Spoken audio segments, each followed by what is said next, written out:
Chapter 1. It has been 2 days since I arrived in the magical realm.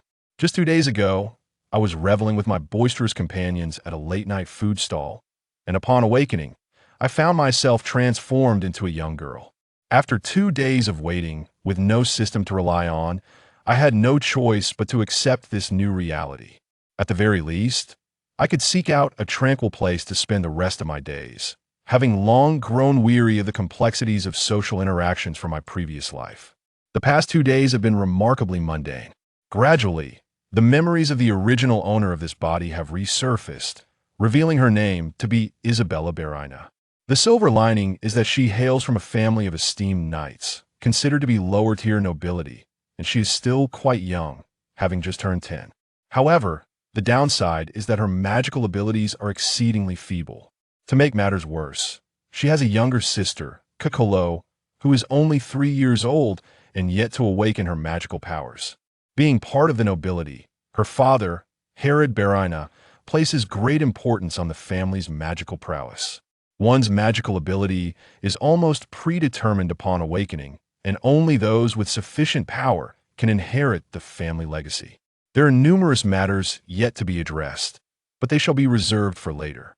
In their household, Isabella's father is the sole parent. His daily routine involves patrolling the vineyard with a dozen loyal guards, tending to the grapes meant for winemaking. At noon, he drags Isabella and her sister Kakolo along for sword training. Initially, she assumed they would be practicing with small, one-handed swords, but upon arriving at the backyard, Isabella's expression turned to one of dismay as she gazed at the oversized wooden sword, feeling lost. The sword was taller than herself. Must one truly begin sword training from such a young age? Did her father, perhaps, understand the adage that wealth lies in martial prowess rather than scholarly pursuits? Despite her profound reluctance, she could only rely on muscle memory and had practiced for 2 days. During lunchtime, Isabella inquired of her father, "Where has mother gone? Have you lost your wits due to fever?" "Your mother has gone with the merchant caravan to the southern elven kingdom and will not return for 3 months. It is only February now. We won't see her again until at least May," he replied. Dressed in a flowing white garment that accentuated his muscular physique, with light golden hair that lent him an air of nobility, her father stood imposing. Her sister, Kakolo, was a quiet child, remarkably composed for a 7-year-old. Even during meals, she exhibited remarkable decorum, delicately nibbling at her food with her small cherry-like mouth. As they neared the end of their meal, her father remarked, "Next month, dark magical fog will appear, and it will be time for my nightly order to be deployed. It is still the beginning of the month. We have less than 30 days left together. Especially you, Isabella, practice your swordsmanship diligently. Your magical aptitude is rather lacking, and considering that you'll be enrolling in school come August, it is highly likely that your magical level will not qualify you for the Brifa Magical Academy." Isabella exchanged a glance with her father, feigning shame as she lowered her gaze. After all, life stretches ahead. Why worry about such matters? As long as she finds joy in her existence, that is enough. "Father, you mentioned that one should not overexert oneself in the face of the dark magical fog." Isabella recalled what the fog entailed and swiftly changed the subject. "Elite magical creatures are exceedingly perilous. Your abilities are formidable, but thank you for your concern. This month, the dark magical fog has already been sighted near Trosstown. The casualties have mostly been among the vanguard soldiers, whose basic magical abilities are insufficient to contend with so many low-tier magical creatures. Typically, 3 intermediate magic practitioners from Azelia Academy accompany us, and it usually takes 3 to 5 days to eliminate elite magical creatures. If all goes well, I should be back in half a month," he explained. "Father," Kakolo murmured, "I don't want you to go. Can you please stay?" Her father shook his head and replied gently, "It is the directive of Count Jala. I will ensure my own safety." After lunch, he resumed his routine of training soldiers at the military camp. He commanded a battalion of 1,200 magical warriors, each possessing basic magical abilities. However, when facing magical creatures of equal rank, their numbers vastly outnumbered his troops, and they might encounter several high-tier creatures. Only with his own mid-tier capabilities and the assistance of 3 intermediate magic practitioners from Azelia Academy could they hope to withstand such threats. Once the meal concluded, Cacolo naturally retired for her afternoon nap, while Isabella sought to uncover more information about this world in the study. Yet, it seemed her father, a martial enthusiast, possessed only tomes on magical swordsmanship. There were no other books to be found in the study. Upon returning to her own room, Isabella discovered a book on introductory magic on her desk. With the memories of the original owner flooding back, she realized her magical prowess had shown no improvement, entirely her own fault, having indulged in play far too often, spending countless afternoons engaging in hide and seek with children from the neighboring village. The book appeared pristine, having been scarcely opened. The few times she had glanced at it over the past fleeting days had been rather superficial. Was she truly going to give up simply because her foundation was weak? This world's magic is categorized into 12 elements: wind, fire, water, lightning, earth, ice, metal, light, darkness, gravity, healing, and space. The introductory book detailed the methods for utilizing each element, encouraging practitioners to discover the magic that resonated with them, and through practice, they could shoulder significant responsibilities in the future. Strangely enough, Isabella found that she could manipulate all 12 types of magic. According to the book, upon vocalizing the incantations, she was able to conjure magical sigils in the palm of her hand. Regrettably, she was unable to manifest any of the distinct characteristics of the magic. She could only produce the magical sigils. Isabella suddenly felt something amiss. She recalled someone mentioning that a magic practitioner capable of wielding from magical attributes was considered an ancient century genius, and those who could control more than 4 were exceedingly rare. Lost in thought, Isabella eventually smiled to herself. Could it be that she was the chosen one? A paragon of versatility? The book also recorded the source of magical power within a magic practitioner. Isabella scoffed. This sounds remarkably similar to the Golden Core from cultivation novels. However, unlike the Golden Core, a magic practitioner's source of power expands with their strength. But why is mine so small? Merely the size of a quail egg. My magical awakening has already taken 2 years, and it has shown no growth. The original owner must be utterly disgraceful. The text indicated that a junior magic practitioner's source of power was roughly the size of a chicken egg.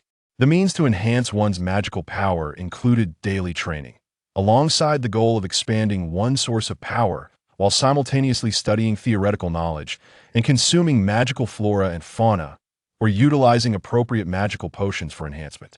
However, such methods resulted in slow progress, relying on the principle of accumulating small gains. Another method involved slaying magical creatures upon their demise. The minute, scarcely perceptible sources of magical power from the defeated creatures would merge into the victor's own source. However, this method bore side effects, as the source could become tainted by magical corruption, necessitating purification through crystals or treatment by healing magic practitioners. The process of utilizing magic was quite straightforward, involving some rather juvenile incantations. To achieve a calm mind, one must enter a state of focus, channeling the internal magical source and aligning it with their intent to release the magic. Isabella attempted this several times, discovering that she could not summon her magical source. Exercising patience, she attentively sensed her internal magical source, which appeared as a colorless sphere the size of a quail egg. Drawing forth a strand of magic in her palm, she unleashed a burst of flame magic. It turned out that the incantations were superfluous. All one needed was to calm their mind, sense the magical source, and draw forth a fraction of magic into the material world to cast it. To validate her hypothesis, Isabella suppressed her excitement and tried again. Indeed, then she experimented with other types of magic, each manifesting in her palm.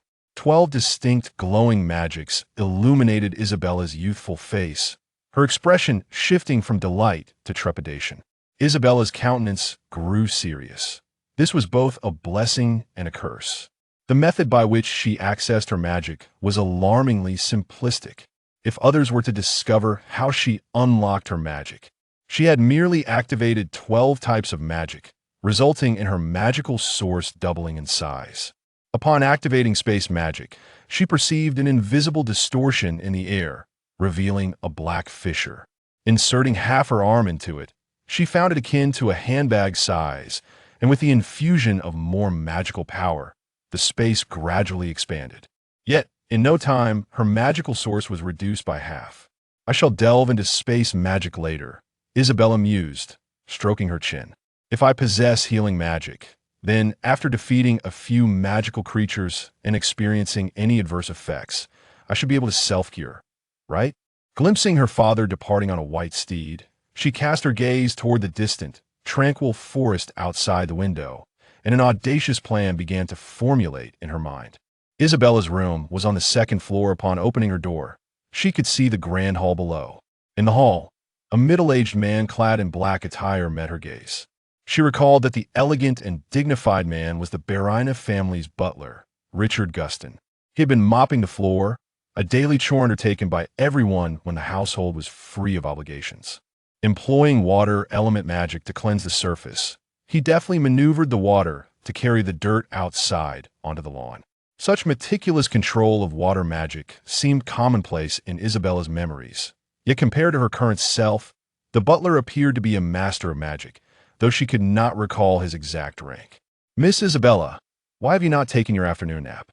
You usually sneak out through the second-floor window. Why today do you wish to leave so openly under my watch?" The butler, Richard, paused his work, his expression serious as he looked up at her. "If Lord Herod finds out you have not rested, you might find yourself in trouble upon his return. I'm just a bit thirsty and looking for some water." Isabella feigned calmness, stammering out this excuse. "Miss Isabella, for such trivial matters, you need only call for me in your room. There is no necessity for you to come down in search of water." The butler, Charlie, discerned her pretext with ease. "Please return to your room, and I shall bring you a pot of warm water in 2 minutes." "Oh, all right." Isabella awkwardly retreated to her chamber. 2 minutes later, Charlie arrived with a pot of warm water, knocked on Isabella's door, but upon receiving no response, he opened it to find the curtains billowing in the wind, and he sighed in resignation. "It appears the young lady has learned to outsmart me by sending me away." He then opened the door to the adjacent room, where Coco was fast asleep, and tenderly covered her with a blanket. In early February in Leonton's realm, the snow had completely melted, yet the air remained quite chilly. The Berliner Manor lay on the southern outskirts of the city, a 2-mile walk through the vineyards, followed by another 2 miles westward, leading to the Silent Woods. As long as one did not venture too far in, it was easy enough to handle a few low-level magical creatures and then retreat. Before stepping out, Isabella donned a very simple outfit, a set of earthy brown cloth garments, with black linen trousers that bore several scratches. This attire was frequently worn when visiting the neighboring village to play with the children, chosen now for ease of movement. Yet, as she approached the Silent Woods, the gloomy weather made her regret her decision. Cursing the sky, she muttered, "What wretched weather! It might rain, and this is my first day out hunting monsters." Upon entering the Silent Woods, she followed a path overgrown with weeds, surrounded by ordinary small creatures, with the dry forest laid bare before her. Spring had not yet fully arrived, the visibility was quite expansive, and after traversing nearly 2 miles, she finally encountered an adult magical boar, at least a low-level creature, though it could also be classified as a beginner-level monster. Isabella was 30 meters away from the slumbering magical boar, and, seizing the opportunity, she stealthily advanced. Initiating a wind element spell, she concentrated, and an invisible blade shot towards the magical boar, striking at the nape of its neck, thus achieving her first kill. Upon the creature's demise, the magic core within it disintegrated into countless tiny magical energies that dissipated into the air, and a minuscule glimmer of magic core light flew towards Isabella, which she absorbed. Her magical source swelled, slightly barely perceptible, and without careful attention, one could easily overlook any change. Subsequently, a slight queasiness overcame her, likely a side effect, however. After employing a healing spell, the adverse reactions swiftly vanished. "I never anticipated that I could indeed generate and consume magic so effortlessly. It seems that enhancing my magical power will no longer be a concern, Yet that creature still emitted magical energy after its death. As Isabella drew closer, pondering for a moment, she attempted to absorb the residual magic lingering in the air. A small black sphere formed in her palm, akin to a black hole, drawing in the dissipating magical energy. Remarkably, she managed to absorb all the magic that had vanished into the atmosphere, as well as the residual magic remaining in the creature's carcass. Closing her eyes, she attentively sensed the magnitude of her magical source, distinctly perceiving a slight increase in its size. This creature must be a low-level monster, Isabella remarked, gazing down at the lifeless beast. The enhancement is likely no more than a tenth of my magical source. I've maximized the extraction of this creature's value. Her earlier strike had consumed her magical source rapidly, contingent upon the potency of the spell employed. Had she not struck with greater force, she likely would not have achieved a one-hit kill on the magical boar, which was 5 times her size. Remaining concealed nearby, Isabella awaited the arrival of any other carnivorous magical creatures drawn to the carcass of the magical boar. However, after a long wait, approximately half an horno, such creatures appeared. At that moment, a light drizzle began to fall, enveloping the silent woods in a thin mist, further chilling the air. After another hour, the carcass of the magical boar attracted a lone woeful limping, emaciated creature that seemed to have gone a week without food. It caught the scent of the magical boar's remains and approached eagerly, feasting heartily. Isabella gritted her teeth, cursing inwardly, "What a foolish dog!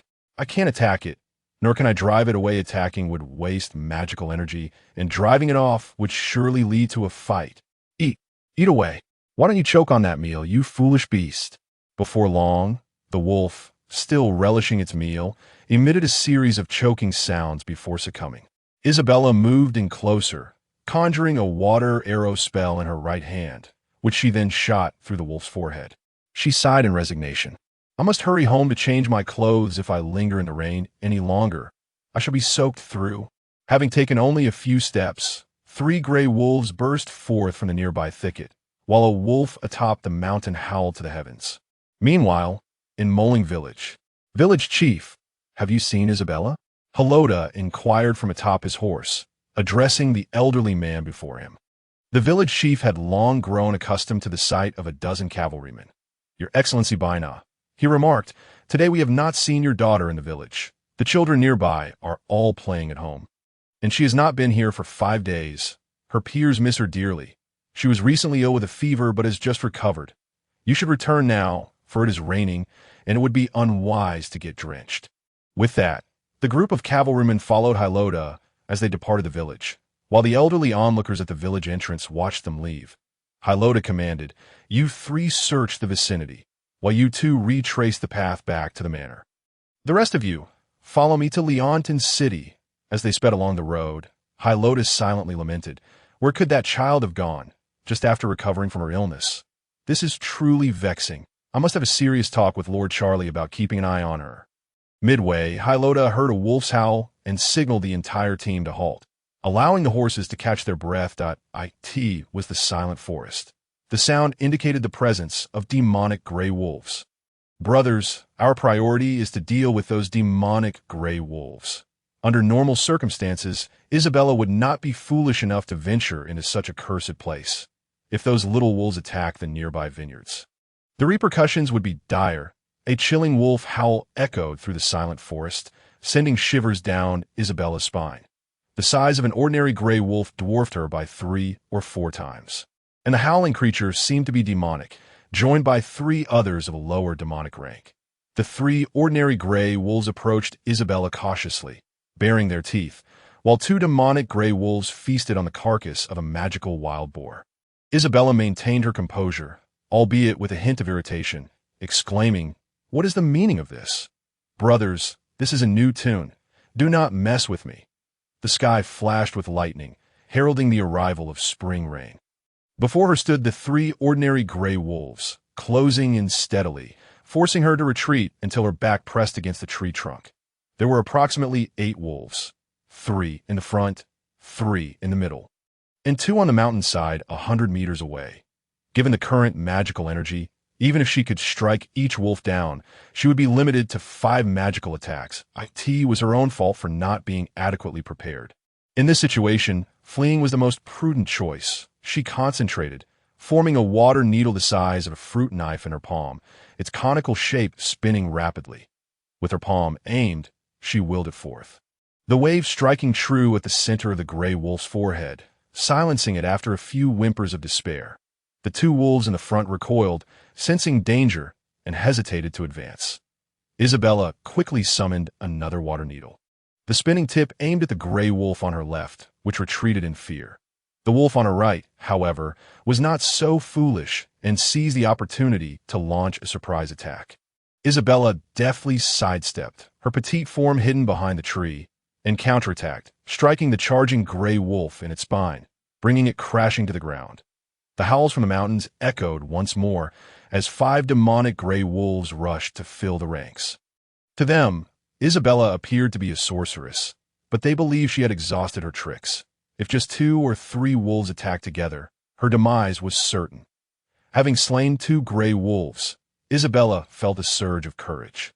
As they surrounded her, she grasped the tree trunk, recalling her original body's memories of playing hide-and-seek up trees. She swiftly climbed the trunk, reaching a height of 5 meters, where she felt somewhat safe. Though if they did not leave, her own escape would be impossible. The remaining wolves gathered below. One particularly notable demonic gray wolf with a red tuft on its brow leaped, its paw 4 times the size of Isabella's face. Crashing heavily against the branch she stood upon, splintering half of it. The situation was growing dire, and she continued her ascent point. 2 more demonic gray wolves attempted to climb the tree, and this large locust tree was relatively easy to scale. The 2 gray wolves were merely 3 or 4 body lengths away from her. Stay calm, Isabella thought. I possess an all-encompassing beginning. I cannot fall here. She needed a different approach, preferably a spell capable of slaying 2 magical beasts in one blow.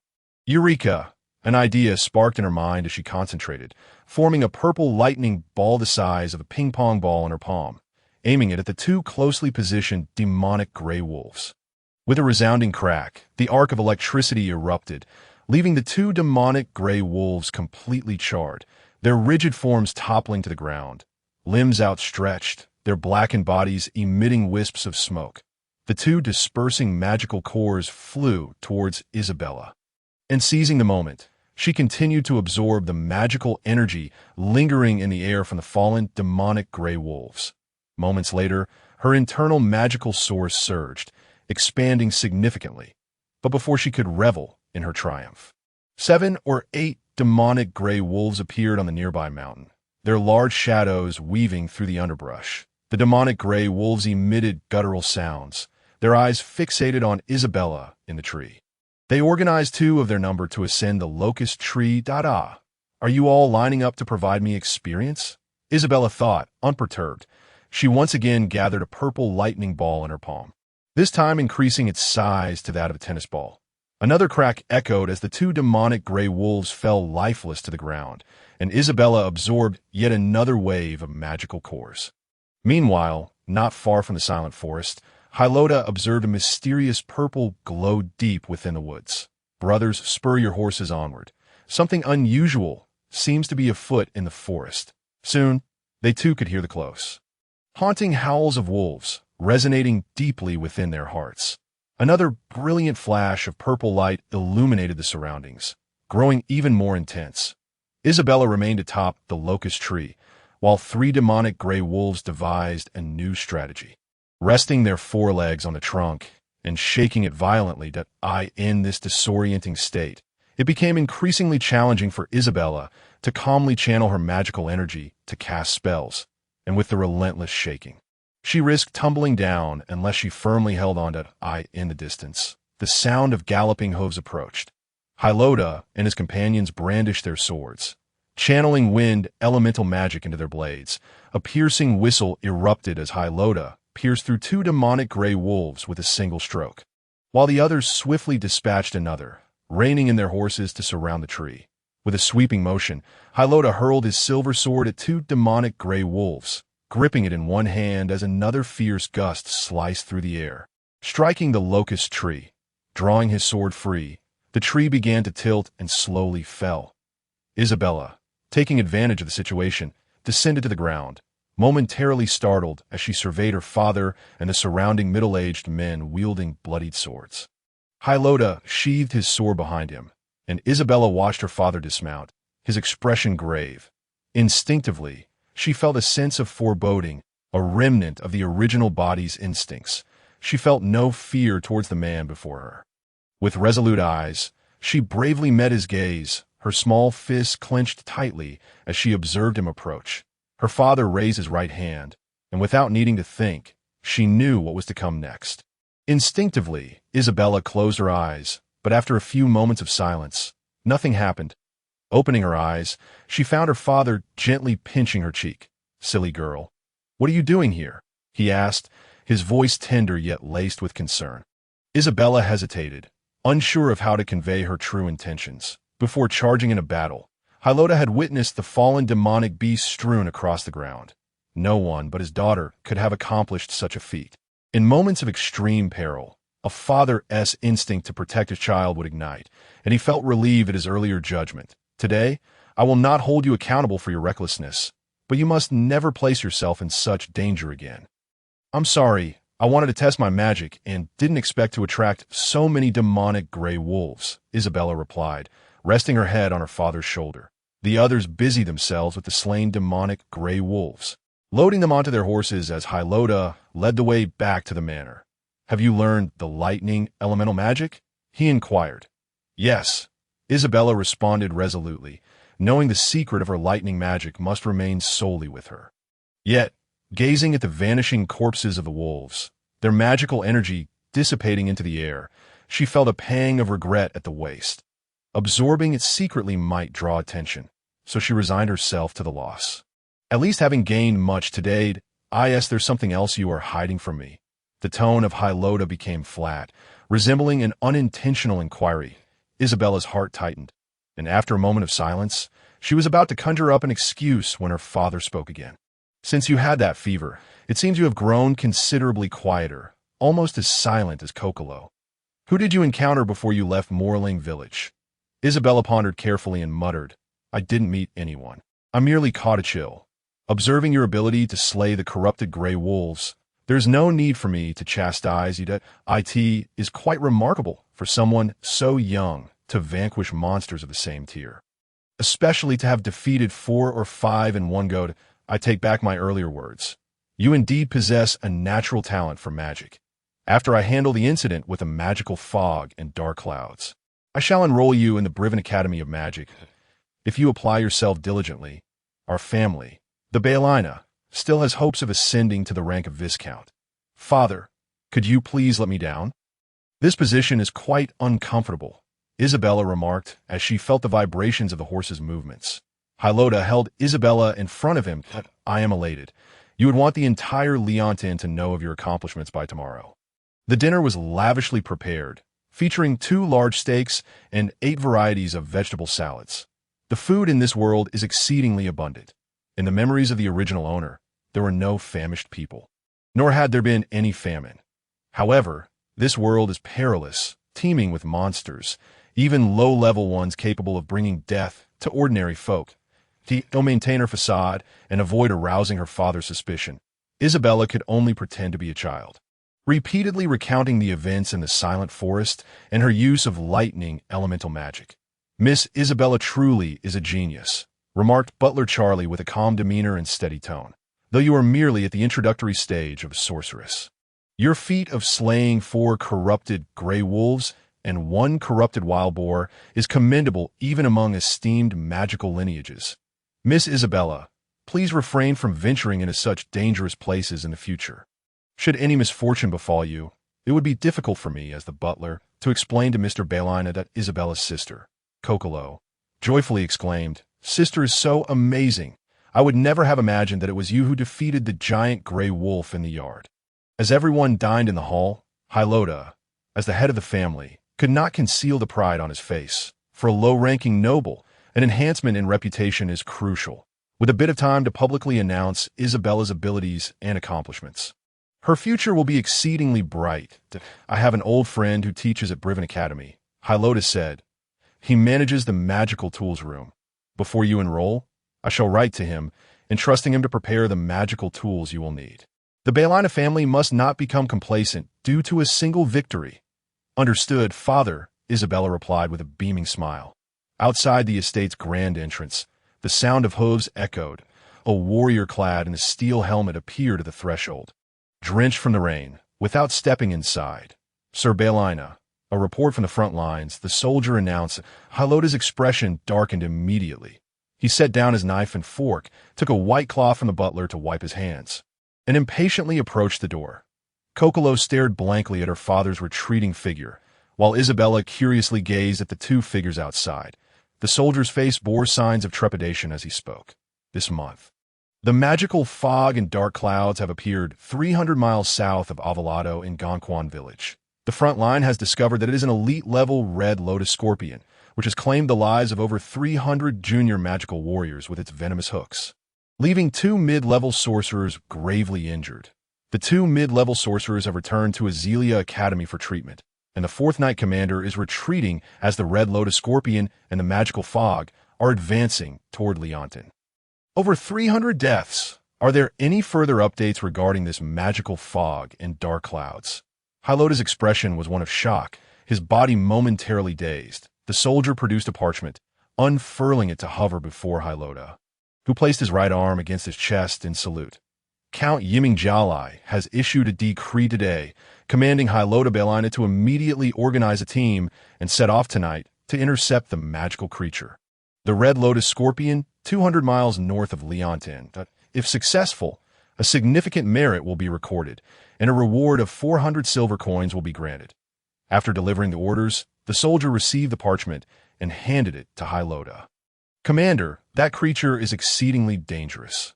Other regions' commanders are organizing teams to come to aid, including U.3 Knight regiments have been mobilized, and Azelia Academy will dispatch 5 mid-level sorcerers in 2 days. You only need to hold out for 3 to 5 days. Understood. Why has Count Jalai suddenly changed his mind? It was agreed that next month will be my turn. Commander, do not misunderstand the Count's intentions. Next month will still be your turn. This matter is an unexpected emergency, and the Imperial Knights are all on alert. Do not let your family duties lead to complacency. Beside them, Butler Charlie addressed Isabella and Kokolo. Do not worry too much about Hylota.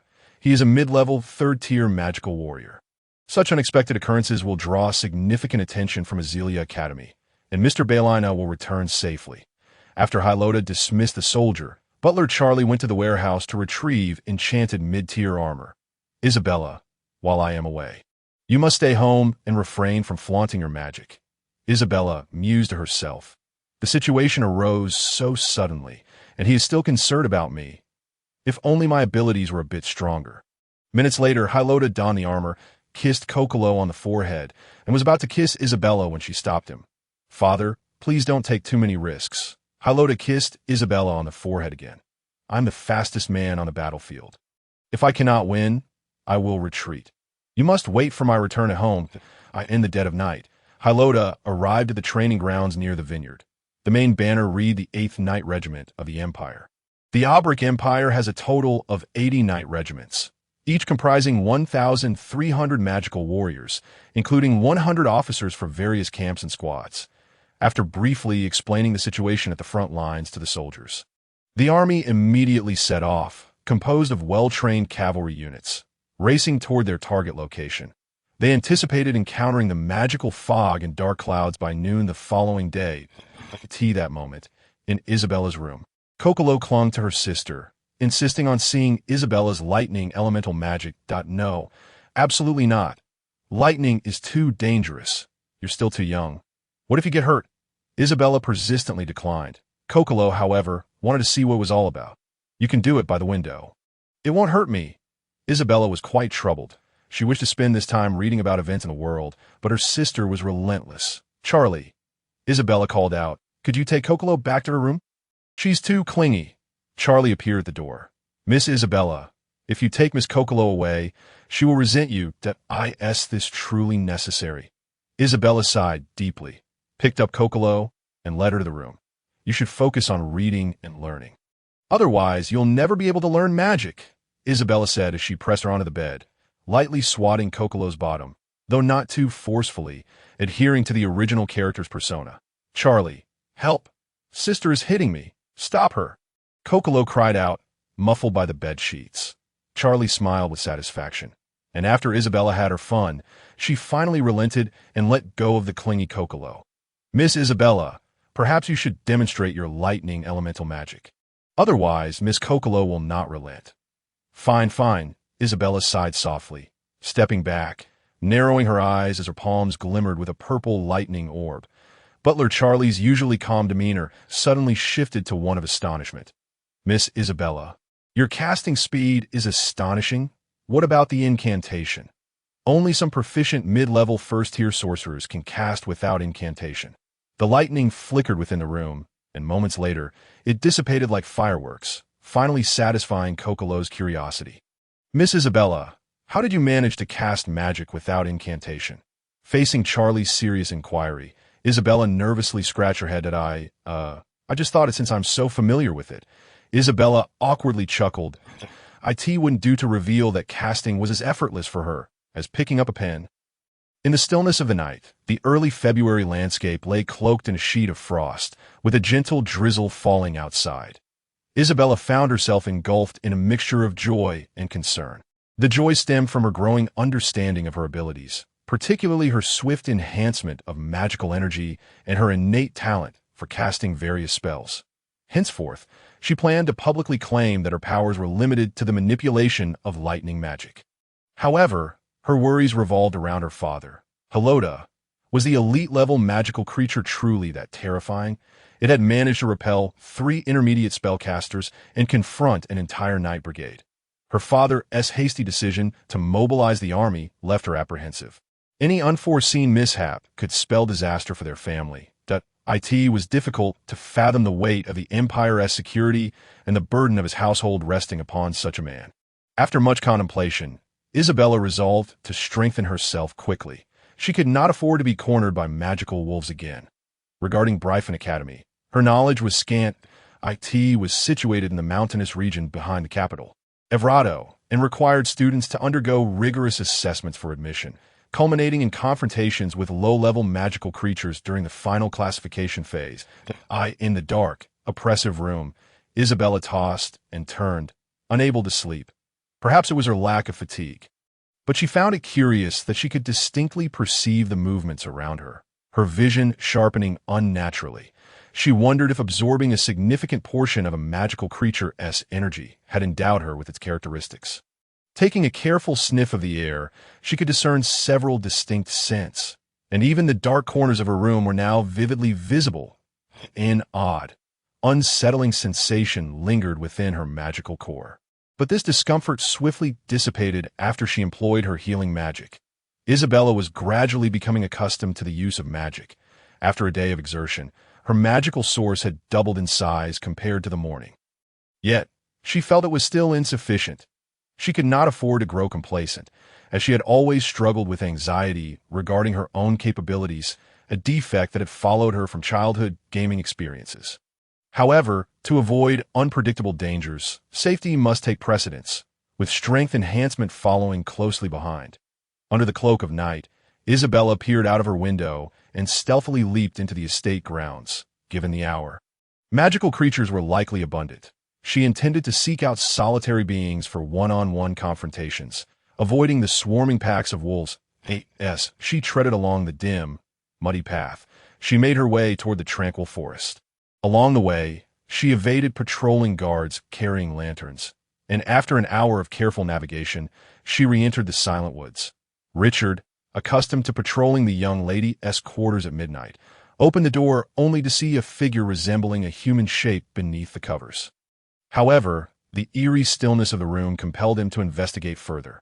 Upon lifting the blanket, he discovered it was merely a bare plush toy, causing his expression to darken. Richard murmured to himself, "Miss Isabella is becoming increasingly difficult to manage. Must I truly resort to nailing wooden bars on her window? I shall have a serious talk with Mr. Balina upon his return to the borders of the silent woods." The local wildlife was alarmingly scarce, and an enigmatic blue glow permeated the air.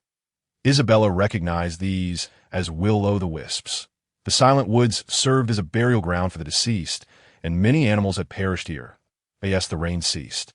The air on the mountain grew even chillier. After another hour, Isabella crested a hill, yet still encountered no magical creatures. Strange. Should there be numerous magical beings lurking about at this hour? She pondered aloud, attempting to dispel her feelings of fear and isolation. How could such a vast forest be devoid of a single creature? Following the overgrown path, she soon spotted an odd figure in the distance, resembling a large humanoid form, accompanied by a foul stench in the air. Maintaining a distance of 100 meters, she noticed it seemed aware of her presence, glancing around before swiftly climbing a tree, causing the branches to sway ominously. She had been discovered. Why was it so difficult to encounter a magical creature in this realm? Perhaps she was simply overestimating her circumstances. Moments later, the figure vanished from sight. Was it a monkey? If so, it would at least be a low-level magical creature. Given the current situation, pursuing it was inadvisable. She felt as if countless eyes were upon her in the woods. An unsettling sensation indeed. After scanning her eerie surroundings, Isabella opted to depart. As she made her exit, she heard faint rustling in the trees above, although no wind stirred on the mountain. There could be only one explanation. Without hesitation, she took off running. The commotion in the trees intensified, drawing nearer, when suddenly a massive figure crashed down before her. With a fierce expression, it revealed itself to be a gigantic red-furred gorilla. Its eyes gleaming with a purple light, emitting a low growl from its throat. Isabella halted, recognizing the creature before her as a low-level magical beast, the purple-eyed red gorilla, which was twice her father's size. Its arms dangling to the ground and its eyes narrowing menacingly. The beast blinked, exhaling a gust of wind elemental magic, its enormous arms swinging towards her skull. Luckily, her previous training had honed her reflexes, allowing her to swiftly retreat a few steps, narrowly escaping the crushing blow aimed at her crown. The powerful wind magic slammed into the ground, nearly toppling Isabella's slender frame. Without hesitation, she unleashed her lightning magic. A burst of violet light flickering through the silent woods. With two sharp cracks, the purple-eyed red gorilla froze, collapsing to the ground, its body charred black, smoke billowing from its orifices, absorbing the residual magical core and siphoning the creature's remaining power. Her magical source surged dramatically. Isabella's strike had been executed with remarkable speed. Within 2 seconds, she had acted decisively, and before the creature could exhaust its magical core further, it perished, enabling her to absorb even more energy to replenish her own reserves. As she quietly reveled in her newfound magical power, she realized it had doubled once more, now roughly the size of a ping-pong ball. If she could subdue a few more low-level creatures, she would soon reach the threshold of becoming an intermediate spellcaster. Unbeknownst to her, a young man's silhouette appeared in the woods, clapping his hands in solitary applause. Turning around, Isabella saw a man in a purple robe and a gray mask. In a languid tone, he remarked, "Impressive, impressive. A young girl like you has slain a low-level magical creature." He approached her, causing Isabella to step back, her heel unintentionally landing on the corpse of the purple-eyed red gorilla, causing her to awkwardly sit upon its belly. "Who are you?" she inquired. "I am a beast tamer, which you may interpret as someone who has come to kill you." The masked man paused briefly before continuing. "You, young lady, are putting on quite the brave front. You have slain my beast, and with such skill and audacity, you should not be allowed to live. A child with such talent in Leontown, it would be a shame to kill you." With that, he clapped his hands, and the forest once again reverberated with rustling branches. Suddenly, 3 purple-eyed red gorillas materialized before him, all low-level magical creatures. To command so many low-level beasts suggested that this man possessed abilities at least commensurate with an intermediate spellcaster. What exactly was a beast tamer? Isabella continued to analyze the situation calmly, summoning her courage to stand tall. Having absorbed the characteristics of the purple-eyed red gorilla, her body felt considerably lighter, and her magical source had been partially replenished. Yet, faced with the undeniable disparity in strength, her only viable option was to flee immediately. I am Isabella Baelina. May I inquire as to your name? Ah, the daughter of the 8th Knight Commander, Baelina. I don't know much about you. But our organization has been keeping tabs on your family, that, if memory serves, you should be considered a magical waste, thus posing no threat to us. However, it seems we must reassess your potential, or perhaps you might consider joining us. We do not mistreat any prodigy. Organization? Isabella probed, sensing there was still room for negotiation, unwilling to act rashly. We are the flower of sin, the largest and most diverse organization in the world, free to do as we please. Murder, robbery, all in absolute freedom. Apologies, masked man, but I seem to have no time to hear your introduction. Isabella interrupted suddenly, feeling her magical energy nearly restored. She sensed she could make it back to the estate in one breath. I have been exceedingly accommodating. Miss Isabella, heedless of counsel, heard the sharp claps of the masked man as 3 purple-eyed red apes encircled her. Gritting her teeth, Isabella retreated a few steps, her feet imbued with wind elemental magic, a detail that did not escape the notice of the masked man. "Seize her," he commanded, and 2 of the purple-eyed red apes lunged forward. The third one leapt onto the shoulders of its companions, vaulting behind Isabella with arms outstretched, ready to ensnare her. Isabella swiftly twisted away. Darting down the mountain with remarkable speed, the trio of purple-eyed red apes clambered up a tree, swinging like pendulums, swiftly pursuing her. Despite her rapid pace, the masked man retrieved a message scroll from his cloak, detailing the circumstances surrounding Sir Baelina's household, particularly emphasizing Isabella. Upon completion, the scroll transformed into a silver streak of light, soaring towards the nearest branch of the sinful flower.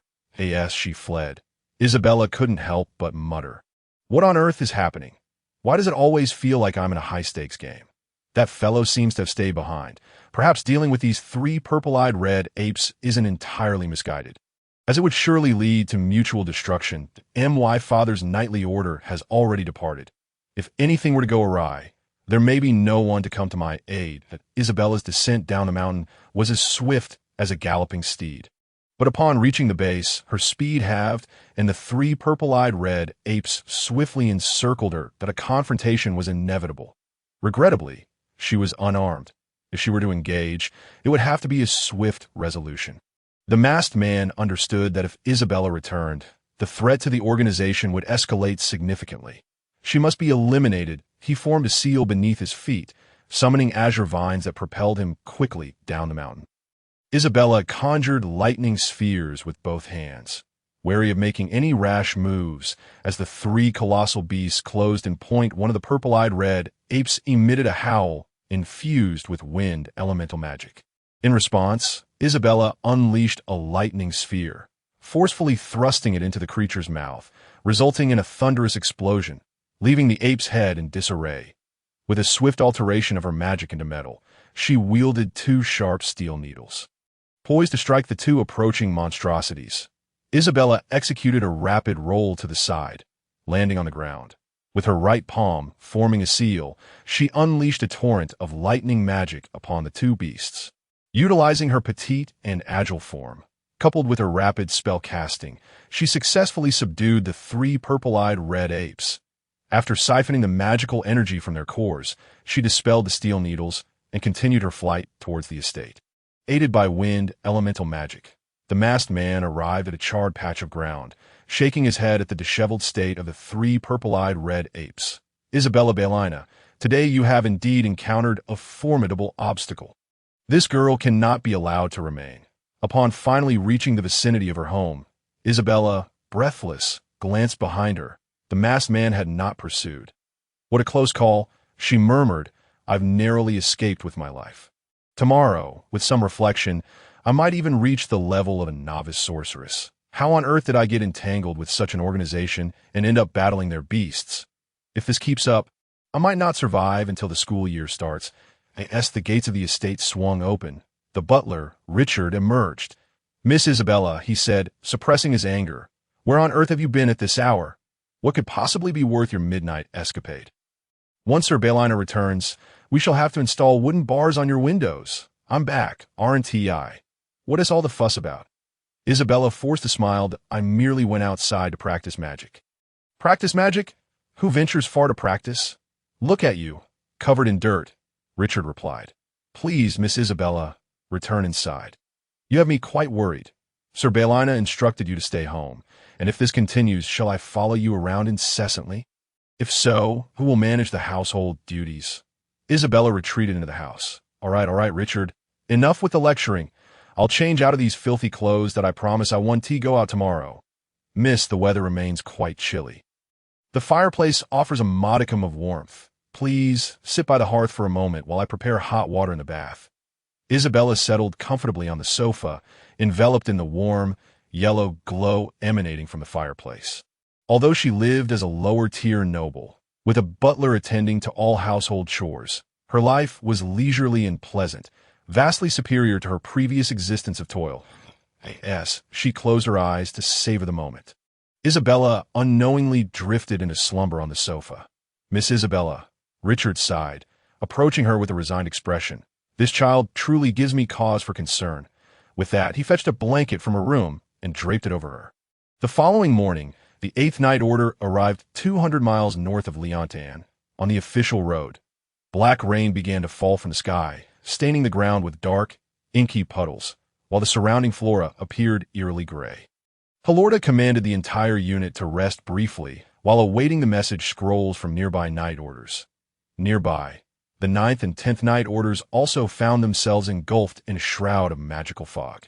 After 2 days of waiting, 5 intermediate second-tier sorcerers from Azelia Academy would arrive to lend their support. The soldiers of the 8th Night Order began to murmur. If we wait 2 more days, we might lose our lives. Indeed, what is so special about being second tier? Any elite-level magical creature associated with fire elements is no trifling matter.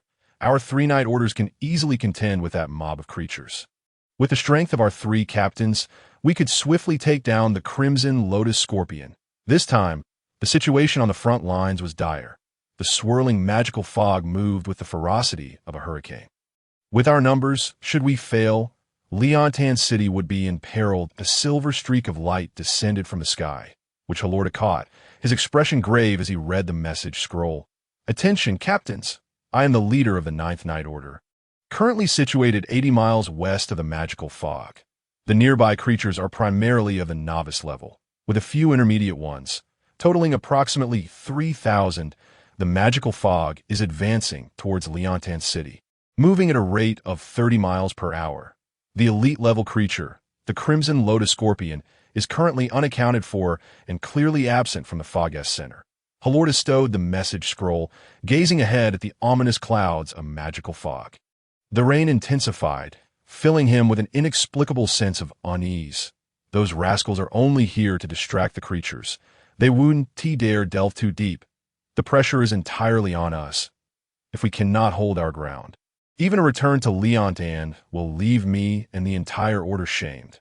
Moments later, Halorda bellowed to the soldiers behind him. All soldiers immediately take cover in the forest. No one is to engage unless I give the command. Subsequently, over 1,000 knights dispersed into the woods lining the road. The sky darkened with ominous clouds as a swarm of over 800 magical bats descended, while the ground teemed with red-eyed goblins. Bizarre creatures birthed from the inky waters below. After a lengthy wait, Halorda glanced at his pocket watch. It was now 11:10 in the morning. Thousands of magical creatures pressed upon the 8th Night Order's concealed position. Halorda penned 2 identical message scrolls.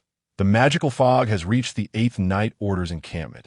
Assistance from the 9th and 10th Night Orders is urgently requested if they do not come. Halorda lamented, our entire order may only hold out until nightfall. When darkness falls, we shall have to retreat. As the magical fog encroached further, the red-eyed goblins on the ground numbered 4,000, each wielding stone axes. Do not underestimate their small stature. Their skin's resilience is impervious to ordinary weaponry. Only enchanted weapons can hope to inflict damage upon them. Attention, all units. Commence the assault. Halorda amplified the volume using wind element magic.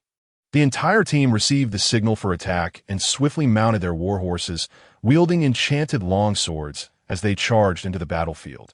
The magic warriors of the 8th Night Brigade were well trained, deftly maneuvering through the fray without disrupting the formation of the Legion. Nearby, the 9th and 10th Night Brigades, upon receiving the 8th Brigade's call for assistance, did not hastily rush to their aid but instead continued to regroup in place, consuming their field rations and food rich in magical essence to replenish the stamina and magical power of their warriors. The commander of the 9th Brigade remained unperturbed. The entire unit had just engaged in an encounter battle, suffering losses of over a dozen men, with many warriors wounded. In the heart of the battlefield, shrouded in dark clouds, Hylota spotted 3 intermediate magical beasts nearby, all juvenile crimson lotus scorpions, each the size of a yellow cow, their dark red exoskeletons radiating waves of heat from the gaps. All the soldiers seemed to share a silent understanding, creating space for one another. Hylota commanded 2 vice commanders, "Go and distract the juvenile crimson lotus scorpions.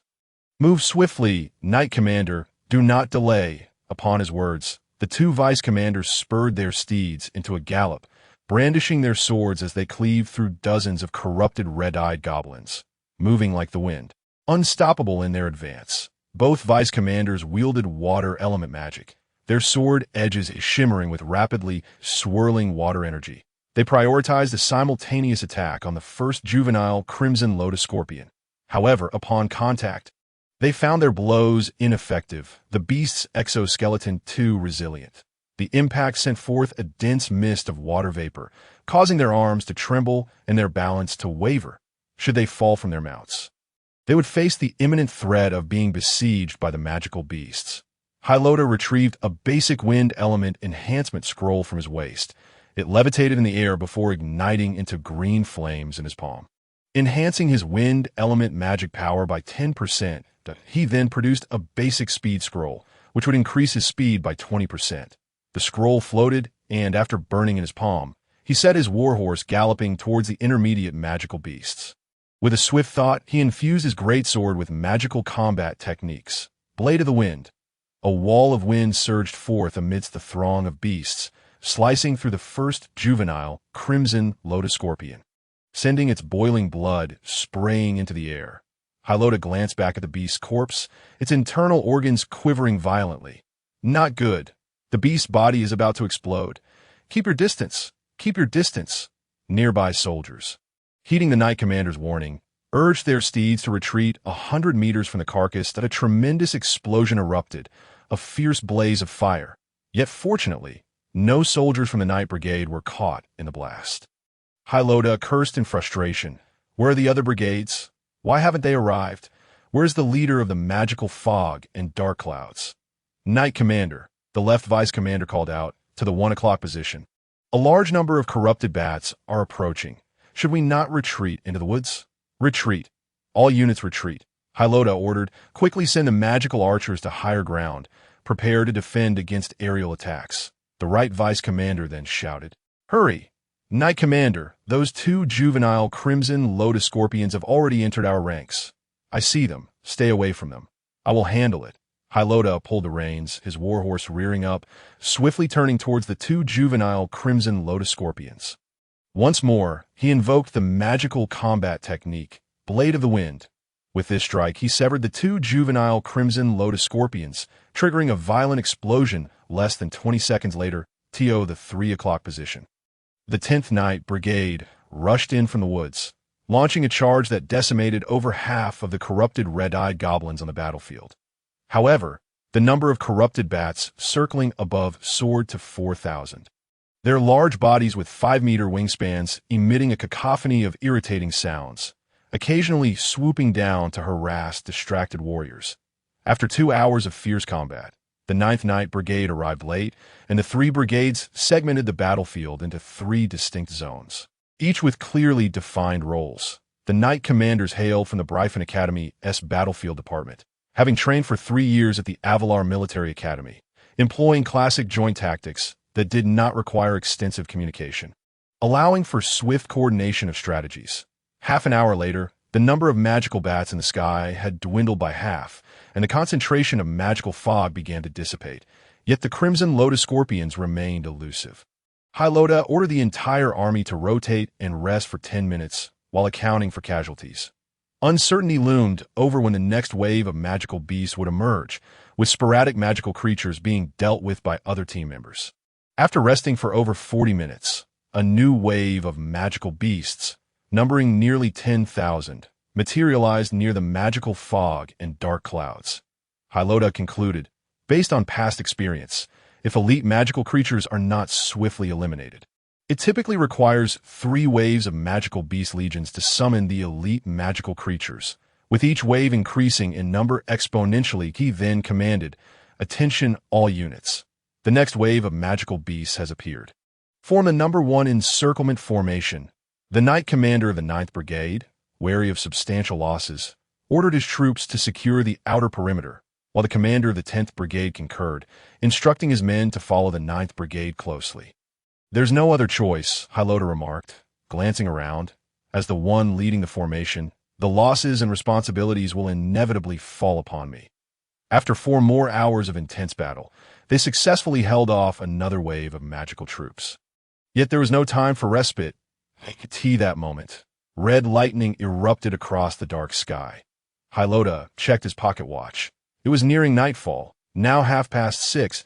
Everyone understood that the elite magical creature, the leader of this magical fog and dark clouds, the Crimson Lotus Scorpion, was about to descend. Hylota produced a message scroll addressed to the Azelia Academy, imploring them to send reinforcements immediately from 1,500 kilometers away.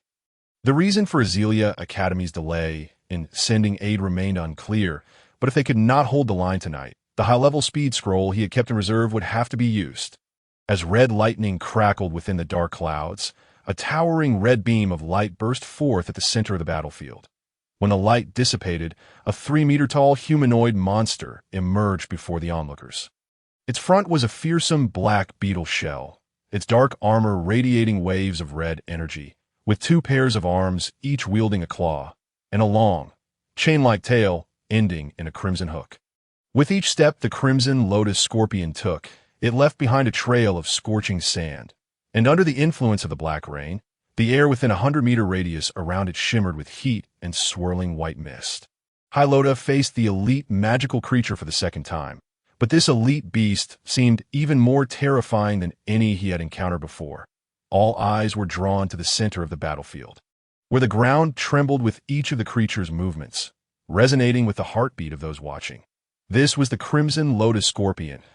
Hylota's face turned pale, his mind consumed with the desire to survive and return home, where his family awaited him. Isabella was set to enroll in Bryphon Academy this year. Even if he had to flee, witnessing his daughter's first day of school would be preferable to losing his life to such a fiend. Faced with the overwhelming aura of the magical beast, Hylota, as the leader of the 8th Night Brigade, found himself devoid of will to fight. It was no wonder the 4th Brigade had suffered nearly half their number. With 2 intermediate second-tier magic casters gravely injured, the Azelia Academy likely hesitated to send help out of fear of this creature. "All units retreat. All units retreat," Hylota commanded, urging a quick withdrawal from the Crimson Lotus Scorpion. The magic warriors of the 8th Brigade responded to the order, swiftly distancing themselves from the creature. However, the members of the 9th Brigade were displeased. How could the morale of the 8th Brigade falter within the formation? Hylota took out a basic fire element defense scroll, granting himself a 10% resistance to fire magic. The Crimson Lotus Scorpion locked onto Hylota amidst the crowd, its pincers clicking ominously, issuing a mocking sound. It then charged towards Hylota, causing tremors that knocked several corrupted red-eyed goblins to the ground. Seeing the elite magical beast barreling towards him, Hylota hesitated no longer, activating the intermediate speed scroll to enhance his speed by 40%. Meanwhile, at the Azelia Academy's Star Spirit Department office, Minister Lyrana realized there had been an error in assessing the leader of the magical fog incident. As in, if the Star Spirit Department's assessment of the magical creature's leader was incorrect. "Both you and I must bear the responsibility," Minister Lyrana admonished sternly. Indeed, the leader of this magical fog and dark clouds is a king-level magical creature that appears once every decade. Though it bears the same name, Crimson Lotus Scorpion, it possesses far greater intelligence than its elite counterparts, and it manifests in a humanoid form. Our students, in alliance with the 4th Night Order, have reached their utmost limit by vanquishing 6 formidable magical beasts. Typically, The number of advanced magical creatures encountered does not exceed 2.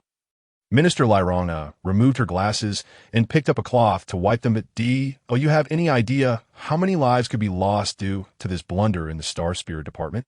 Not long ago, among the 3 dispatched intermediate second-tier mage interns, 2 of the students suffered severe injuries. The only unscathed student provided intelligence to the Demon Mysterium Department, yet it is difficult to ascertain whether the student's descriptions accurately correspond to a king-level magical creature. A knock echoed at the office door. Minister Lyrona said, "Come in." A female student from the Star Spirit Department entered. Reporting to Minister Lyrona, "We have received a high-level communication scroll from Commander Yearned of the 8th Night Order." Lyrona took the scroll, glanced at it briefly, and calmly addressed Azan, "I must step out to rectify the mistakes of our Star Spirit Department. Azan, locate the students from the Star Spirit Department who miscalculated, and inform them that they have been expelled. But does this not require the consent of the school council? Their decisions will be the same." After finishing her words, Lyrona produced a high-level teleportation scroll, igniting it in her hand before vanishing from the office. Minister Azan did not attempt to stop her and turned to walk toward the headmaster's office. At this very moment, on the battlefield engulfed in magical fog and dark clouds, the Crimson Lotus Scorpion swayed its long tail, incinerating all living beings within 100 meters in an instant, leaving not a trace behind. Hylota observed as the warriors of the 8th Night Order retreated, while the surrounding low-level magical creatures began to close in. Hylota dismounted from his steed, giving it a gentle pat on the rear to signal it to depart. Meanwhile, the warriors of the 9th and 10th Night Orders sensed that something was amiss, their courage wavering as their formation became increasingly disordered and spread out. The charging posture of the Crimson Lotus Scorpion appeared cumbersome, yet its speed was anything but slow. Hylota activated a magical defensive technique. Wind Wave Shield. A heavy, circular wall of gusts suddenly surged before him, serving as a barrier. The Crimson Lotus Scorpion struck with indifference, disregarding the so-called wind wall defense. Hylota gripped the hilt of his sword with both hands. Bang! The resounding clash of metal reverberated through the air, and Hylota was sent flying by the force of a punch. Adjusting his posture mid-air, he manipulated the wind element to soften his landing, tightly clutching his sword as its blade pierced the ground, leaving a 10-meter-long fissure. Hylota's pupils quivered violently. Though he had previously faced elite-level magical creatures, this foe possessed capabilities far beyond those expected of such beings. Even a mere ordinary attack forced him to exert all his strength in defense.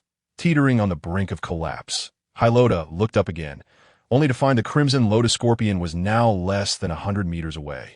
The searing waves of heat akin to standing at the mouth of a volcano. Whoosh! The sound of air slicing through reached Hylota's ears, and instinctively, he drew his great sword to shield his left side. Thud! After a heavy impact, Hylota was sent crashing into the trees lining the road, breaking 3 trunks in succession before stumbling to the ground. The great sword in his hand had been deformed by the collision. His head spun, and in a daze, he could only recall the fleeting moment before the impact. An ominous tale. Just a tale had shattered his great sword, sending him flying. This creature, a special grade magical beast that appears once every 5 years. No, Hylota murmured, blood trickling from the corner of his mouth.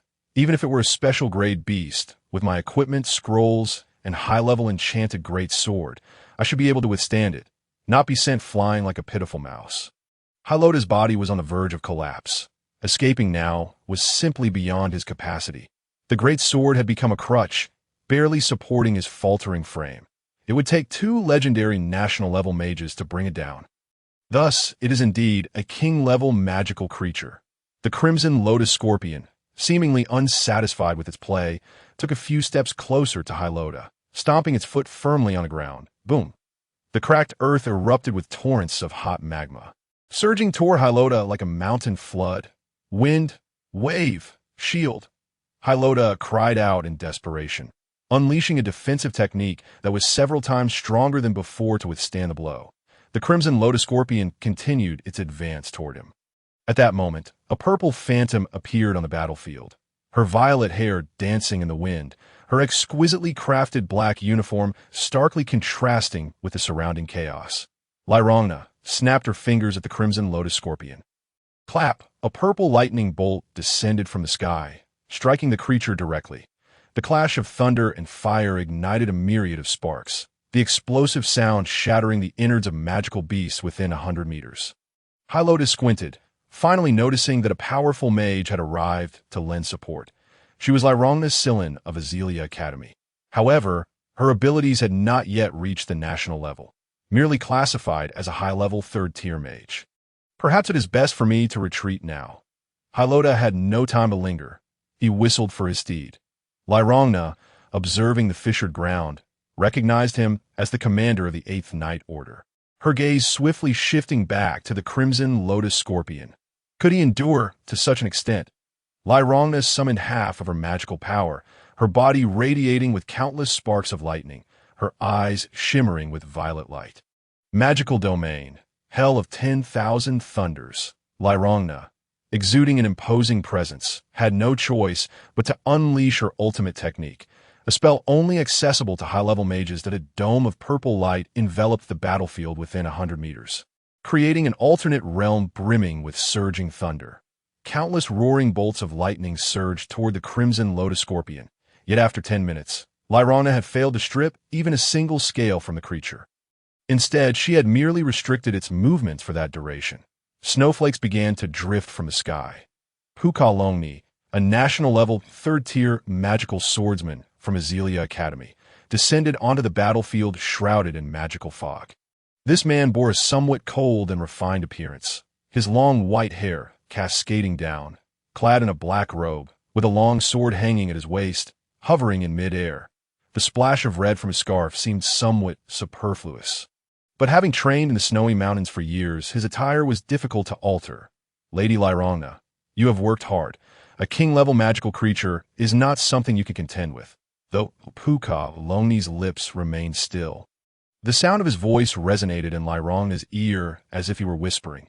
The crimson lotus scorpion sensed the equally formidable opponent slowly descending before it. Lyrongna had no choice but to be propelled back 100 meters. Puka Longni crossed his arms, his gaze appearing drowsy and unfocused, yet he approached within 50 meters of the crimson lotus scorpion, emanating a chilling aura that instilled fear in the creature. The long tail of the crimson lotus scorpion flicked. Whoosh! The sound of air being sliced through echoed, and before anyone realized it, Puka Longni had raised his left hand, catching the scorpion's tail bar with ease. Within mere seconds, the icy aura froze the tail solid. Puka Longni gripped the sword hilt with his right hand, sighed softly, and closed his eyes that a flash of cold light flickered, and he appeared 100 meters behind the crimson lotus scorpion and Lyrongna's view. The space surrounding the crimson lotus scorpion twisted, fragmented, and then overlapped and merged, the entire process occurring so rapidly that it was impossible to perceive Puka Longni's form with either sight or magical sensing. The scorpion's outer shell shattered, its dark red scales flaking off like broken glass. The crimson lotus scorpion swiftly shook itself, its massive body now agile, as the scales that had hindered its movement fell away, revealing a physique remarkably similar to that of a human. Puka Longni revealed a side profile, a glimmer of white light visible at the corner of his eye, followed by yet another flash of cold light. In the distance, Hylota observed the unfolding scene. The battlefield had become incomprehensible through known information. After the cold light faded, the crimson lotus scorpion was reduced to countless chunks of flesh, melting into the earth. The magical fog and dark clouds dissipated rapidly. Thank you very much, and no need for thanks. Puka Longni interrupted Lyrongna's monologue. With this old man shielding Azelia Academy, while the truth remains undisclosed, you may proclaim to the outside world that it was a formidable elite-tier magical beast. I must take my leave now that a mysterious white luminescence emanated from the soles of Puka Longni's feet, flickering before he vanished into the biting wind that on the scene. Only Lyrongna remained, silently gazing at the puddle of flesh on the ground. Struggling to comprehend Puka Longni's immense power while pondering how the Star Spirit Department might rectify this blunder, Hylota approached on horseback, gradually drawing near. Lady Lyrongna. Hylota greeted her. This creature's level must be that of a royal-tier magical beast. Correct? Rest assured I witnessed everything. The soldiers who retreated to a distance may not be aware of the situation here. Your Excellency Heloda, Lyrana replied, as the head of the Star Spirit Department, I feel compelled to apologize. It was our department that misjudged this matter. Heloda smiled faintly, his voice weak yet composed. Then, how do you intend to compensate? Especially for those valiant warriors who have perished at that moment. The sky had completely cleared, with a lingering glow of sunset adorning the horizon. The soldiers of the 8th Night Brigade returned to the battlefield, seeking their commander, Heloda, upon noticing a woman conversing with him beside the mound of flesh. They dispersed without a word, attending to their cleanup duties. The 9th and 10th Night Brigades followed suit, needing to engage in the official task of clearing the battlefield from the miasma and dark clouds. What might I offer you in compensation? Money. Or, we are old acquaintances. Let us not speak of monetary matters. I value the future more. Heloda replied weakly, if we refrain from discussing money, your appetite may grow even larger. Lyrana lifted her gaze, sharing a knowing look with Heloda before a smile graced her lips. Speak then. What conditions do you wish to propose? As long as they lie within my capacity to fulfill, I shall consider them. You must be aware of my daughter, Isabella. She possesses a natural talent for magic, and I hope she can gain admission to your Azelia Academy in the future. Consider it a favor owed to you. Heloda stated. Lyrana raised an eyebrow. Your Excellency Heloda should know that the admission standards of Azelia Academy are stringent. A child with magical talent is not in short supply. Ultimately, whether she can enter based on her own abilities is beyond my jurisdiction. However, I can assure you that if your daughter truly qualifies for Azelia in the future, I will ensure her experience is more advantageous, allowing her to learn more than others. Lyrana produced a premium teleportation scroll. Heloda chuckled. You assert this. Yet as a father, I merely wish to pave a small path for my child. After a flash of purple light, Lyrana teleported away 0.2 hours prior. In Leonton City, Isabella had spent the day engrossed in her studies in the study room. Butler Charlie stood idly at the door of Isabella's room, surprised that she had indeed managed to stay home today. It seemed that after a bout of fever, she had matured considerably. Isabella was studying the theoretical aspects of novice magic, uncovering a crucial piece of information that could enhance her magical prowess. It involved learning to detect the minima in the magical generation process. The more intricate the sensation, the more potent the magic. The book stated, even the finest strands of magical elements require constant sensing and recognition. Minima, you say? Wait a moment. Isabella realized that the magical realm possesses limited understanding of the microscopic world. Thus, the more meticulously one wields magic, the greater its power. If we consider the microscopic realm of electricity, it involves electrons, protons, neutrons, and ions, these even more minute entities if one could consciously perceive them. Wait. The same principle applies to other elemental magics. Isabella drew forth a slender thread of her meager magical energy, casting the electric sphere spell, no larger than a soybean, meticulously attuning to the microscopic currents. Unbeknownst to her, she became profoundly acquainted with the intricacies of these currents, maintaining the electric sphere without infusing additional magic, and with a mere thought, merging it with the elusive magical energy in the surrounding air, causing the sphere to gradually enlarge. Isabella was elated to discover the secrets of this magical world. Butler Charlie remained oblivious to any abnormalities, quietly observing Isabella as she played with the lightning element magic. Charlie, it's getting late. Shouldn't we start preparing dinner? Isabella turned her head to inquire. Oh, today, seeing you, Miss Isabella, I completely lost track of time. However, while I am cooking, you must not wander outside the house.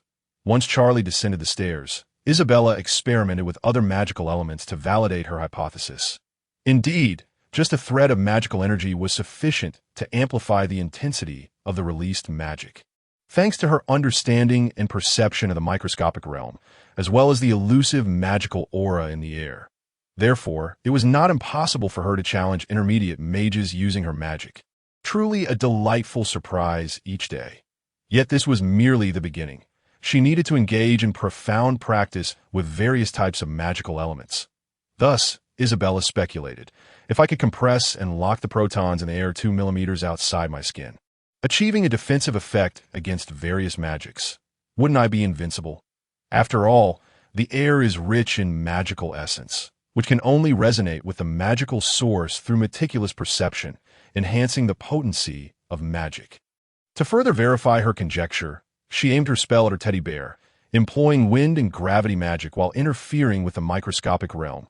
She attacked the bear with lightning magic, yet could not penetrate. After several attempts, the outcome remained the same. Isabella frowned, a mischievous grin spreading across her face. It seems I have stumbled upon an invincible method. A few more days of practice, and then I'll venture into the silent forest to hunt monsters. When I encounter that Sin Flower organization again, I'll show them how to be subdued. However, space magic was beyond her comprehension. Space? If it can store objects, then perhaps one could traverse through it like a portal. Isabella closed her eyes, envisioning the scene in the first-floor hall, and then, through her intuition, she sensed a spatial rift before her. Drawing forth a thread of magical energy, she truly opened a fissure leading to the first-floor hall. Isabella tossed her teddy bear into it, then hurried to the second-floor railing, where the bear now lay in the hall below, just as she had thrown it into the rift. The primary limitation was that she could only traverse spaces she had previously visited and those within her line of sight. Unfamiliar locations could not be accessed via space magic. While Isabella pondered this, Cuccolo stealthily appeared behind her, suddenly embracing her, startling Isabella to the point she almost retaliated with magic. "What are you doing? Sister, what has captivated you so?" "Cuccolo, you're being mischievous again," Isabella said, gently pulling her sister's hands away. "Have you been diligently studying today? Once you awaken your magic, I shall personally teach you." Nearby the manor, Heloda's 8th Night Brigade had returned to the training grounds in succession. Meanwhile, in the kitchen, Charlie received a communication scroll from Heloda. Half an hour later, Heloda rode back to the manor's rear courtyard. Mr. Charlie approached to greet him, observing that Heloda appeared gravely injured. The joint forces had unexpectedly resolved matters with remarkable swiftness. Truly commendable of Mr. Heloda. Listening to Charlie's flattery, Heloda's expression darkened. Dismounting his horse, he remained silent, preoccupied with removing his armor. "Mr. Heloda, what happened to your great sword?" Charlie asked, taking the bent blade with a puzzled expression. "What could have transpired for a high-level magical weapon to be so deformed? Tomorrow, take it to the blacksmith to be repaired. 20 silver coins should suffice. I do not wish the child to see me in such a disheveled state."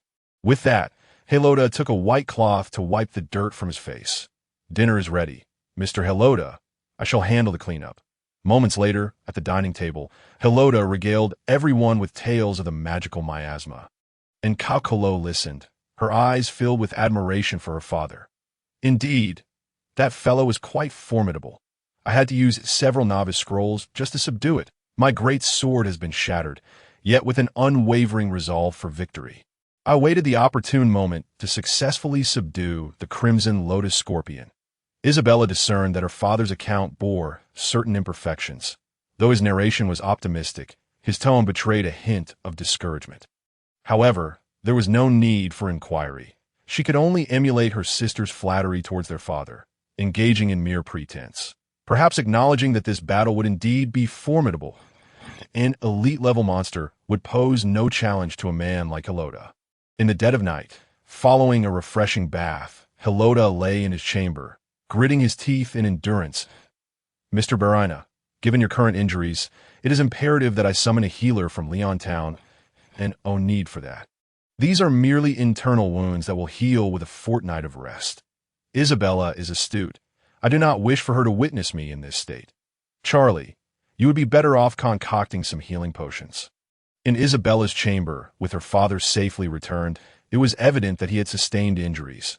The steward had been diligently attending to him in his quarters, and now it was time to seek retribution against the Sin Flower organization deep within the Silent Grove.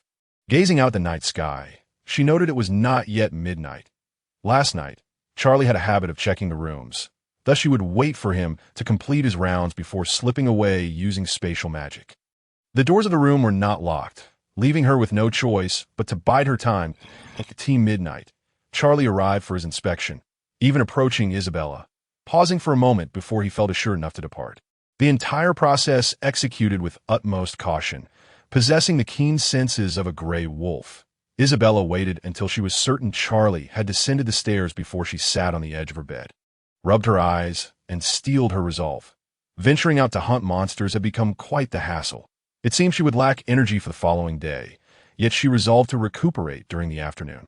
Having calmed her emotions, Isabella opened a spatial rift leading to the boundary of the silent grove, entering without hesitation. Deep within the silent grove, Dark Flower number 12 remarked, is the young girl from the Barina family truly as remarkable as you claim? The organization even transferred me to this desolate location for a mere novice girl capable of slaying 4 purple-eyed red apes. Are you simply incompetent, only able to command a few frail monkeys? Surely you're not adept at combat? Hey, I assure you, that girl is undoubtedly a prodigy with extraordinary magical talent. Perhaps the Barina family is simply too skilled at concealment and humility. Do you really believe Isabella would come here? The Silent Grove is not a place for the faint of heart. Do you not know that humans are driven by greed, to hone her skills and acquire magical cores from slain monsters? She would undoubtedly sneak into the Silent Grove behind her family's back. Just prepare the bait. When she appears, cast out several lures to draw her into the ravine. Dark Flower number 12 yawned. Such a simplistic ruse would only deceive children. You may continue to wait. I lack the patience for this and will take a brief rest. Wake me if anything stirs. After nearly half an hour of waiting, Dark Flower number 28 sensed something amiss nearby. Specifically, the presence of a high-level magic practitioner who was deliberately exposing a weakness that not sleep. Is the fish on the hook? He mumbled drowsily. There are more than just the 2 of us in the Silent Grove. I sense someone nearby, but I cannot discern their origin. In my eyes, trees and plants can speak. A mature woman's voice echoed from behind them. What are you 2 doing? Lurking on a mountain? Startled, Dark Flower no. 12 shook off his drowsiness, instantly alerting himself and conjuring magical seals. May I inquire if you are from the Malin Flower organization? He asked calmly. We are merely hunting. We have not disturbed you. Have we? Hunting? Such nonsense. The Sinflower organization merely waits for prey to come to them. Since there is nothing novel here, I see no reason to engage in conversation. The mysterious woman turned to leave. Dark Flower number 12 interjected. Wait, let me guess. Are you perhaps a member of the Magic Merchant Group? Your position must be significant. Noticing her foxtail in its humanoid form, he continued. You are correct, young lad. But alas, I am merely a courier. We could engage in an information exchange. I possess the latest news regarding the magical fog and the Azalea Star Spirit Department. What do you have to offer in return? The 2 men exchanged glances. Would a transaction involving the Sin Flower and Briefin Academy suffice? Absurd. The mysterious woman turned to leave. Your trivial matters are known to half of the Magic Merchant Group. Communicating with you is a waste of time. After she had distanced herself, Malin Flower number 28 spat. Is the Magic Merchant Group truly something to be revered? Their treatment is the worst among us. It is no wonder she is a high-level magic practitioner, yet merely a courier. Malin Flower number 28 lowered his voice suddenly. Is it possible that the Magic Merchant Group possesses so many high-level warriors that they do not require her? The 2 continued their idle chatter. Isabella wandered alone in the Silent Grove, not in search of monsters, but rather seeking the Sin Flower organization members who had targeted her that fateful night. Armed with means for self-preservation and methods to vanquish her foes, she felt no sense of loss, even if a retreat became necessary. However, after 10 minutes of advancing, Isabella pondered whether she was acting impulsively. What if they had several mid-level magic practitioners among their ranks? Weighing her options, she realized she had discovered a little secret about utilizing magic. Engaging in at least one battle would reveal who was stronger or weaker. After all, in this world, the measure of magical power is determined by the source of magic rather than any other criteria. It seemed to be the sole standard. The fish is on the hook. Malin Flower number 28 grinned. Dark Flower, not engaging in conversation, transformed into a shadow, disappearing into the darkness. Ahead on the mountain path, Isabella spotted a magical bear, its back turned to her as it lumbered slowly. Approximately 100 meters away, moving towards a downhill path deeper into the forest, its magical creature levels seemingly at the novice stage. Isabella chuckled softly to herself. Oh, a delightful surprise. I hope that creature's tamed beasts do not interfere with it. Perhaps I might inherit the bear's strength.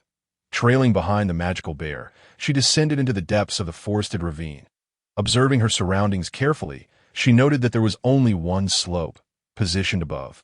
She could release magic stealthily to ambush it successfully. Isabella concentrated, channeling water elemental magic, conjuring a conical water column that she then infused with gravity magic, compressing the water's accumulation to twice its density. With her left hand gripping her right wrist, a faint blue light shimmered before the water projectile shot forth like an arrow, striking the magical bear.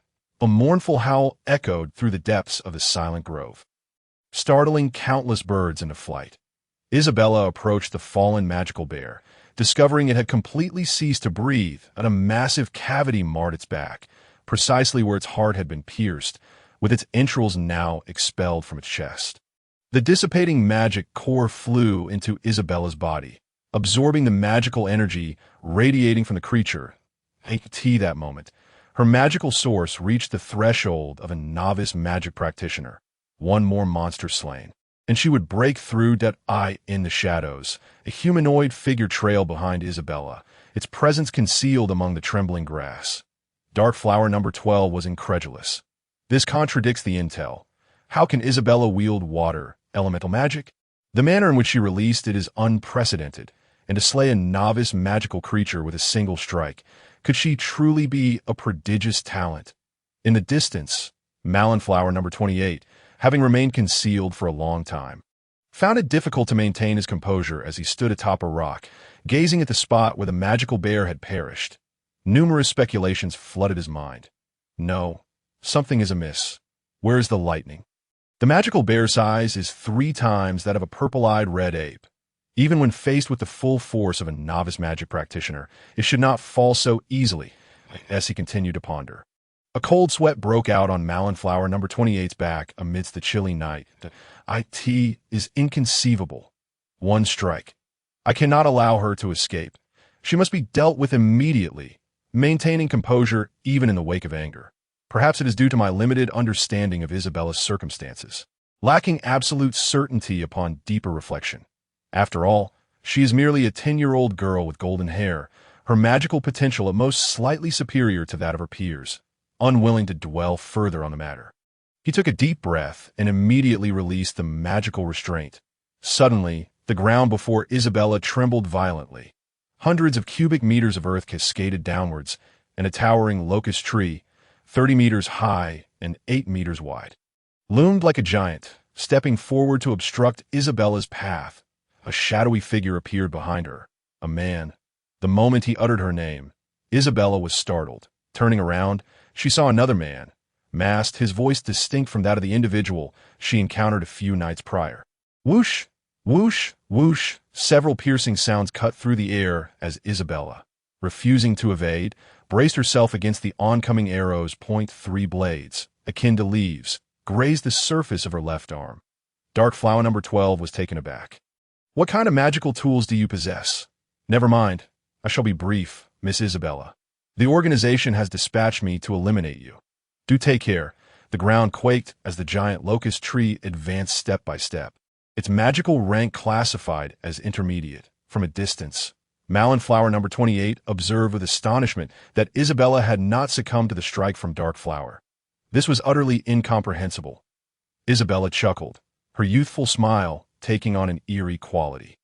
You are an intermediate magic sorcerer of the dark element, are you not? It appears that such sorcery is not as formidable as one might expect, if my defenses can withstand your efforts. How do you dare to pursue magical combat? Dark heat wave.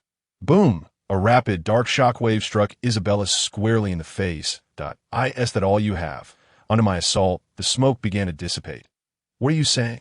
Isabella retorted with the same tone. With such feeble force, even a plow horse could outperform you.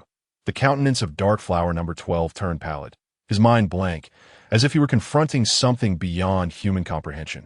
Flower number 28, hidden upon the mountainside, was equally flabbergasted. The dark heat wave unleashed by Dark Flower number 12 had previously been capable of obliterating 6 beginner magical warriors, yet here it seemed no more impactful than a mere puff. Isabella waved her hand, coughed lightly, and remarked, Intermediate sorcerer, is this your only trick? If my analysis is correct, dark element magic obliterates matter, composed of negative ions. Allow me to demonstrate. With her right palm directed at dark flower No. 12, she concentrated her magic seal, conjuring a sphere of darkness composed of countless grains of black sand, which trembled violently, creating a heat wave in the air. Recognizing the peril, dark flower number 12 transformed into a shadow and vanished into the darkness. Isabella's palm was now aimed at the giant locust tree behind her. Boom!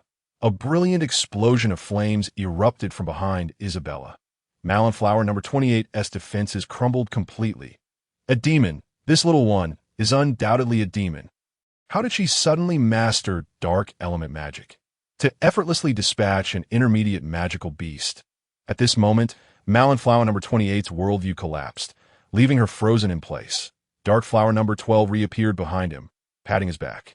Retreat. With our abilities, we are likely no match for Isabella. Malin flower number 28 remained unresponsive, her mental state entirely paralyzed. Flames engulfed half the valley as Isabella claimed her first intermediate magical beast core. Inheriting the strength of a bear and the protective might of the locust tree in a mere 10 minutes. Her magical potential had now ascended to the level of an intermediate sorcerer. Isabella realized they were far too aware of her situation. She had to eliminate them, and if her circumstances were to be divulged, her future would be fraught with peril. Through the flames, she glimpsed two figures entwined atop a nearby hill. Utilizing spatial magic, she instantaneously appeared behind them. Dark flower number 13, sensing danger, attempted to flee, but found his body uncontrollable, as if ensnared in quicksand, while Malin flower number 28 suddenly collapsed to the ground, regaining half her senses. Allow me to impose a burden of gravity upon you. Isabella tightened her grip. I apologize, but you both are privy to far too many of my secrets. The two had no time to utter a final word. Bang! Their bodies were crushed into dust by the overwhelming force of gravity. Their magical sources transformed into elemental light particles, merging into Isabella's own reservoir of magic. Under the cover of darkness, the mountain winds howled. Isabella opened a spatial rift to return to her chamber. Feeling utterly exhausted, she knew that a mere 2 minutes on her bed would guarantee her instant slumber in the underground hideout of the city of Leontin. An enigmatic figure awaited. Lady Bianhua had a young woman appear behind an older woman, who remained wide awake, meticulously analyzing several intelligence reports at her desk, under the flickering light of a kerosene lamp. These reports, lengthy and verbose, contained little of worth to scrutinize. What brings you here at such a late hour? The room was eerily quiet, each tick of the clock's gears audible. Recently, Malin flower number 28, who was assigned to surveil the Baelina vineyard in the Silent Forest, has just met an untimely demise, coinciding with the death of dark flower number 12. Their life candles extinguished simultaneously. The elegantly dressed woman waited for a moment before responding nonchalantly. Understood. Does the Baelina family not have a daughter who awakened her magical abilities? I heard just the other day that she awakened lightning element magic and even managed to defeat 4 beginner magical beasts. Could it be that the Baelina family harbors some secret? Dispatch others to the Silent Forest immediately. We cannot overlook a single action of the Baelina vineyard. Warn them not to show their faces. The maid, perplexed, inquired, why does the organization place such importance on a mere vineyard? Because far away in the Avalator Royal Palace, during festival celebrations, Leontin's wine is essential. This means that most nobles will soon converge upon the palace, providing the Sin Flower organization an opportunity to act. The moment their wine convoy is in motion, we must be prepared. Therefore, this location serves as a critical node in our surveillance system. Those 2 fools deserve their fate. There is no need for sympathy. The maid nodded in sudden understanding, stating, I've already dispatched someone. Perhaps we can uncover the perpetrator and eliminate any possibility of detection by the all-seeing eye. Bianhua gathered the numerous intelligence reports from her desk, placing them into a black bag. The intelligence team of the Aubric Empire is nothing but a bunch of incompetent fools, yet they dare to call themselves the all-seeing eye. You are quite efficient. If they indeed are responsible, Bianhua picked up a pipe, snapped her fingers, and flames ignited. She inhaled deeply, exhaling smoke rings. Then we shall deal with them in the Silent Forest. The following morning, Isabella was awakened by Charles. "Miss Isabella, you've been rising quite late lately. Did you not sleep well last night?" Rubbing her eyes, Isabella replied lazily, "Perhaps I have simply been exhausted of late. Surely it isn't yet time for sword practice?" Richard took out his pocket watch, glancing at it. "There's still 10 minutes remaining. If you do not rise, Mr. Baelina will be quite stern with you. During breakfast, I called for you several times, yet you seem to be in a deep slumber." After a brief bout of Charles' gentle chiding, Isabella complied and commenced her daily sword practice. However, today was unusual. Her father, injured, sat on the threshold of the backyard, watching Isabella and Kokolo practice. Yet Heloda's expression was vacant, his hollow gaze fixed on the distant sky. Once their practice concluded, Isabella noticed her father's peculiar demeanor. "Father, why do you seem so lost in thought today?" she inquired. "It's nothing. I merely feel a sense of nostalgia.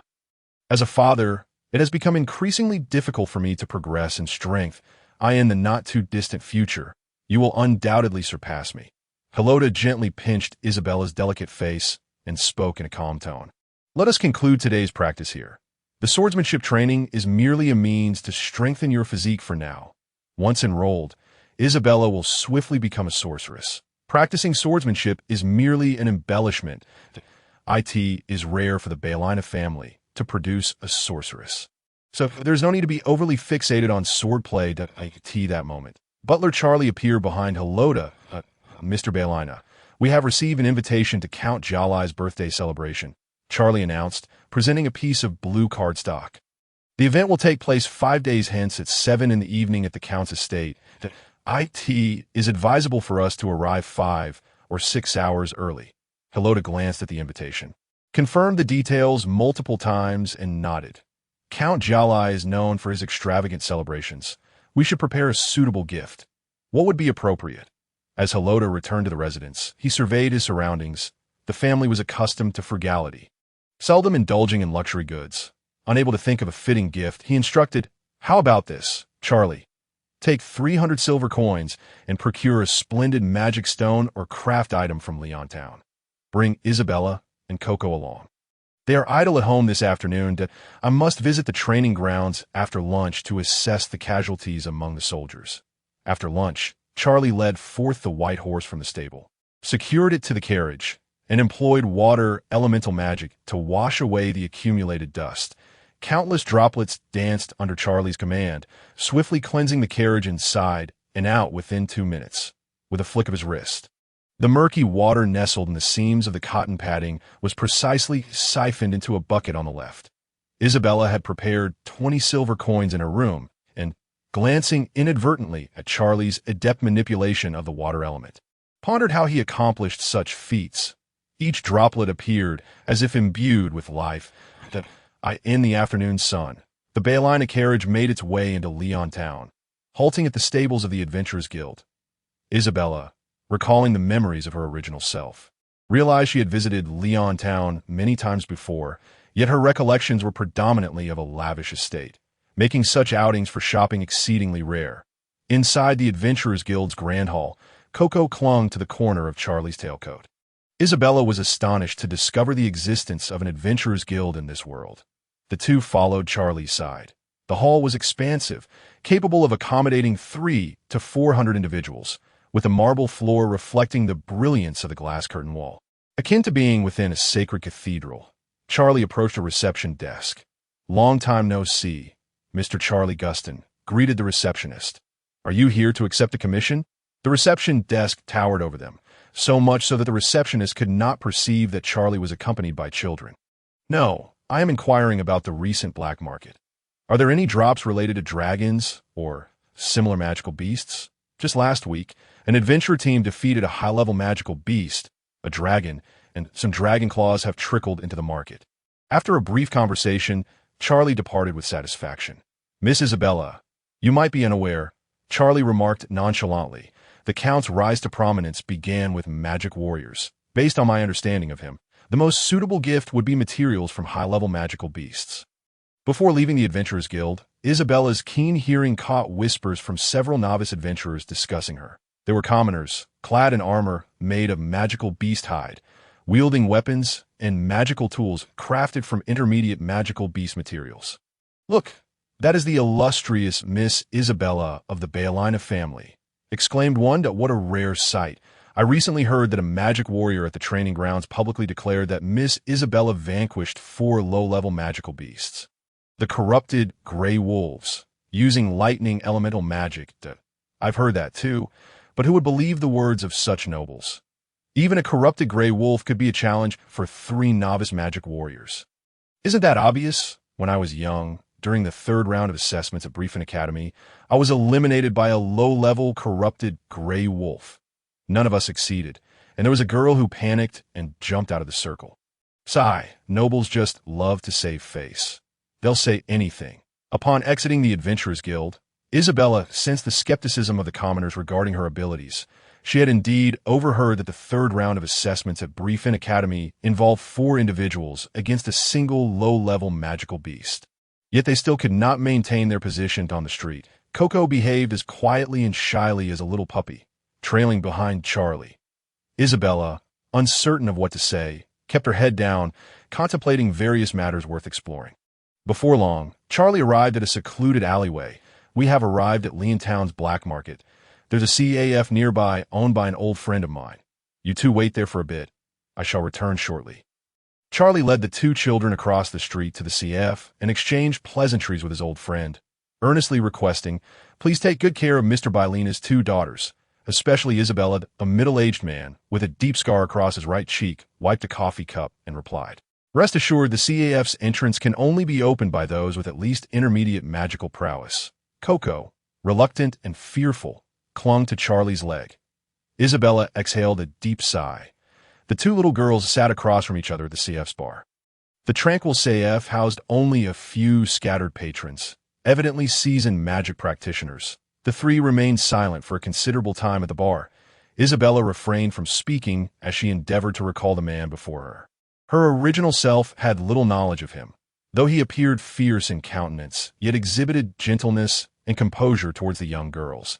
After scrutinizing the red-haired uncle clad in a crimson uniform and a white shirt that nearly reached his chin, along with a black tie adorned with gold patterns that shimmered under the CF's oil lamps, she thought he resembled a faint light hidden in darkness. Finally, the uncle broke the silence among the 3.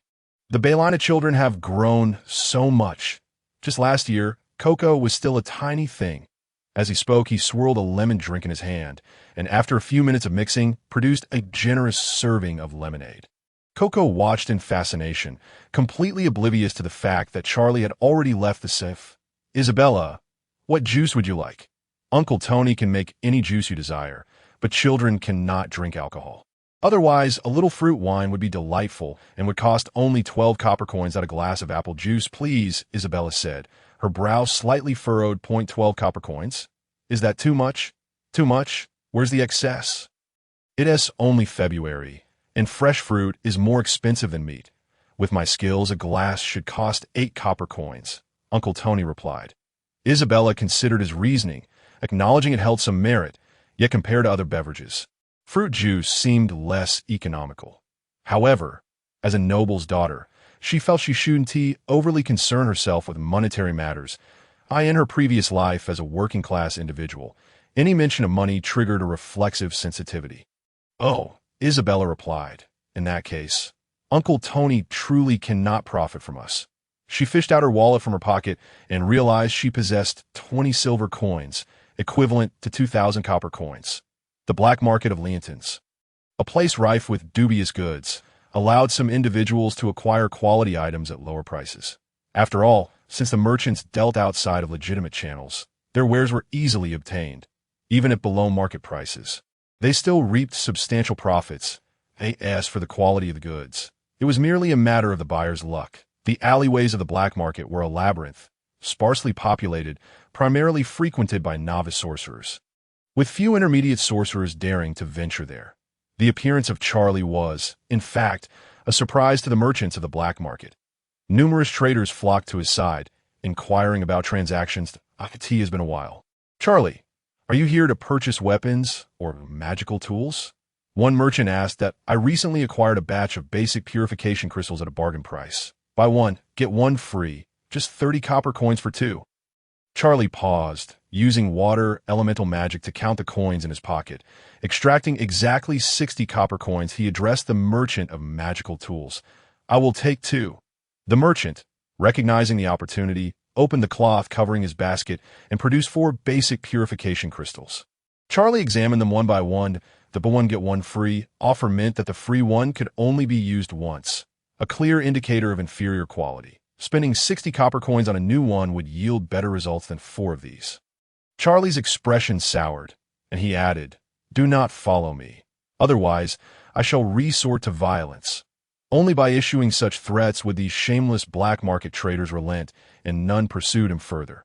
After a considerable time, he arrived at a general store for magical creature materials, where he directly paid 200 silver coins for a half-meter-long dragon claw, wrapping it in cloth and securing it at his waist. In the CAF, Uncle Tony regaled Coco with tales of Harold's youth, weaving stories that quickly drew them closer. Isabella, growing impatient, yearned to explore the black market herself, but she feared that a place like that would likely expel or abduct a child. Isabella had long recognized that what she lacked most was a magical tool, or perhaps even a weapon. Encountering peculiar magical creatures and relying solely on her hands to cast spells was unbecoming of her gifted status. She excused herself to the restroom, locked the door, and opened a spatial rift, stepping onto the streets of Leonton. Grabbing a red cloth hanging nearby, she fashioned it into a robe, the hood concealing her hair. Isabella felt that visiting the black market was unnecessary. A trip to a magical weapon shop would suffice. 10 minutes later, to her astonishment, she discovered that purchasing weapons required proof of sorcerer rank. With a student ID being the minimum requirement, the type of identification dictated the kind of magical weapon one could purchase. Given Isabella's current situation, obtaining a weapon through legitimate channels was impossible without someone to facilitate it. Frustrated, she departed from a magical weapons shop, vexed by the fact that she would have to venture into the black market. She had not anticipated the stringent regulations of this world. Without a qualification certificate, acquiring a decent magical weapon was utterly unattainable. Upon reaching the entrance of the black market, countless cold gazes scrutinized Isabella. In everyone's eyes, patrons of the black market typically don muted, dark attire. Her vibrant red robe undeniably captured their attention. However, no merchants dared to inquire about her purpose. As those engaged in haggling grew silent and wary upon seeing the diminutive figure in red approach. Filled with a sense of novelty, Isabella traversed through numerous shop entrances until she finally spotted a magical weapons store. Through the glass window, she beheld an array of weapons hanging inside, but 3 burly men lounged at the entrance, smoking and showing no intention of yielding. "Excuse me, gentlemen, may I pass?" Isabella's tone was flat, her gaze directed elsewhere, merely posing the question weakly. The 3 men exchanged glances, ignoring her completely. "How rude!" Isabella's voice sharpened. "If you do not move, I will not hesitate to break your teeth." The 3 men stood up, their towering figures even more imposing now. "Such a bold little girl," one bald man remarked, his coarse voice drawing the attention of onlookers. "Huh." Another chimed in mockingly. "You think you can break our teeth? Out of pity for your youth, we can't be bothered with you. Which street are you from, little brat? If you don't leave now, your parents will surely spank you." Isabella raised her right hand, her arm extending toward the open space. An invisible force knocked the 3 men to the ground, and they continued to roll about on the ground. Bystanders watched in astonishment. Isabella opened a spatial rift at the doorway and stepped through it into the magical weapons shop. Inside, only the elderly shopkeeper was present, his hair gray and adorned with reading glasses. Judging by his demeanor, he must have been quite a formidable character in his youth, exuding an aura of darkness as though he bore the weight of numerous lives. A rare guest indeed. After 20 years, it is the first time I have seen someone enter my shop using spatial magic. The 3 young men at the door are my bodyguards, since you are here with sincere intent to trade. I have no reason to stop you." The old man set aside the book he was reading and glanced at Isabella. Isabella surveyed the walls, which were adorned with a dazzling array of magical swords. Most priced around 30 silver coins, with some exquisite pieces exceeding 300 silver coins. Suddenly, she felt that her 20 silver coins were woefully insufficient. "Good sir, How much do your swords cost? Isabella thought it unnecessary to be overly polite with those in the black market. She preferred to speak plainly, without the need for honorifics, lest others perceive her as an easy target. Little girl, the weapons here are simply unsuitable for you. You would struggle to lift even the lightest one. Some have already resonated with magical swordsmen and possess corresponding elemental affinities, which you cannot utilize. You would be better off purchasing from a legitimate shop. Isabella's frustration boiled over. She had just been expelled from a proper magical weapons store without even entering. I will take a look first. If I find something suitable, I will certainly buy it, ideally within the price range of 20 silver coins, if you would allow me to test the weapons personally. That's no problem. If you can wield a suitable sword, it speaks to your abilities. Isabella wandered about the shop, which was not particularly large, occupying about 50 square meters with 4 display cases and a small activity space featuring a wooden dummy crafted from magical vines. She spotted a black sword with golden patterns priced at 800 silver coins. The blade had a hollow gap, and the hilt was inlaid with 3 differently sized red crystals.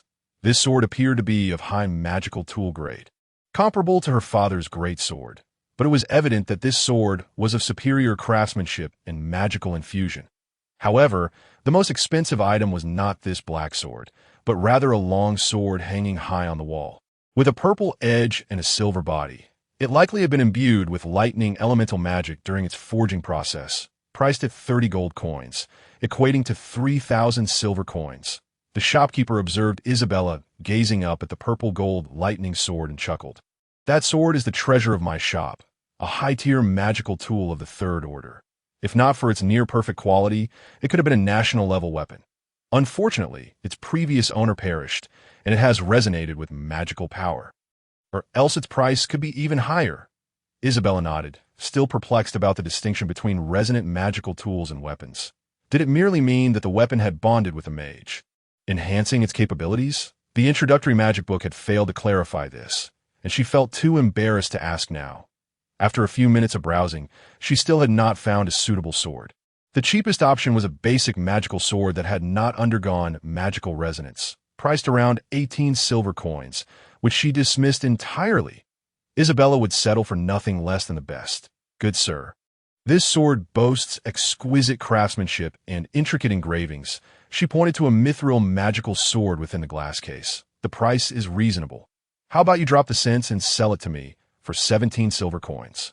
Acquiring this ordinary sword was undoubtedly a decision made with careful consideration that in the future, when revealing weapons before others, this sword would indeed be the optimal choice. The shopkeeper set down his book, approached the counter, adjusted his reading glasses, and took a closer look.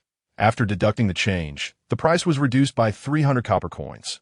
Well, low-grade goods are inherently difficult to sell. Would you like to try the sword? No, thank you. I am in a hurry. A minute later, Isabella and the elderly shopkeeper exchanged payment for the item. With a flick of her right hand, Isabella utilized magic to open a spatial rift. Tossing the sword into IT that moment, the shop door swung open, and 3 burly men stumbled into the store. The shopkeeper shook his head at the trio, who reluctantly retreated. The 3 bodyguards at the entrance. All junior tier 3 magic warriors, surprisingly could not stop you. How could someone so young manage that? Are you a demi-human? Or perhaps a half-elf? The shopkeeper found himself quite intrigued by Isabella's identity. This young girl, capable of wielding rare spatial magic, and having effortlessly incapacitated the guards with unknown means, seemed to possess a power that belied her apparent rank as a novice sorceress. This realization engendered a sense of wariness in the shopkeeper. With her abilities, it was conceivable that she could rob a weapon shop or sneak in at night. Isabella said nothing, opening the spatial rift once more to return to the CAF's restroom, where she returned the red cloth. Upon returning to the CAF's bar, she coincidentally encountered Charlie, who was carrying a package. Isabella, Kokolo, it's about time we head back. There is still a little time left to explore the city. Tony, somewhat disheartened, was taken away before he could converse more with Kokolo. As they wandered the city, Isabella found herself fixated on the sword known as the Thunder of Purple Gold in the weapon shop. Those old foxes would certainly employ various measures to bolster their defenses. They must be aware that I've taken a liking to that sword, and anyone who can wield spatial magic surely harbors thieving ambitions. It is difficult to fathom how the weapon shop would fortify against theft. Charlie, holding Kokolo's small hand, noticed Isabella's pensive demeanor but refrained from inquiring about it. He could not help but reflect. It seemed Isabella was quite easygoing, not running about or causing a commotion, yet there was an odd tranquility about her at this moment. Charlie, Isabella asked, why are there levels within junior sorcerers, like first and second tiers? What distinguishes them? Charlie's surprise was palpable at her question. He had not expected the young lady to take an interest in matters of magic. Put it simply, the distinction between the first and second tiers lies in their magical sources. The former has double the capacity of a zero tier, while the latter has quadruple. However, a zero-tier magical source of an intermediate sorcerer surpasses a junior tier 3's by a factor of 2. That I hope my explanation is clear to you, miss? Isabella nodded. Then inquired again, what about the resonance between magical tools and magical energy? Charlie smiled with satisfaction. Once a magical tool resonates with its user's magical energy, it becomes compatible with the user's magical elements and various aspects. If a multi-element magic user resonates with their magic, the tool can accommodate more individuals.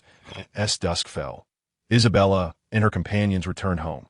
Charlie prepared dinner, and Helota was quite pleased with the dragon's claw gift, which was not overly costly and perfectly suited for crafting into a scythe. Nighttime was the period Isabella anticipated most eagerly. Alone in her room, she retrieved the long sword, scrutinizing it for quite some time. Although it was merely a novice-level weapon, it was indeed her first. Yet, the thought of superior weapons still available in the shop ignited her covetous desires. After all, that shop was situated in the black market. Lacking the oversight of city guards, in the event of a magical confrontation, they would have to resolve it on their own. Footsteps echoed in the corridor, prompting Isabella to swiftly open the spatial rift and stow the sword away. Helota appeared at her door, saying, "You seem troubled of late. Is something bothering you?" Isabella was taken aback. Had her identity as a transmigrator been discovered? She could only feign calmness, stammering, "I've been contemplating how to rapidly enhance my magical abilities. Practicing alone at home is rather dull." "You share a similar temperament to mine," Helota remarked, leaning against the doorframe. "In 2 days, I have some free time that I will organize a team of 12 magic warriors. And I will personally take you to the Silent Forest. It would be too dangerous for you to sneak away alone." Isabella could hardly believe her ears. Was Helota truly extending such an invitation? What a wonderful father he was! Without hesitation, she accepted, deciding that the Sword of Thunder of purple gold in the black market could wait for another opportunity. For now, they would remain cautious, and eventually their vigilance would wane. 2 days later in the afternoon, Kokolo was learning new characters under Charlie's tutelage. Isabella donned her hunting attire. In the backyard, Helota led out a warhorse, dressed in casual wear. Isabella settled behind Helota as he rode out of the estate, with 13 junior tier 3 magic warriors from the 8th Night Brigade trailing behind him.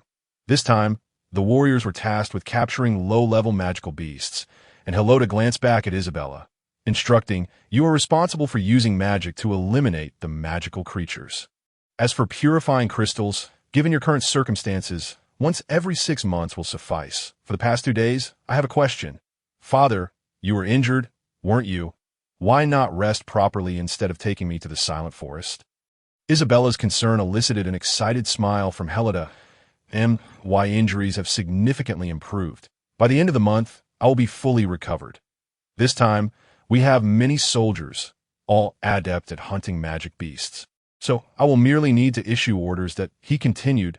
"Moreover, I have seen your potential. Being able to slay low-level magical beasts at the novice level is quite remarkable. It is essential to gain more experience. For the future holds great promise. Most individuals do not necessarily hold an advantage when battling opponents of the same tier, and it is fortunate that you wield lightning element magic, which possesses unparalleled penetrating power among all magical elements. As for my wind element magic, it can encompass water, fire, and earth elements, enhancing speed and reducing physical burdens, making it ideal for a magic warrior like myself." Isabella nodded and shared a few of her father's insights on magic. His knowledge seemed to echo textbook teachings, as if the written word held the definitive answer, an unchanging standard throughout time.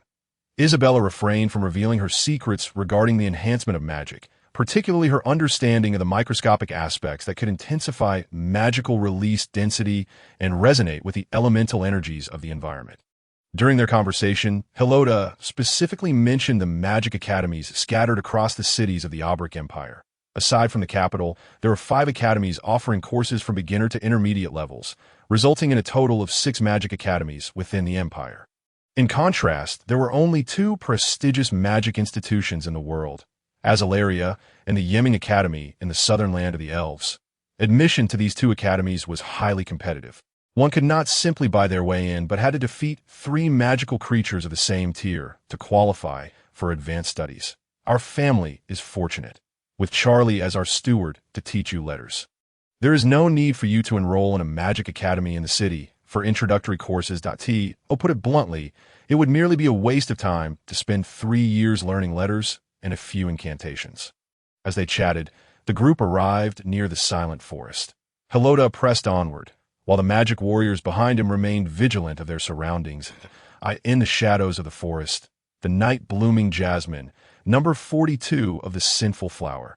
Fixated on Helota's party, she perched in a tree, murmuring to herself, "It seems they are merely here for a leisurely excursion. That must be Helota and Isabella, my lady of the other shore. Now is the perfect moment to deal with them. But alas, you have tasked me with watching over this vast vineyard." Number 42 of the night-blooming jasmine pondered what their true intentions in the silent forest might be. In the forest, apart from the monstrous creatures, nothing else warranted their visit. Unable to contain her curiosity, Night Fragrance number 42 began to shadow Helota's group from a distance, maintaining a 200-meter gap, concealed among the trees, as the party advanced to a landslide area that obstructed their path. Isabella recognized the cause of the collapse and knew that the layer of charred wood above was the result of a mid-level monster, the Sephora giant. Curiously, a faint fragrance lingered in the air. Isabella, with her keen sense of smell, had detected this inexplicable scent long before. However, spring had yet to arrive, so where could this floral aroma be coming from? Flowers. Isabella's first thought was the sinful flower organization. They must have sent operatives to the silent forest once again. But why were they so fixated on this woodland?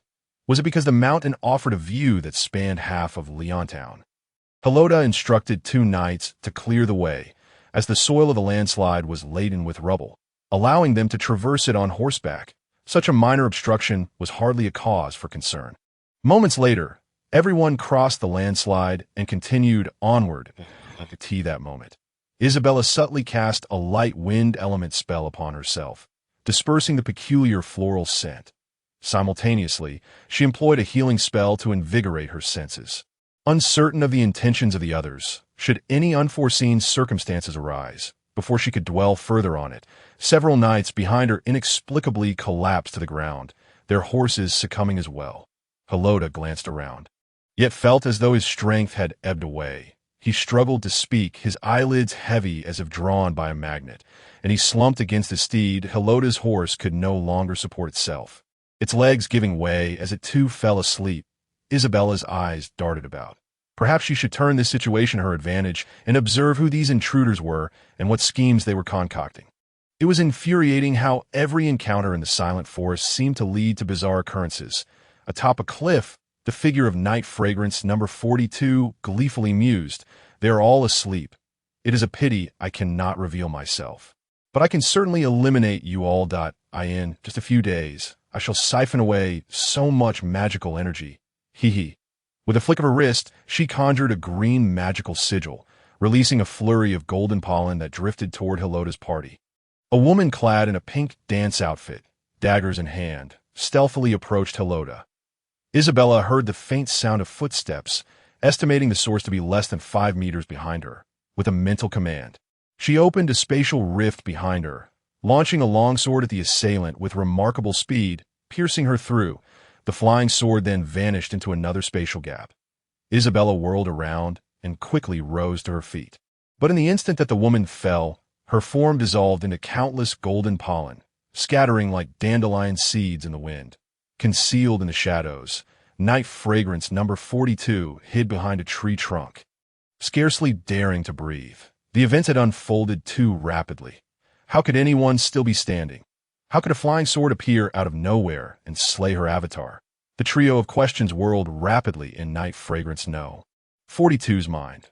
Then it struck her. She had heard that this assignment was merely to inspect the vineyard, and that both Ma Linhua, number 28, and Darkflower, number 12, had mysteriously perished simultaneously. Furthermore, intelligence indicated that Isabella Belina had awakened her affinity for lightning elemental magic. Yet that could not account for the sudden appearance of the flying sword. It was certainly not her doing. The most plausible explanation was that there were others hidden within the silent forest. Could it be members of the all-seeing eye? As for Isabella's immunity to the slumber, it was possible that she possessed a certain resistance to such drugs. This conclusion was merely the logical deduction of Night Fragrance No. 42. Meanwhile, Isabella remained silently vigilant for the emergence of the culprit, though she could detect no signs of movement, leaving her to speculate. Was this an instance of shape-shifting? Was the assailant a puppeteer? Perhaps they were a wood element magician akin to Ma Linhua, possessing formidable control, yet that individual remained exceedingly cautious, revealing no hint of their presence. Isabella stood still, her demeanor far too composed for a mere 10-year-old. She exhibited remarkable patience and was likely observing the surroundings, her own breathing slowing in the stillness. The spring breeze rustled through the valley, the sound of leaves clattering together in the wind echoed through the forest. At that moment, Isabella could no longer detect anything amiss. It was as if the earlier events had never transpired. However, she possessed ample patience. Any slight irregularity would not escape her notice. Now, it was merely a matter of waiting to see who would falter first. As for the two fools from the last incident, Night Fragrance number 42 had never been particularly interested in their demise. Her current focus was on how to extricate herself unscathed, fully aware that there were undoubtedly skilled individuals lurking in the shadows. To draw out these hidden experts, Night Fragrance number 42 once again quietly released another avatar. Isabella detected the faint sound of footsteps behind her. The woman appeared as if she had materialized from thin air. Isabella realized that this was the same woman she had just dispatched. Is this one also an avatar? With a mere thought, Isabella unleashed spatial magic instantly. Without any preliminary movements or gestures, the spatial rift opened near the woman, and a gleaming sword shot forth. The shape-shifting woman's form seemed insubstantial. The flying sword passed through her body as though it were merely a shadow, leaving her unscathed. "Are you not a member of the sinful flower?" Isabella inquired with an air of ease, her gaze scanning the surroundings as she addressed the approaching woman. Observing from the shadows, Night Fragrance number 42 remained vigilant of the nearby woods, but found no signs of the anticipated experts. Feeling that her adversary was well concealed, with not a hint of magical energy betraying their presence, that "I am indeed a member of the Sinful Flower Organization. But little sister, I am quite curious as to why you have not succumbed to sleep. Do you not enjoy slumber? I have an even better hypnotic potion." Isabella assessed that the shape-shifting woman before her likely possessed more capabilities than the previous incarnation.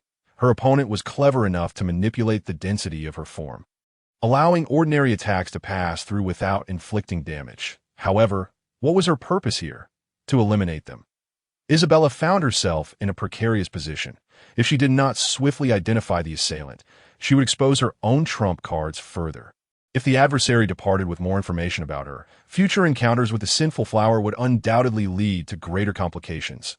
With a calm demeanor, Isabella questioned, "I do not know much about your sinful flower. But why do you persist in lingering within the silent forest? Is there some secret hidden in this remote wilderness?" Night Fragrance number 42 continued to scrutinize the vicinity around Isabella, yet everything appeared remarkably ordinary, perhaps even too ordinary. Furthermore, Isabella seemed unnaturally composed. Logically, a young girl in such a situation would have long succumbed to tears. It was implausible that she would question the motives of the Sinful Flower Organization. Ultimately, this place was far too peculiar. It was not a mere assignment. There was a lingering fear that there might be members of the all-seeing eye protecting her, and perhaps they too were searching for Night Fragrance No. 42. Night Fragrance number 42 felt ensnared in a dilemma. After years of meticulous conduct, could she truly be ensnared here? Oh, little sister, are you not afraid? So many adults are asleep. Let me see who still protects you. The woman before Isabella brandished her daggers, assuming a combative stance. Clearly, she was attempting to extract information. Isabella, however, did not comprehend her intent. Yet in Isabella's eyes, this shape-shifting woman was hardly worth the entanglement. Instead, she continued to scan the surroundings for the true master of the transformation. With keen perception, Isabella detected a subtle anomaly. The magical essence in the woods to her left was noticeably diminishing. Although the consumption was gradual, it nonetheless indicated that the assailant was concealed within the left woods. Although their exact location remained unknown, should she rashly shift her position now, it was unlikely she would capture her in one fell swoop. Little sister, do you have skilled protectors nearby? If no experts reveal themselves soon, I shall not hesitate to act. Night Fragrance number 42 could not contain herself any longer and decided to speak plainly. Upon hearing this, Isabella felt momentarily dazed, contemplating before realizing that the member of the Sinful Flower organization believed the earlier spatial magic had been the work of another. In truth, it had all been Isabella's doing, and since she was so concerned about nearby experts, why not fabricate one? However, the challenge of fabricating one is even greater. Just as the shape-shifting woman was about to launch her attack, Isabella opened a spatial rift in the nearby forest, unleashing a flying sword that swept past the treetops of the mountain to the left, severing branches in its wake. Nightshade, number 42, believing that someone had discovered her location, promptly activated a low-level teleportation scroll. Vanishing from the scene in less than 3 seconds, it was only when Isabella witnessed the scroll ignite that she discerned the whereabouts of that individual. But it was too late to pursue. Nevertheless, there was no need to chase her down, for she had frightened herself away.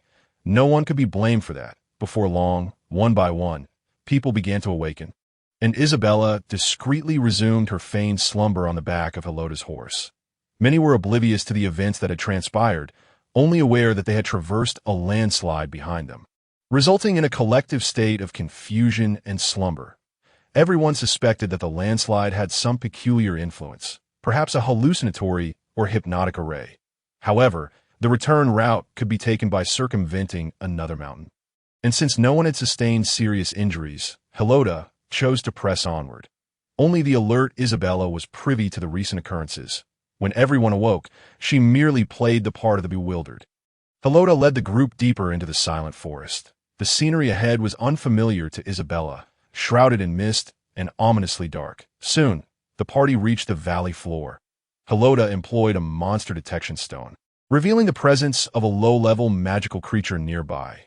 The terrain, at its widest, spanned no more than 40 meters, littered with shallow pools and loose stones, making dismounting impractical. The group dispersed to search, leaving half the members to wait in place. Approximately 2 minutes later, one of the knights reported, "Sir Knight Commander, we have discovered a colossal mutated crocodile tortoise. We have surrounded it, but its biting power is astonishing.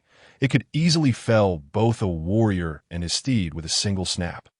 "Take me there," Heloda commanded, intrigued. What is going on in this silent forest? The number of magical creatures has dwindled significantly. It took us so long to find the first one that upon reaching the vicinity of the mutated crocodile tortoise, 6 knights managed to topple the creature, striking it with their swords as if they were spinning atop. Isabella dismounted, and Heloda instructed the warriors to maintain their distance to avoid any accidental harm to Isabella. She summoned a faint source of magical energy, deliberately muttering an incantation she could hardly recall, taking a full 20 seconds to unleash a lightning elemental spell. Crack! A purple arc of electricity burst forth from Isabella's palm. The mutated crocodile tortoise still exhibited signs of life, and after 3 more strikes, it was finally electrocuted to death. Heloda's warriors watched in awe as Isabella demonstrated such proficiency in her lightning elemental magic. Erupting into applause. It seems your efficiency and power in casting lightning elemental magic are quite commendable. As adept as a novice sorceress, Heloda praised, I had expected you would need to cast several times to defeat it. Isabella approached the lifeless form of the mutated crocodile tortoise, gently caressing the angles of its shell, while secretly siphoning the remnants of magical energy from within its body. The absorption was swift and in less than 10 seconds. She acquired the creature's defensive capabilities. Helota rode up behind Isabella. It is merely a magical creature.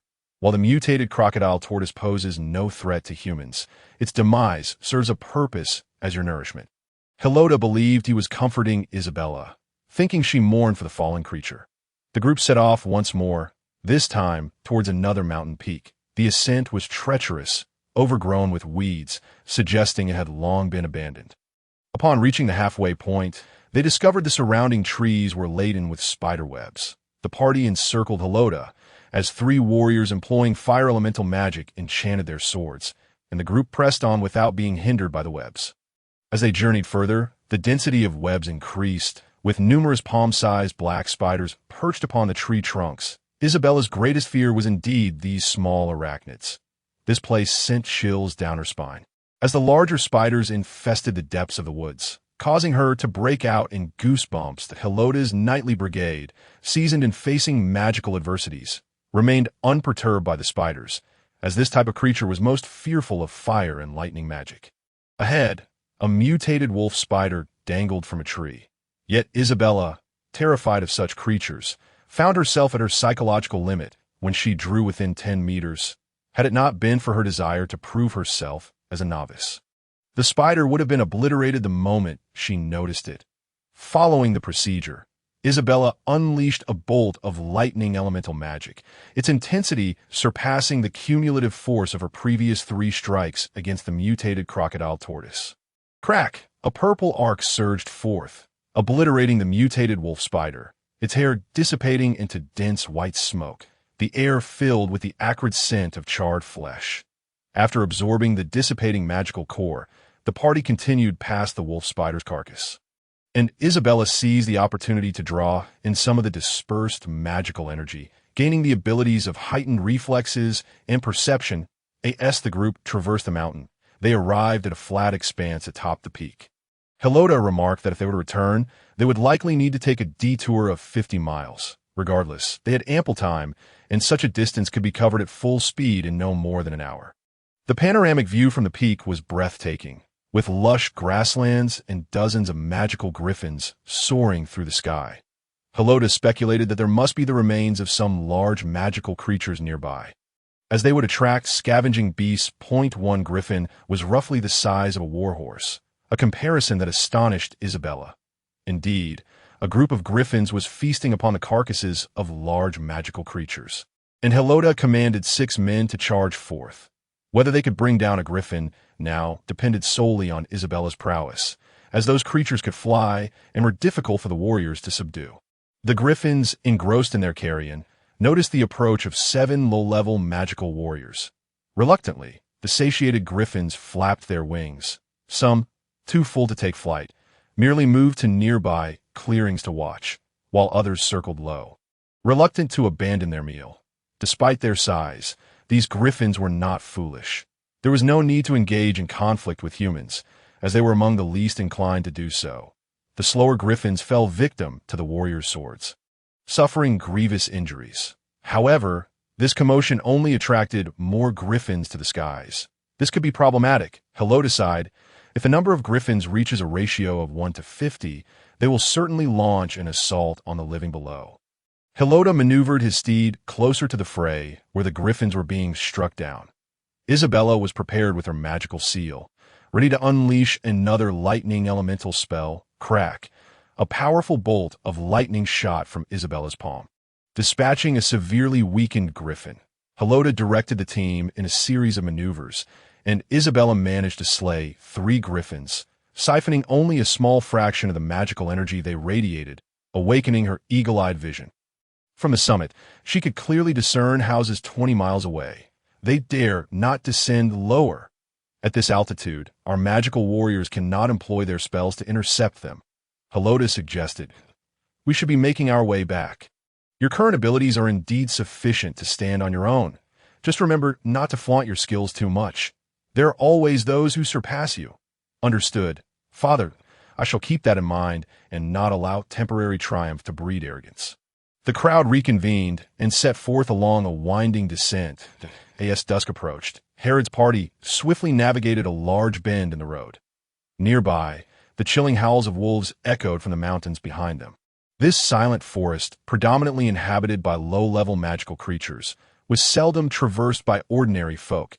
It was a place avoided unless one were part of an adventurer-esque group, a military detachment, or a merchant caravan employing sorcerers. The few who lingered at the rear soon noticed several enchanted gray wolves lurking near the path. A menacing presence for the warhorses, the ferocity of these beasts exerted a natural bloodline pressure on the herbivorous steeds, instilling a profound fear even in the most well-trained mounts, let alone against magical gray wolves. To avoid further complications, Herod commanded an accelerated retreat, distancing themselves from the wolves. He reasoned that if they pursued for 30 kilometers, they could later deal with the pack. However, by that time, darkness would have fully enveloped the land, rendering the path invisible to the steeds. Fortunately, the wolves abandoned the chase after a mere 10 kilometers. Yet, Isabella remained preoccupied, contemplating the potential gains from vanquishing so many low-level magical creatures, which would elevate her to the second tier of her level. Today's ventures had already significantly enhanced her magical energy, bringing her tantalizingly close to the first tier. On the way back, Isabella mused to herself, "After dinner, I shall deal with you all." As night fell, Herod's party returned to the vineyard estate.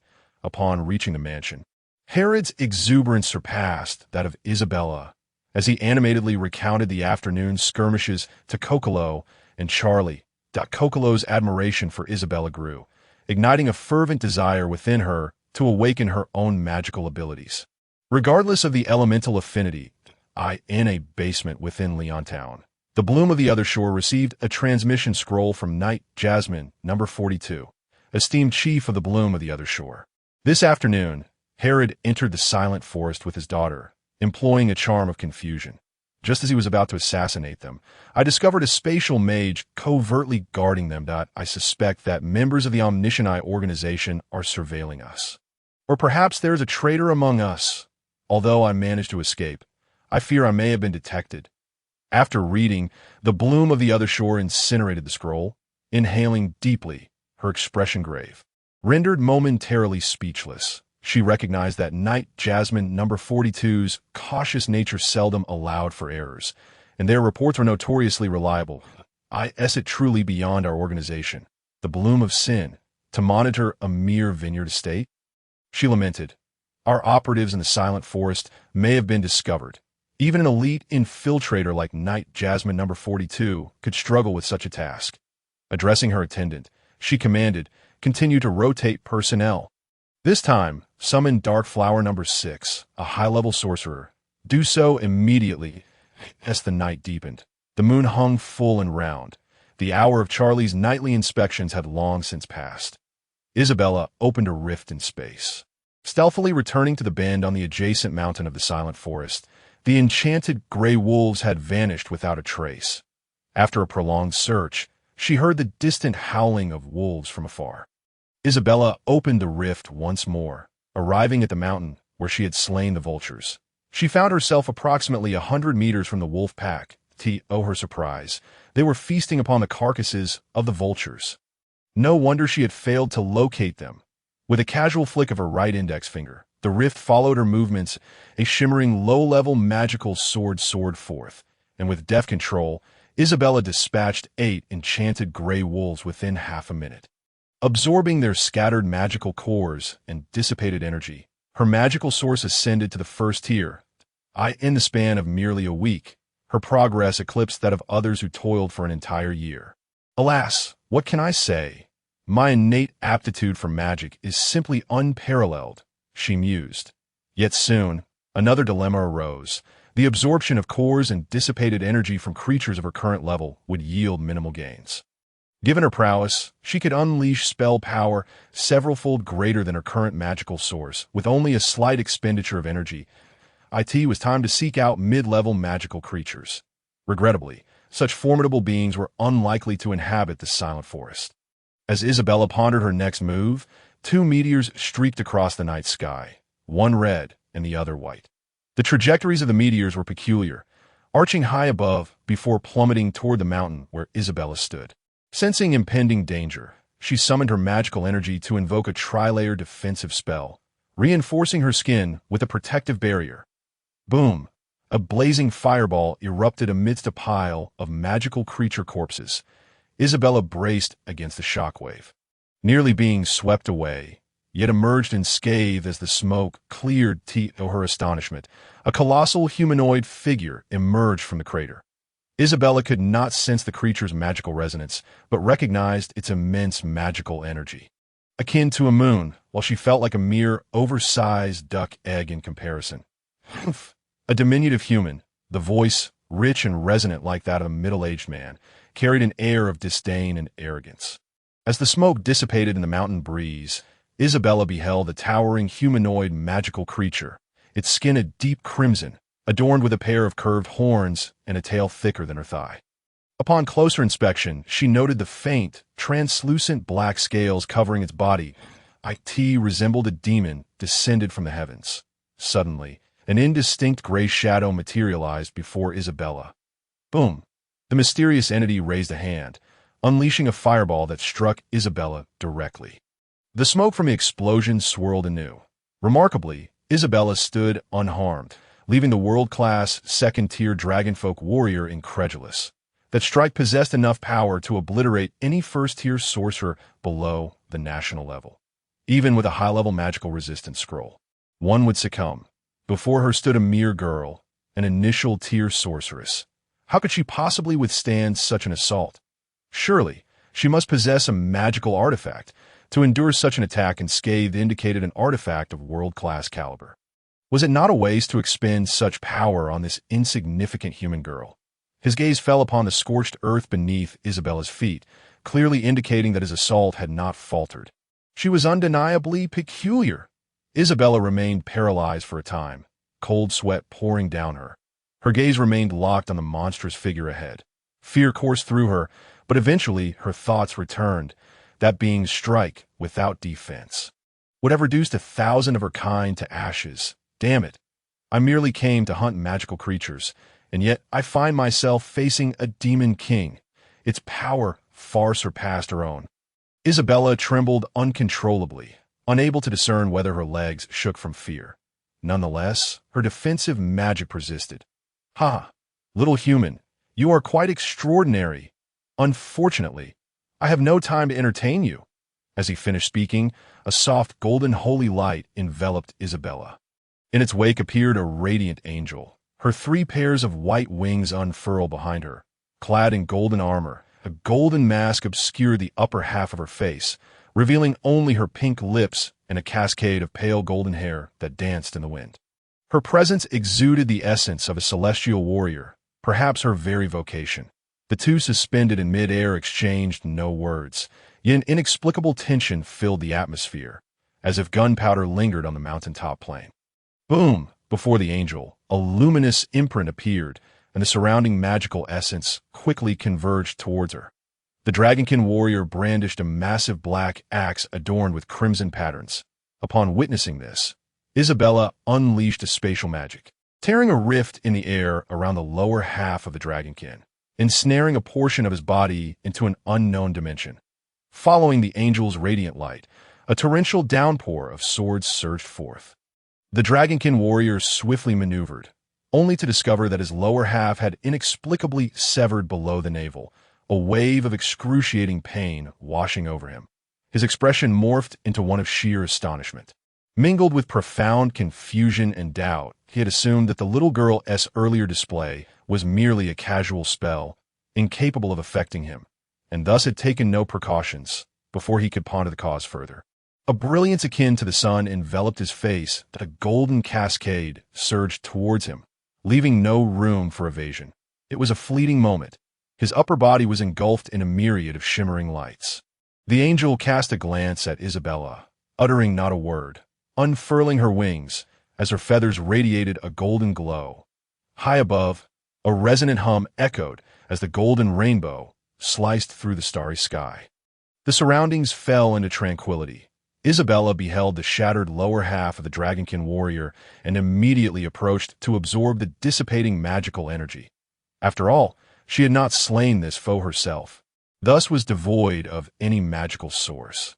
Yet, Isabella's attempt to siphon the dispersing magic proved futile against its rapid dissipation. Much of the energy gradually transmuted into magical essence within the air. 2 minutes later, the warrior's lower half had completely transformed into an ordinary mass of flesh, devoid of any magical power. Through her absorption, Isabella acquired the ability to navigate the skies and harness the power of dragon breath. The latter could conceal her inner magical source while unleashing formidable magical fluctuations to intimidate opponents of lesser might. The power of discernment enabled her to effortlessly perceive the weaknesses and magical levels of others. Alongside the capacity of their magical reservoirs, such abilities were immensely beneficial in analyzing adversaries. I could see this moment. Her internal magical source swelled, reaching the level of an intermediate sorceress. Perhaps the warrior had perceived her insignificance, akin to that of an ant, and thus sought to crush her as one would a mere insect. Although she remained oblivious to the events that had transpired, she found herself embroiled in an unfathomable battle. Isabella felt an immense sense of relief as her emotions returned to normal. To her surprise, this unforeseen incident had propelled her swiftly into the intermediate realm. Her aspirations and desires surged, yearning to seize half of that warrior's power. Regrettably, she could only extract a minuscule fraction, not even a corner of an iceberg. Isabella continued to muse. Fortunately, she had acquired 3 abilities. However, that warrior was not a demon lord. He must belong to one of the terrestrial races. As for the angel, what was her true origin? Such serendipity was a testament to her resilience. Throughout the night, Isabella brimmed with joy, utterly disinclined to sleep, persistently testing the potency of her newfound magical abilities. She even attempted to fly, discovering that it required the use of her magical source, which she could command effortlessly with a mere thought. She quickly acclimated to the heights, harboring no fear of altitude. Alas, the act of flying consumed her magical source at an alarming rate. After half an hour, it was nearly depleted. With only a remnant of her magical energy, Isabella soared back to her home. Hovering by the window of her room, and opened a spatial rift to return to her bedside. Nonetheless, her excitement remained undiminished. She mused that it would be splendid to have magical artifacts or potions for quickly replenishing her magical source. The joy of flight was unparalleled. Recalling her recent ventures through the clouds and canyons, she knew that despite not breaking the sound barrier, it was exhilarating enough to keep her from wanting to stop. After a prolonged pause, Isabella's fervor finally began to wane. It was time to contemplate how to navigate the days ahead. Life, after all, should be approached with modesty. With the power of dragon breath, she could regulate the magnitude of her internal magical source to that of a novice level. Though its quality had already reached an intermediate standard in her everyday manifestations of magic, she needed to strive for parity with her peers, yet the challenge of advancing her abilities loomed large. As Isabella lay pondering on her bed, she inadvertently drifted into slumber. In the following days, Isabella leisurely perused various introductory texts on magic at home, uncovering an array of magical artifacts and scrolls, albeit only their functional descriptions, with no hints regarding their crafting methods. Time swiftly passed, leading to the birthday of Count Yamming. On that morning, Isabella indulged in her habitual slumber. Halora entered her room, instructing Isabella, "Today marks the birthday of Count Yamming, as a member of the Baelina family. You must prepare yourself with great care. The birthday banquet will host numerous esteemed nobles, and you must adhere to all the formalities." "When shall we head into the city?" Isabella inquired lazily from her cocoon of blankets. "You have 2 hours to prepare, that we must arrive at Count Yamming's estate before lunch begins," Halora replied. "As our family belongs to the knightly class, we must arrive half a day early. 2 hours later." Isabella emerged clad in a pink Lolita dress, adorned with white lace gloves and white knee-high boots. Her hair styled into a bow with a crystal hairpin. Kokolo, lacking in the art of adornment, was assisted by Halora, who preferred simplicity. Thus, Kokolo was dressed in a blue and white Lolita ensemble, crowned with a blue bow, her golden locks cascading freely behind her.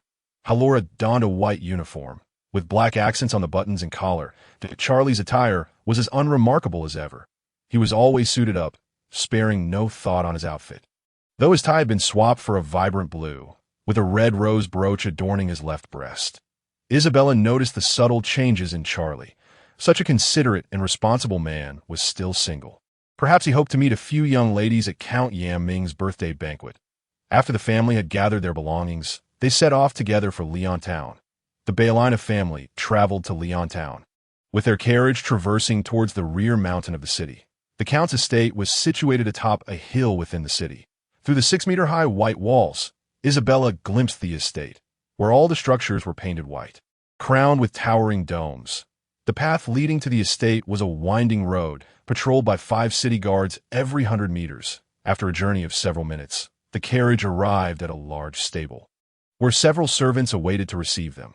The Baelina family disembarked, greeted by 2 of the Count's personal guards. Following them, they navigated past 3 5-story white mansions, arriving at the plaza before Count Yam Ming's main residence. The plaza was expansive, featuring a fountain surrounded by 50 tables, each set with 12 chairs. Gradually, other visitors began to arrive, conversing beneath the shade of trees, adorned in various garments and accessories, predominantly merchants from Leontown. Isabella even spotted a familiar old man, the proprietor of a weapons shop in the black market. She was surprised he had received an invitation from the Count, perhaps engaging in private dealings or leveraging connections to gain entry. Observing this, Isabella pondered how extravagant the Count's household must be. Even before entering the main residence, she could hardly imagine the opulence within. The 2 personal guards continued to escort the Baelina family to the main house. The grand door swung open, large enough to accommodate 2 elephants side by side with ample space to spare. Upon entering the first floor, they found it filled with tables, over 30 in number. Yet only 5 seats were arranged at each, indicating they were reserved for esteemed guests. The Baelina family ascended to the second floor, which was thankfully not excessively opulent. The decor was relatively understated, imparting a sense of spaciousness and grandeur. After a minute's walk down the corridor, they arrived at the hall at the end of the passage. 3 families stood within the hall, upon sight of them. Halora's expression soured momentarily before he quickly masked it.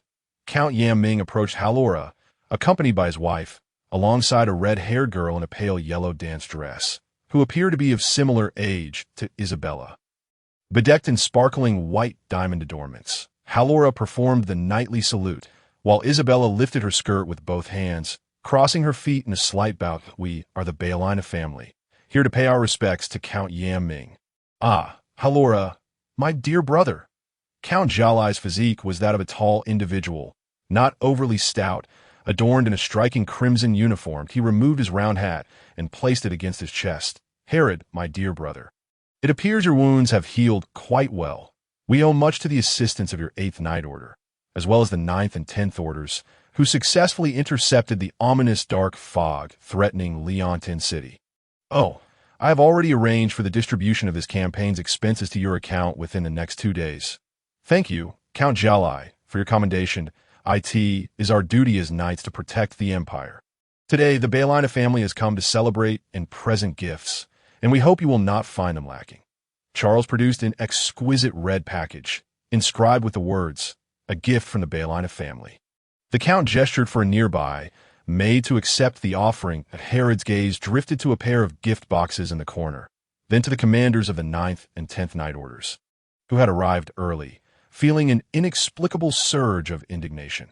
Count Jalai inquired, "Herod, I have heard that your family Isabella has recently garnered quite a reputation. There are whispers in the city suggesting she has the ability to slay low-level magical beasts, utilizing lightning element magic, no less. I had previously heard that her adaptability to various forms of magic was rather poor." Herod calmly responded, "I have never spoken falsehoods.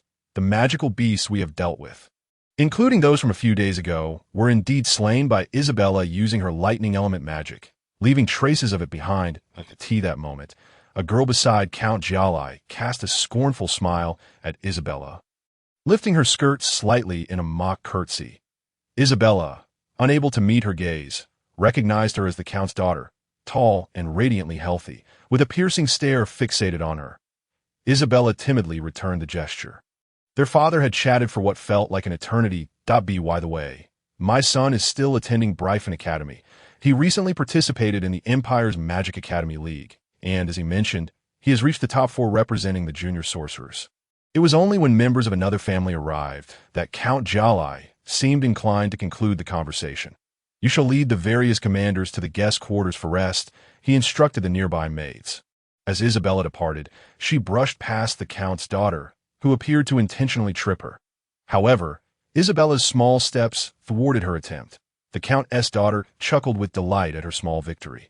Such trivialities were a source of embarrassment for Isabella. Despite being a child, she harbored the sensibilities of an adult, deeply concerned about her dignity, especially in a gathering of this magnitude. Charles steadied Isabella. Kokoro, trailing closely beside Herod, remained oblivious to the earlier incident and, feeling shy in this setting, hesitated to speak or even raise her gaze. The Count's daughter's antics caught her father's attention. "Maluxia," Count Jalai admonished in a hushed yet serious tone, "now is not the time for mischief. Do not bully others."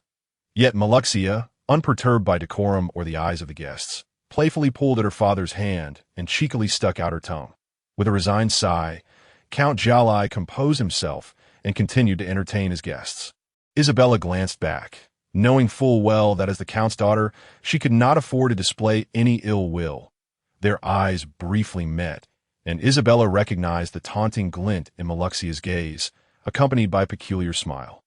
Memories of Maluxia danced in her mind, neither good nor bad, merely recollections of being the target of ridicule, which left Isabella with no fond impressions of her. By lunchtime, all invited guests had arrived.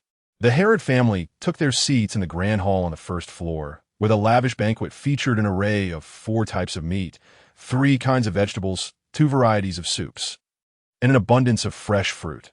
Herod introduced, "There will be some activities in the afternoon. We can explore other areas for now." Kokoro nestled in Herod's embrace, murmuring her fatigue. "Charles, please take her upstairs for a rest."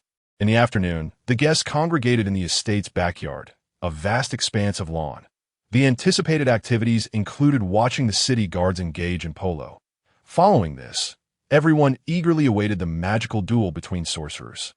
3 matches would unfold, all featuring junior-level sorcerers battling each other, permitted to use magic scrolls or artifacts of intermediate rank or lower, with the first to step out of the designated area or exhaust their magical energy deemed the loser. As this was a display match, over 800 spectators gathered, enchanted by the spectacle of sorcerers pitted against one another. From the stands, Maluxia whispered a few words to her father. Count Jalai, upon hearing her, smiled and nodded before making his way towards the families of several commanders seated in the back row. Isabella glanced at Maluxia, who returned her gaze with a strange, almost disdainful expression that a sense of foreboding washed over Isabella, as if something unfortunate were about to transpire. Many in the audience turned their attention to Count Jalai's movements as he approached Herod, who rose to greet him. "Herod, dear brother, it is not that we doubt your daughter, Isabella. We are simply curious as to how a novice sorceress could slay a low-level magical beast. Today, with such a crowd present, it would be most convenient for Isabella to demonstrate her prowess once more, which would certainly bolster the reputation of the Baelina family." Herod, upon hearing Count Jalai's invitation, turned his gaze to Isabella. His expression was troubled, yet the murmurs from the crowd intensified, their eyes fixed upon him. Refusing the request would indeed be a loss of face. Allowing Isabella to confront a low-level magical beast was fraught with peril. Isabella tugged at Herod's sleeve, exchanging glances, her eyes pleading as she nodded with a sweet smile. In the front row, Maluxia stifled a grin, fully aware that the Baelina family could not possibly decline such an invitation. After all, the audience was eager for an impromptu performance, and curiosity about the family's claims was palpable. Count Jalai continued, "If your daughter Isabella can indeed slay a low-level magical beast, her fame will surpass the Count. I shall reward her with 200 silver coins, should she be injured or defeated. The Count's estate will cover her medical expenses." That a collective gasp rippled through the crowd like a tea that moment. Herod felt compelled to acquiesce, albeit reluctantly. "Very well, but I shall ensure Isabella's safety. I do not trust anyone else." What kind of creature will Isabella be challenged with? "Recently, we have captured a magical griffin in its juvenile form," Count Jalai explained. "However, Taming it has proven difficult due to its wild nature. The crowd exchanged glances. And Herod sensed the gravity of the situation as the arena began to set up barriers. A massive cage was being dragged into the field by 3 horses. Count Jalai, this is exceedingly dangerous. Why must it be a wild magical griffin, especially one capable of flight? Herod protested as the preparations commenced. The event is about to begin. Herod, you should guide Isabella onto the field. You wouldn't want to appear unprepared before such a large gathering. Herod exchanged a glance with Isabella before leading her down from the stands. That moment, he retrieved a basic wind element defense scroll and a speed scroll. Isabella, my dear, I sincerely hope you can secure victory in this contest. These scrolls only require you to channel your magical energy to activate. Use them now. Isabella smiled brightly, replying, There's no need for that, Father. I do not require any scrolls or magical tools to deal with this creature. Count Jalai amplified his voice with magic, announcing the next event. Isabella Bellina versus a low-level magical beast. The juvenile magical griffin. The red curtain was drawn back. A hush fell over the crowd, all eyes widening in astonishment. The juvenile magical griffin was nearly the size of an adult elephant. Truly a formidable sight. Isabella is merely a 10-year-old girl. Does Count Jalai truly intend to let her participate? Even a novice 3rd-tier magic warrior may not prevail. Isabella, now is not the time to show off. Helota admonished sternly that a maid presented a basic magical sword, and after using 2 scrolls, Isabella took hold of it. Helota wished to offer further counsel, but Isabella, with the magical sword in hand, stepped into the arena. Maluxia, watching from the front row, displayed a look of astonishment before bursting into a giggle with a light-hearted tone. Maluxia remarked to her father, the Count, I never imagined she would actually go on stage. This performance is bound to be spectacular. The audience erupted in excitement, astonished that Isabella Bellina had boldly entered the arena alone. What remarkable courage this child possesses. Following closely behind Isabella, Helota cleared his throat and spoke solemnly. Isabella, know that your father is your steadfast support to go forth without fear. Even in defeat, you shall face no ridicule. This is not a fair fight. Your courage at this moment has already secured half the victory, but Isabella's expression was one of confusion. What the heck? I'm always in high-stakes battles. It's just a little flying lion. Why all the fuss? The audience's emotions had reached a fever pitch, and retreating now would be impossible. Moments later, Isabella reached the center of the arena, her right hand gripping the basic magical sword crafted from mithril. The cage of the magical griffin opened remotely. The griffin, dismissive of Isabella, unfurled its 2 pairs of brown wings and let out a lion's roar, awaiting its challenger. Isabella's magical energy was only at the novice level. Drawing forth a sliver of magic, she infused the blade of her sword with lightning elemental magic. With a determined stride, she charged forward, propelled by the explosive roar of the griffin, her speed augmented by a basic speed scroll, leaving her movements astonishingly swift. Yet, to the griffin, Isabella's audacity was akin to throwing stones at an iron wall. The griffin enveloped itself in wind elemental magic and, with a powerful flap of its wings, lunged at Isabella like a boulder tumbling down a mountain. The massive beast bore down upon her, leaving Isabella no room for evasion. She was immediately knocked to the ground, tumbling several times to avoid the impact. The griffin soared high into the air, then swooped down towards the now upright Isabella. A thunderous roar, accompanied by a fierce gale, rushed towards her. Once again, Isabella was sent crashing to the ground, her basic magical sword lodged in the turf as she staggered to withstand the force of the roar. Maluxia, akin to a spectator at a circus, laughed heartily and exclaimed, Father, look at how enormous that creature is. She can't even land a hit. How could she possibly defeat a novice magical beast? Those around her nodded in agreement. Indeed, in such a disparity of power, the weaker party was simply toyed with. Isabella rose once more, the griffin's gaze fixating on her as it crouched low. Isabella, be cautious, its south preparing for close combat. Helota shouted from the sidelines. Suddenly, a colossal shadow charged towards her. Isabella reacted with remarkable speed, raising her basic magical sword to block the griffin's striking claws. Nevertheless, The sheer size of the beast sent her hurtling to the edge of the arena, where she landed awkwardly, rolling several times before regaining her footing. Gasps of concern rippled through the audience, anxious for her safety. The griffin lunged again. Helota sprinted along the boundary of the arena towards Isabella. As she glanced up and saw the griffin barreling toward her, Isabella activated her perception ability, discerning that the underbelly, particularly the heart region, was unprotected. Gripping the basic magical sword with both hands, she lunged forward. Aiming for the griffin, as they drew near, she leaned forward, the massive claws narrowly missing her head as she plunged the sword into the creature's body. The sharp blade sliced through the griffin with precision. In an instant, Isabella found herself behind the beast. Moments later, the griffin recoiled in pain, blood trickling from its underbelly, its body rigid. Holding her sword steady, Isabella concentrated, forming a purple magical sigil aimed at the griffin. Crack! A bolt of lightning struck the panting creature. Again, crack, crack! The griffin collapsed to the ground, convulsing uncontrollably after 5 successive strikes. The onlookers watched in silence as Isabella unleashed her lightning elemental magic, her technique so adept that she resembled a seasoned practitioner rather than a novice sorceress. Maluxia's eyes widened in awe as she turned to the attendants behind her, pointing at Isabella and exclaiming, "I can hardly believe it! She truly defeated a novice, third-tier beast. How impressive she is!" "Just like my brother." Helota paused, watching Isabella intently as she diligently cast her spells, a satisfied smile gracing his face. Maluxia clapped her hands in delight, and soon, the dozen or so maids surrounding her joined in applause. The audience erupted into cheers, clapping fervently from all corners. That a few merchants began to converse among themselves. The Baelina family holds great promise. If we act swiftly to court them with financial support, we may secure a formidable ally in the future.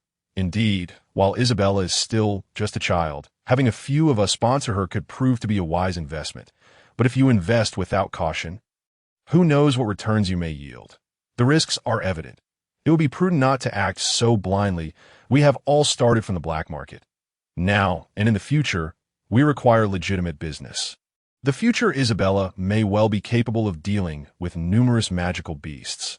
Even a fraction of the materials could sustain us. This group of merchants from Leontown deliberated extensively, ultimately resolving to provide Isabella with an annual stipend of 300 silver coins. It was evident that the Baelina family would struggle to afford Isabella's tuition at Briefin Academy, especially with Kokolo also in the picture. If both were to attend Briefin, their family would be in dire straits. Count Jayla dispatched someone to assess the condition of the griffin. Moments later, the report concluded. The griffin's chest had been torn, injuring its ribs, but this was not the cause of death. It succumbed primarily to Isabella's 8 releases of lightning magic. Count Jayla deemed this performance one of the highlights of the day, rewarding Isabella with 200 silver coins to in the stands. The audience bore witness to Isabella's prowess. Henceforth, no one would dare to claim her exploits were mere fabrications. Count Jayla presented a heavy pouch of silver coins to Isabella's small hands, remarking, "Helota, I never imagined the child you trained would steal the spotlight today." Helota humbly replied, "My lord, the Baelina household has lacked any significant endeavors that I merely take Isabella out for monster hunting. Her courage is commendable, but I cannot boast about her magical prowess." The afternoon's events continued, lasting until late into the night. As dinner approached, Helota discussed the sponsorship of Isabella's tuition with a representative from the Leontown Merchant Guild beneath a shaded tree. The Baelina family can indeed afford Isabella's enrollment at Briefin Academy. My wife has gone to trade in the southern land of the elves and is expected back in May. Each trip earns her 300 silver coins. The annual tuition for Briefin Academy is 500 silver coins. And with additional expenses, it totals 800 as the Knight Commander. My monthly salary is 30 silver coins, and our savings are sufficient. Helota addressed the merchant representative, fully aware of the guild's dubious intentions. Accepting their funds would mean incurring a significant debt of obligation. The representative continued, "Commander, you also have Kokolo. Should she awaken her magic and prove as exceptional as Isabella, you would indeed want her to attend Briefin Academy as well. Supporting 2 children simultaneously would impose a considerable financial strain. Helota fell silent. Isabella remained by her father's side, silent as a shadow. Count Charlie refrained from commenting, leaving the decision to Helota, as he was the head of the family. Could you inform me what conditions would apply if our family agrees to the sponsorship? You need not concern yourself with such matters, esteemed Knight Commander. Our merchant guild generously sponsors Isabella with 300 silver coins each year. Such a sum is negligible for us. Until Isabella completes her studies, a total of only 1,800 silver coins is required, which, in contrast, represents a substantial expense for your family. Very well. However, ensure that your documentation is meticulously prepared. Return to the manor in a few days, allowing me time to deliberate. I'm inclined to believe it is acceptable. After exchanging a few pleasantries, Helota dismissed the guild's ambassador. Isabella realized that her own family was not particularly affluent, and attending a prestigious magical academy had nearly depleted their savings. She exchanged glances with Charles and Cacolo, contemplating their situation. Our living conditions are not so dire. They are certainly better than those of the common folk. As the sun set and night enveloped the sky, the moonlight illuminated the surroundings. The banquet commenced, with guests gathering in the main hall of the Earl's estate. After dining, the tables were cleared, and the evening's festivities were reduced to indulging in cake, savoring wine, and dancing that a classical band graced one side of the hall, enchanting all with their melodious performances. The first to take the stage was Meluxia, performing a solo dance. Many believed she was a novice sorceress, akin to Isabella, yet lacking her formidable prowess as the Earl's daughter. Meluxia inherited the essence of fire elemental magic. Isabella observed her dance, reminiscent of ballet. Graceful and ethereal, yet astonishingly, she conjured fire elemental magic while dancing, flames bursting forth like blooming roses, opulent, passionate, and romantic. Isabella made her way to the restroom on the second floor. Upon returning, her curiosity piqued about the happenings on the third floor. She ascended the stairs, and, unbeknownst to her, overheard a conversation between Earl Jalai and a lady that we, the Star Spirit Department, have repeatedly confirmed that this incident involving the magical fog belongs to the royal category. Those students miscalculated and nearly caused the demise of 3 Knights Commanders, but they have since been expelled. Royal category! Earl Jalai exclaimed in astonishment. How did Helota manage to survive? He is an exceptional mid-level second-tier magical warrior within the Empire. And prior to battle, he made ample preparations, including weapons, armor, and scrolls. Had I arrived a moment later, he would surely have perished on that battlefield. Earl Jalai wiped the cold sweat from his brow with a handkerchief. As I recall, Lady Lerona and Helota were once classmates. Fortunately, he contacted you first. Had there been a misjudgment regarding the battle situation, the city of Lywington would have been in ruins by now. How did you handle the royal grade magical beast? It was none other than the national level 3rd-tier magical swordsman, Mr. Pukal Longni, who intervened. Had he not appeared in time, I fear I too would have succumbed to the royal grade beast. He is exceedingly powerful. With 2 magical techniques, he subdued the royal grade creature. But I digress. My purpose here today is to implore the Earl to reconsider Helota's compensation for his military service that I witnessed his daughter's combat abilities today. She undoubtedly possesses remarkable magical talent that I wish for Isabella to face no financial anxieties regarding her studies, and the secrets of this royal-grade beast can be disclosed solely to you. Earl Jalai understood Lady Lyrona's intent perfectly. You need not worry about this matter. A merchant guild in the city is already sponsoring the Baelina family. However, I would like to know if you have collected any materials from that royal-grade beast. That, for now, remains confidential. We should discuss this in the office. After saying this, Lerona made her way toward the staircase. Isabella turned and descended the stairs, her mind replaying the earlier conversation. She recalled the mention of the royal-grade beast and some of her father's experiences. Anxiety creeping in regarding her own abilities. That royal-grade beast. National level 3rd-tier magical swordsman Pukal Longni. Materials from the royal-grade beast. As Isabella strolled along the corridor of the 2nd floor, she sensed hurried footsteps approaching from behind. Turning around, she was surprised to find Meluxia. Suddenly, Meluxia wrapped her arms around Isabella's waist, her front pressing against Isabella's back. Gotcha! Isabella! Isabella was bewildered by the situation, not understanding how she had become entangled with the Earl's daughter. Yet Maluxia's hands seemed to wander inappropriately, inching toward Isabella's body. Isabella could only grasp Maluxia's small hands, her brow furrowing in alarm as she said, "Miss Maluxia, such greetings are quite inappropriate." Maluxia playfully pinched Isabella's cheek. Isabella could not contain a startled cry. Ouch! Oh. Isabella was particularly averse to being touched, especially in sensitive areas. Maluxia, with a mischievous grin, pressed her face against Isabella's cheek. "It's only been 3 months, and look how much you've grown. Isabella, you can use magic now and even defeat low-level beasts. Truly remarkable." Isabella forcefully pulled Maluxia's restless hands away, turning to face her and pressed her against the wall, her knee against Maluxia's backside. Isabella had never endured such indignity. Had it not been for Maluxia's noble lineage, she might have relished the opportunity to retaliate. "Isabella, how have you grown so strong?" Maluxia exclaimed, "We are best friends. Today a little touch is harmless. You can't treat me like this in my own home. Otherwise, I shall call for help." Isabella gradually released her grip. "Oh dear! Isabella, you are being quite unreasonable. You weren't like this before," Maluxia huffed, stretching her arms in annoyance. In the distance, Earl Gialai and Lady Lerona stood observing, clearly having witnessed the earlier scene. Earl Gialai sighed. "Oh dear, let us continue. They are still children, enjoying their playful antics."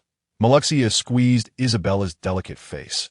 "Your magical abilities have grown, but how could you resort to violence against me?" Isabella hastily apologized, though inwardly she reflected, "Why is she so fiery?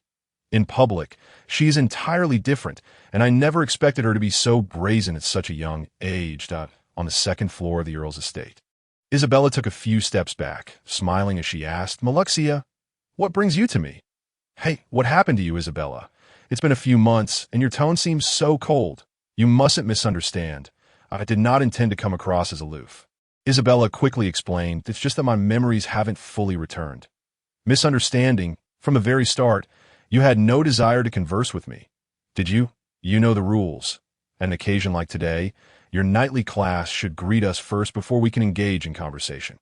"Oh well, we are good friends. Such formalities are unnecessary between us." Suddenly, Maluxia lifted Isabella's skirt. "Wow. White lace underneath. I didn't expect this. It's my first time seeing it. Hee." Isabella quickly covered her skirt. "Oh no, the Earl's daughter is a pervert, reveling in teasing girls. Does she not realize how impolite this is?" "Isabella, what has happened to you recently? You seem a bit different. Your demeanor is quite dashing. Has something happened?" Isabella chose not to respond, instead reproaching, "Do not toy with me. Girls should learn to maintain their composure." Maluxia, ever rebellious, ignored Isabella's admonition and launched another playful attack. "It seems I have indulged you too much. How dare you lecture me?" Maluxia retorted while continuing her playful assaults on Isabella's body. "Oh dear, after just 3 months, you have become completely defenseless." Isabella surrendered to the playful banter, thinking, well, she's the Earl's daughter. We are all girls. So let it be. Otherwise, I might end up drenched in sweat tonight, still unsure of what kind of young lady Maluxia truly is. Isabella feigned a sorrowful expression. "During this time, I have been training in magic at home, striving to pass the entrance examination for Briefin Academy. I have ventured into the silent forest multiple times to hunt magical creatures." Maluxia licked her finger and playfully pinched Isabella's chin. "Why do you display such an expression? This is not like you at all. Our personalities align so closely, yet why have you chosen silence now?" Isabella gazed with a vacant expression at Maluxia's petite visage, managing to conjure an expression that was nearly theatrical, filled with distress and contemplation. "I see it now. Have you undergone a transformation in style? Your earlier assertion of modesty, your passive demeanor indeed exudes restraint, and suddenly my interest in teasing you has waned. Shall we return to more serious matters?" Isabella produced a small handkerchief, wiping away the drool from her chin, utterly speechless before the ineffable young lady before her, and even found herself reluctant to engage further. It seemed that the original owner's memories echoed similar sentiments. "Ahem," Maluxia feigned an adult tone, declaring that having witnessed your ability to vanquish low-level magical creatures, she intended to take you to the northern Orlon Highlands for demon hunting every Saturday. However, as she continued, her tone deflated like a deflated balloon. Isabella found this rather incredulous. After all, the Orlon Highlands offered little more than the nearby Silent Woods, populated primarily by entry-level magical creatures, mere slimes, minor flying demons, and magical lizards. None larger than a 10-year-old child. Call a demon hunt was almost laughable, and Isabella couldn't suppress a chuckle. Maluxia, indignant, retorted, "What are you laughing at? To join me in hunting demons is a privilege." The notion that low-level magical creatures warranted such an excursion was one Isabella chose not to voice, lest she provoke another of Maluxia's whims. "Very well. I am free on Saturdays as well. Almost forgot. It's getting late. I must return, or my father will worry." As the evening's festivities drew to a close, the guests departed the Count's residence under the cloak of night. The journey was long, and some opted to stay the night. The following day, news of Isabella Barina's exploits spread throughout Leon town, a tale witnessed by 800 upper-class guests, all echoing the same sentiment. Isabella, with her novice abilities, had dispatched low-level magical creatures without sustaining injuries. What began as a straightforward account morphed into legendary lore, even reaching the ears of commoners with absurd tales of her being the reincarnation of a saint. With such fervor surrounding her, Isabella hesitated to venture outside, resorting to practicing magic at home and teaching Kokolo some letters in the afternoon. The writing system of this world was composed entirely of classical English. And with her prior knowledge of English reading and writing, instructing Kokolo on certain concepts proved manageable. Days passed, and the cacophony of flattery began to subside. Yet the entire town was aware of Isabella's status as a novice sorceress, having repeatedly cast lightning spells to defeat low-level magical creatures. Soon enough, Saturday arrived, and Helota received a sum of 800 silver coins in the Count's name, accompanied by a note. It conveyed that he was aware of the truth behind the recent magical mist incident, with the additional 500 coins serving as compensation. After lunch, an ambassador from the Leon Town Merchants Guild paid a visit. After much contemplation, Helota declined the guild's offer to sponsor Isabella, asserting that there were no equivalent terms for exchange. He viewed it not as sponsorship, but rather as a covert tax evasion tactic on the guild's part.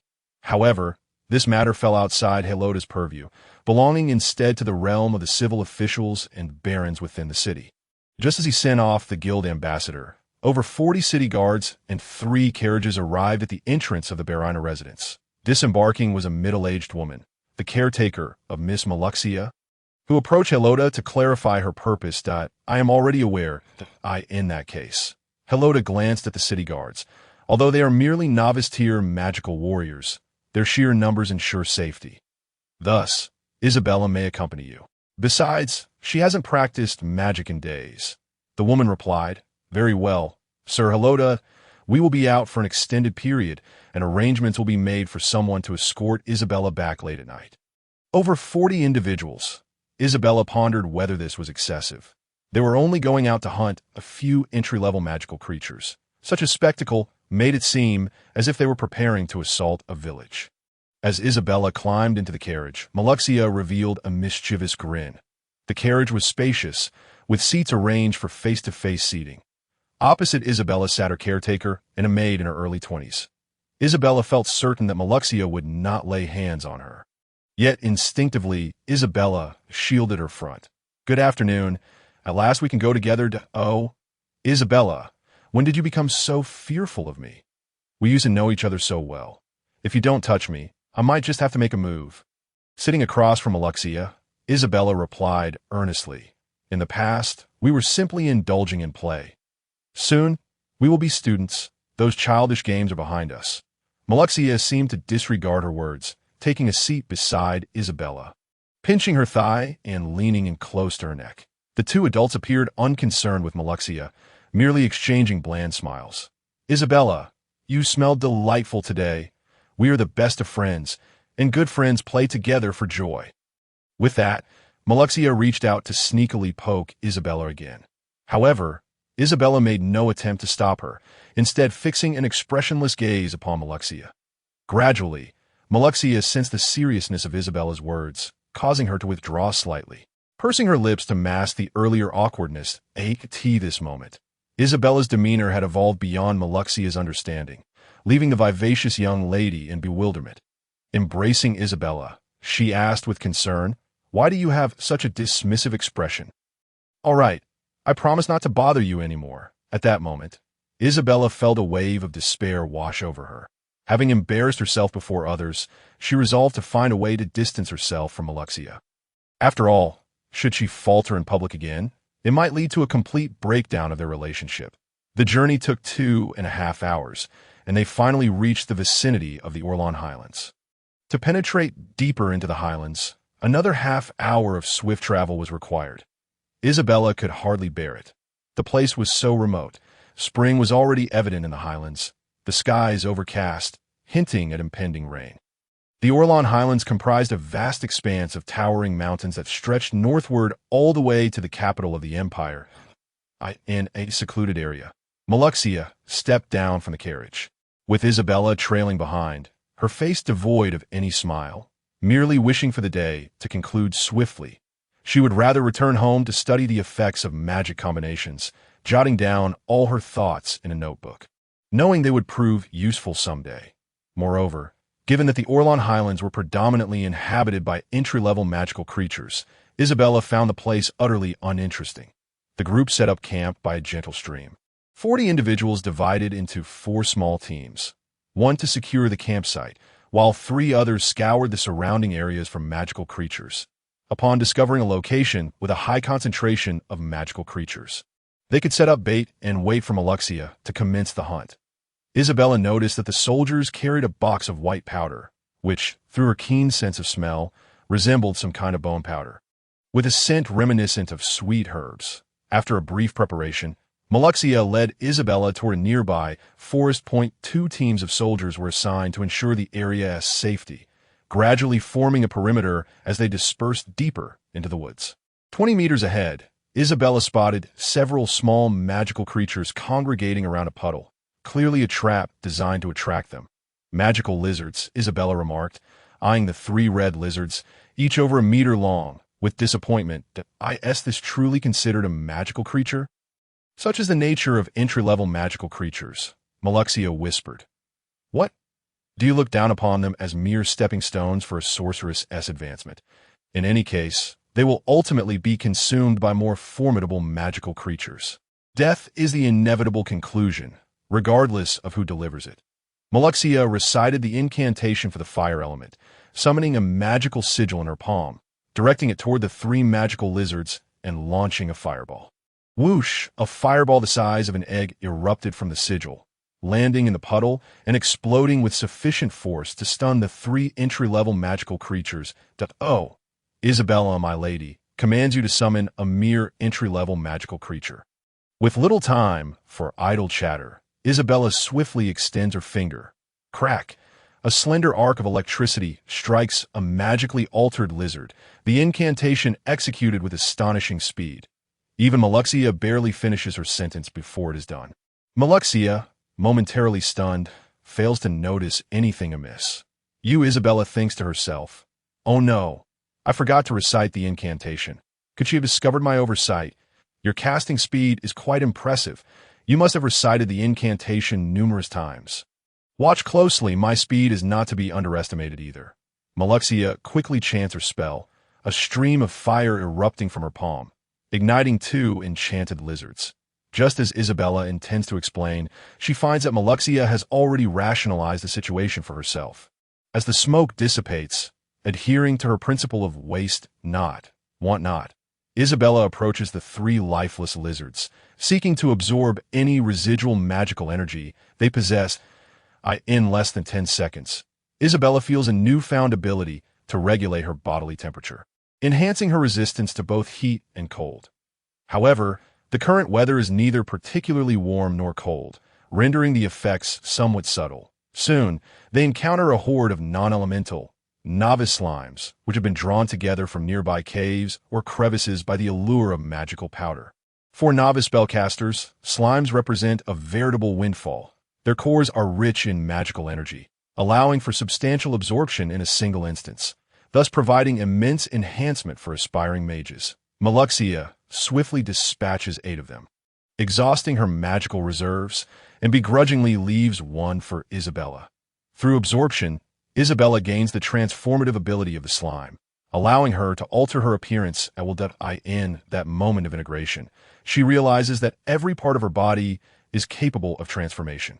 Initially, she presumed that absorbing a slime would yield no abilities, as they are rather commonplace.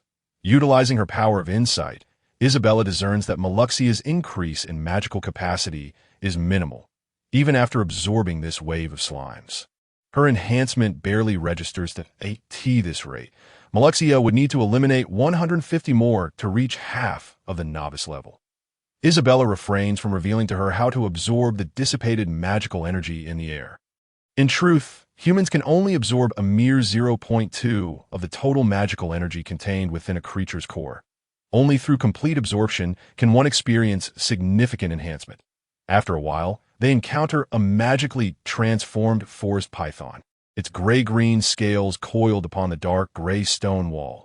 Had it not been for Isabella's keen eyesight, it might have gone unnoticed, as it blended seamlessly with the muted tones of the forest. Maluxia perceives that such a formidable creature is beyond her current capabilities, undoubtedly a novice magical beast.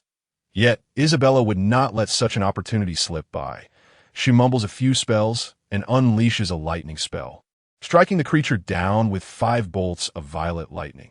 Once again, Isabella discreetly absorbs the magical energy from the python, significantly enhancing the resilience of her skin, making it impervious to the bites of common insects. And with the support of magical energy, she could even withstand the edge of a sharp blade. After circling back with Maluxia to confirm that no further novice magical creatures remain in the vicinity and with her magical reserves nearly depleted, she concludes, "Let us call it a day. The time may be getting late. Shall we return next week?" Faced with Maluxia's inquiry, Isabella hesitates. "Perhaps it is best to leave it for now. This place may not suit me. I am accustomed to hunting magical creatures in the Silent Forest. Though this area is safe, it is simply too distant." Maluxia steps closer to Isabella. "Are you truly going to refuse my goodwill? We hunt together to strengthen our abilities, so as to face the entrance examination of Bryphon Academy with ease. You should have no trouble. I'm the one who will struggle." Isabella tilts her head, gazing at Maluxia as if she were a fool. The higher the level of the magical creature slain, the greater the absorption of its core, is it not? You need only find a few novice magical beasts to defeat. Why expend so much effort searching for entry-level ones? "What?" Maluxia retorted, her anger flaring. "Do you even comprehend what you just said? When a novice spellcaster absorbs a magical core, they can only gain a fraction, even from the most powerful of creatures. Once one's strength reaches the novice level, the ability to absorb does not increase proportionately to it is not as you presume, but the higher the creature's level, the more one can absorb." "Ah, I was merely jesting," Isabella replied, taken aback. That truly how this world operates. How peculiar. It seems I am the anomaly. The native inhabitants of this world experience their increases in magical power through a meticulously orchestrated process, progressing only bit by bit. After a brief respite, the group resumes their journey towards Leontown. In this outing, Isabella gains several new special abilities, while Maluxia accumulates a substantial amount of magical energy. Should this pace continue, she might even reach the level of a novice spellcaster before the start of school. Inside the carriage, Maluxia is unusually quiet. A glance reveals she has fallen asleep against Isabella's shoulder. Is she fatigued from magic? Just like that night when she effortlessly soared after acquiring the Demon Lord ability. As the group nears the exit of the Oran Highlands, Isabella hears an unusual rumbling sound from outside the carriage. Boom, boom. They halt at a narrow pass, where many are dodging and bracing against the falling boulders. After a moment, the rolling stones cover the only exit. Nearby, a band of mountain bandits lies in ambush, surrounding the group with around 60 men, while another 40 are stationed atop the cliffs. Isabella opens a small window to observe the situation outside. The bandits draw their swords, and among the ranks is the Earl's personal guard, clad not in armor, but in ordinary light gear. Should a skirmish ensue with the bandits, they would find themselves at a significant disadvantage in numbers. Isabella's insight reveals that one of the men atop the cliff possesses the magical strength of a mid-level spellcaster. A dozen city guards encircle Maluxia's carriage, while another 20 draw their swords, locked in a tense standoff with the encroaching bandits. "Brothers, eliminate them. Spare the women and children," commands the towering man on the cliff. And chaos ensues. Having ventured here numerous times without incident, Maluxia is taken aback by this unexpected turn of events. Who are these people? She dares not look outside, the air thick with the scent of blood. Trembling as she clings to Isabella. "Miss, our city guard should be able to handle this." Before her guardian can finish, two bloodied blades pierce through the side of the carriage, and the sounds of battle fade. The bandits have dispatched all the city guards. Scant few of them have fallen, as many had preemptively employed magical scrolls and other magical tools. The door of the carriage is flung open by a bald man. "Bring them! Bind them!" Maluxia, in shock, points at the bald man. "Who are you? You dare to? Do you know who my father is? He is the lord of Leontown, Count Jalai." The bald man retaliates with a punch to Maluxia's face. "You're exactly the one we want." He casts a glance at the other girl behind Maluxia. "Oh, a delightful surprise. It is Isabella. Your likeness has been seen all over Leontown lately. You even defeated a novice magical griffin." The bald man's superior emerges from the shadows, patting him on the shoulder. "Brother, these two girls should fetch a handsome prize for the Magic Merchant Guild. Take them away. We'll discuss the details later." The aura of this leader exudes an unparalleled magical potency among all present, and Isabella discerns that this individual's magical affinity lies with the earth element, a blade of grass clenched between his teeth. His countenance grave, he exchanged several glances with Isabella before gesturing with his hand, causing the soil beneath to churn like a roiling sludge, dragging the corpses into the depths below. However, Isabella had no intention of retaliating at that moment. Rather, she was eager to uncover their motives and the nature of the so-called magic client group. 4 women were bound in a cart designed for magical creatures, their hands and feet restrained by ropes that suppressed their magical energy. Even their mouths gagged with cloth. Maluxia lay weeping silently against Isabella, whether from pain or some other reason was unclear. As the sun set, Isabella and Maluxia were confined within a subterranean chamber of a cave. The chamber was expansive, equivalent to 5 classrooms. The other 2 maids could easily surmise that they would be subjected to the whims of a band of mountain brigands that eyed in the dimly lit chamber. Only 3 frames were visible, while scattered around were a group of children, all bearing the marks of abuse, their bodies marred with purple bruises and scars. Isabella and Maluxia found themselves in a somewhat better environment, isolated within a cage strewn with straw. The cage, fashioned from iron, was already rusted with age. Isabella unfastened the gag that muffled Maluxia's cries that, "It hurts so much. I feel like my face is swollen." Maluxia mumbled, "They're doomed. If my father doesn't see me return tonight, he will surely dispatch the knights to search for us." Isabella chose not to respond, instead loosening the gag and leaning against the wall. Maluxia fell silent, glancing around the oppressive darkness that intensified her fear. Isabella counted the children, including herself. There were 21 in total, all shackled, their movements accompanied by the heavy clanking of chains. These children were all at the novice level of magical ability, having merely awakened their latent powers. Much like Maluxia, a small, white-haired girl from the elven race approached Isabella, moving slowly yet steadily as she drew nearer. Many children shrank back, cowering against the stone walls, upon seeing her. Isabella could hardly believe her own perceptive abilities. This elven girl was, in fact, a high-level sorceress. Though her magical energy was suppressed to the novice level, its essence was undeniably of a higher caliber. Uncertain of this elven girl's intentions, Isabella also questioned whether she could perceive her true magical prowess. "Hey, newcomer, what is this? Are you all locked in a cage?" The elven girl spoke with a tone reminiscent of a rough street thug. "I'm the daughter of Count Jalai. And you are?" Maluxia exclaimed, her voice filled with indignation. "What kind of elf are you? How did you end up here?" "What elf? My father is human, and my mother is an elf. So technically, I am half human and half elf. Did you just call me stinky? If you weren't in that cage, I'd give you a thrashing," she replied with a toothy grin, her hands gripping the iron bars. "Hey, you stinky elf. What do you think you're doing?" "I can use magic," Melucia retorted, then began to chant a spell, forming a red magical sigil in her palm. But the sigil vanished almost instantly. The magical powder from the fire pit restricts our magical energy. Everyone's abilities have diminished by a tier. The elven girl continued to pull at the iron bars, two of the rods already bent. "Here, magic is useless. The only way to avoid being sold off for a high price is to turn you into cripples."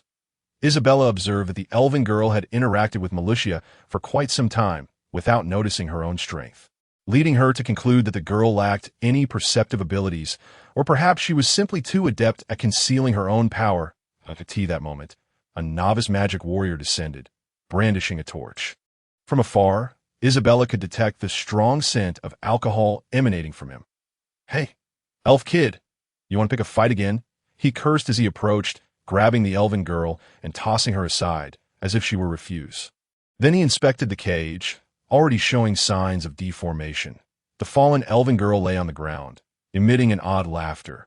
Melucia tugged at Isabella's hand, whispering, "That elf girl, could she be insane? If you think she's crazy, then don't doubt it. She is." The drunken guard kicked the elven girl a few times, and upon silencing her, he wandered outside the cave to continue drinking. "We've been kidnapped. Don't mention your father. Here, your words are meaningless, and don't provoke that elven girl. My father is wealthy. How much do they want to release us?" "Money. They certainly do not want to count riches, for having wealth and being able to spend are two different matters. Their willingness to kidnap us indicates that this place is sufficiently concealed." Deep into the night, Count Jalai had yet to see Melucia return and had dispatched a team to search for 2 hours without success. Until midnight, he heard from an adventurers group that a man-made collapse had been discovered at Orlon Heights, where the bodies of the city guards were buried 3 meters underground alongside Count Jalai's carriage. Realizing that his daughter was in peril, along with Heloda's daughter, he promptly organized a team to locate the adventurers who witnessed the scene and instructed Heloda to mobilize the 8th Night Brigade to rush to Orlon Heights that very night. In the cave, Melucia, exhausted from the day's events, had dozed off, laying her head on Isabella's abdomen, drooling. The cave was filled with hushed voices as many unaware of the night outside murmured softly. The elven girl returned. Approaching the cage where Isabella was confined, her footsteps rousing Melucia from her slumber. "Oh, the red-haired human girl. How can you still be asleep at a time like this? And you?" She pointed at Isabella. Her voice sharp. "Do you know, I despise it when humans are more attractive than I am." With that, she hurled 2 stones at Isabella's face. Enraged, Melucia sprang up to strike her, but the cage hindered her shoulder, barely preventing her from reaching. The elven girl kicked out, but fortunately Melucia pulled back in time, narrowly avoiding the blow to her arm. "Hey, little elf, how did you end up here?" Isabella asked through gritted teeth. The elven girl paused, her expression momentarily serious before reverting to her manic laughter. "I said I came here on my own. Do you believe me? Are you brave enough to come out? I'll cripple you." The elven girl taunted, staring down the 2 girls in the cage. That moment, 2 men approached the entrance of the chamber, bearing a basket of bread. The elven girl wisely distanced herself from the cage, and the 2 men ignored her, beginning to distribute the bread. Each child was allowed only 1 piece. However, one of the men approached Isabella and Melucia's cage, tossing in 2 larger loaves. Melucia picked one up, only to find it as hard as stone, not resembling anything edible. After distributing the bread, the 2 men proceeded to beat the elven girl, scolding her as they struck. "It's you who bullies your peers. This freak will ruin our business if she cripples the others." After several minutes of relentless striking, the 2 individuals grew weary and hurriedly departed. The elven girl picked up a piece of bread, took a few bites, and cast a healing spell upon herself. A soft blue light illuminated the cavernous hall. Isabella observed that her wounds healed swiftly, even without incantation, her body restored to its former state. Throughout the process, from the food distributors to their departure, no one dared to gaze at the elven girl, nor did anyone mock her. Even as she stood again, all quietly continued to munch on their bread. Isabella speculated. This girl must be a high-level sorceress. At the very least, it was evident she could wield healing magic. Yet it remained uncertain if she possessed other magical abilities. Did she refrain from using elemental magic during her tirade because she lacked other skills? Was her claim of coming to this cave merely a guise? But why would she resort to violence against children? Moments later, the two servers returned, each carrying a water bucket, and they collected the empty one from the corner before leaving. The elven girl approached the bucket, tossed the bread inside, soaked it in water, and took a few sips herself. Pointing at the nearest boy, she commanded, "You, come here, drink water. The rest of you, line up." Militia exclaimed in anger. "Hey, leave some for us." Aside from Isabella and Militia, everyone else drank from the bucket, which still contained half of its water. The elven girl then kicked the bucket over, spilling its contents. Here, strength is paramount. It is not merely a matter of volume that commands respect. Unwilling to comply, step forward for a duel. Isabella found it increasingly difficult to endure. She yearned to pin the girl down and give her a thorough thrashing. Nevertheless, she opted for composure, suspecting the girl had ulterior motives for being in this wretched place, though her demeanor was reminiscent of a gang leader. Utterly intolerable. Outside the mountains, the sky over the Orlon Highlands had begun to drizzle with spring rain. After satisfying her hunger and thirst, the elven girl reclined on a smooth boulder, waving her hand to summon three boys who adeptly began to massage her feet and shoulders. Witnessing this, Isabella couldn't help but mutter, "This elven girl, others suffer here, yet she appears to be on vacation, and she commands others." Militia replied, "Indeed, such a person will grow up to be a scoundrel, deserving of being abducted." The elven girl abruptly stood, causing the three boys to retreat a few steps, one of them even falling to the ground in fright. She continued towards the iron cage. "Did you think I couldn't hear your voices?" she said, her tone almost seething with rage. "Oh, I must inform you of two unfortunate truths. I'm a dual magic wielder, and my other magical ability is spatial magic." "Huh, spatial magic? So what?" Militia scoffed. "No matter how skilled you are, your magic cannot be unleashed here." Isabella was taken aback, never expecting her to reveal such a trump card, two exceedingly rare forms of magic, space and healing. She wondered just how extensive the girl's understanding of spatial magic was. Approaching the iron cage, the elven girl continued to pry apart the bars with her hands. It was then that Isabella realized she was using spatial power to displace the object she touched. Was this truly such a rudimentary method? It seemed the people of this world had little comprehension of spatial magic, or perhaps she was deliberately concealing her true abilities. In Militia's eyes, the elven girl appeared to possess immense strength, managing to pry open the iron cage with her bare hands. "Hey, don't mess with me." Militia's demeanor shifted as she backed against the wall. "Don't come in." Once the cage was sufficiently opened, the elven girl could easily sidle her way inside.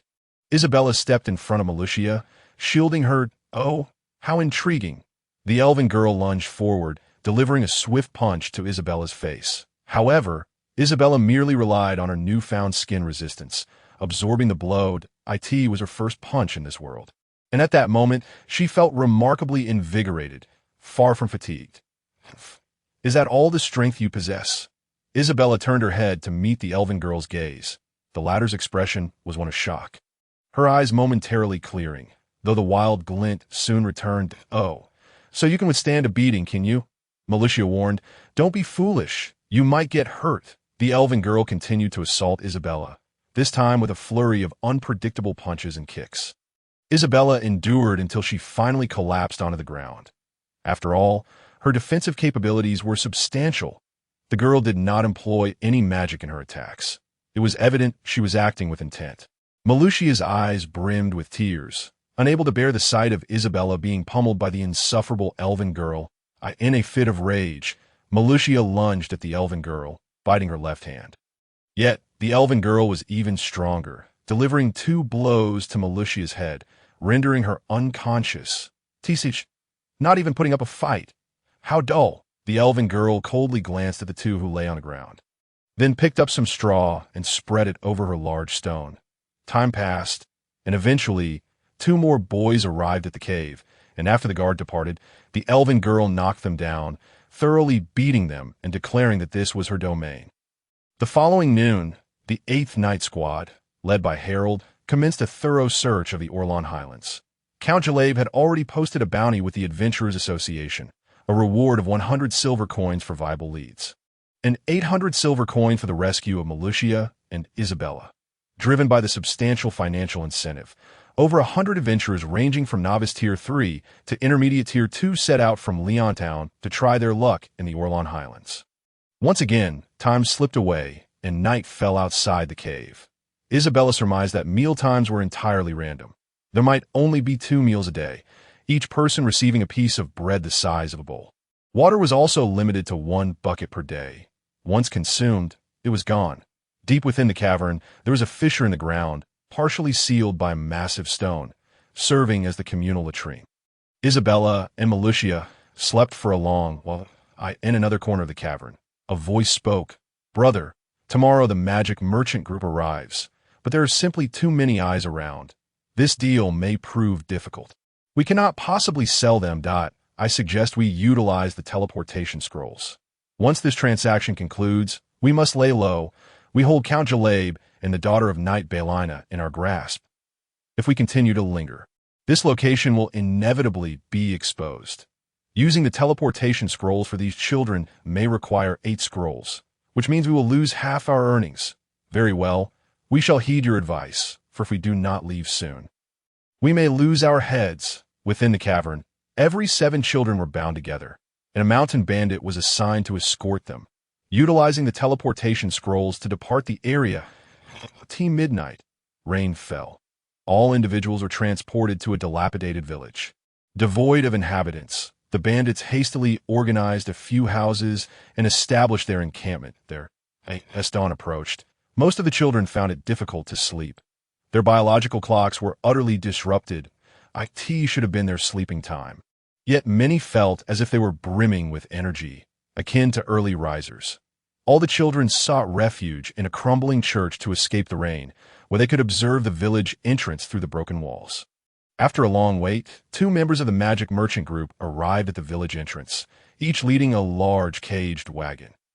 Isabella discerned through her perceptive powers that the magical proficiency of these 2 members was surprisingly high.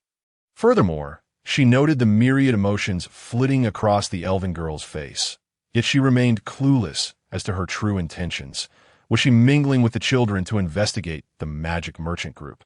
Or was there another purpose? Isabella observed the elven girl as she continued to speculate, but at some point, their gazes inexplicably intertwined. To the village entrance, 2 members of the Mage Guild arrived, greeted warmly by the mountain bandits. Particularly the leader, an intermediate mage, who stood respectfully before the 2. The attire of the Mage Guild members consisted of long black robes with large hoods, effectively obscuring the upper halves of their faces, rendering their eyes and noses indistinguishable.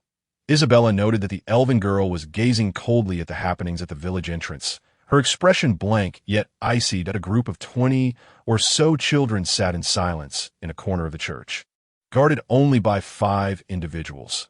Isabella and Militia were huddled together, the latter clutching Isabella's arm, her complexion pale and her eyes vacant, as if she had resigned herself to her fate. Among all, only the elven girl stood, even moving toward the leaking, collapsed area. "Hey, elf, you shall not proceed any further, otherwise we will bind you to a stake," a heavily scarred man admonished the elven girl. Yet she merely raised her head slightly, casting a fleeting glance at the man, her lips twitching as if to murmur something in response. The man struck her across the face. "If you can't speak, then don't. Do you find me displeasing?" After his words, he delivered a punch that sent the elven girl sprawling to the ground. The children gasped in unison, as though they had heard the sound of skull fracturing. However, she quickly rose, touching her bleeding head. Isabella observed her expression closely. The elven girl wore a fierce countenance and sighed inwardly. "I never anticipated she could endure this." Isabella was utterly perplexed. It was certain that her appearance was connected to the Mage Guild, but who exactly was she? Isabella recalled when they first entered the cave. The elven girl claimed she had come on her own. Was that truly the case? This thought stirred a tempest of contemplation within Isabella that moment. The 2 members of the Mage Guild approached. "We, the Mage Guild, do not accept just anyone," stated a gaunt figure in black, the leader of the mountain bandits. With a grin, Introduced, all the children here are from near Leon Town, and they have awakened their magical abilities. The gaunt man continued, let us hear what you've captured. We want to take the weak or sickly. The bandit leader approached the elven girl, tugging at her blood-stained white hair, declaring, this elven girl is definitely of elven descent. The gaunt man scoffed, how can her blood be red? The bloodline is certainly impure. True elves have longer ears. She is clearly a hybrid born of humans. At this, the mountain bandits erupted in laughter. Pointing at the elven girl, Isabella saw her lower her head, her expression fierce, gritting her teeth in silent endurance. It seems she possesses the same bloodline as the elves of the Northern Spirit Kingdom. But alas, we do not require hybrids in our mage guild. The bandit leader hesitated, taking a step back. Pray tell, how much can she be sold for? Even if you don't want her, we have no surplus food to sustain this one. We simply do not want her. Turning this hybrid over to magic would be a waste of our resources, exclaimed the gaunt man. Oh, that child is quite impressive, he said, pointing at Isabella. Yes, she is quite remarkable. She seems familiar. Let me think. Ah, she must be the child of the Barina family from Leontown, worth at most 50 silver coins. Next, they selected several more children, their prices ranging from 30 to 35. This red-haired girl is the daughter of Count Giala. The bandit leader continued to boast. This child, the gaunt man, grasped Melutia's chin, scrutinizing her face for a long moment. We'll simply bind this child and announce a ransom of 50 gold coins to Count Giala. Once we receive the money, regardless of the amount, we'll break her legs 2 days in advance to prevent her from opposing our mage guild in the future. Upon hearing this, Melutia shrank against the wall. Clutching her knees in terror, Isabella felt a jolt of fear. While the elven girl could endure these individuals, harming Melutia was intolerable. With her current abilities, she had yet to attempt to confront an advanced mage. After all, she had once surpassed the Sinflower organization while in the Silent Forest. Isabella positioned herself protectively in front of Melutia. Melutia looked up at Isabella's back, astonished that Isabella once again stood before her. Yet, with so many powerful foes around, what good would it do? The elven girl slightly turned her face, casting a sidelong glance at Isabella. The bandit leader instructed 2 of his lackeys to drag Isabella away to another location. Isabella's expression hardened, and with a mere thought, a rift in space appeared in the air, and a silver light streaked through, severing the heads of 4 bandits in a flash. The 2 mage guild members retreated swiftly to the top of the church. The village fell into a hushed silence, broken only by distant lightning and the faint rumble of thunder. No other disturbances were evident.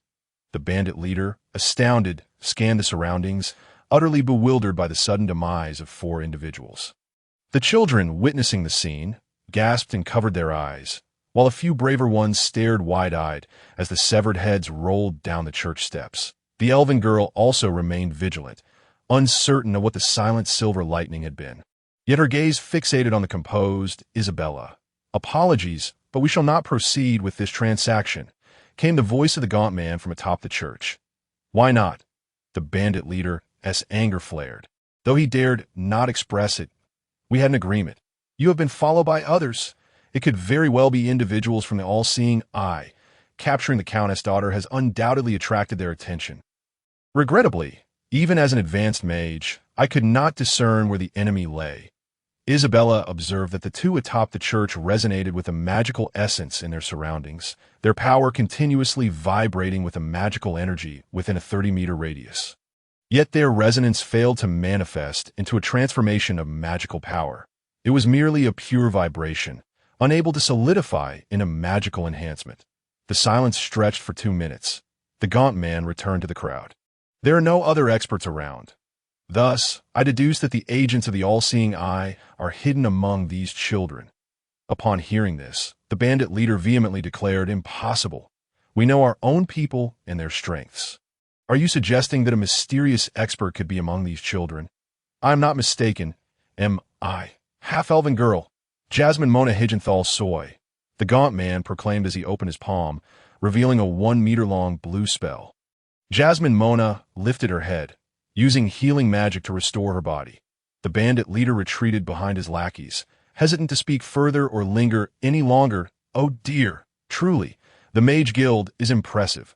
Jasmine Mona turned and remarked, "You even know my name?" "Huh. Not only do I know your name, but I also know the names of others that I am aware of your responsibilities regarding the all-seeing IS Group CS field tasks. I sensed something was amiss earlier. It must have been spatial magic, right? However, I had no need to reveal too much too soon. It is not my style. What I mean is, the one who acted earlier was not me. I'm the least skilled in combat within Group C." Jasmine Mona retorted sharply. The stout member of the Mage Guild questioned, "Could it be that you have others with you? I advise you to stay compliant.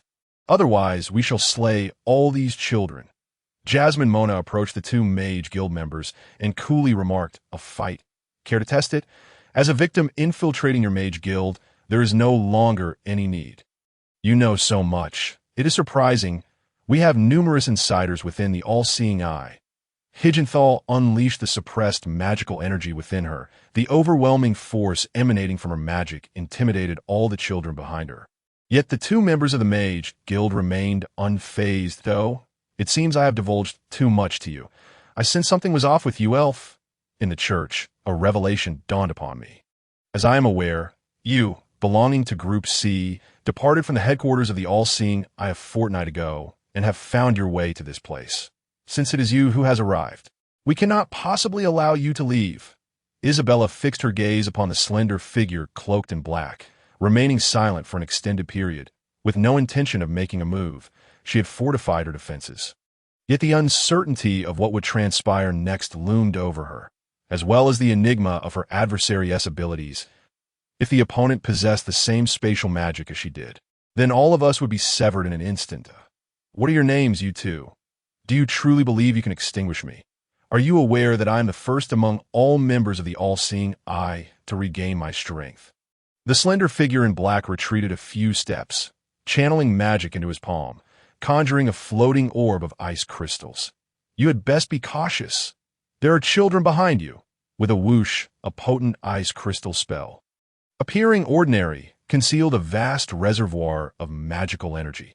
Higenthar unleashed spatial magic, warping the space around him to create a vortex-like ripple that absorbed the ice magic. The sound of rain intensified as Higenthar advanced slowly toward the black-clad figure. Suddenly, he lunged forward. Higenthar materialized before the slender figure in black with astonishing speed, a movement only Isabella could perceive clearly. He manipulated the expansion of space, allowing his entire body to dart toward his foe at an unparalleled velocity. As if propelled by multiple shockwaves from behind, Higenthar delivered a left hook aimed at the slender figure. But due to the short reach of his arm, the strike completely missed. He then harnessed the power of space, engaging in close-quarters combat with relentless strikes. Yet the black-clad figure seemed to anticipate each of Higenthar's moves, dodging flawlessly. The two members of the Mage Guild, adept in magic, were most averse to such close combat, having no time to cast spells, which was precisely Higenthar's advantage. Suddenly, Higenthar's fist made contact with the body of the slender figure, but the impact produced a peculiar, heavy sound. The slender figure had shielded himself with ice crystals, as though clad in a suit of armor beneath his flowing black robe. Higenthar grasped his aching right arm with his left hand and unleashed a healing spell, a brief flash of light mending his injury. Meanwhile, the corpulent figure beside him seized the moment of respite to unleash dark elemental magic. Boom! The remnants of the church outside were reduced to dust, even causing the nearby rain to pause momentarily. Isabella recognized this as the eruption of dark magic. Once cast, it annihilated all matter within a specific radius, including air itself, leaving nothing in its wake. Higenthar, evidently a fighter, evaded this deadly strike as if he had predicted it in advance. The black-clad fat man and slender figure found Higenthar's persistent close combat to be a nuisance and took to the skies. "With your flying cloaks, do you think I cannot reach you?" Higenthar murmured. Boom! Boom! The rotund figure unleashed dark magic, sending two eerie blasts that obliterated the dilapidated buildings in the distance. Whoosh! An unusual ice magic transformed into countless particles, scattering nearby, turning everything it touched into frost. The church floor rapidly froze, sprouting ice crystals beneath the feet of the slender figure, which continued to grow wildly a moment later. These varying sizes of ice crystals aimed toward the children behind Isabella. Hyacinther invoked a magical device. The magic wall barrier, the torrential downpour of icy rain descended upon the children behind Isabella, all repelled by the barrier. The black-clad fat man once more concentrated his magic, sending forth a surge of black flames toward Hyacinther, who could not evade, as the innocent children were directly behind her. Hyacinther unleashed her magical combat technique, vortex space. The ball of black flames spiraled into the vortex, settling into stillness after several revolutions.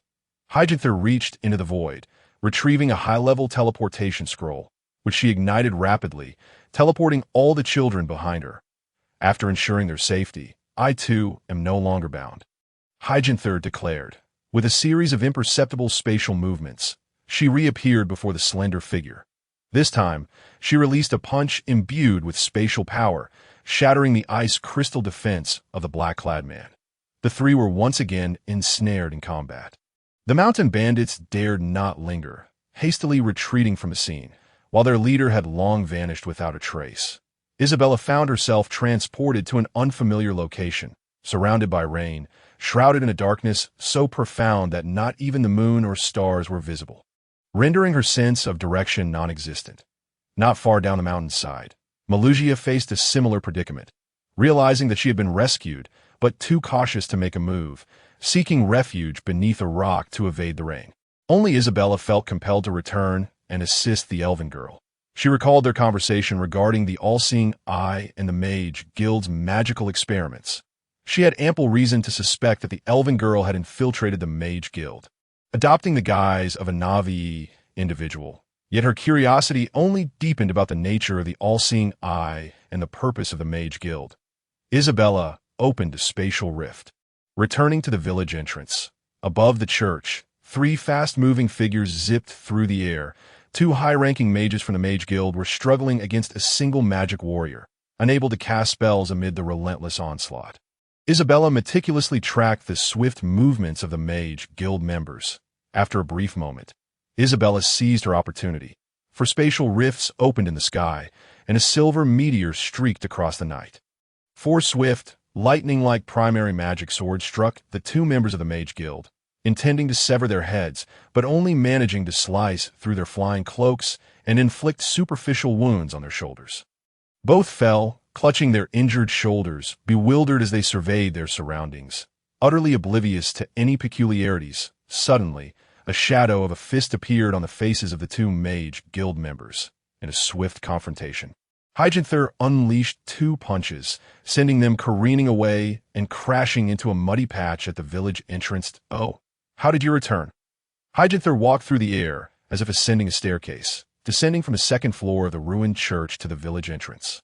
Isabella was taken aback by the sight of the elven girl, seemingly walking on is it truly possible to use spatial magic in such a manner?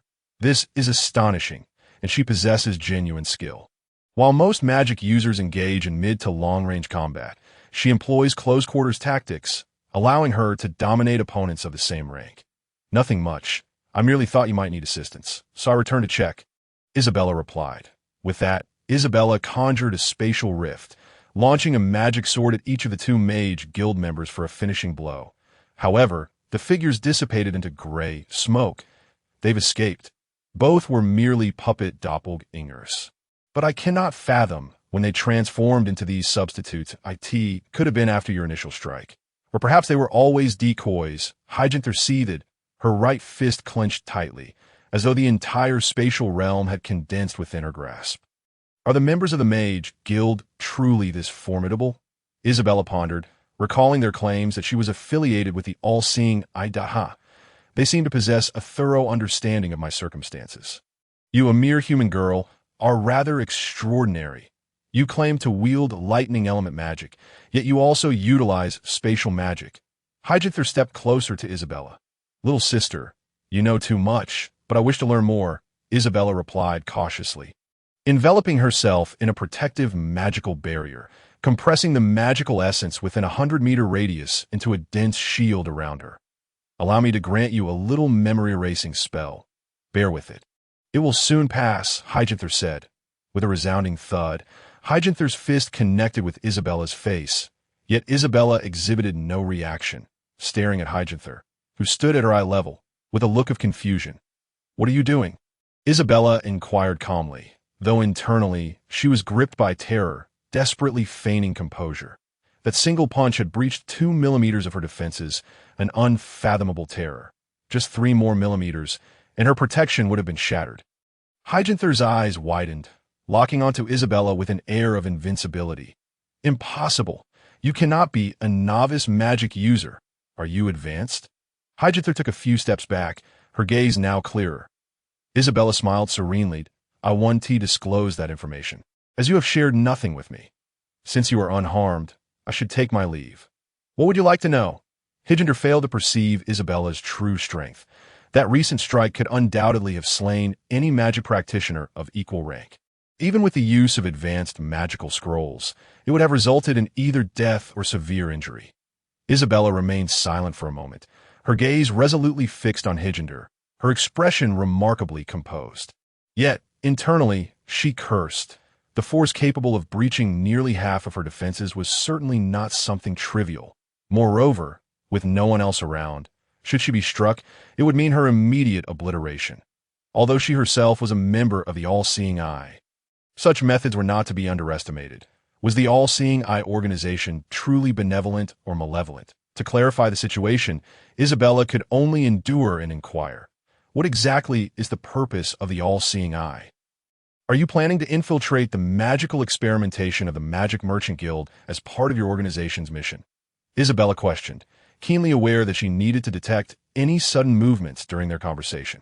Your level of composure in a crisis is utterly uncharacteristic for a mere 10-year-old human girl at this moment. I even suspect that you, like me, may be an infiltrator from another organization. Therefore, until I fully comprehend your intentions, do not expect to learn about me. If I were to return to the All-Seeing Eye and disclose all that I know about you." Isabella paused before asking, "What must I do to earn your trust?" "If you continue to dwell on this issue of trust, I have every confidence in my ability to take action against you." Hyginther let out a cold chuckle, his body involuntarily shuddering, relying on his instincts. He was absolutely convinced that Isabella could kill him. "Let me see your source of magical power. I am quite adept at keeping secrets that I hope to trust you sufficiently so that, upon my return, I can inform the organization that the mission was unsuccessful without facing any repercussions. At least I would have saved those children." Isabella released the suppression of her magical source. Hyginther, his expression grave, asked Isabella, "Are you still trying to appease me? To wield spatial magic to such an extent, you must at least be of my rank." Isabella shook her head and sighed. "Alas, this is my true strength. And you still do not believe me. Do you require me to extract my magical source for you to be convinced?"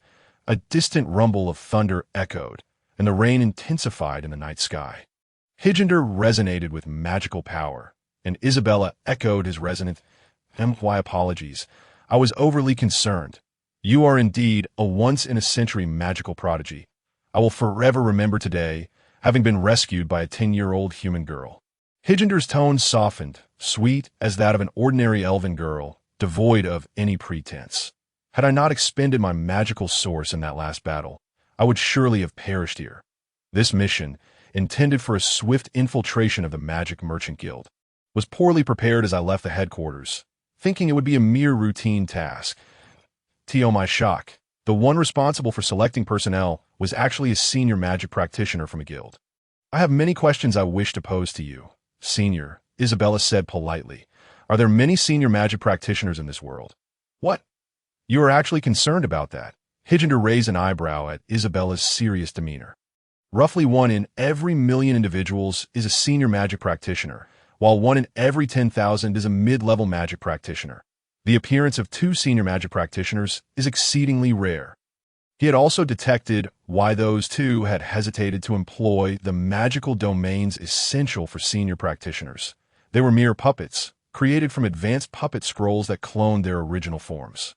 Isabella nodded, intrigued by the revelation. "That I would also like to know about the All-Seeing Eye. If you could briefly elaborate." "It is the intelligence organization of the Aubric Empire, responsible for various espionage and assassination operations. We are the Empire's hidden hand, comprising groups labeled F through F, each consisting of 20 individuals who are all senior magic practitioners. There are nomination criteria. One must at least be a mid-level second-tier magic practitioner to join. Group A undertakes the most perilous missions, followed by Group B, and then C. The first two groups handle tasks related to formidable magical beasts, while Group C deals with internal missions within the Empire. The DF groups have lighter responsibilities, focusing solely on assassination tasks. Isabella nodded and understanding the all-seeing eye is such an organization. This is the first time I have heard of it. What will you do next? Are you returning to the headquarters now? Hijinder shook his head. This was a covert operation, and I have nothing to report. I do not blame you for acting prematurely, but if I return empty-handed, it will surely incite suspicion among the traitors in the organization unless I have another mission. That moment, a silver flash darted towards Hijinder. Just as I was about to speak, it arrived. After opening the message scroll, Hijinder hesitated, poring over the contents for quite some time. What is it? Isabella inquired. If there is another mission, then perhaps we should part ways. We can pretend we never met. I do indeed have a task, but how does the person assigning me the mission know I am available right now? Well, Isabella did not comprehend Hijinder's implication. Perhaps it is merely coincidence. It may also be that someone is unaware you're already on a mission. After hearing Isabella's explanation, Hijinder shook his head and stated emphatically, the one dispatching the mission is the leader of Group C. This mission is to investigate a cave hidden in the western region of the Orlon Highlands. The location has been clearly marked. He mentioned that the hidden realm may be connected to the activities of the Magic Merchant Guild.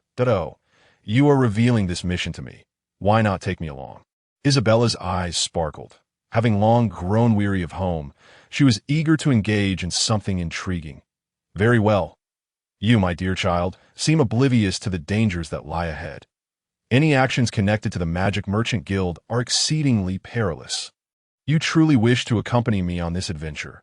You might as well return home and play the role of a young lady. Hijinder retorted with irritation, casually opening a spatial rift to retrieve a black flying cloak with a blue lining, donning it before levitating into the air. You are still quite young. There'll be opportunities to meet again in the future. With a thought, Isabella also levitated into the air. Hijinder's face was a portrait of astonishment.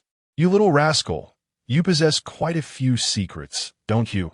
If you have the ability to follow me, I have no reason to refuse you. The next day, in the morning, the adventurers of Leontown had already rescued many of the missing children scattered throughout the Orlon Highlands. And some had even located Maluxia. Yet Isabella's presence remained elusive. The 8th Night Brigade, led by Helota, had scoured every corner of numerous mountains. They had also discovered a ruined village, examining traces of battle that were determined to have occurred recently, along with several corpses of mountain bandits. Helota felt a deep sorrow. Where on earth had Isabella gone? Upon meeting Maluxia, Count Jalai paid the reward to the two adventurers, but was only 400 silver coins. As Isabella had yet to be found, thus he could only offer half. Noon arrived, and Maluxia recounted the events of the past few days, including details about the all-seeing eye and the Magic Merchant Guild. She mentioned that she and others had also been rescued by the elven girl from the all-seeing eye, each being teleported separately, but none knew Isabella's whereabouts, in the western region of the Orlon Highlands. 800 miles from Leontown, Isabella had been following Hijinder for 2 consecutive days. Though the consumption of the magical source for flight was rapid, she frequently encountered magical creatures, defeating them to replenish her energy, thus managing to keep pace with Hijinder. The hidden realm was marked by a cave entrance, with human footprints visible on the ground. The cave entrance was quite large, measuring 10 meters in length and width. Little sister, this mission's location is this cave entrance, Hijinder stated as he and Isabella stood before the cave. The task at hand involved surveying the Magic Merchant Guild stronghold. After speaking, Hijinder produced a translucent crystal from a void, which emitted a colorful glow that stood in stark contrast to the gray terrain and gloomy weather surrounding the cave, making the crystal's radiance particularly striking. Isabella waited patiently. This crystal, known as the Crystal of Recollection, is a special magical tool capable of replaying all human figures within 100 meters over the past 3 days. In Isabella's eyes, The light and shadows projected by the crystal depicted her own location at the cave entrance. Viewed from a divine perspective, isn't this just surveillance playback? Oh, Hiking Dole cast a glance back at Isabella. Dear sister, why are you not surprised or curious? This extraordinary magical artifact exists only among high-ranking sorcerers, and merely 2 out of 10 can possess it. Anyway, could you hasten the pace? Staring at this nearly motionless scene is rather dull for me. Isabella languidly remarked. How do you know it can be replayed quickly? Have you seen it before? Isabella shook her head. While it was indeed a dazzling sight, as a traveler from another world, such scenes were rather mundane to her. An hour later, after thoroughly reviewing the footage without discovering any signs of movement, Hiking Dole grew increasingly suspicious. He then released a spatial rift and retrieved a black cube, which hovered in his hands after being infused with dark magic. Within the cavern, peculiar magical essences subtly fluctuated, flowing towards the black cube. What is this? Isabella inquired with curiosity. This is a magical essence sensing stone, also a special magical tool, since both Group C and Group E are engaged in investigations of spies. Each member carries one to explore unknown regions of magical essence, assessing the threat level of enemies based on the intensity of the essence flow. Isabella nodded. I understand. You appear youthful, yet I did not expect you to be so cautious. You think I'm youthful. To be honest, I am 66 years old. In comparison to the lifespan of elves, I might be akin to a 6-year-old human. What a disparity. The lifespan of your kind is quite astonishing. Isabella remarked, feeling somewhat bored and continuing the conversation. After concluding the scan, Hiking Dole approached the cave entrance, illuminating it with a blue halo emanating from his palm. This cavern houses low-level magical creatures. However, there are still many unexplored areas deeper within. At present, I recommend proceeding 3 kilometers further before conducting another scan. Along the way, they encountered numerous low-level magical creatures, including magical scorpions, magical salamanders, and magical bats.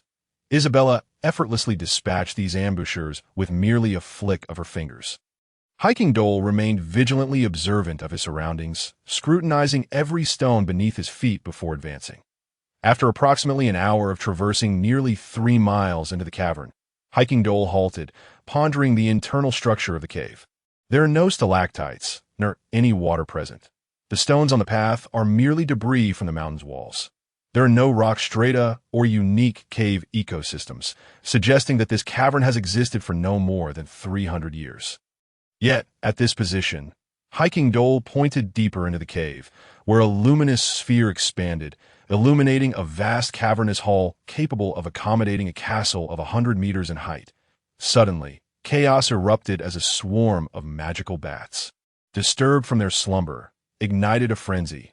With a mere wave of her hand, Isabella unleashed a torrent of lightning upon the hall. Boom! Boom! Boom! Nearly 100 low-level magical bats perished at her hands. Hiking Dole produced a purification crystal. Use this to conserve my magical energy. I shall not remove the magical contamination symptoms for you. Isabella hesitated before accepting his offering, though she did not truly require a purification crystal. However, to conceal her other abilities. Employing 2 types of magic in front of him sufficed. There appears to be no further path. Hiking Dole reiterated his investigation. However, a massive boulder obstructs the entrance to the rear of the hall. Isabella followed closely behind, silently sensing her surroundings, but the profound darkness around her instilled an unsettling feeling, making her yearn to unleash a bright spell to illuminate the entire hall. Hiking Dole cast a spatial spell, warping the space to shift the nearly 100-ton boulder aside, revealing a magical barrier, a dark red array sealing the entrance, thus preventing further exploration. Alas, this is a significant predicament. Hiking Dole sighed deeply. I am most inept at deciphering magical array seals, as I typically rely on spatial magic to forcibly breach them. Please grant me some time.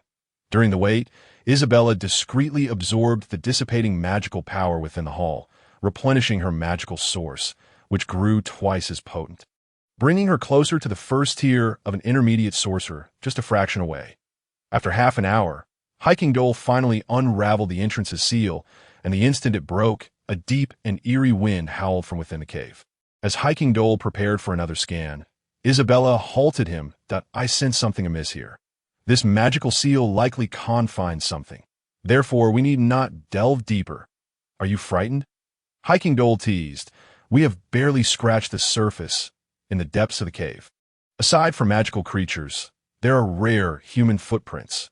Yet I have seen no traces of the magical guild's stronghold. If we do not venture deeper, how shall we uncover the astonishing secrets concealed here? This stronghold belongs to the magical guild, and even if adversaries lurk, they are no match for us. However, we must adhere to the necessary protocol. That moment, a cacophony resembling dozens of human wails echoed from the cave. Sharp and piercing, Hiking Dole drew forth the black cube, and a torrent of gray magical essence surged into his hands. This is not good. Magical creatures are approaching us. Hiking Dole's demeanor shifted to one of vigilance, his eyes sharpening. That we cannot afford to be negligent. If they escape the cave, those outside will be in peril. Higender activated the flying cloak, soaring into the depths of the cavern. Isabella followed closely behind, her eyes widening in astonishment at the scene before her. Beneath the ground lay another realm, a chasm varying from 500 to 800 meters in width. Countless stone arches spanned the abyss below, with pathways encircling the stone walls, which were scattered with flickering blue will-o'-the-wisps, and it felt as though they had entered an underground city. Thousands of stone golems were making their way toward the exit above. From Isabella's vantage point, the abyss resembled a massive, imprisoned anthill, teeming with tens of thousands of mid-level magical stone creatures. Isabella unleashed lightning elemental magic, but the mid-level magical stone creatures possessed formidable resistance. A typical strike from an average mid-level mage had no effect whatsoever. Only by infusing the magic with resonant energy could it inflict damage upon the creatures. The insulated stones sparked with countless flashes of lightning, requiring 10 strikes to fell a single magical being, an exceedingly inefficient endeavor. Conversely, Higender exploited the geographical advantage, employing spatial magic to distort the movement of the stone arches, propelling these creatures toward the unfathomable depths below. After less than 10 minutes, Higender produced a vial of potion, drinking it to significantly replenish his magical energy. Isabella, having exhausted her own reserves from the intense expenditure of magic, once again felt the familiar fatigue of spellcasting. With his energy restored, Higender unleashed spatial magic upon the nearby stone golems. Wave after wave of the creatures were thrust into the abyss. However, Isabella noticed that not a single magical core emanated from the fallen stone golems to merge with Higender. She surmised that the depths of the chasm might conceal a deep water zone, or that the stone golems were not susceptible to death from such a fall. After all, these magical beings were composed of animated magical essence, taking the form of humanoid stones. Even if they fell apart, they could reassemble if their interiors remained unharmed. As their magical energy waned, Higender was drenched in sweat, retreating a few steps in the face of the advancing stone golems. Little sister, elemental magic is the key here. This depletion of resources is unsustainable. They seem impervious to death, and there may be deep water lurking below. As Isabella spoke, she noticed numerous stone golems climbing up the walls. In addition to countless others on the arches, their numbers estimated to exceed 50,000. Each was a towering figure, covered in moss, resembling a standing elephant, their faces abstractly formed from stone. Both hovered in the air. The stone golems posed no threat to them. Higender's only recourse was to destroy the stone arches. After unleashing a barrage of spells, he successfully demolished 5 of the highest arches, sending hundreds of stone golems plummeting into the chasm. Yet, near the exit, the terrain was flat, with spacious pathways, and dozens of stone golems had already emerged from the cave. Isabella remained silent, patiently awaiting Higender's command, her magical reserves dwindling to a level sufficient only to slay 3 stone golems with lightning magic. The only strategy that came to mind was to cast water elemental magic, condensing countless droplets, which, enhanced by gravity magic, could pierce through the stone golems that a mere drizzle would suffice to annihilate the formidable stone golem legion. However, Isabella refrained from acting, biding her time for a moment when Higender would truly need her. Very well. Let us depart from this place for the time. being, I must re-establish a magical barrier. Crafting it will require a week to achieve a sufficient sealing effect, Isabella suggested. There is evidently no magical guild present, so why are you here investigating? Something feels amiss. This is not the time for banter. Little sister, follow my lead. We must vacate this location, at least there are still remedial measures available. Just then, a shadowy figure appeared at the cave's entrance, striking down several stone golems with a single blow. Remedial measures? Unnecessary. A strikingly handsome young man with dark hair emerged at the entrance, his arms enveloped in swirling black fire elemental magic, clad in a deep red robe with wine-colored hair. Our esteemed healer. How did you find yourself in such a predicament? Oh, and you've brought along a newcomer. Isabella felt a surge of surprise at this timely reinforcement. Higender, too, was taken aback, recognizing him as an ally that I did not expect assistance on this mission. Suing, as a member of Team C, were you not assigned to monitor those magical guilds? What brings you here? Is it so strange for me to come? Su Ying's flying cloak billowed like the wind as he approached them, hovering before the duo. Did the organization not send you a message? Did you not receive it? I rushed over upon discovering traces of you in the cave and encountered a horde of stone golems amidst the remains of magical bats. I must have ventured deep into the cave. It could very well be a dungeon, buried too deep underground to receive messages from the organization. After all, the magical barriers behind the cave can block the magical waves of sorcerers. Suing produced a seized message scroll, handing it to Higender. Upon examination, Higender noted that Su Ying was indeed a reinforcement sent by the organization. The message read, "Previous intelligence regarding the magical guild stronghold was erroneous. This cave is a sealed dungeon. After comparing data, it has been confirmed as a dungeon sealed 300 years ago. The contents remain historically unverified. Should an emergency arise, immediate containment is necessary. Additionally, summon Su Ying to assist with this operation." Signed, Mahegula Jones. Su Ying released a crimson light formation from his palm, which enveloped an area of the chasm measuring over 100 meters. The formation slowly rotated and descended, controlled by Su Ying as it pressed deeper. Isabella and Higender trail behind him. The descending light formation persisted for 3 minutes, carving out a perfect circular stone wall like a shield machine.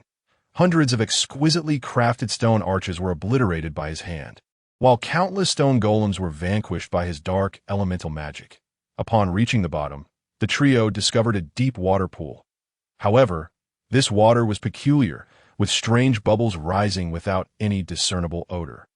Isabella remained silent for some time, noticing that Su Ying had swiftly consumed a potion to restore his magical energy, and with her keen insight, she discerned that his power was approaching high-level second tier. For a sorcerer to eliminate tens of thousands of stone golems without any noticeable enhancement in strength, it illustrated the immense difficulty high-level sorcerers faced in increasing their prowess. Su Ying, ever courteous, addressed the two young women. "We should descend to investigate.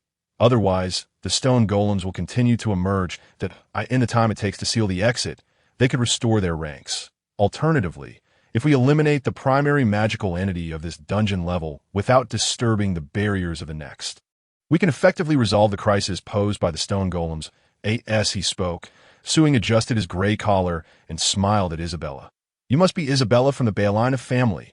I heard that at Count Jalaber's birthday banquet, you felled a low-level magical creature with your entry-level magical prowess. Initially, I thought it to be an exaggeration, but seeing you here beside this formidable figure, I am curious how you managed to fly unaided by magical tools." Isabella paused for a moment, refraining from directly addressing his inquiry. "How dare you express curiosity?" Higender retorted, arms crossed, his eyes resembling a dead fish. "This wretched place, even without you, I would have found a solution. Suing, on your way here, did you not notice the fallen magical creature corpses? All of those were Isabella's handiwork. She is far from an entry-level sorceress."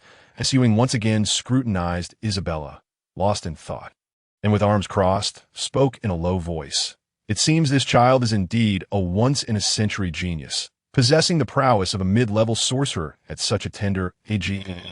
That moment, the surface of the water became increasingly turbulent, surging restlessly.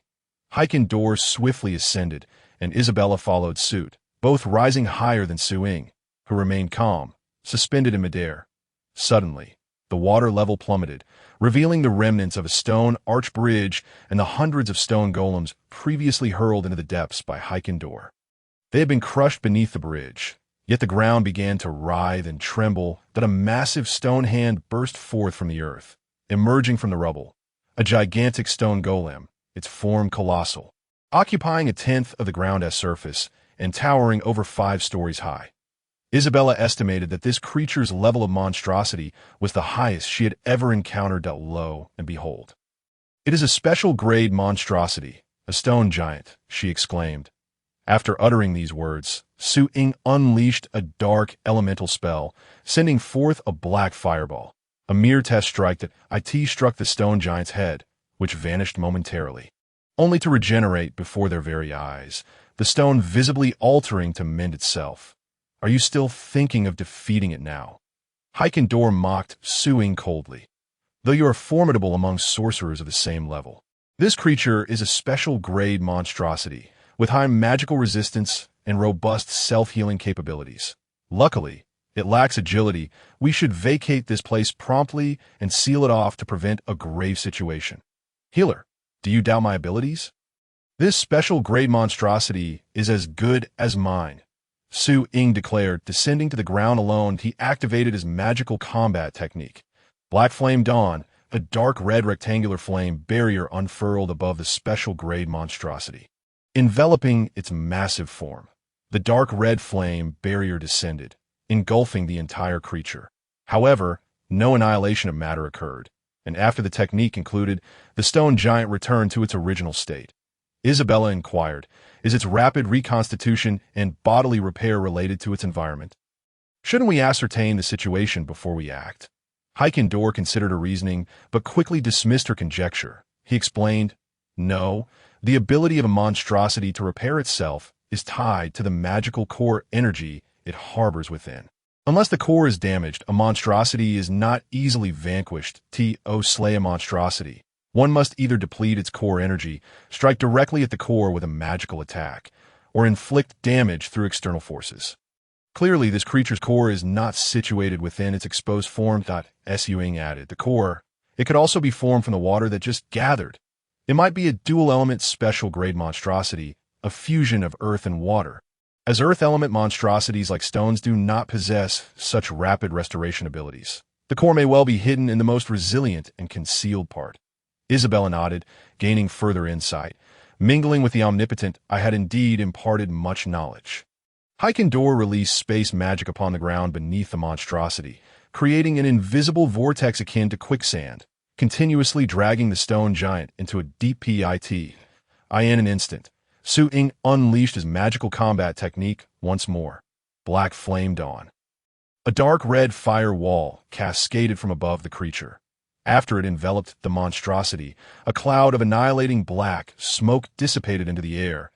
Isabella waited quietly, witnessing the powerful strike from the high-level sorcerer, expecting that the special grade monstrosity would be reduced to a mere pebble.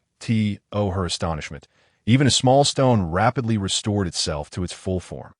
Hey, you foolish old hag, you should have dispelled your space magic before my spell consumed the vortex. Su-ing scolded her in frustration.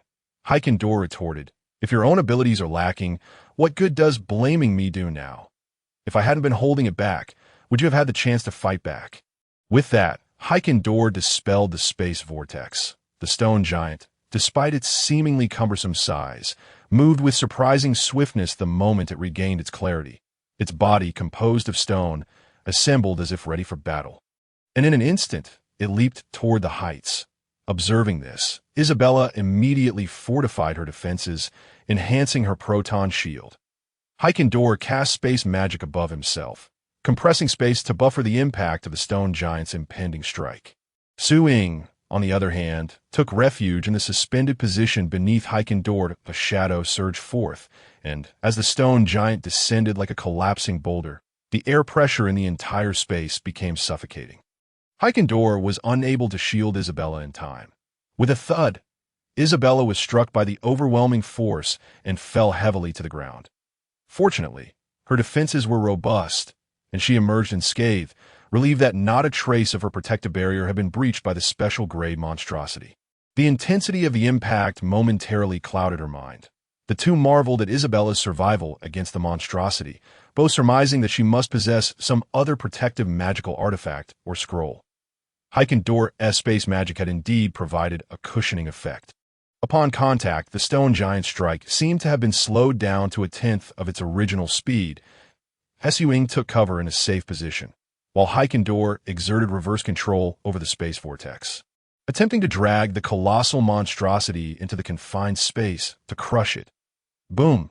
The stone giant's arm, ensnared in the vortex, unleashed a jet of water, sending Heikendor sprawling to the ground, resembling a little bee toppled by a waterfall, overwhelmed by the torrent. Heikendor rolled on the ground, dizzy and disoriented, momentarily unconscious. Before she could rise, 3 stone golems charged at her, delivering a brutal assault. Gritting her teeth against the pain, Heikendor cast space magic to envelop her body, distorting the space to slow the approaching onslaught of the surrounding stone golems. Nobody coming to assist me," Heikendor shouted hoarsely, struggling to maintain her space magic defense. "Hey, I'm injured, and my body won't heal in time. This is quite unbearable." Subduing glanced over, finding himself more intrigued by the special grade monstrosity, having not elevated his magical source level in quite some time. What was the harm in making his teammates endure a little hardship this time? Isabella realized that Subduing was solely focused on his own interests, overly confident in his ability to handle the special grade monstrosity, leaving her perplexed about his true intentions. Isabella unleashed lightning element magic, striking the stone golems surrounding Heikendor. The lightning ignited sparks from the stone golems, cascading like a waterfall, while the resulting sparks enveloped Heikendor's space magic, swirling like a meteor shower, creating a myriad of static discharges that danced around her. "Little sister, do be careful not to zap me," Heikendor called out helplessly. This left Isabella in a quandary. Should she assist or hold back? The special grade monstrosity made another move. With a swish, a shadow vanished before Subduing, the massive creature seemingly erased from existence, leaving no trace in his mind to record its presence. Suddenly, Isabella looked around frantically, and at that moment, the stone giant reappeared above the 3 of them. Isabella invoked her power of perception, instantly stunned for 2 seconds. What is this? This monstrosity has no apparent weaknesses. Could it be hiding within the boulder? But that's impossible. Even so, the previous 2 uses of dark elemental magic should have been sufficient to obliterate it twice. The stone giant enveloped itself in a water element aura, concentrating magical energy toward the ground before launching a punch. Subduing decisively released his magical domain, Dark Star Purgatory. The left hand of Subduing rests above, while the right hand hovers below, palms pressed together in a gesture of unity. An obscure, shadowy space envelopes this subterranean realm. The surroundings morph into an endless expanse of dark crimson earth, with countless red flames erupting from the ground. Isabella, wielding her power of perception, discerns that a staggering 70% of Subduing's magical energy is comprised of fire elements. Yet he excels in the 3% of dark elemental magic. Alas, no matter how fierce the flames, they stand no chance against the formidable stone giant, a Class A magical beast, whose defenses are nearly impenetrable despite elemental countermeasures. Countless tongues of red fire shoot upwards from the ground, reminiscent of magma, surging from fissures, colliding with the stone giant floating in midair. The giant dispatches a fire column with a single punch. Unfazed by the onslaught, Isabella activates her perception once more, and this time, a revelation unfolds that in the instant the stone giant strikes, gaps in its rocky form become exposed, gaps that only magical energy can bridge. Disrupting this connection will inflict damage upon it. Without hesitation, Isabella channels her magical sigils. Her right hand unfurls a violet magic circle, unleashing a powerful bolt of lightning that strikes the stone giant, fracturing into countless tiny arcs of electricity that bombard the gaps in its rocky exterior. Boom! A pillar of fire intertwines with the lightning, exploding against the stone giant, whose assault weakens, visibly pained. It shifts to a defensive posture, enveloped by a continuous flow of earth elemental magic, rendering all attacks utterly ineffective in a corner of the ground. Hijanthar reverses control over the spatial vortex, shattering the surrounding stone creatures and releasing healing magic. He replenishes his magical energy without intervening, choosing instead to silently observe the stone giant being besieged by the two. Its curled form resembles a turtle retreating into its shell, resisting all external assaults. Remaining immobile, Isabella discreetly conjures a drop of water elemental magic, imbuing it with gravitational force, propelling it swiftly towards the stone giant. Upon breaching its defenses, she channels a bolt of lightning into its interior. Visibly inflicting pain upon the creature, It thrashes violently, but refuses to relent. With her magical energy dwindling to less than half, Isabella retracts her efforts. Hijanthar, recognizing the futility of the situation, remains in Group C. Aware that she is not equipped to confront a Class A magical beast, subduing, having sustained his magical domain for only 3 minutes, shuts it down, his body nearly incapacitated. He promptly retrieves a vial of magical elixir to replenish his energy. Damn, this adversary proves exceedingly difficult. Su-ing stands in frustration, cursing under his breath. To best this foe, one must employ light elemental magic. Only by shattering it with such magic can there be a chance of victory. At that moment, the stone giant rises anew, gathering water elemental magic in its chest. Not good, Hijanthar exclaims. It is about to unleash its magical technique. Quickly, distance yourselves. Isabella, however, perceives this as the opportune moment during the magical gathering. The gaps throughout its body are exposed, albeit only by 2 millimeters. Enough to exploit.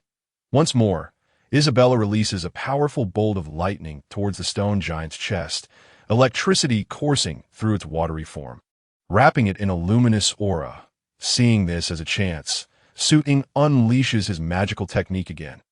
Isabella notices this is a weakness she has recognized. She cannot allow it to slip away.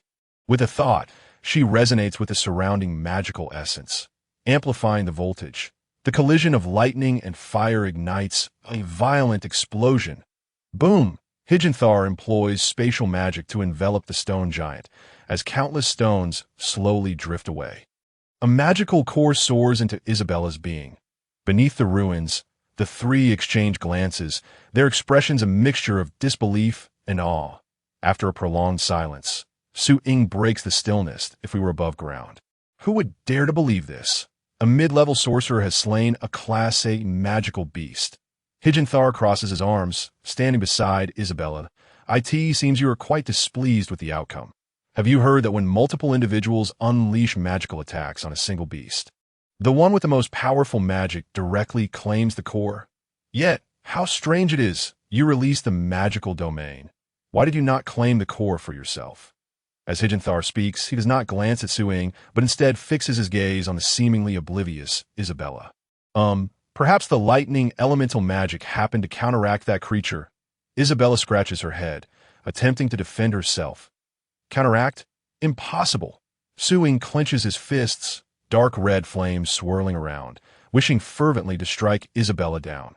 Water and earth elemental magic only have 2 types of countering elements, one being the penetration of wood, the other the stripping of light, followed by the obliteration of dark elements, and lastly, the extreme heat of fire elements. Isabella, disinterested in further explanation, argues that she utilized lightning elemental magic to strike from within, the water element conducting electricity, coincidentally injuring the magical core during the creature's water magic gathering, amplifying the voltage until it could withstand no more, causing its body to explode from within.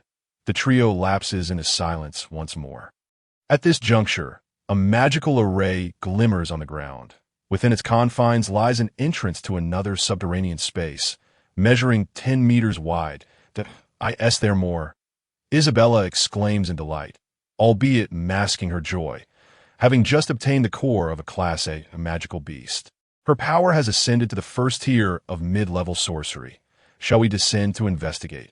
Hijanthar raises an eyebrow at Su-ing, who contemplates deeply, his expression conflicted, despite having granted the younger sister an opportunity to enhance her strength. This time, under no circumstances shall anyone else claim it. This magical prohibition is simple. I could unravel it in 2 minutes without any effort. The three approach the entrance's barrier as Yu Ying's right hand releases a radiant red magical sigil, unfolding a 6-meter-long crimson array before him. This array, though centuries old, is astonishingly simplistic. It is akin to a classic barrier from ancient textbooks, designed to seal dungeon spaces and effectively restrain magical beasts below Class A. Only high-level sorcerers possess the authority to channel their magic for resonance, rendering it impossible for those below high level to unlock the barrier, indicating that the dangers within require at least high-level capabilities. As Su Ying completes his statement, the barrier dissolves entirely. Isabella admires his prowess, contrasting him with another elf who could only brute force a magical barrier, akin to an unskilled locksmith smashing a lock to pieces. What is so impressive about that? Even without you, I could have opened it. Hijanthar interjects disdainfully, it's merely a barrier. It can be opened any number of ways, nothing worth mentioning. Su Ying remains silent, eagerly leaping into the subterranean space. Hijanthar follows closely behind, remarking, "Why did you jump in without a word? Can you not exhibit a sense of teamwork?" Hijanthar also jumps down after him. Isabella glances back at the chaotic scene of beast corpses, quickly absorbing the magical energy dissipating into the air. After a minute of tempestuous inhalation, her magical energy nears the second tier of mid-level sorcery, her magical source fully restored. She then follows the 2 members of the Omniscient Eye organization.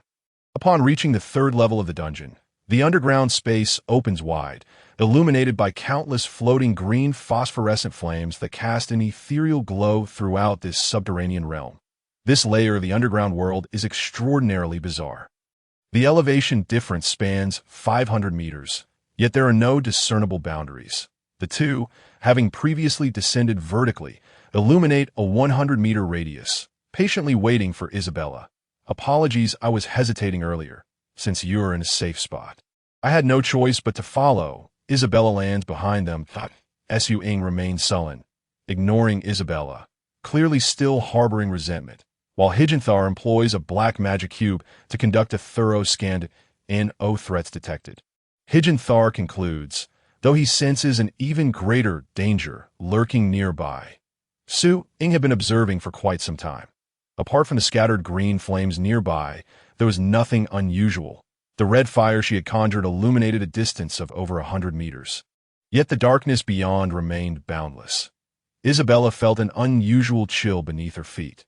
The ground was parched, consumed by the endless darkness, leaving a sense of oppression in her heart. She felt like a tiny ant buried in a vast sea of sand, or as though she had plunged into an abyss thousands of meters deep. Surrounded only by infinite darkness and a sense of suffocation, Su Ying led the way, followed closely by Isabella, with Hyjin bringing up the rear. Before their departure, Hyjin had used spatial magic to reshape the ground beneath their feet. Carving a small trench, Hyjin analyzed the situation alone. This place was immensely vast, so much so that the extent of its reach exceeded the probing capabilities of black magic. However, the fluctuations of magic elements were remarkably stable. In this underground world, even sound could be swallowed by the darkness. What kind of place is this? Why is there nothing around? Su Ying expressed his frustration, exclaiming that it was a sheer waste of time. With a sense of venting, he unleashed a burst of dark red flame and hurled it forward. Yet, the depth of the darkness completely consumed the flame, as if it had been thrown into the infinite void of the universe. The trio advanced several miles further. At last, the ground presented some variation. Before them lay countless tombstones and graves, along with white, withered trees. Due to their age, the dead would crumble at Su Ying's touch, and a single spark ignited it, causing the dry wood to burn rapidly like cotton catching fire. Continuing deeper, they found themselves amidst an unending expanse of graves and dead trees. Forget it. This place is dreadfully dull. Let us head back and report to the organization. There is no need to delve into the depths of this cave, Su Ying suggested. Just then, a bony skeletal hand emerged from the ground, causing Isabella to gasp in shock. Nearly screaming, more skeletal arms began to rise, sprouting from the graves like mushrooms after rain. Moments later, All the graves erupted with skeletal soldiers, armed with iron blades and clad in tattered armor. There's no magic. They aren't magical creatures. Hyjendor retreated a few steps, pressing against Isabella. This must have once been the territory of the undead. Su Ying's expression brightened with unexpected joy. He had thought the ancient texts were merely fabrications. He had always believed that the existence of the undead was impossible in this world. Now it seemed that the records in the books were indeed true. Their existence was devoid of any magical essence, controlled instead by the will of the undead, and only their spirit masters or necromancers could command them. You seem quite knowledgeable, truly, a prodigy from Briefin Academy. Hyjendor remarked, so, esteemed scholar, do you have a way to break through this layer of the dungeon? Isabella silently glanced at Su Ying, yet the number of skeletal soldiers approaching from all directions continued to multiply. Su Ying's complexion darkened as he moved closer to the two. This vicinity is teeming with the undead army. I have no idea how numerous they are that we've just arrived, and we're still unfamiliar with the terrain. Engaging them would only deplete my already limited resources if this turns into a protracted battle. I fear I won't be able to endure it. Isabella wholeheartedly agreed with Su Ying's assessment. These skeletal soldiers would yield no magic cores upon defeat, as they were not magical beings. Death was merely a form they assumed. Fighting them would be akin to pouring one's strength into a pillow. Hyjendor remained silent for a moment. Very well, I can still manage 3 rounds of intense combat. But if we don't leave this place soon, the marks I've made will be trampled. Su Ying inquired, do you possess any teleportation scrolls? I assent that a given, but being in a dungeon, I don't know if they work. Should we give it a try? Su Ying produced a high-level teleportation scroll. This is my last one. This operation was too hurried, and I'm reluctant to use it. Isabella sighed quietly, thinking at this point, why still worry about saving? Hyjendor retrieved a high-level teleportation scroll from the void that I used one last time to rescue the kidnapped child, so this is my last high-level teleportation scroll. I can't be certain it will work in the dungeon, especially since we're at least 4,000 meters underground. The length is estimated to be 10 miles. Hyjendor unleashed magic, igniting the high-level teleportation scroll. However, there was no response. Isabella blinked, watching as Hyjendor consumed a high-level teleportation scroll, yet the 3 remained standing foolishly in place. That I just remembered, my apologies. Dungeons have spatial restrictions. The space here is different from that outside. Teleportation scrolls can only be used in external spaces, so we're stuck here. Su Ying ignited dark red flames with both hands, adopting a poised combat stance. Isabella felt they need not be so worried. With a mere thought, she could open a rift to the outside world. Yet she chose to conceal this ability, wishing to learn more from her 2 seniors. Suddenly, Isabella realized that Su Ying was attempting to deceive Hyjendor. The 3rd layer of the dungeon was practically unsolvable, with countless skeletal soldiers surrounding the 3, leaving no place to stand. They remained suspended in mid-air, ultimately exhausting their magical energy and being besieged to death by the skeletal army. Isabella noticed that the air around them contained very little magical essence. Such a place for a magic user was akin to a regular person attempting to cross a desert without water. Rather than resigning to their fate, Su Ying released a simple magic array. The red magic array, composed of fire element energy, consisted of 6 layers, adorned with various lines, patterns, and elemental inscriptions. Once activated, the 3 could safely land in the secure area at the center of the array, which measured less than 30 square meters. As the undead skeletons approached the outer edge of the array, they were consumed by invisible flames. Each layer was 5 meters wide, and with the capabilities of these low-level undead skeletons, they could not even reach the 2nd layer of the array. Seems we can't find our way back. Su Ying lamented to Hyjendor. Do you have any other markers left? Hyjendor replied with a scowl. Don't ask. I have no idea how to return. If we don't resolve the current issue, we might as well wait for death. Surely, you must have some other way to escape this cursed place. Oh, how do you know I have a way to leave? On your way here, you secretly left a trail of annihilation using dark element magic on the ground. This dark element signature is unique to you. Only you can sense and resonate with it, and no special magic can erase these markings. You observe quite carefully, but I'm not inclined to return just yet. I still have something unfinished. Hyjendor looked up, his face a mask of worry and confusion, unsure of what this individual was truly scheming. Isabella sensed that the atmosphere between the two was somewhat off and quietly retreated to the edge of the secure area. Around them, the skeletal army of 4 began to manifest skeletal archers. Scattered arrows flew toward them.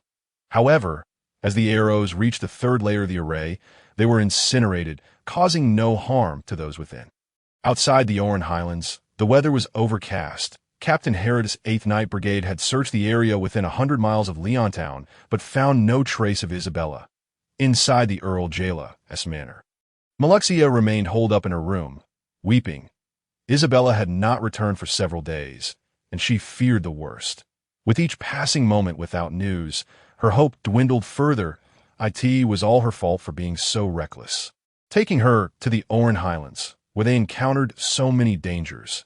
Now, Isabella had gone missing.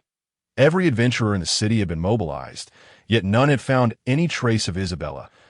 It was impossible to fathom where that high-level teleportation scroll would have taken her. Every day, Earl Jaila consoled Maluxia, insisting it was not the child's fault, but she remained burdened with guilt, choosing to wallow in self-pity within her room, this moment, in the third layer of the dungeon. Isabella counted her magical energy reserves. She still had half remaining, sufficient to handle any potential situation that might arise. Although the magical essence nearby was scarce, she could still utilize a bit of it, and would need to concentrate on controlling the output of her magical energy. What do you mean by that? Hikinder questioned, unable to prevent himself from taking 2 steps back. You find yourself in a dire predicament, Hikinder. The Mage Guild has devised a plan to eliminate you since the very night the mountain bandit struck. To be more specific, you have always been a thorn in the side of Magilla Jones. Among all those known to the all-seeing eye, your abilities can counteract the majority of sorcerers, as you are an unconventional magical warrior, posing a significant threat to all. Hikinder, his voice laced with suppressed rage, responded flatly. So it turns out that the leader of Group C is also part of the Mage Guild.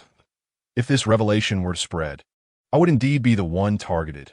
It appears the Empire's intelligence organization has been infiltrated to such an extent. How many members of the Mage Guild are among you in Group C?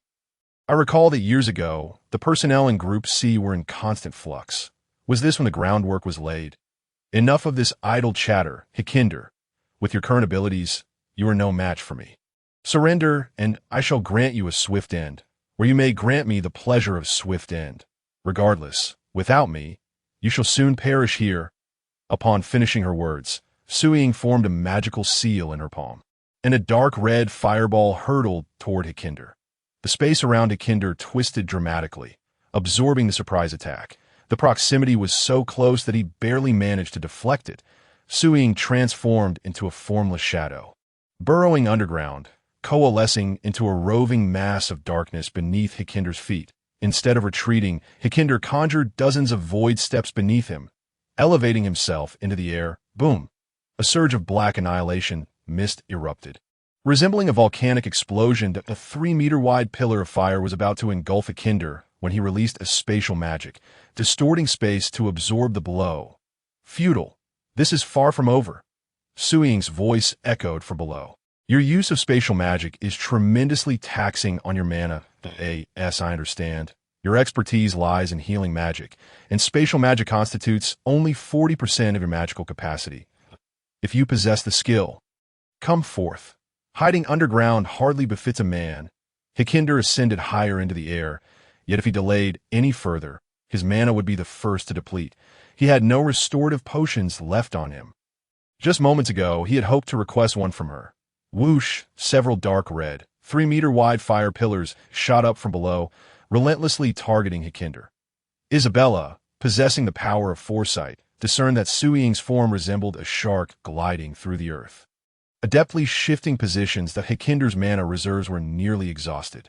If he did not act promptly, he would be at a severe disadvantage. Caught in hesitation, Isabella observed as Suying launched another magical technique from her subterranean hiding. Solar projection.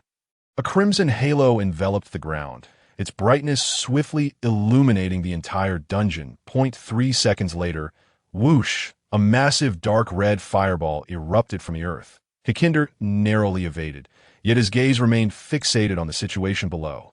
Unbeknownst to him, the dark red fireball transformed into countless luminous trails, dispersing and dragging behind them like the tails of fireworks. Be careful. There is danger behind you, Isabella shouted.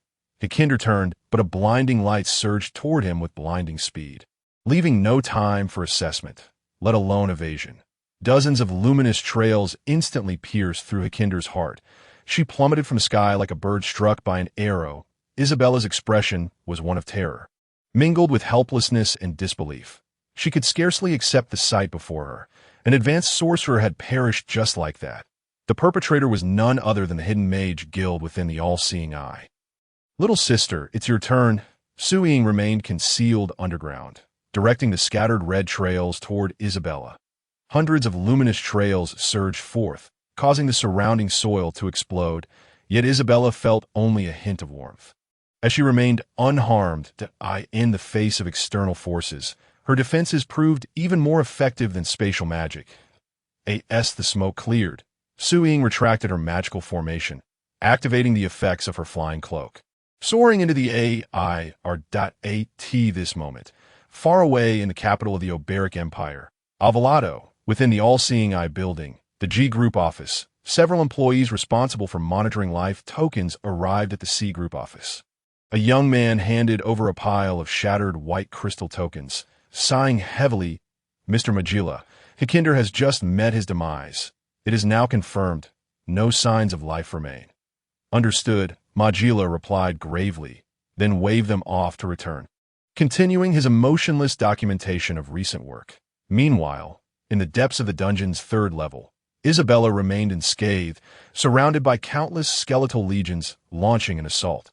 With a mere thought, Isabella unleashed a ripple of lightning element, dispersing the surrounding undead skeletons in a bone dust upon contact. Suying turned, her expression grave. Oh, how is it that you, a mid-level sorceress, have not been obliterated? This is indeed unexpected. Isabella chose not to respond. Her face darkened. As the residual arcs of electricity continued to spread, their potency undiminished. Countless bone fragments floated in the air, igniting upon contact with the flames. Suying, growing bored, scratched her head, casting a disdainful glance at Isabella. In her view, only the measure of strength mattered, not the age of the individual, a principle she upheld as a high-level sorceress. Why do you not utter a word? Do you dislike hearing others praise you? Suying approached Isabella, her palm cradling a dark red flame, powerful magical waves resonating outward. She perceived no danger from the young girl before her. An attack from a mid-level sorceress posed nearly no tangible harm to a high-level sorceress, particularly with her black robe that resisted elemental magic, leaving her unconcerned about unforeseen incidents. Could you enlighten me on how you defended against such a fierce onslaught? That wretched elf could not withstand it. Surely you do not possess a world-class magical artifact? Alas, such an item should not be in your possession. When that elite magical beast assaulted you, I wondered if you were indeed carrying other special magical tools.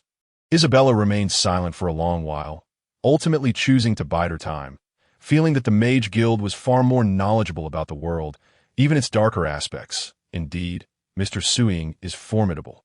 You are correct. I do possess a world-class magical artifact. Isabella fabricated in response to his assumption. If I had the means to leave, I would not trouble you.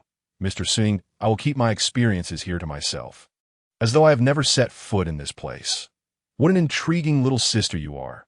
Are you perhaps trying to deceive me?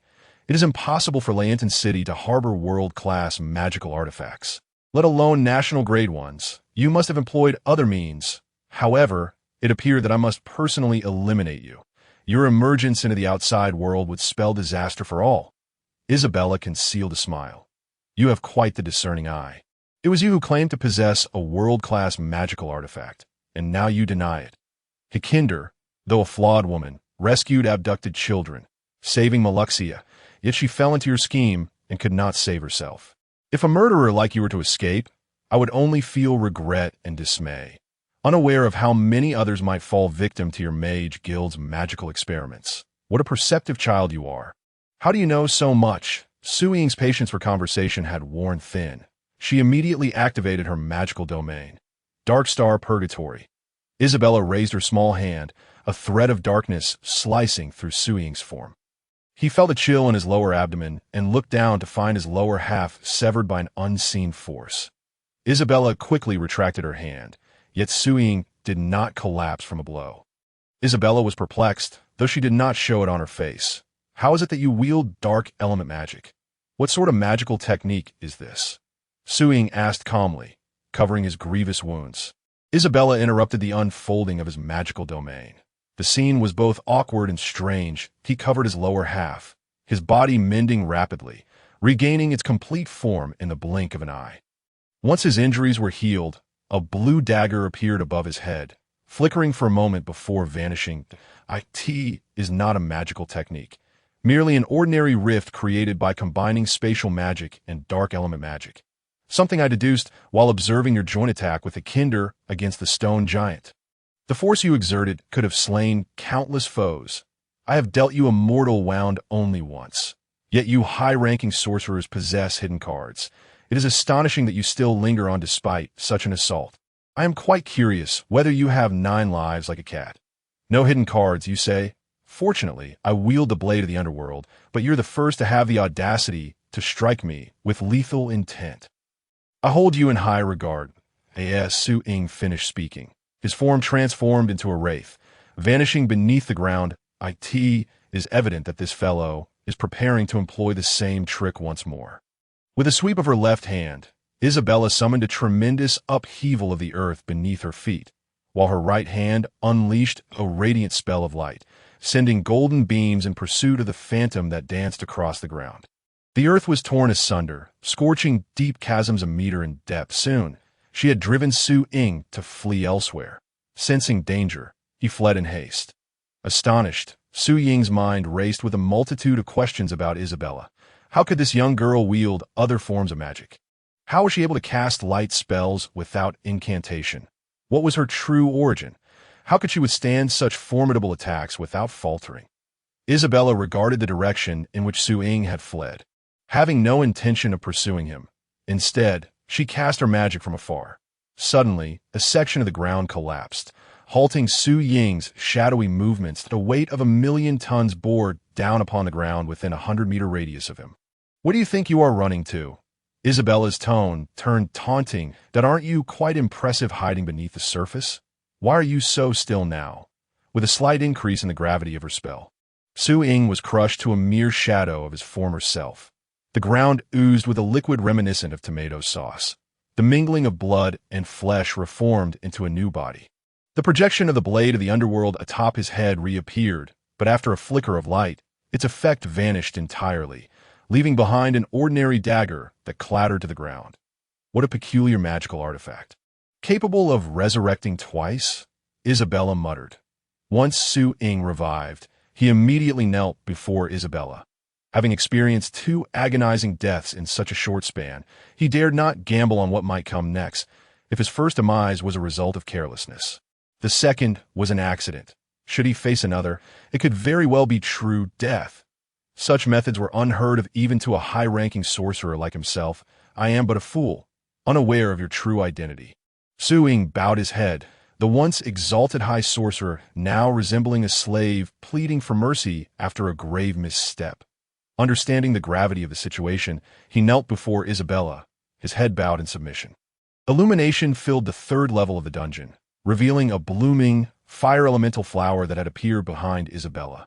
After a burst of colorful radiance, Hijanthar reemerged behind Isabella.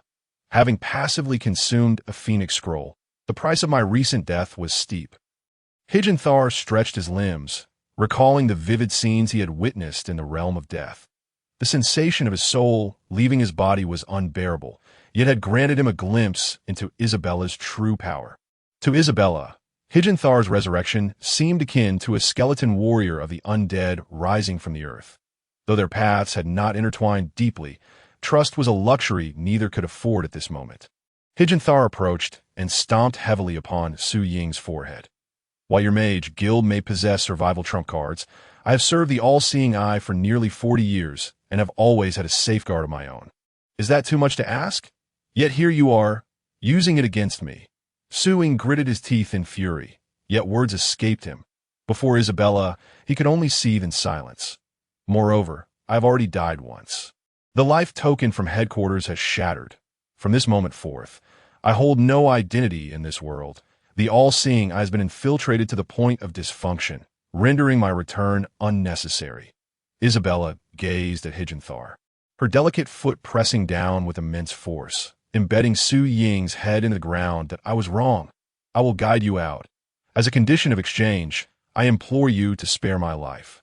Su Ying's face pressed against the earth as he pleaded desperately.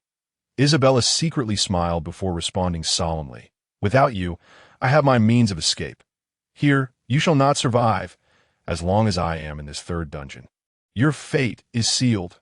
At her words, Su Ying's heart sank. Survival was paramount. He had merely sought to enhance his power, but had chosen the wrong path. He would forsake his dignity if it meant preserving his life. Higinthar exchanged a glance with Isabella, his gaze revealing a clear sense of admiration. But when directed at Su Ying, it turned sharp and menacing. That I can provide you with intelligence. 1/10 of the all-seeing eye is composed of mage guild members. I beg you to spare me. Once I leave the dungeon, I can, without granting Su Ying the opportunity to finish. Higinthar's foot pressed down with renewed force. Isabella had no desire to listen further. An intelligence organization of an empire, with even its leaders being members of the Mage Guild, would likely descend into an irretrievable darkness in a year or two. Higinthar seemed to understand, conjuring a spatial vortex beneath Su Ying, drawing him into its center, compressing him into a mere stone. Su Ying perished. Thus he met his end beneath Higinthar's foot, and throughout this process, Higinthar had not even expended a significant amount of magical energy. Isabella did not witness Su Ying's demise, her gaze fixed steadily upon Higinthar. Isabella remarked, "Spatial magic is truly terrifying. I find myself uncertain whether to trust you again. If I so desire, I can lead you out." Yet with a mere thought, you too could meet Su Ying's fate. With that, Isabella issued her threat plainly, seeking to discern the intentions of the elven maiden before her. "Isabella, I admit I am no match for you.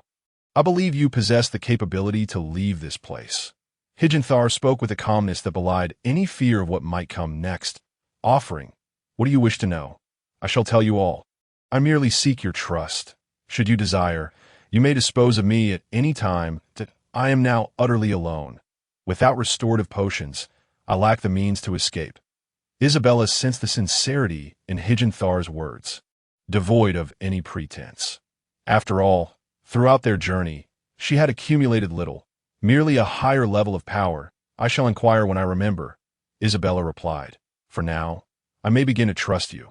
However, should you harbor any impure thoughts towards me, I will not hesitate to eliminate you first." As Isabella spoke, Higinthar maintained a composed gaze upon her, his expression as tranquil as one who had faced countless life-and-death encounters, unfazed by the possibility of his life being at the mercy of another. "Very well, from this moment forth, I shall heed your commands, Miss Isabella. Had it not been for your intervention, even with my strength, I could only have delayed Su Ying's fate, leading to mutual destruction." Isabella nodded, surveying the dark depths surrounding them, as countless skeletal soldiers began to close in, still 300 meters away. Their movements were sluggish, akin to farmers trudging along, their motions eerie, reminiscent of marionettes strung upon invisible threads. "This dungeon is truly fascinating. I wish to explore its depths. Are you interested?" Isabella inquired, her gaze fixed upon the looming darkness. Higinthar appeared taken aback, unsure if he had misheard. "Miss Isabella, this place is far too perilous. I recommend we leave if we can. Moreover, I possess no hidden cards to create opportunities. That I need not your assistance." Isabella retorted, "I have yet to unleash my full potential." She mused, having been in this world for so long. "My strength has surged too swiftly. There are many things I have yet to attempt. Perhaps within this third dungeon, I shall explore the various methods of elemental magic release." With that, Isabella began to channel different elemental types, unleashing them upon the nearby undead legion. Meanwhile, within the Iberic Empire, at the headquarters of the All-Seeking Eye, in the C Group office, the news broke. Su Ying had perished. "What? You say he is dead?" When did this happen? Exclaimed Magla Jones, rising from his seat. Just 1 minute after Hijanthar fell. Our C group has lost 2 high-ranking sorcerers in quick succession. What mission could the leader have assigned them that was so perilous? The analysis by Magilla Jones reveals that emotions have returned to a state of calm. They each possess means for survival. With the ability of Suing to conceal himself underground, he has virtually no adversaries capable of inflicting harm upon him.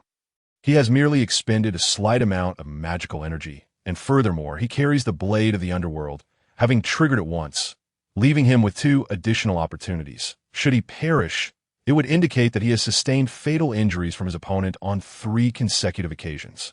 However, we are all acutely aware of the prowess of Hijander, renowned as the foremost healer within the omniscient eye. Additionally, she wields spatial magic, making her impervious to harm from any adversary of the same rank. She also possesses the Phoenix Scroll. We understand that when a life is extinguished, the life token shatters. Yet upon resurrection via the Phoenix Scroll, the life token does not automatically mend. Therefore, I cannot ascertain whether Hijander is truly dead. Conversely, I find myself increasingly convinced that Su Ing is indeed deceased. The secretary of the Omniscient Eye, who had been relaying messages, suddenly had an epiphany. So, this is how it is. I had thought that Lord Magilla Jones was indifferent to Hijander, but it seems she was already well informed. If Su Ing is dead, who will take his place in Group C? Do not rush to replace him. Magilla Jones requires a detailed map of the Orlon Highlands. Remember this location's coordinates, for I now need to assign the 3 nearest high-ranking sorcerers to proceed immediately to this point. Monitor this location and report to me with any developments. Maintain a low profile. After diligently recording Magilla Jones's orders, the secretary departed the office, clutching the map. The Orlon Highlands serve as a concealed stronghold for a certain mage organization. The interior of the stronghold is hidden within caves, featuring several vast chambers that adhere to the specifications of an underground city, guarded by dozens of mid-level sorcerers. A female mage from the organization converses with an elderly man with white hair regarding recent magical experiments. The fragments of the royal-level magical creature, the Crimson Lotus Scorpion, which you brought last time, have been integrated into the experiment 3 days ago. Regrettably, the surviving offspring all exhibit awakened fire elemental magic. However, one child awakened with earth elemental magic, and, astonishingly, after being infused with the potion from the royal-level creature, also awakened fire elemental magic. The female mage swayed her fluffy, slender tail, inquiring without hesitation, how is that child with the secondary awakening of fire elemental magic faring? What is their level of magical transformation?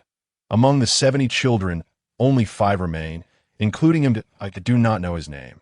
His identification number is S203. His level of magical transformation is merely Tier 1, allowing him to resist partial magical core corruption.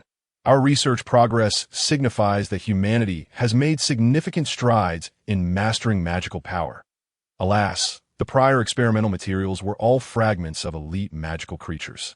If we could acquire royal-level creatures annually, I believe we could develop a potion for complete magical transformation within 5 years. Rest assured, Professor, our organization excels at dealing with magical creatures of high rank and above. During the last incident involving the magical fog and dark clouds, we employed new techniques and preemptive strategies, summoning royal-level creatures.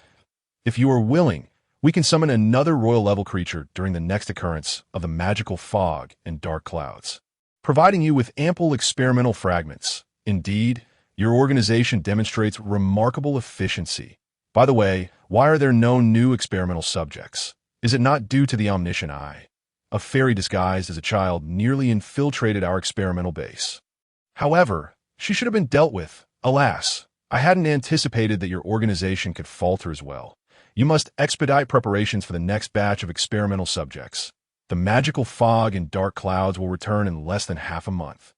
I wonder if the Azelia Academy's Celestial Department has identified the next appearance location of the magical fog and dark clouds. We are still awaiting their update. There is no rush after their previous oversight. They should take extra care this time, requiring a few more days of patience to end the 3rd level of the dungeon.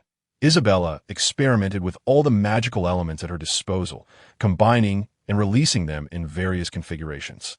Most of these were merely flashy, with few techniques that she found pleasingly efficient. Beside her, Hijinder appeared increasingly exasperated.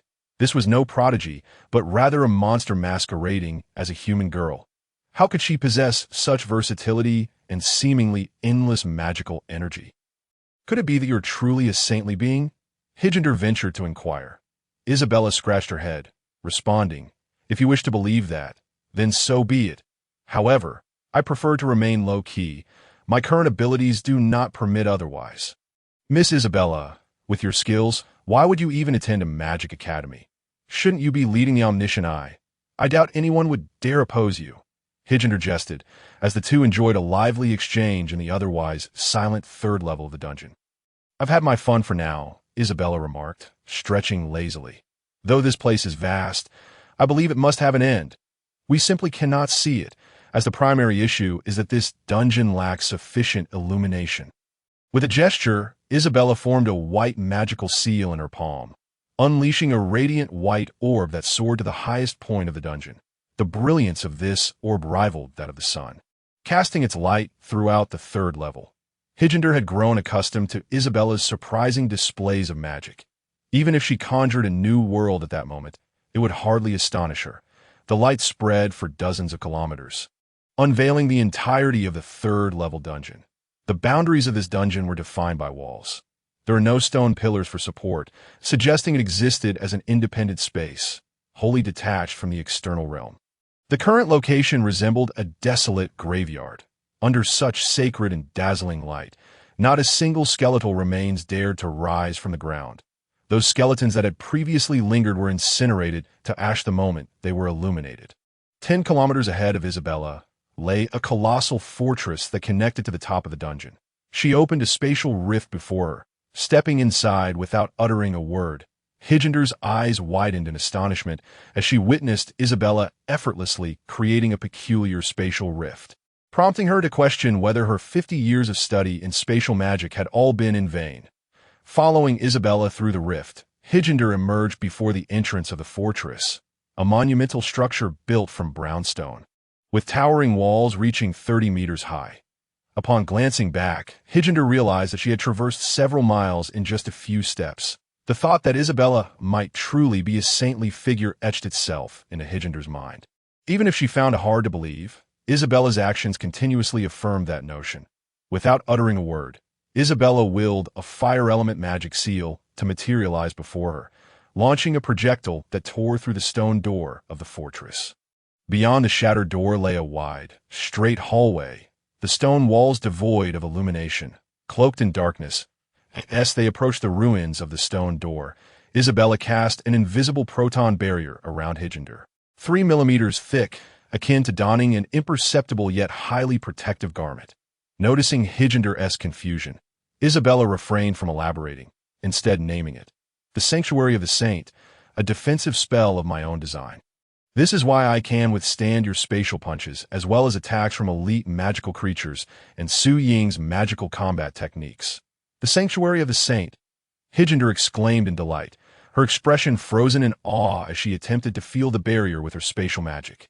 Astonished to find that this invisible defense could withstand any distortion or damage from spatial magic, Hijinder marveled at this magic, its defensive capabilities rivaling those of world-class magical artifacts, although she had yet to encounter such artifacts. This was already beyond her comprehension. Isabella, unfazed by Hijinder's praise, maintained her swift pace, silently approaching the dark entrance of the fortress corridor. A dazzling orb, the size of a quail egg, soared above Isabella's head, its brilliant light dispelling the darkness of the corridor. This simple spell required no gestures from Isabella. Merely a thought sufficed to bring it to fruition, and to the corridors and lay a dim crimson hall filled with necromancers. Approximately 5,000 square meters in size, lined with at least 200 necromancers, all clad in dark gold robes, standing in formation like statues, awaiting the intruders.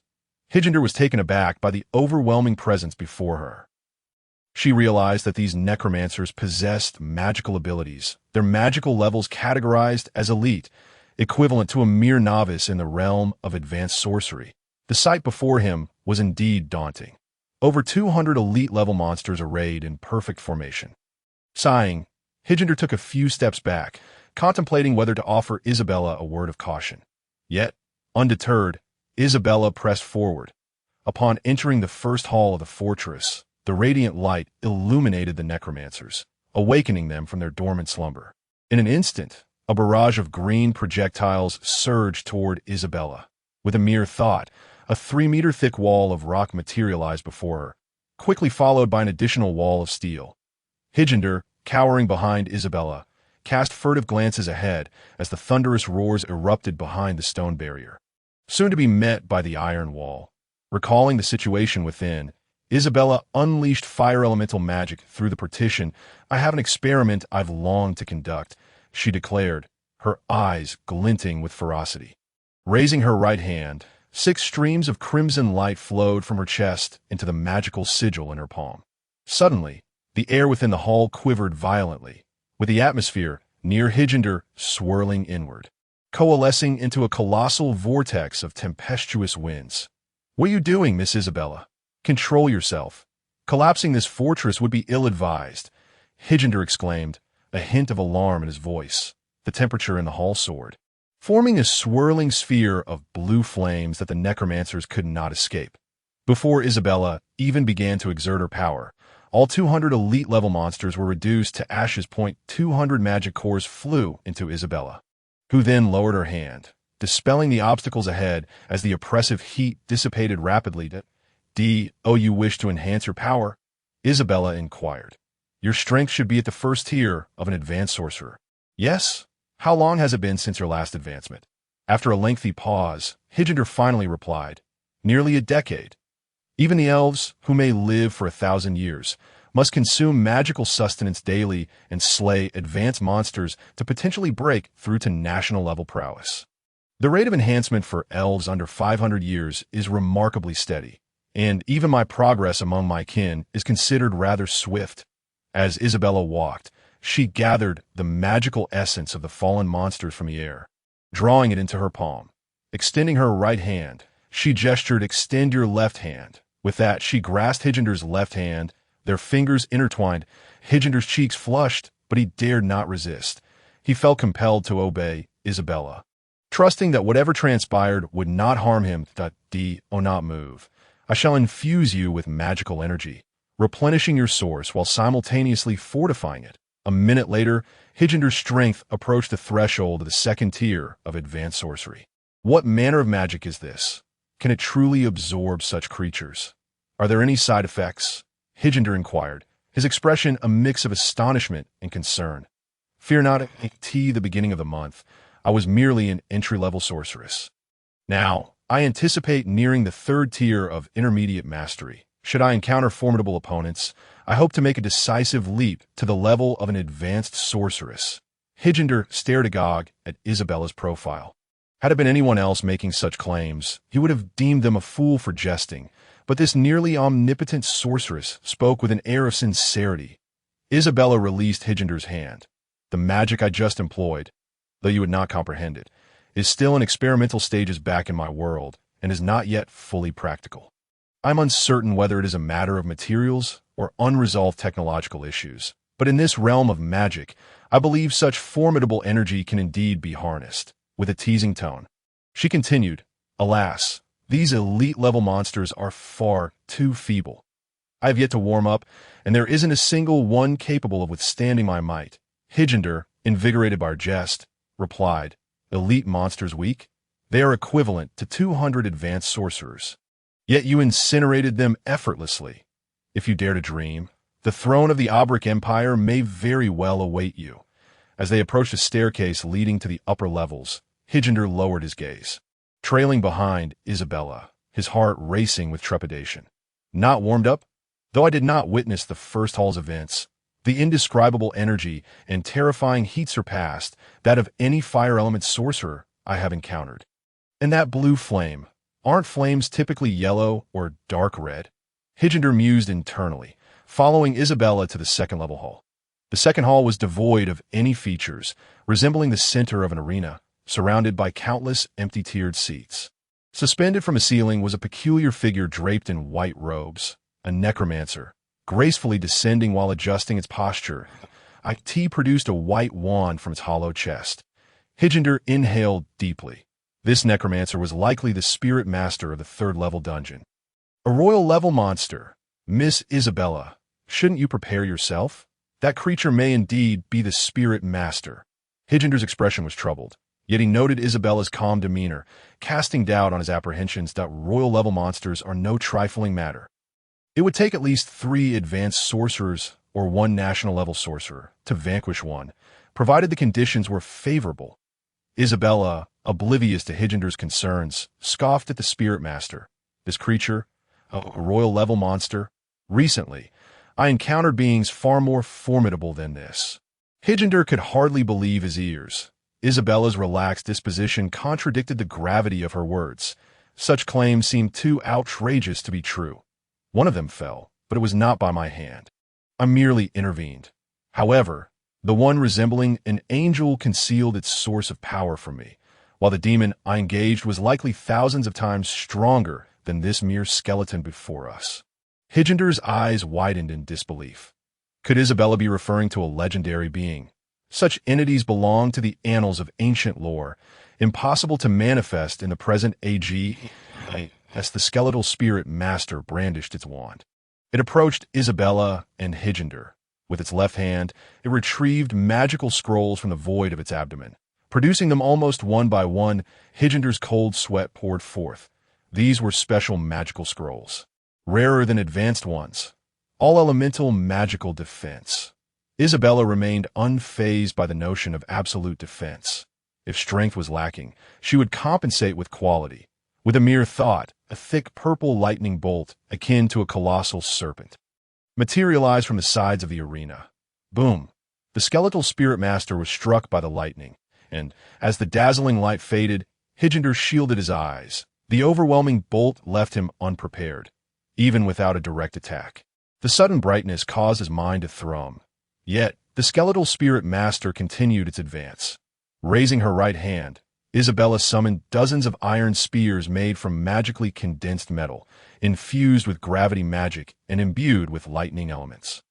Whoosh! The air split as the iron spears flew towards the skeletal spirit master, striking true. Thud! Hijinder could scarcely comprehend the scene before him. The iron spears, upon colliding with the skeletal spirit master, crumbled into mere discs, scattering across the floor. Was that creature immune to physical attacks? Hijinder mused in astonishment. As the skeletal spirit master closed in on Isabella and Hijinder, it raised its wand, unleashing a blue light array that engulfed the arena. Countless ice crystals erupted from the ground, rapidly spreading toward Isabella and Hijinder's feet in mere seconds. Whoosh, whoosh, 2 waves of ice crystals surged forth, and Hijinder could not discern what transpired, only realizing that he had come face to face with the assault of a royal-level monster. Fortunately, I was not slain by an attack, yet the speed was astonishingly swift, leaving no forewarning. Had it been another, they might not even comprehend how they perished. Suddenly, a black magic circle materialized beneath Isabella's feet, and a force of annihilation began to engulf her. Isabella faced it with composure. Snapping her fingers with her right hand, she calmly uttered, "Space! Sever!" Several spatial rifts appeared upon the skeletal dominator's form, which then tore apart as if shattering ice. Continuing with an air of tranquility, she said, "Gravity, compress." The small spaces carved by the spatial severance twisted violently, as if subjected to the irregular pressures of a polyhedron, compressing the skeletal dominator into variously sized chunks of space. The black magic circle beneath Isabella vanished, and the ice crystals on the ground gradually faded away. Isabella clenched her right fist, and the multiple spaces surrounding the skeletal dominator returned to normal. Yet that creature was left entirely motionless. A king-level monster's core soared into Isabella's being. "Did you see? Spatial magic can be wielded in this manner."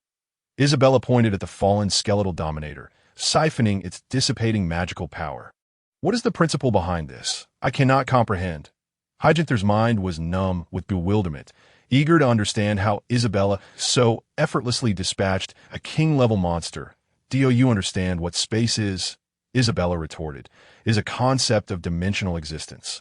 It was not killed by space. Its body, akin to a piece of flesh, was severed by space and distributed across other spatial dimensions, subjected to varying gravitational pressures before being recombined back into the present space, rendering it no longer a cohesive whole. Hygenther fell silent, deep in thought regarding Isabella's explanation. That I apologize, Miss Isabella, but I cannot grasp it. However, if I understand you correctly, it is truly dead in the fullest sense.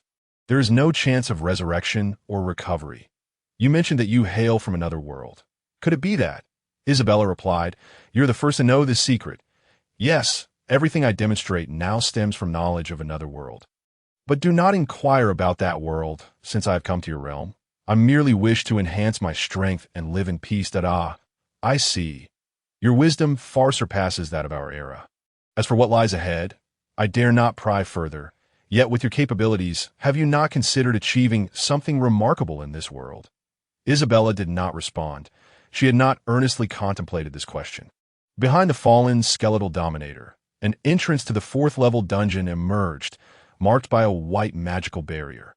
Only a national-level magician could resonate with it, meaning the minimum requirement to enter the next level was the prowess of a national-level magician.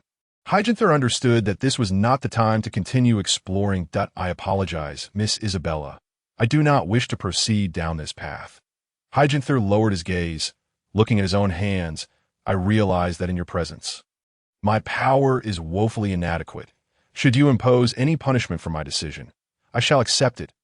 Isabella smiled gently, speaking in a calm tone. If you aspire to become a national-level magician, then accompany me. I may not guarantee your safety, but you can trust that I can eliminate threats before they strike, that if you choose to leave on your own, who knows how long it would take to retrace your steps out of the dungeon and into the outside world? Isabella's words held a semblance of truth. Hygenther was not one to fear death, but he was unaccustomed to relinquishing his fate to another, especially in perilous ventures. Even the prospect of great rewards would not entice him to gamble. If I do not follow you further, returning is still a viable path. However, the thought of elevating my strength to the national level has never crossed my mind as being achievable so swiftly. Hygenther concluded, shaking his head. Isabella took Hygenther's hand and led him toward the magical barrier. What are you afraid of? We have traversed this far. Why do you still act like a timid child? Is the level of a national magician insufficient? Hygenther bowed his head, still hesitating, when Isabella, in the blink of an eye, dispelled the magical barrier. A beam of white light illuminated their faces, akin to an open door, with a radiance behind them reminiscent of a rising sun. While they remained ensconced in the dim confines of the cave, the scene of the fourth-level dungeon was enchanting. It appeared as a vast grassland. Yet the clouds hung perilously low, some even brushing against the ground. Isabella sensed that there were no magical creatures nearby. The magical essence in the air was as sparse as in the third-level dungeon. After walking for a considerable time, they encountered no animals, just endless grassland. Isabella closed her eyes, using her magical energy to probe the surroundings, and discovered that what she had deemed a grassland was actually a floating island. Vast in size, with many other enormous floating islands beyond it. The two were currently suspended in the sky. It was not that they had failed to detect other creatures. Rather, this expanse was so immense that encountering wildlife was exceedingly rare. Were an ordinary national-level magician to traverse this area, they might spend their entire life without ever discovering the overseer of the fourth-level dungeon, living out their days solely amid the grasslands and floating islands.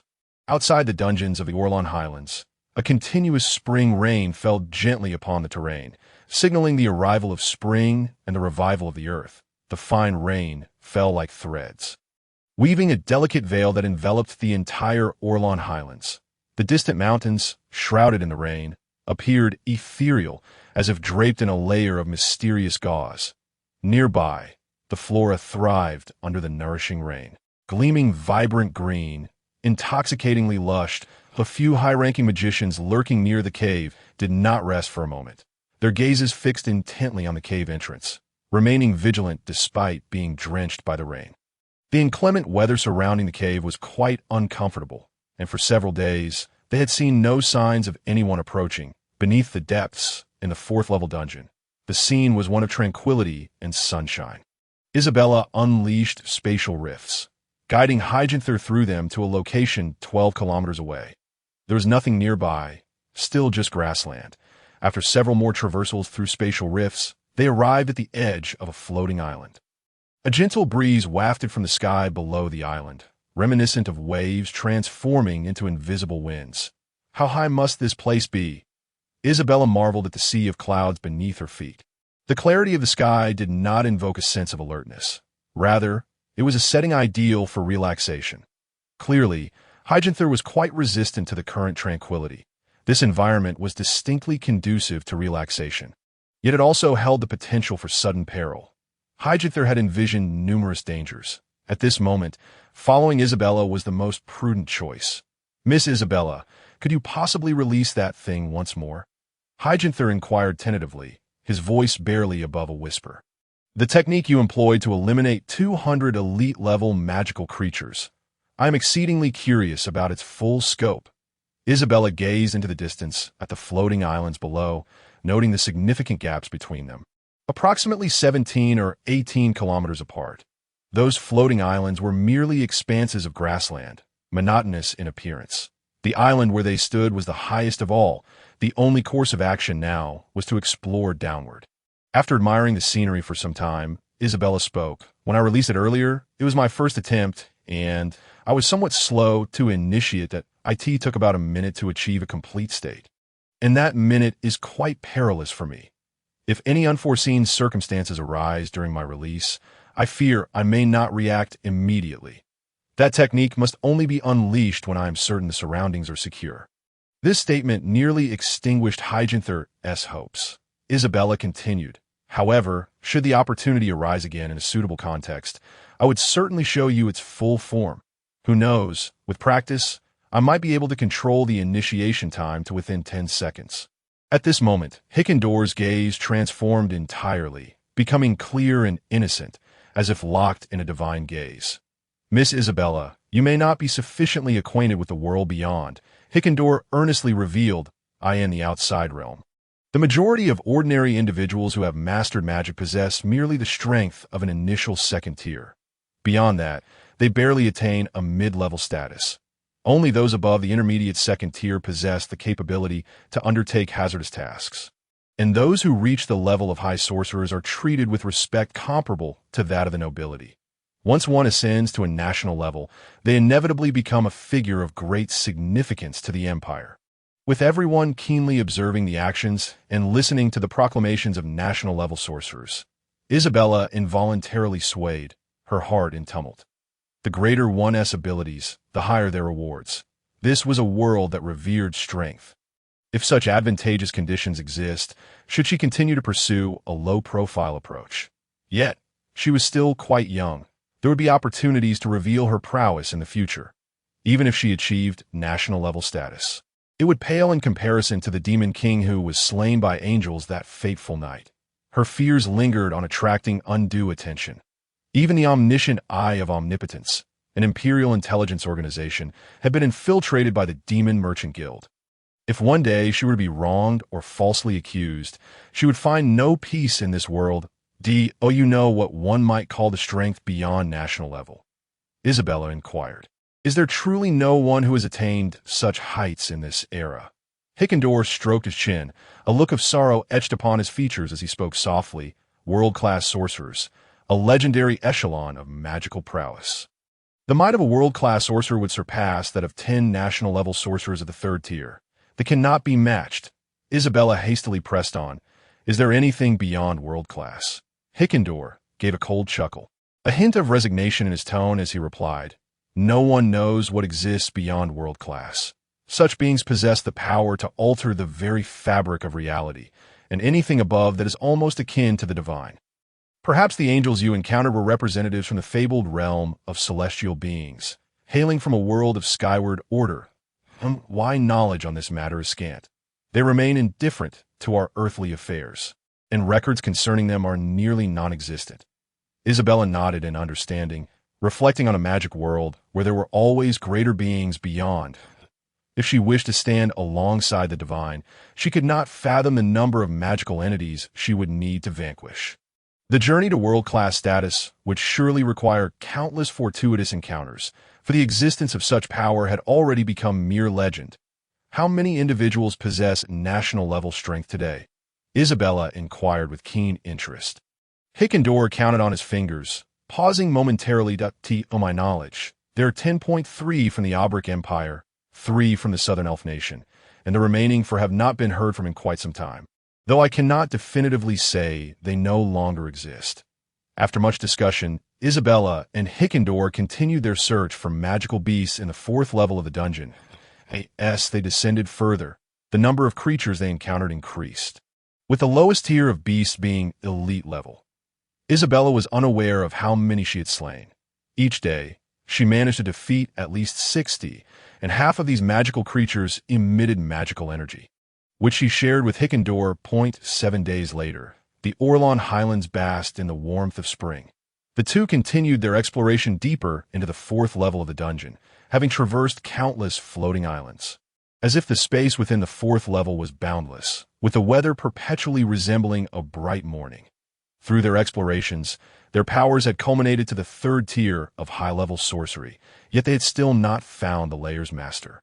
A week had passed without a single clue. Isabella remained resolute, refusing to abandon her quest until they reached the lowest depths. Moreover, the presence of elite magical beasts along the way allowed them to quickly enhance their strength through the acquisition of magical cores, making it far more advantageous than the outside world. Thus she was increasingly reluctant to leave. The elite magical beasts in this dungeon predominantly took on forms resembling bull-headed humanoids, alongside goat-headed beings, often congregating in groups, claiming dominion over certain floating island territories, and there existed tensions even among their different races. 3 days later, their pace of descent had doubled, spending no more than half an hour on each floating island. It was no wonder that the 4th level of the dungeon required at least national-level sorcery to navigate freely, Isabella lamented. Hickendor nodded in agreement, but his foremost concern lay in how to return. They had already spent over 10 days within the dungeon, utterly oblivious to the state of the world outside. Isabella approached the edge of a floating island once more, discovering that beyond it lay the true earth, a vast expanse stretching endlessly, its boundaries unknown. The space of this 4th level dungeon seemed immense, rivaling the outside world. Who could have designed such a colossal structure? It was indeed a marvel of unfathomable proportions. I knew it. The 4th level of the dungeon must have an end, Isabella remarked, only to be interrupted by a strange roar emanating from the depths of the sky. The two glanced upward. A massive emerald-hued 8-winged dragon soared overhead, its immense magical energy stirring the very elements of the wind that in an instant, as it passed, the clouds were disturbed by the force of its wings. Its colossal form moved with the grace of a fish, navigating the spaces between the floating islands. Hickendor distinctly sensed that this magnificent creature was of royal magical beast caliber. Yet it moved swiftly, leaving him no time to observe it further before it vanished behind a cluster of clouds. "Which direction is that?" Isabella inquired. Her curiosity piqued. Isabella opened a spatial rift and stepped onto the ground. Beneath her feet, she confirmed it was indeed solid earth, not merely another floating island. That must be the direction where that dragon flew off in haste, Isabella speculated. Perhaps it is hunting or responding to some urgent matter. Given the appearance of such a formidable creature, we ought to follow and investigate. If we continue to rely solely on our own thoughts, we may very well end up waiting indefinitely for the Layer's master. Hickendor had no objections, yet hesitated. If there arises a unique situation, one capable of obliterating us in an instant, I understand your cautious nature, Isabella interjected. Let us control our magical power to an entry-level standard from now on. That colossal being may have already noticed our presence without attacking. By diminishing our external power, we can avoid drawing attention. Conversely, we might encounter more elite magical creatures and thus swiftly ascend to national-level strength. Once they had prepared, Isabella gazed into the distance, spotting a mountain range, and opened a spatial rift. With a single step, the two traversed the rift and found themselves atop the mountains, Below the mountains lay a vast basin, encircled by towering peaks, with rain and mist swirling through the skies. Just beneath the mountains was a broad moat. Its water a striking blue. The heart of the basin stood a predominantly white city. What a magnificent sight! Isabella exclaimed in a WIS, the fourth level of the dungeon, truly another world? How could there be a city here? Hickendor questioned, puzzled, observing the eerily quiet city devoid of any inhabitants. Isabella, without uttering a word, traversed the rift in space alongside Higgenthaur, entering the main city. Upon appearing on the city's main thoroughfare, the expressions of both individuals turned ashen. In this tranquil city, every passerby was crafted from white plaster, as if the inhabitants had been frozen in time overnight. They were merely ordinary pedestrians, devoid of the traits of adventurers, warriors, or sorcerers. Each face radiated a serene smile, and curiously, even the beggar statues by the roadside bore bright, beaming expressions. As they gazed down the main road, it led directly to the elevated White Palace. "This city is exceedingly strange," Higgenthaur murmured, and Isabella felt an unsettling anxiety in her heart. The figures of the plaster beings were too lifelike. Their eyes seemed to engage in a gaze with the living, making one feel as though their pupils might move if stared at for too long. There was no hint of magical energy. After resonating with the elements, it was evident that the statues were made of plaster. Yet each bore unique characteristics. Isabella observed and analyzed her surroundings with keen attention. Above, an emerald-hued eight-winged wind dragon circled the sky, occasionally roaring, its voice echoing throughout the entire basin. After walking for a while, unable to endure the oppressive atmosphere, they opened a rift in space, stepping directly before the palace gates. Isabella released a surge of magical energy, her heart quivering. Higgenthaur sensed it too, grasping Isabella's right hand, his legs trembling. Just a slight activation of magical resonance earlier made me feel as though a pair of eyes scrutinized me, as if they examined every facet of my being. He stammered. I felt the same. The other party is formidable. It resembles the angel I encountered that day. Isabella, emboldened, replied firmly, though I know not what lies ahead. Fret not, for I shall stand before you. If we cannot prevail, we can always flee. Continuing forward, Isabella approached the palace's grand entrance, which opened automatically. They once more traversed the rift, stepping into the palace square, where only two silhouettes stood, enhancing the square's grandeur.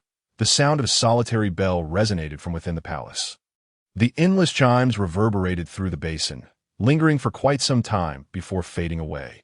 Directly ahead in the palace square stood a main hall, seemingly 8 stories tall, the entire palace resembling a whitewashed Gothic structure. The grand door of the main hall was still a considerable distance away when it unexpectedly swung open, causing their footsteps to halt. Isabella distinctly sensed that someone was indeed present within the main hall, their gaze sharp and piercing like that of an eagle. Seated upon the throne was a woman adorned in white, her long hair and ethereal garments gleaming that a pair of silver, curved dragon horns crowned her head. Higgenthaur dared not make a sound, silently standing behind Isabella. With a slight blink, the woman appeared less than 3 meters away from Isabella. She was tall, towering over Higgenthaur, easily measuring around 195 centimeters. Even without shoes, Isabella raised her hand to unleash a powerful lightning element spell. Boom! A burst of violet lightning surged forth. The white-clad woman raised her hand in defense, rendering the lightning strike ineffective as a cloud of white dust filled the air. Just as Isabella prepared to strike again, the woman spoke softly, her tone gentle. "Little sister, what time is it in the outside world?" Isabella paused, momentarily taken aback. She herself did not know, having spent so long in this world. How could she ascertain the time? Only Higgenthaur, awakening from his stupor, quickly replied, "It is the year 4132 of the Outer Invasion, February. As for the day, I cannot recall." 2,000 years have passed. The white-clad woman smiled radiantly. "Isn't it said that only those of national-level sorcerer strength can descend here? How is it that 2 high-level sorcerer children stand before me?" She covered her mouth with one hand, her excited tone becoming calm. "Allow me to introduce myself. It has been so long since I've seen a living person, and I am simply overjoyed. I am Princess Shui, she of the Dragonkin." Isabella bowed respectfully and introduced herself. "I am Isabella Belina of Humanity. I apologize for my earlier actions. I was merely anxious." Then it was Hijinthar's turn, introducing herself in a peculiar tone. "I am Moli Mona Hijinthar Soy, a half-breed of humanity and northern elves. But I find it hard to believe you are of the Dragonkin. The Dragonkin have no princesses in this era." Isabella observed Shueishi's eyes, which resembled those of a cat, with vertically slitted pupils devoid of whites, glowing with a golden hue. The corners of her eyes and cheeks faintly displayed translucent fish scales, reflecting a myriad of colors from certain angles. "Little elf, are you aware of the current state of the Dragonkin? In my time, I was among the foremost of the Dragonkin, possessing the power of an ancient king, equivalent to 10 world-class sorcerers in terms of strength." Upon finishing her words, she released her vast magical core, an overwhelming surge of magical energy instantly enveloping the entire basin. At this declaration, Hijinthar felt as though she had been struck by lightning, realizing that she was gazing upon a formidable being from a bygone era. Still daring to question her, "How did you arrive in this place? This is a dungeon, a forbidden realm set by the divine beings. It is my prison." Isabella recounted the circumstances of their arrival in the dungeon, boldly asserting that she could leave at any moment, if Princess she wishes to depart. "I can escort you." "Escort me?" She replied, incredulous. "You are quite young and speak boldly. Once I leave the palace, the divine beings will instantly sense it. Upon leaving the city, they have specialized spatial entrances to monitor me closely. Do you dare defy them? Are you attempting to stage a prison break? If you were to rescue me, their capabilities would easily locate me, and they would promptly eliminate both of you. I am the only one among the Dragonkin who wields purification magic. My spells possess no lethal power, and it is precisely for this reason that I have been confined here, escaping the annihilation of my kin. Prison breaks are beyond my courage. I merely seek to understand why the Dragonkin are being pursued by the divine beings," Isabella replied, still perplexed and eager to learn about the history of the Dragonkin. Uncertain of where to begin her inquiries, she smiled enigmatically, but said nothing. Hijinthar, with a tone of sincere admiration, added, "We venture to the 4th level of the dungeon merely to enhance our magical sources. If we have inadvertently disturbed you, we shall take our leave and refrain from risking our lives. And no trouble at all in reaching the 4th level of the dungeon." She mused, her curiosity piqued. "I recall that this is indeed my prison. How did you manage to enter? Is it truly just the two of you? It is quite astonishing to my lineage is not worth discussing. You should return quickly. Should the divine beings discover you, you will live your lives under their watchful gaze." Isabella blushed, casting furtive glances at Hijinthar, who remained oblivious to her unspoken intentions. Isabella stepped forward to clarify. "We accidentally arrived here, seeking to elevate our magical sources by defeating powerful beasts." She turned to leave, her silvery hair billowing in the wind. "Pray tell, who is the overseer of this prison?" Hijinthar inquired at the last moment. "We are but a step away from attaining national sorcerer status." Having said so much, she finally addressed the crux of the matter. It was established long ago that if someone were to slay the 4 Dragon Kings, my freedom would be restored. I have long contemplated that regardless of who rescues me, I shall serve my benefactor until the end of my days. Even among the elves, my lifespan exceeds yours by several-fold." As she concluded, a hint of mirth lingered in her tone. She halted, not turning back, speaking over her shoulder. "These 4 Dragon Kings are the most formidable entities in this prison world, discarded pets of the divine beings. But fear not. Those 4 were cast aside for their transgressions, all being of a lower rank than myself. Ice lizard earth dragons, flame lizard earth dragons, thunder lizard earth dragons, and wind lizard wing dragons. They guard the 4 cardinal directions from our current position, and when night falls, they succumb to slumber. During ordinary times, you may find it exceedingly difficult to locate them." Hikinder meticulously recorded Shueishi's words in a small notebook. After speaking, Shueishi continued to distance herself from the two. Nightfall? Is there truly such a thing here? Isabella inquired with astonishment. Shueishi lifted her gaze toward the sunlit horizon and added, Indeed, nightfall exists. It appears we are still 300 days away from it. A year of daylight, followed by a year of night. Why, dear friends, I must return to enjoy my afternoon tea and the leisurely life of sculpting with plaster. The winged lizard dragon above may challenge us at any moment. Whether you can defeat it will depend on your own prowess. I eagerly anticipate your success in vanquishing it. A silent breeze swept by, and Shueishi's silhouette vanished from their sight. The ancient king-level Isabella stared incredulously at the empty square before her. She was already of ancient king caliber, yet was imprisoned by someone from the divine realm. What great battle had transpired back then? I do not recall any significant conflict, Hikinder replied, his expression grave. You may be unaware of the existence of the Dragonkin. Their strength is unparalleled among all surface races. The continent inhabited by the Dragonkin lies several thousand nautical miles from the Aubric Empire, situated even further north than the Northern Elves. Isabella opened a spatial rift and arrived at the edge of a floating island. Continuing her journey, she reached the nearest floating island above the basin. From this vantage point, they could clearly observe the movements of the winged lizard dragon in the distance. On a slightly lower floating island, Isabella saw a flash of emerald scales as the giant winged lizard dragon attacked a ramfolk tribe. Without further ado, Isabella opened a spatial rift leading to the heart of the island where the winged lizard dragon resided. That creature is enormous, Hikinder remarked, having seen his fair share of wonders. It appeared to be around 300 meters long.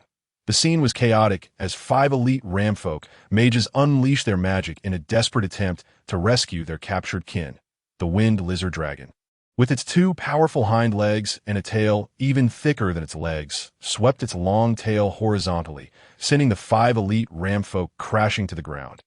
Isabella immediately released spatial magic, tearing and distorting the space around the winged lizard dragon.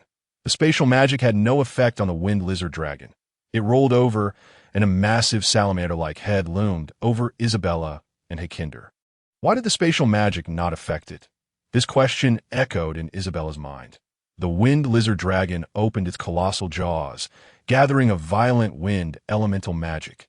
Without hesitation, Isabella opened a spatial rift and pulled Hikinder away from the scene. They arrived back at the edge of the previous floating island, where the winged lizard dragon unleashed a breath of wind, stripping 10 miles of land to reveal barren brown earth, with a height difference of at least 5 meters compared to the grassland. The two stood in shock for a long while, as an invisible aftershock akin to a hurricane knocked them off their feet. Soon after, they heard a sharp, tearing roar from the dragon. We must deal with the king-level monster swiftly, Isabella remarked, rising, that it's either you defeat it in an instant, or it defeats you. But why is the powerful spatial magic ineffective against it? Challenging a foe of a higher level is unwise. Miss Isabella, we should leave while we can, Hikinder urged. No, Isabella retorted angrily, that I refuse to believe that this creature is unbeatable. Perhaps the king-level monster possesses strong magical resistance. Hikinder, you can distract it with close combat and spatial magic, creating opportunity for me. I must employ my ultimate technique. Hikinder protested vehemently. What? You want me to engage it in close combat? Its scales are thicker than any armor I've encountered. Climbing onto it would be akin to a mere tickle. Moreover, your technique might obliterate me as well. That won't happen. Once I generate the magic, I'll provide you with a spatial rift that allows you to return to safety. The process may be a bit heated, but the protection of the sanctifier should sustain you for a while. Just hold on for 2 minutes. I will absorb its magic core, and its residual magical energy will be transferred to you, elevating you to the level of a national mage. After stating her intentions, Isabella opened a spatial rift, the other side positioned above the winged lizard dragon. Hikinder trembled, clearly anxious. Very well, for the sake of enhancing our strength, he declared, stepping forward and leaping into the spatial rift. In a swift turn, he found himself above the winged lizard dragon. Hikinder unleashed the power of space through his fists, delivering a blow to the dragon's nape. A surge of emerald light flared from the point of impact, and oh wonder, it reacted so violently. Its scales could absorb magical attacks. Hikinder grasped the gap between the dragon's scales, barely managing to hold on. Meanwhile, Isabella began to gather magical energy, raising her right hand to unleash nuclear fusion at the winged lizard dragon, which lay over 30 miles away. The entire floating island housing the dragon transformed into a seething vortex of fiery energy. Hikinder jumped onto the dragon's back, pummeling it relentlessly. Although his strikes did not visibly wound it, he could clearly sense that the creature was capable of feeling the damage caused by spatial magic. Otherwise, it would not have reacted so strongly after the previous widespread spatial magic was unleashed. The dragon executed a swift roll, shaking off Hikinder as the temperature around them escalated. The grassland of the floating island ignited in flames, though the fire quickly consumed itself, leaving the ground scorched. Hikinder shielded himself with spatial magic, enduring several strikes from the dragon's claws. The massive claws, akin to mountains, were briefly delayed by the spatial magic, effectively buying him time. After a minute of fierce skirmishing, Hikinder, under the protection of the Sanctifier, began to feel the heat intensifying. The winged lizard dragon flapped its 8 wings, attempting to flee the floating island. A spatial rift appeared beside Hikinder, and without hesitation, he jumped through it. The winged lizard dragon, unable to see the tiny sprite, stood enraged, scanning its surroundings before absorbing the wind elemental magic. Isabella's nuclear fusion range began to compress, and in an instant, the temperature soared to 1,000,000 degrees, continuing to compress until it reached 30 million. However, Isabella lacked sufficient power to maintain the compression. She had already unleashed gravitational magic, fire elemental magic, and spatial magic infused with force and heat. Clenching her right hand, it felt as though she was grasping an indestructible diamond, her entire being coalescing with power, her expression fierce, and a white halo emanating from her eyes. Standing behind Isabella, Hikinder could feel the immense strength radiating from her. Even though Isabella was encountering a bottleneck, the terror of her power was undeniable. Isabella exerted herself to enhance the threefold magic in her palm, her magical source rapidly depleting while she absorbed the scattered magical essence from the air. Hikinder, standing behind her, seemed frozen in time, his gaze fixated on the flow of magical energy coursing through Isabella as she cast her spells. He observed as golden lights pulsed through her veins, with countless magical energies resonating within her. One casting allowed her to unleash 3 types of magic. This was the first time Hikinder had witnessed such a feat. No historical record had ever documented anyone capable of casting 2 types of magic simultaneously. Her strength could no longer be described in mere words, even though she was at the 3rd tier of High Mage. Her capabilities might have already reached the pinnacle of a national mage. The floating island where the winged lizard dragon resided was engulfed in an environment of extreme heat. The temperature around the winged lizard dragon had reached 50 million degrees Celsius. Yet to further compress this energy, Isabella's magical source was on the brink of overdrive. Hikinder noted that the winged lizard dragon's defensive capabilities were remarkably high.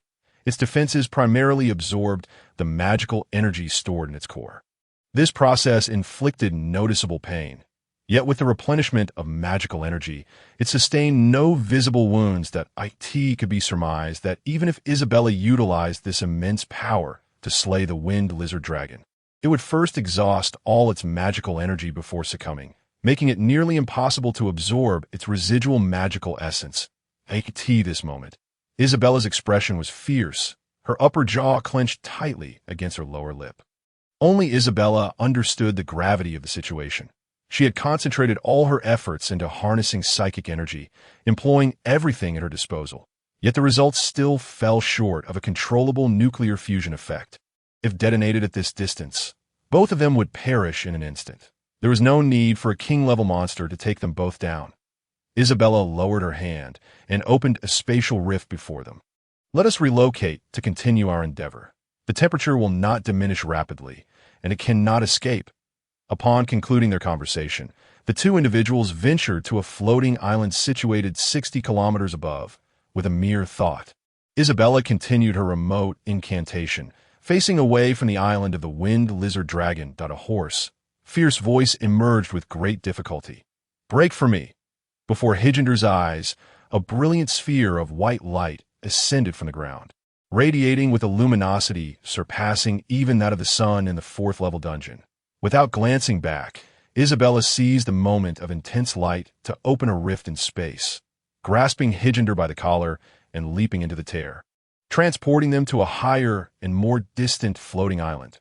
Standing at the edge of this new isle, Isabella finally turned to gaze down towards the direction of the winged lizard dragon. The two beheld a massive white mushroom cloud rising from the ground, surrounded by a circular wave of air that had already swept across a 100-kilometer radius of floating islands with alarming speed and unyielding might. Isabella took a few breaths to regain her composure before speaking. I unleashed a nuclear explosion equivalent to 50 megatons of TNT. Before the multitude, none can withstand it. If this power could be controlled, perhaps we could avert nuclear fallout. Higender, utterly bewildered, could not comprehend Isabella's every word. Faced with the spectacle before him, he plopped down onto the ground, quietly admiring the mushroom cloud that ascended. It was Isabella's first close encounter with a nuclear explosion, far more astonishing than anything seen in documentaries. Moments later, a fierce wind blew, and the height of the mushroom cloud matched that of the floating island where they stood. Higender realized that the more he learned about Isabella, the more he recognized his own insignificance. This spell had the potential to annihilate a small nation. Fortunately, they were in the 4th-level dungeon, which provided ample space to this still magic. Higender weakly inquired, having sat for so long that he felt numb. Unsure of how to rise, I am truly formidable. Isabella laughed uncontrollably, a gleeful chuckle reminiscent of a mischievous child.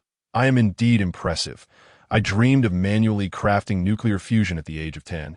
But I messed it up. Higender didn't quite grasp the implication, but understood the concept of messing up. Miss Isabella, do you mean to say this magic was a failure? Yes, it was a failure. I believed I could perfectly control this power, but it behaves like boiling water, without sufficient strength to contain it. It will unleash catastrophic might. This force is capable of obliterating everything, even the hardest substances or the strongest of beings. Before such power, there can be no hope for survival. Yet, Isabella waited patiently, but the winged lizard dragon's magic core still had not reached her. A thought flickered in her mind. Could her sanctuary of the envoy shield her from radiation? This question seemed unnecessary to dwell upon. After all, they possessed healing magic, making it worth exploring further. Isabella opened a rift in space and pointed towards it, saying, "We should return to check on the situation of that king-level magical creature. I am truly uneasy. I must warn you. Once we enter, it will be perilous. Activate the healing state at all times, and if the situation becomes dire, we shall return here swiftly." Higender's expression turned blank as he listened to Isabella's instructions, resembling a recruit heeding the orders of a commanding officer from his training days. Understood, Miss Isabella. The two activated their healing magic and entered the spatial rift, returning to the location of the winged lizard dragon. Surrounded by a dense, white mist, Isabella could hardly contain her delight, exclaiming, "Ah, my sanctuary of the envoy can indeed resist radiation." Utilizing wind elemental magic, she expanded a clean area centered around herself. The fog dissipated. The two were left dumbfounded. The winged lizard dragon was not dead. Isabella stomped her foot in frustration. "No, impossible, absolutely impossible," she shouted, incredulous. "How could it survive a nuclear explosion?" Higender, observing the creature lying in the depths of the crater, began to piece together the possibilities. It possesses both wind, elemental magic, and spatial magic.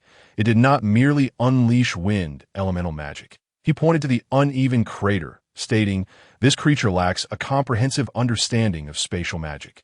It only knows how to defend and store power, with minimal knowledge of offense, and its defensive capabilities are not even half as strong as mine. Yet, it has survived against Miss Isabella's overwhelming power." After hearing this, Isabella nodded, glancing at the incomplete crater, clearly marked by signs of spatial interference. However, the creature was on the brink of death, bleeding profusely, with a strange blue liquid seeping from its head. "It is dying. The radiation here will kill it. Why not let this creature's magic core, which still holds residual magical energy, be yours? Strike now. It is on its last breath." Higender hesitated for a moment, then directed his magic combat technique at the head of the winged lizard dragon. Spatial vortex, The creature emitted no cry of anguish as the powerful magic core of a king-level monster entered Higender's body. Subsequently, Isabella grasped his hand, siphoning the emitted magical energy and channeling it into Higender. His spatial magic was enhanced, and he awakened wind elemental magic, reinforcing his defensive capabilities after reaching the limit of absorption. Higender's power ascended to that of a national-level magician. Once everything concluded, he collapsed before Isabella, kneeling at her feet. "Miss Isabella, my advancement today is entirely due to your guidance. Whatever you require of me henceforth, I shall not defy. It is not yet time for gratitude," Isabella replied, squatting to embrace the tearful Higender. "Let me first deal with the king-level magical creature in the 4th-level dungeon before we leave this place. If you were to return to the outside world with your current strength, how would you live? I have my own life. After this experience, I intend to return to the ordinary world to live as any other peer with similar abilities. Although I have gained strength now, I must pursue education and obtain a diploma. Experiencing the greater world outside, in due time, I may reveal my true power, perhaps even aspire to be a behind-the-scenes figure." Upon hearing Isabella's account of future plans, Higender pondered, stroking his chin. The national-level magician status. There are only 10 in the entire world. With us included, that makes 12. That after a brief contemplation, he continued, upon exiting, "I intend to change my name and establish a council in the territory of the Northern Elven Realm." As Higender finished speaking, a powerful surge of magical energy resonated from deep underground. Reminiscent of an earthquake, yet sounding akin to thunder rumbling beneath the earth. "Miss Isabella, I believe I've discerned the location of the next king-level magical creature." Higender's demeanor became calm as he stood up. 100 meters underground, there may be a thunder lizard dragon. Isabella opened a spatial rift, leading Higender to a higher floating island. "What is it, Miss Isabella?" Higender inquired, observing Isabella's stoic expression for a prolonged period without receiving any response. A twinge of unease blossoming within him. "Why have we come to this place to confer? Is it regarding a king-level magical creature? Indeed, I believe the most challenging adversaries are those concealed underground. If we are to confront them today, we must exert considerable effort to locate them. Even if they were to approach us, their adeptness in underground movement makes them difficult to subdue. The Water Dragon Lord suggested that we wait until nightfall to strike. But alas, we will not have that opportunity for another year, that I lack such patience. My family may already presume me entirely missing, as it has been over half a month since I last returned home." Upon hearing this, Higender fell silent. Isabella continued, "However, I do not mean to suggest we halt our plans. Rather, I am contemplating a more reasonable strategy that allows for the simultaneous appearance of ice, thunder, and rock, an all-encompassing plan." Having just attained national-level magician strength, Higender pondered whether he could be of assistance. Yet, when it came to devising strategies, he felt utterly at a loss, even with national-level magician capabilities in the 4th-level dungeon. He did not consider it adequate strength. Without Isabella's aid, he would have long since given up. "Forgive my ignorance. Miss Isabella, do you have any plans? Now, I've devised a rather comprehensive plan and require your assistance. Fear not, for this time the level of danger is minimal, as you will primarily be stationed in the rear, remotely controlling the release of magic." Isabella spoke slowly, outlining her proposed strategy. They should be akin to the wind lizard pterosaurs, seeking sustenance by devouring numerous elite magical creatures. Their appearance would indicate the presence of food nearby or an inspection of unusual circumstances. Therefore, my plan is to utilize spatial magic to capture over 100 elite magical creatures, confining them in a designated area, and await the simultaneous emergence of the 3 earth dragons. Even the arrival of just one would suffice. At that moment, you shall deploy a vast spatial magic field, leaving them no opportunity to burrow underground, thus granting me the chance to eliminate them. This time, I intend to experiment with other hybrid magics, avoiding excessive commotion. Higenthal had no objections. "As you wish. We must prepare sustenance, yet the number of magical creatures within 100 miles is merely 50. Would it be acceptable to select a more suitable location for the setup? Then let us choose the city." With your current abilities, can you establish a spatial magic field encompassing a radius of 30 miles without technical hindrances? The city where she resides. If I can lure the 3 earth dragons there, my spatial magic should be capable of encompassing the entire city. As for how long it can be sustained, I cannot say for certain. But in doing so, what methods does Miss Isabella intend to employ to eliminate the king-level magical creatures? Utilizing large-scale destructive magic. Their elemental characteristics are quite pronounced, and they possess formidable elemental resistances that slay them. We cannot afford to use other elements carelessly. Isabella tightened her right fist and whispered into Higenthal's ear. In truth, I suspect that Shi Longzuan may be the true master of the 4th dungeon layer. As you have observed, the level of each dungeon's master is on the rise.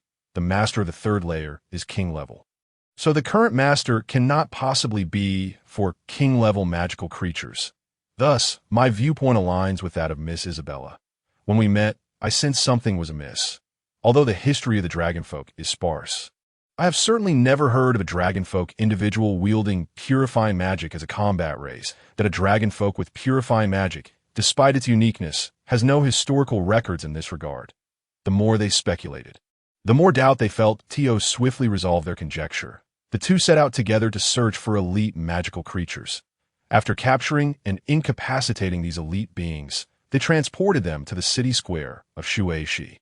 They managed to bring in over 40 elite magical creatures from various races within a single day, using the unique anesthetic sword of healing magic to subdue them. That a day passed, and the two had gathered 83 elite magical creatures, all unconscious in the city square, awaiting the baiting of the king-level magical creatures. Higenthal waited for a long time among the mountain ranges of the basin, while Isabella remained in the city. At an unknown moment, Shi Longzuan emerged from the royal palace and made her way to the main street of the city, wielding a white magic circle that suspended a plaster sculpture of a little girl. Isabella waited in a shaded courtyard, and upon seeing Shi, a flicker of doubt arose within her. As she passed by the square, she set down the plaster sculpture. Isabella stepped forward to pay her respects and greeted her. Princess Shi, I am but a prisoner. You may simply call me Shi. What is the purpose of gathering so many cattle and horses? Shi inquired, glancing at the elite magical creatures resembling cattle, horse, and sheep lying sprawled across the ground. Though elite magical creatures, their strength was notably inferior, lacking half the power of advanced human magicians. That, of course, it is to attract king-level magical creatures, Isabella replied candidly without obfuscation. Selectively answering, if they can appear simultaneously, the geographical position of this city will effectively ensnare them. That's so. Shueixi did not doubt Isabella's plan. However, she remarked, if they do appear simultaneously, then I shall not have the tranquility to enjoy my time sculpting plaster figures. Are you capable of vanquishing all 3 at once? Indeed. Yesterday we successfully eliminated the winged lizard pterosaur, and I am confident in our ability to eliminate 3 king-level magical creatures. You managed to defeat the winged lizard pterosaur. Shueishi's pupils dilated, her tone expressing surprise. That creature is notoriously difficult to kill.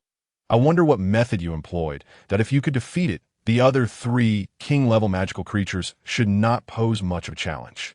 The winged lizard pterosaur possesses the magical attributes of wind and space, while the remaining 3 have high resistances to lightning, fire, and ice, coupled with the resilience of rock and earth. However, compared to the stubbornness of space, the resilience of elements is ultimately as fragile as mere paper. Ahem, she coughed lightly. Since you're confident, allow me to assist you this time. Why purifying magic is not particularly remarkable. It can only block magical attacks below my level. Oh, by the way, now that I've left the royal palace, I'm constantly monitored by those in the heavens. So Miss Isabella must not fail. The ground began to tremble ominously, in the distance. Higenthal also sensed the approach of king-level magical creatures from below. Boom! From the distant moat, an ice lizard earth dragon leapt out of the water. Its dorsal fins were covered in white frost, and its massive body fully emerged from the water, resembling a mutated giant, with each 3-meter-sized scale radiating crystalline ice. Oh, they truly have arrived. They seem quite intrigued by the situation. Shui, she revealed a light-hearted smile. I believe I should take cover. They're quite fearful of me. I shall await your move from the height of the royal palace. Shui, she winked at Isabella, then turned and vanished like a gust of wind before her. The earth continued to tremble as the other two king-level magical creatures also made their entrance, converging upon the city at the center of the basin. Their distinguishing features lay in their elemental affinities. While their forms remained identical, a giant, mutated pangolin, adorned with elemental dorsal fins and heads resembling those of lizards, Isabella remained unperturbed, suspended in the air, as the three king-level magical creatures unexpectedly halted at the city walls, bowing their heads towards the direction of the royal palace and emitting a low hum. Clearly, they feared the individual within the royal palace. Minutes passed, and the three king-level magical creatures ceased their antics, crossing the city walls and entering the city. Wherever they went, buildings crumbled to ruins, and the plaster figures lining the streets were reduced to rubble. Upon witnessing the three king-level magical creatures enter the city, Higenthal immediately initiated the spatial magic array, enveloping both the sky and the ground, leaving them no chance to escape. Isabella, seeing the distorted barrier forming above her, cursed inwardly. Damn it, why is the setup only ready now? Shouldn't we wait for them to indulge before acting? I must strike preemptively. It is my fault for not clarifying in advance. The three colossal earth dragons advanced towards the city square, completely unaware of the descending spatial isolation magic array. Isabella was uncertain whether she could confine these enormous beings, as her preparations had not been sufficiently thorough. She had merely exploited their propensity for food to lure them. From the high walls of the royal palace, Shui, she gazed down at the three earth dragons as they wantonly trampled everything in the city, particularly relishing the sight of the tens of thousands of plaster statues she had crafted over the past 2 millennia. A sense of indescribable satisfaction welled within her. It was those two children who had shown her the hope of leaving her confines, possessing the strength to slay the wind lizard pterosaur. Facing the three earth dragons would merely be a matter of numbers. Shui, she quietly awaited atop the palace walls, unable to restrain her own thoughts. Hurry and fight. I can hardly wait. In the sky over the city, Isabella concentrated dark elemental magic in her right hand, drawing forth a thread of magical power. The black magic array in her hand grew larger as negative energy coalesced into a small sphere, resonating and merging with the magical essence within 100 meters around her. Isabella aimed at the head of the lightning lizard earth dragon and hurled the black sphere downward, silently descending from the heights. Shui, she noticed the peculiar black sphere, her face lighting up with a smile as she exclaimed, "Oh, what an unusual dark elemental magic. Its power is truly extraordinary." Whoosh! The black sphere struck the forehead of the lightning lizard earth dragon. Upon impact, astonishingly, the lightning elemental scales seemed to sense the impending threat and began releasing lightning to counter the bizarre black sphere. Yet, it was in vain. The black sphere pierced through the lightning lizard earth dragon, crashing to the ground and erupting into black flames. Boom! The lightning lizard earth dragon collapsed to the ground, silent and still. Buzz, buzz, buzz! The thunder lizard earth dragon rose once more, its head merely passing through a small opening, which did not hinder its movements in the slightest. It trembled as it lifted its head, catching sight of the suspended Isabella. The thunder lizard earth dragon took a deep breath, instantly drawing in the magical essence from a radius of 10 miles. Observing this, Shui, she moved swiftly, appearing before the thunder lizard earth dragon, and with a swift motion struck its weathered face, resembling old tree bark. Slap! The immense body of the thunder lizard earth dragon twisted and collapsed back to the ground. The other two earth dragons dared not advance further and retreated several steps. Isabella was utterly astonished. The royal-level magical creature, in the midst of gathering energy, was rendered silent by Shui's resounding slap.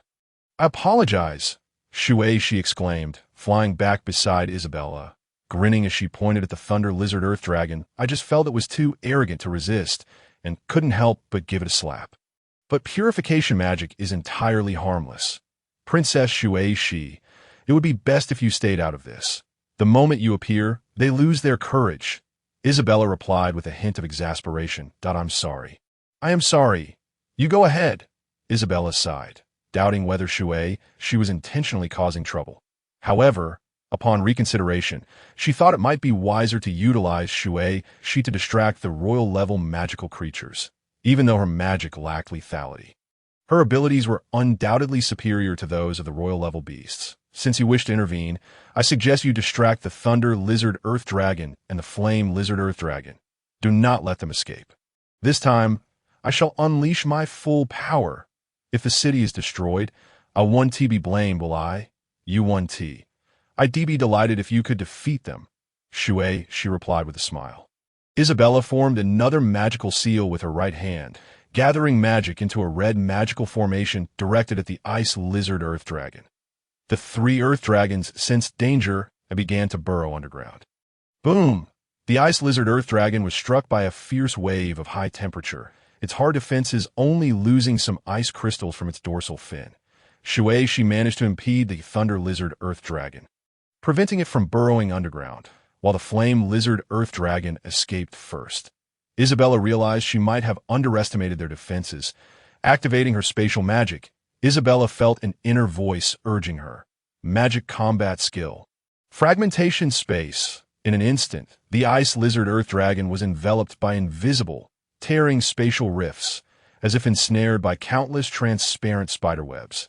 After 3 seconds of silence, the sound of shattering glass echoed throughout the realm. The Ice Lizard Earth Dragon was disassembled into numerous chunks of flesh, akin to debris scattered from exploded ore. Following the violent release of the spatial explosion, dark blue blood blanketed half the city. A royal-level magic core soared into Isabella's being.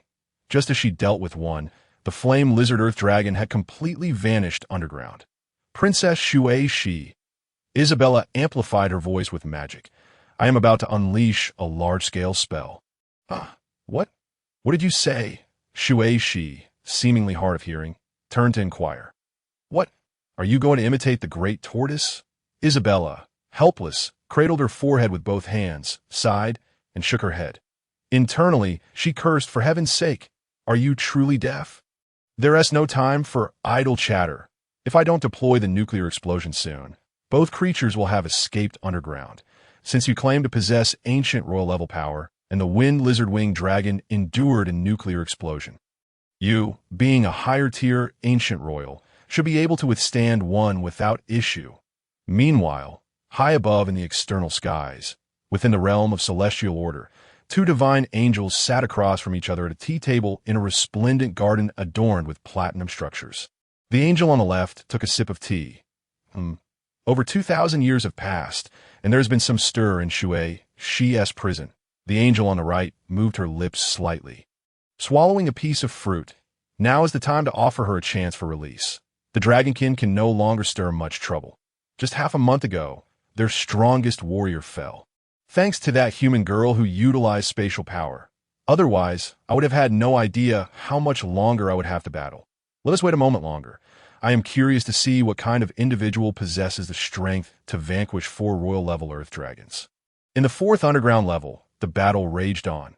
Isabella was prepared to initiate the nuclear fusion preheating, but the proximity to the core area filled her with unease, fearing that her own nuclear explosion might incinerate her as well. Upon completing the preheating, she cast a void spell, transporting herself and Hijendal to a remote island 300 kilometers away. Isabella continued to channel her power with her right hand, and half a minute later, a sun rose from the center of the basin. Miss Isabella, Hijendal, unable to contain her curiosity, asked, Is she still in the city? Indeed, she remains in the city, Isabella confirmed, though her gaze was fixed on the basin. Her eyes glimmering with subtle excitement, her lips curling into a smile. After this concludes, we shall leave the dungeon. I ought to return home.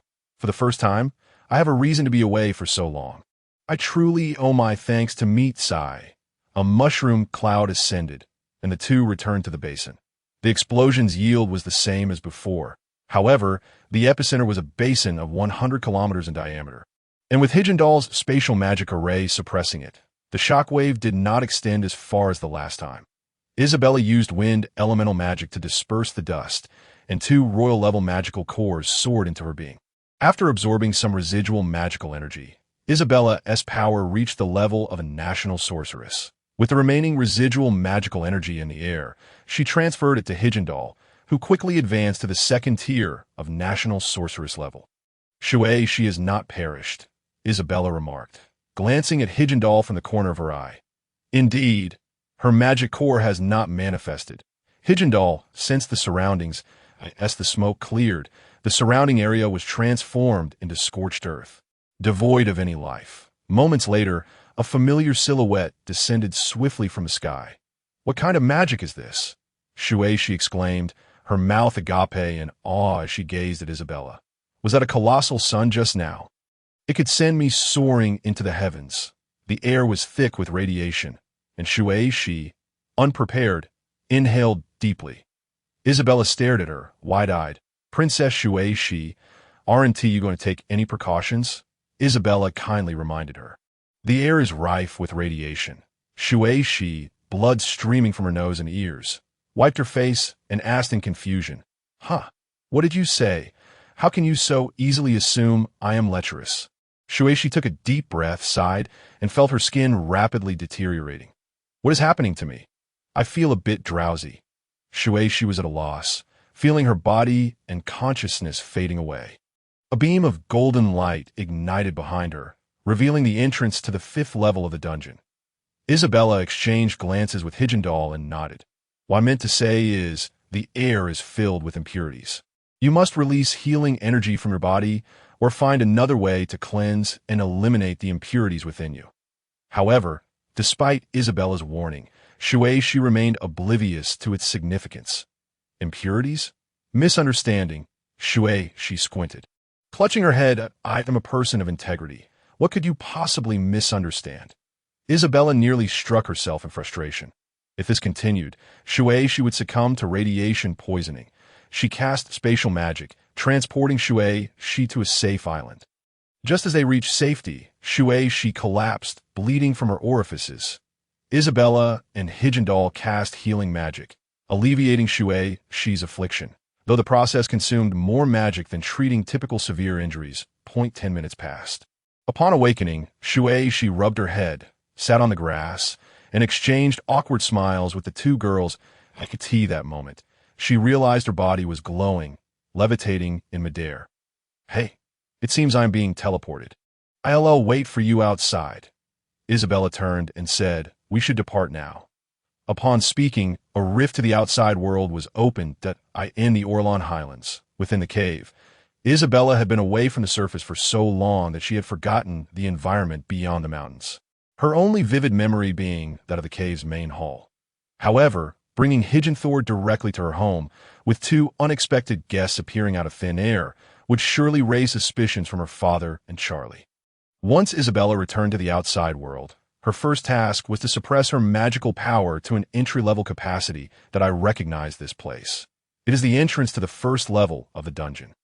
Hijinthor surveyed the fetid hall, recalling how Isabella had slain the mutated bats here over half a month ago. Their remains still lying in place. "Are you planning to return now? You are no longer one of the all-seeing eye. I estimate that without witnesses to my demise, they will not easily accept that I was killed by Suing." Hijinthor covered his mouth and nose. This was not a suitable place for conversation. The two soared toward the cave's exit. I pondered that it was time to adopt a new identity and return to my homeland with the influence of a national-level magician of the 2nd tier. To establish a guild, mobilize various connections, and ultimately control the entire northern elven domain. The various tribes were motivated by self-interest. For over 1,000 years, the northern elven domain had remained fragmented. I intended to use my current strength to manage the guild and subsequently establish a cohesive elven northern kingdom. I didn't expect you to harbor such grand ambitions. Unifying the tribes? And then what? Isabella inquired curiously. After the unification, I will certainly seek retribution against the Mage Guild, particularly Magilla Jones, the leader of Group C of the All-Seeing Eye. Outside the cave, the weather was clear and bright, heralding early spring. Several high-ranking magicians of the All-Seeing I sensed something unusual in the sky. First, a blue-white light array appeared, followed by a blinding white beam descending from its center. They hurriedly produced memory crystals to record the strange phenomenon above. As the radiance dissipated, a woman adorned in exquisite white garments hovered in the air, radiating an overwhelming magical aura akin to a surging tsunami. Hidden beneath trees and behind stone piles, several high-ranking magicians were left bewildered, their faces stricken with fear. Is that a woman? Who is she? A national-level magician of the third tier? No. Could she be world-class? They trembled as they held their memory crystals, documenting the formidable presence suspended in the sky. She opened her arms, tilted her head back slightly, and closed her eyes, tears welling in her gaze. Shi Longzuan, have finally returned to the surface. In her excitement, she took a deep breath, drawing in the magical essence that permeated the area for dozens of kilometers. She sighed, feeling as though she had sipped from a fountain of sweetness. The magical essence outside was indeed abundant at that moment. The high-ranking magicians recording the celestial spectacle felt as though time itself had frozen. With a single breath, she could eradicate all traces of magical essence in her vicinity. A gentle breeze wafted through the mountain. The magicians hastily retrieved their treasured high-grade teleportation scrolls, igniting them with magic in a flash of light. They all evacuated, returning to the headquarters of the all-seeing Eye in Averalto. She scanned her surroundings, slowly descending to the ground. Observing the tranquility around her, she felt an inexplicable sense of loneliness. Alas, it has been over 2,000 years. I wonder if my family is still alive?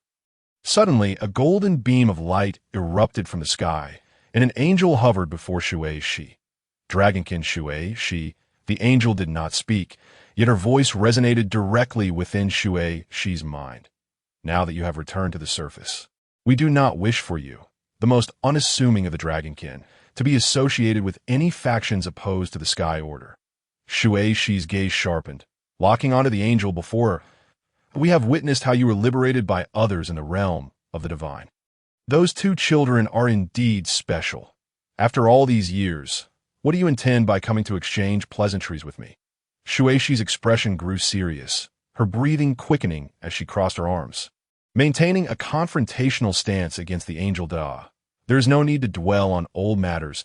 I have come to personally inform you that in 468 years, the foreign demonic army will launch a massive invasion. The magical essence in this world is currently in a cyclical decline, diminishing by half every decade, 300 years hence. The essence will dwindle to less than a tenth of what it is now.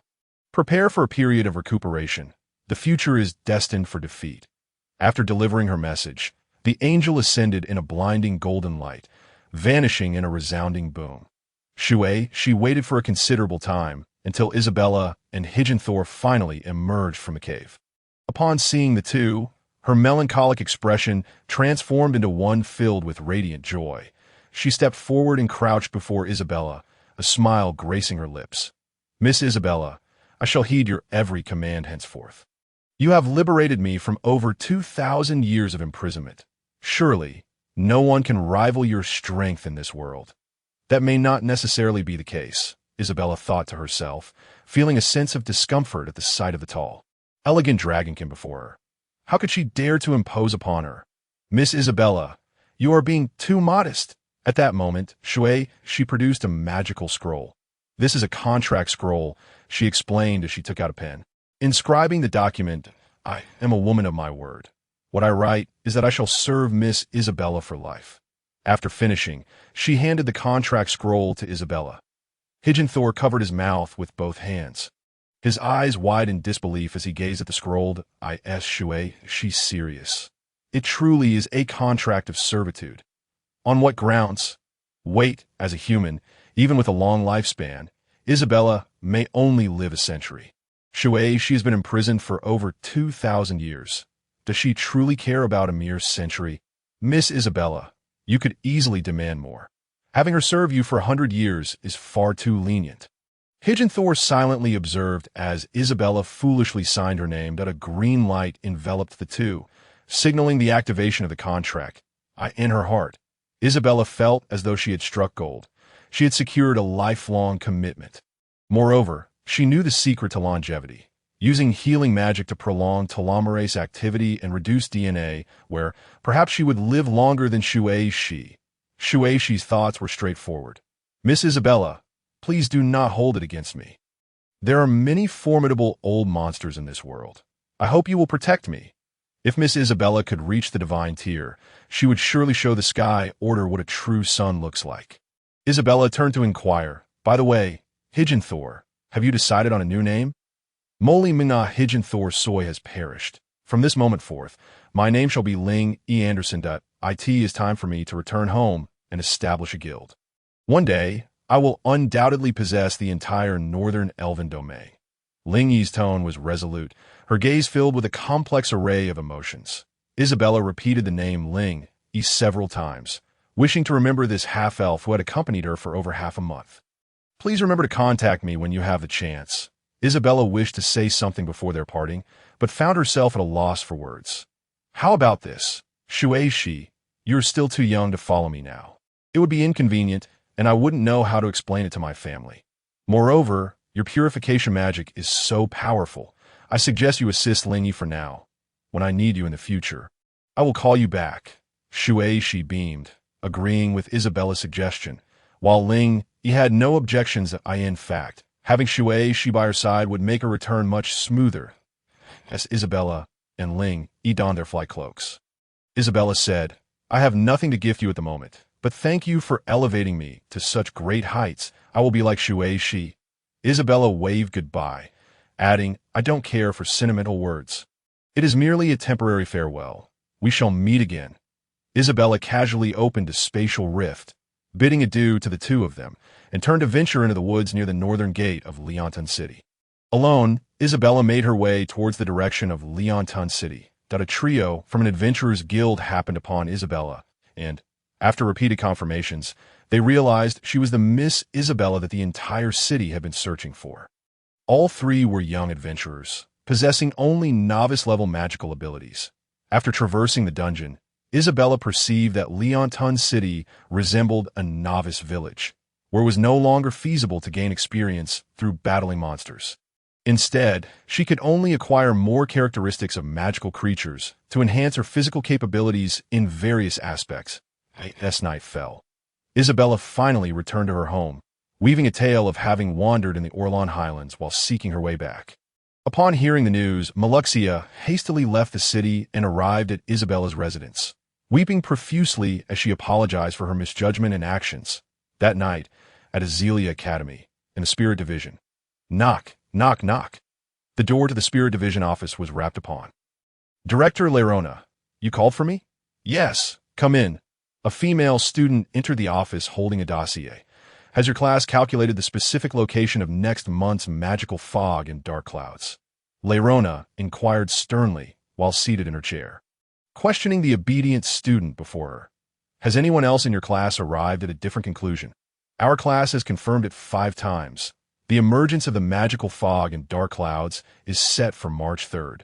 Located 40 miles north of Leonton City, in the direction of the dark clouds, due south, with a leader strength of an elite magical creature, in early March, at the capital of the Aubric Empire. Evilorado, the headquarters of the All-Seeing Eye. On a bright spring morning, the 6 leaders of the All-Seeing Eye convened for their routine meeting in the inner courtyard of the headquarters. First, the leader of Group F reported on the various expenditures from the previous month. Next, the leader of Group E disclosed the need to mobilize personnel and the anticipated recruitment situation. When it came to the leaders of Groups C and B, there was much intelligence to report and share. This was the main event of the meeting. Magrilla Jones, seated with poise, slowly detailed the status of Group C. You may not be aware, but Jasmine Higinthor has defected from the organization. Half a month ago, she killed her companion, the Shadow Phantom. Pyre Perney. Higinthor possessed a Phoenix Scroll. Although her nameplate shattered, we cannot confirm her death until her body is found. The leader of Group B, Ashidran Malev, jested. Your statement is incorrect. The circumstances of your Group C and our Group B are identical. According to my sources, the mysterious woman who suddenly appeared in the Orlon Highlands may possess world-class strength. Directly recorded from your Group C's investigation base, I have reason to suspect that Hygenther also perished at that site. Even if she defeated the Shadow Phantom, she couldn't have survived against that being. The leader of Group A, Zevaon Weed, interjected, unable to contain himself. We in Group A are also aware of the situation over there. Many members of Group A have witnessed the scenes in the memory crystal that I am quite curious. Who exactly is she? Why is there no record of this mysterious woman in history or any global documentation? Her strength is unfathomable, and I wholeheartedly agree with Lady Ashadrin's conjecture. If necessary, I can mobilize half of Group A's members to delve into the base for reconnaissance. The 5 individuals at the round table turned their gazes towards Magrila. Ahem. Magrila cleared her throat. Why are you all more curious than I am? We cannot simply speculate in our work. The emergence of the mysterious woman may not be directly related to Hygenther's death, as her nameplate shattered half a month ago while the mysterious woman only appeared after that. Zevaon, you may send anyone from Group 8 to investigate. The mission of guarding the dark corners of the Obric Empire does not solely fall upon you. Zevaon crossed his arms, leaning back in his chair, and spoke gravely. That is a misguided statement. We have compared the magical resonance and absorption effects of several national-level sorcerers, and the resonance and absorption effects of the mysterious woman recorded are 50 times greater than those of national-level sorcerers. Her appearance poses an extreme danger to the Empire and even the world. Our focus this month will be to investigate that mysterious woman and the base in the Orlon Highlands. Does anyone oppose this? You may raise your hands. After Zevaon finished speaking, all remained silent for 10 seconds.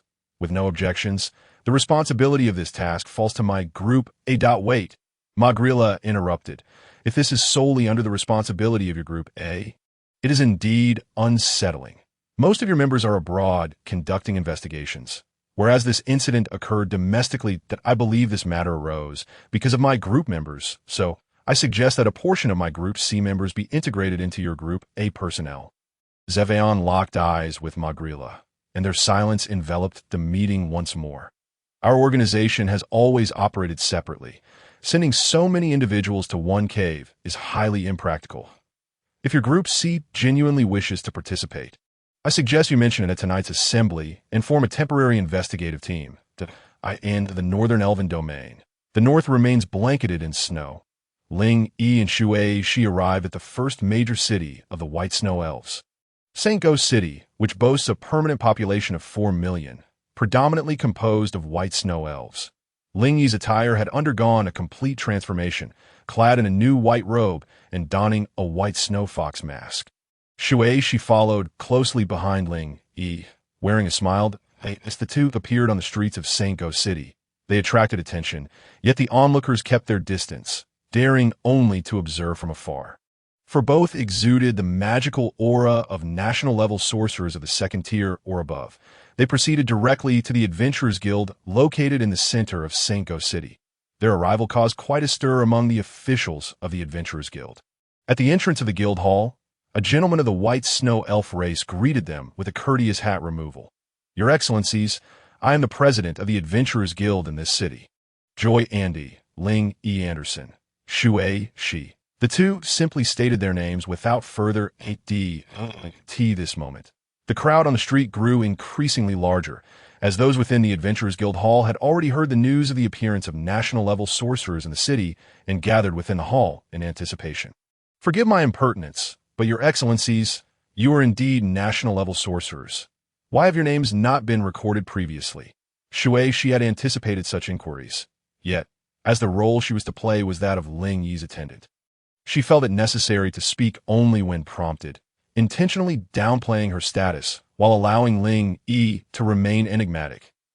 We have recently emerged from seclusion in the Dragonkin domain, having been unaware of worldly affairs for over a century. Hence our lack of records. I am of the Dragonkin, and she is of your white snow elf race. Shui Shi offered a brief introduction, causing the crowd to collectively gasp in astonishment. They had not expected that the petite white snow elf girl before them could accompany a Dragonkin. It was evident that the Dragonkin was speaking on her behalf, leading to speculation that the girl named Ling Yi possessed even greater strength. That I apologize for our inadequate hospitality. Please follow me to the guest hall. May I inquire what your intentions are upon your emergence from seclusion in St. Go City? President Joy inquired as he guided the two into the Adventurers Guild, while the crowd instinctively parted to make way. Ling Yi had sensed many places upon her arrival in the northern Elven domain a few days prior, and discovered that in this chaotic region, the number of individuals reaching the level of advanced third-tier sorcerers did not exceed 5. However, winning them over would likely prove quite difficult, as those with formidable strength were naturally courted by various tribes. To establish her own guild, she would have to personally seek out suitable candidates. Upon entering the Adventurers Guild Hall, a voice of skepticism arose from the crowd. National-level sorcerers? Two appearing simultaneously? That seems utterly improbable. Are they not using magical artifacts to impersonate and deceive for wealth? The crowd instinctively recoiled from the source of the voice, which belonged to a middle-aged elf with yellow leather attire, holding a slender sword, seated alone by the window. Ling Yi and Shui, she chose not to respond. They saw through the man immediately, recognizing him as a magical swordsman of intermediate third-tier strength, the highest among those present aside from the two in the hall. The onlookers murmured among themselves. Is he out of his mind? How dare he question everything? Is Uncle Dog perhaps weary of his own longevity? How could anyone doubt his authenticity? Skepticism is understandable, especially considering that it has been nearly a century since a national-level magician graced the northern Elven domain. What could possibly attract such esteemed individuals to our humble locale? In this world, only 10 national-level magicians are officially documented. Should we add these two to that list, it would require validation from other genuine national-level magicians to establish their legitimacy. Shui, she stepped forward, addressing Ling Yi with resolve. Sir, if you continue to doubt our genuine prowess, there is no need for sardonic remarks. How can one judge without engaging? Ling Yi tugged at Shueishi's dress, continuing towards the staircase. Subsequently, the man refrained from further retorts as the two approached him, their emanating magical energy palpable and immensely powerful. I in the Adventurers Guild's esteemed lounge. Shueishi expressed, if possible, I sincerely hope that you too could become permanent members of our Adventurers Guild, assisting us in tackling exceptionally challenging requests, particularly the recent surge of S-rank tasks. Taking a cup of hot tea, Shueishi lightly infused it with a subtle purification spell before sipping, then inquired, is this your standard of hospitality? Only discussing work devoid of compensation? She continued, our purpose in venturing out is to establish a guild. Currently, we lack sufficient funds. President Joy, considering our capabilities, we request that all A-ranked and above extermination commissions be entrusted to us. Once we have amassed sufficient funds, we shall no longer trouble you. We are willing to accept any terms beneficial to you, provided you welcome our presence. Joy stroked his stubble thoughtfully. Should you pursue such an endeavor, it will undoubtedly incite discontent among other intermediate magicians that I urge you to reconsider. This city-state appears quite appealing. It is precisely why we chose it, Shueishi replied, a peculiar smile gracing her lips as she spoke earnestly. Our sole intention is to establish a guild that will ultimately benefit a greater number of individuals. Joy discerned her meaning, recognizing that retreat was not an option. Should he acquiesce, the intermediate magician adventurers would find themselves unable to operate for an extended period, relegating them to merely accepting simpler tasks, thereby squeezing out the most vulnerable adventurers, who happen to be the majority. Their arrival could spell disaster. In the Earl of Jala's residence in Leontown, Helota and Earl Jala shared lunch in the dining room. Their conversation hushed. Nearby, Coco Luo and Isabella sat at another table, with Isabella facing Meluxia. Helota, I still feel remorse for the incident with the magical fog and dark clouds, compounded by the abduction of our children by the magic guest group. Earl Jala raised his glass. After clinking glasses with Helota, he downed a drink in one go. Regarding the recent magical fog and dark clouds, the Azelia Academy has received word that just north of Leontown, we can expect to see black rain falling from the sky in a couple of days. The soldiers of the Earl's 8th Night Order were already on high alert, should the confrontation involve a special-grade magical creature. We are confident in our preparedness. After all, my warriors have faced entities far more terrifying than special-grade beasts and are now in high spirits. However, we cannot underestimate this magical fog and dark clouds. They are alarmingly close to our city. Are the Academy's reports reliable? I dread witnessing another special grade monster. Helota chewed on a piece of beef. All my equipment and resources were expended during the last incident with the magical fog. Although separated by 4 meters, Isabella could hear their quiet conversation with remarkable clarity. Let us set aside the matter of the magical fog for now. There will be no issues this time. You may confidently lead your team into battle. The Academy has decided to assign 5 intermediate magician students to assist the military during each occurrence of the magical fog and dark clouds. Enough of that, Earl Jayla interjected. The focus should be on the magic guest group. Our knowledge is limited, but we must at least be aware of their movements. Helota recounted, our children have made it abundantly clear. Those rescued children can testify that they were used in experiments by the magic guest group .as for their activities. It is merely a matter for the all-seeing eye to investigate. Earl Jayla's expression turned somber. Helota, you may not be aware, but many children have gone missing in Leontown recently, predominantly those aged 7 to 10. What sort of experiments require so many? The magic guest group has been operating openly within the city. The city guards struggle to apprehend them. If this continues, they will inevitably appear at night to abduct children from the homes of the citizens. That we cannot afford to remain passive regarding the magic guest group. I've already submitted a recommendation to Ivira, proposing that once the magical fog incident concludes, the All-Seeing Eyes group, should allocate personnel to assist in the defense of Leontown. Your 8th Night Order will patrol the outskirts of the city. Should you dismantle the magic guest group's stronghold, you would have the opportunity to earn merit and title. That I fear I am more incensed about the magic guest group than the Earl himself. Isabella has yet to return, and I have not slept a single night peacefully since if I capture any member of the magic guest group, I shall personally flay him alive. After lunch, Helota's family did not linger long, as they needed to prepare for the task of confronting the magical fog and dark clouds. Far in the northern Elven domain, in the city-state of St. Go, Shuei questioned, is your Adventurers Guild not being excessively petty? However, just as Joy was about to retort, he restrained himself and asked, how much funding do you two require to establish a guild? I can connect you with various merchant associations for financial support. That will not suffice. The guild we wish to create must be entirely self-sustained by us, that we need to save up 500,000 silver coins. I've calculated this, and we will need to undertake high-difficulty commissions with you for at least a year.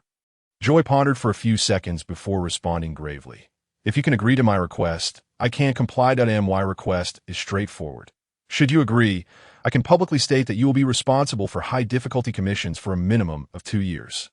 In return, I request that you allocate 2% of the rewards you earn to me. As for the materials for magical creatures, I will handle contacting the black market for sales. Shuei exchanged glances with Ling Yi, and they acquiesced to Joy's request, signing a contract. The following morning, black rain began to fall north of Leontown. The 8th Night Order stood ready at the Oran Highlands in the depths of the forest. A cat girl from a magic guest group opened an exquisite golden iron box, retrieving a scroll, which she ignited before swiftly departing westward. High above, Isabella surveyed the dark clouds below, her altitude surpassing that of the magical fog by 2,000 meters. Helota's 8th Night Order lay concealed in a small grove within the Oran Highlands, awaiting the emergence of magical beasts from the Fog. 5 intermediate magician students from Azelia Academy had also arrived at the front lines north of Leontown. They did not collaborate with the Night Order, but were tasked with defending the city's last line of defense. The inky black clouds roiled, crackling with countless white lightning bolts as the area covered by the magical fog expanded. Encroaching upon the vicinity of Leontown, all inhabitants shuttered their doors and windows, leaving the streets devoid of life. Approaching midday, the magical fog unleashed a torrential downpour, with numerous low-level magical creatures emerging from the black clouds. Helota commanded a team of 20 to engage. Nearby, the falling black rain coalesced into hundreds of goblin warriors, and a sense of foreboding gripped Helota. This magical fog felt eerily reminiscent of the last incident. As lightning flashed, a beam of white light descended from the clouds. An invisible wave of magical energy enveloped a 10-mile radius. The emerging creature was a king-level beast, the Frost Tiger King. From her elevated position, Isabella sensed the presence of the magical creature's leader through magical resonance. Why is it a king-level creature? Isabella pondered, perplexed. Could it be that Azealia miscalculated the data once more? The soldiers of the Eighth Night Order, lying in ambush, detected the unusual magical energy fluctuations in the air and turned their gazes toward the source of the strange power. The ground had been encased in frost by the Frost Tiger King. Isabella smirked mischievously, unleashing her magical combat technique, Shattered Realm. After casting her spell, she yawned. I've waited quite a while. One strike to finish, what more is there to say? Ah, I find myself drowsy once more. I shall return shortly to indulge in a brief slumber. The Frost Tiger King has just ascended, still unsteady on its feet, yet the surrounding space has become marred with fissures resembling a spider's web. With a resounding crash, the sound of shattering glass reverberates through the heavens. The Frost Tiger King is swiftly vanquished by Isabella in a single blow that a core of a king-level magical beast soars into Isabella's being. She opens a rift in space, descends to the ground, absorbs the lingering magical energy, and subsequently reopens the rift to return to her chamber, continuing her rest. The ominous clouds above dissipate rapidly.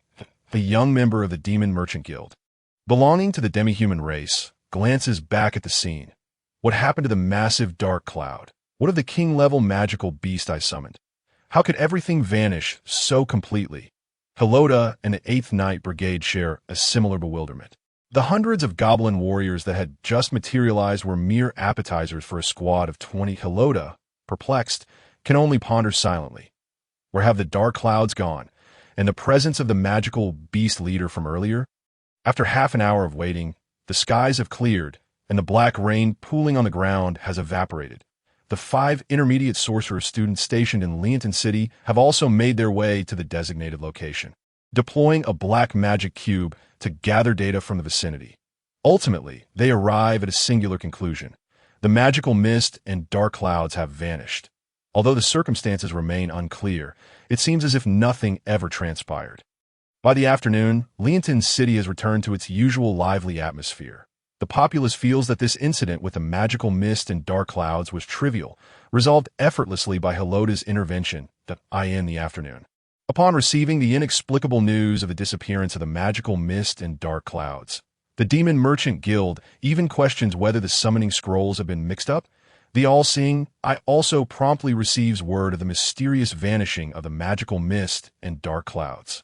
However, the information relayed to the All-Seeing Eye encompasses more than just that. It also includes news from the Northern Elf domain. Through comparison, the identity of the enigmatic woman encountered previously is revealed to be a dragonkin named Shui Shi. Zavang Wide immediately drafts a special communication scroll to be sent to Puka Longni. After dispatching the scroll, Zavang stands at the edge of the rooftop, unable to contain his excitement, muttering to himself, "It has been far too long since I encountered a worthy adversary. In this day and age, who would dare impersonate a national-level sorcerer?"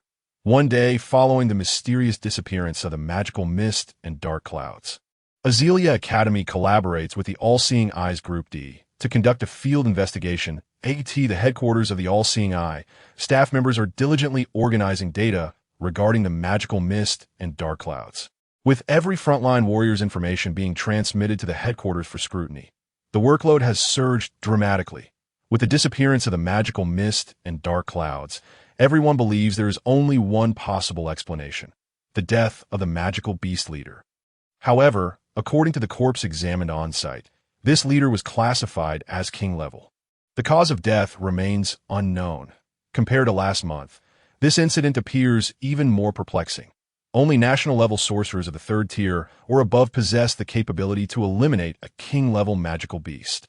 Investigators from Group A of the All-Seeing Eye found no indication of any national-level sorcerers departing their usual haunts the previous day. Thus, the identity of the assailant remains a mystery, with no clear intelligence available. The All-Seeing Eye cannot tolerate any unknown elements in their reports. Many speculate that if the 8th Night Brigade is involved, the mysterious expert may very well be concealed among them. Consequently, all members of the 8th Night Brigade have become subjects of investigation by the All-Seeing Eye, including Knight Commander Helota Belina. The staff of Group F at the All-Seeing Eye remains unhurried, as their duties are strictly logistical. The atmosphere inside the building is chaotic, akin to a bustling marketplace filled with raucous discussions. Within the intelligence screening office, Group A liaison, I do not wish to know how the king-level magical beast came to be. I only desire to ascertain whether the frontline investigation has determined how it met its demise. Group B investigator. However, once again, the students from the Star Spirit Department at Azalea Academy have provided erroneous data. It appears that the incursion of otherworldly magical armies has intensified. This time, it was clearly the leader of a special magical beast. Are we to disregard the possibility that our current formula is outdated? Group A liaison.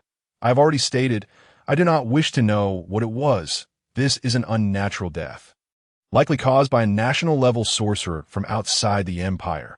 How do they know the location of the magical mist and dark clouds? How could they strike with such precision? The Superior is not interested in hearing your irrelevant babble. I require results. Group B investigator. We have thoroughly investigated this time. The cause of death remains inexplicably unknown. The absence of elemental magical traces in the air confirms that someone else was involved. But we do not know who. There are no clues left behind, and no one knows how to proceed. At that moment, Group C leader Magilla enters the intelligence screening room. Hearing the argument between the two investigators, they do not notice Magilla's arrival. Group A liaison. This is your B group's problem. I know. Your group has half your personnel investigating the Orlon Highlands for some stronghold, seeking that mysterious woman. Yet you still know nothing. And what of the sudden appearance of two national-level sorcerers in the holy city of St. Go in the Northern Elf domain? No one dares to confirm their identities. According to your logic, 3 national-level sorcerers have appeared in just a few days. Enough of this bickering. Magilla interrupts their dispute. The primary focus now is not discussion. The king is already aware of this incident regarding the magical mist and dark clouds. Such bizarre news will spread nationwide tomorrow, including last month's king-level magical beast incident, which cannot be suppressed. The 8th Night Brigade has ceased all activities. The work of Groups A and C remains unchanged. To investigate the Northern Domain, the leader of Group A has personally gone to conduct inquiries that we must provide the king with an explanation regarding the death of the king-level magical beast. As before, we shall not delve into specifics. The body of the king-level magical beast is now the responsibility of our group. C. 3 days later, in Leonin City, the 8th Night Brigade has conducted thorough investigations, concluding that within their ranks, there cannot be anyone possessing the level of a national-level sorcerer. The method employed was the use of a special magical tool, the magical energy resonance crystal, capable of directly measuring an individual's magical energy level. All individuals involved in this mission have undergone testing, with no issues detected. The suddenness of this incident has astounded the populace nationwide, leading many to speculate that a reclusive master must be hidden within the Orlon Highlands. However, as 3 days pass, the novelty quickly fades. After all, such occurrences do not affect their daily lives, and the public soon loses interest in the Northern Elf domain, within a gray valley strewn with melting snow and ice. Shuei-Shi searches alone for the blood magic white tiger, a target of an S-class commission. Shuei-Shi and Ling Yi have each embarked on separate tasks. These magical beasts are cunning creatures, detecting any presence stronger than themselves and fleeing far away. For the past few days, both have been suppressing their magical energy, maintaining their strength at the intermediate 3rd tier, allowing these magical beasts to dare to test the waters with solitary intermediate sorcerers. After 3 hours of searching, Shuei-Shi finally encounters the blood magic white tiger, a high-level magical beast and the objective of this bounty. Empowered by her purification magic, Shuei-Shi swiftly knocks the blood magic white tiger unconscious with a single blow. Grasping its scruff, she drags it down the mountain with one hand to the base of the mountain. Ling Yi has been waiting for some time, having already dealt with another S-class commission, dismantled it, and stored the materials within her spatial storage. Over the course of these 3 days, their average daily earnings amount to 850 silver coins, a sum insufficient to acquire better weaponry. As the prices offered by the Adventurers Guild are exceedingly low, Ling Yi expresses her frustration, and we have to share a cut with that guy. Moreover, someone has been watching us work all day. Are they here to snatch our livelihood? After speaking, Ling Yi glances toward a massive rock. A middle-aged man with white hair emerges from behind the boulder, arms crossed, chewing on an unknown 4-leaf clover.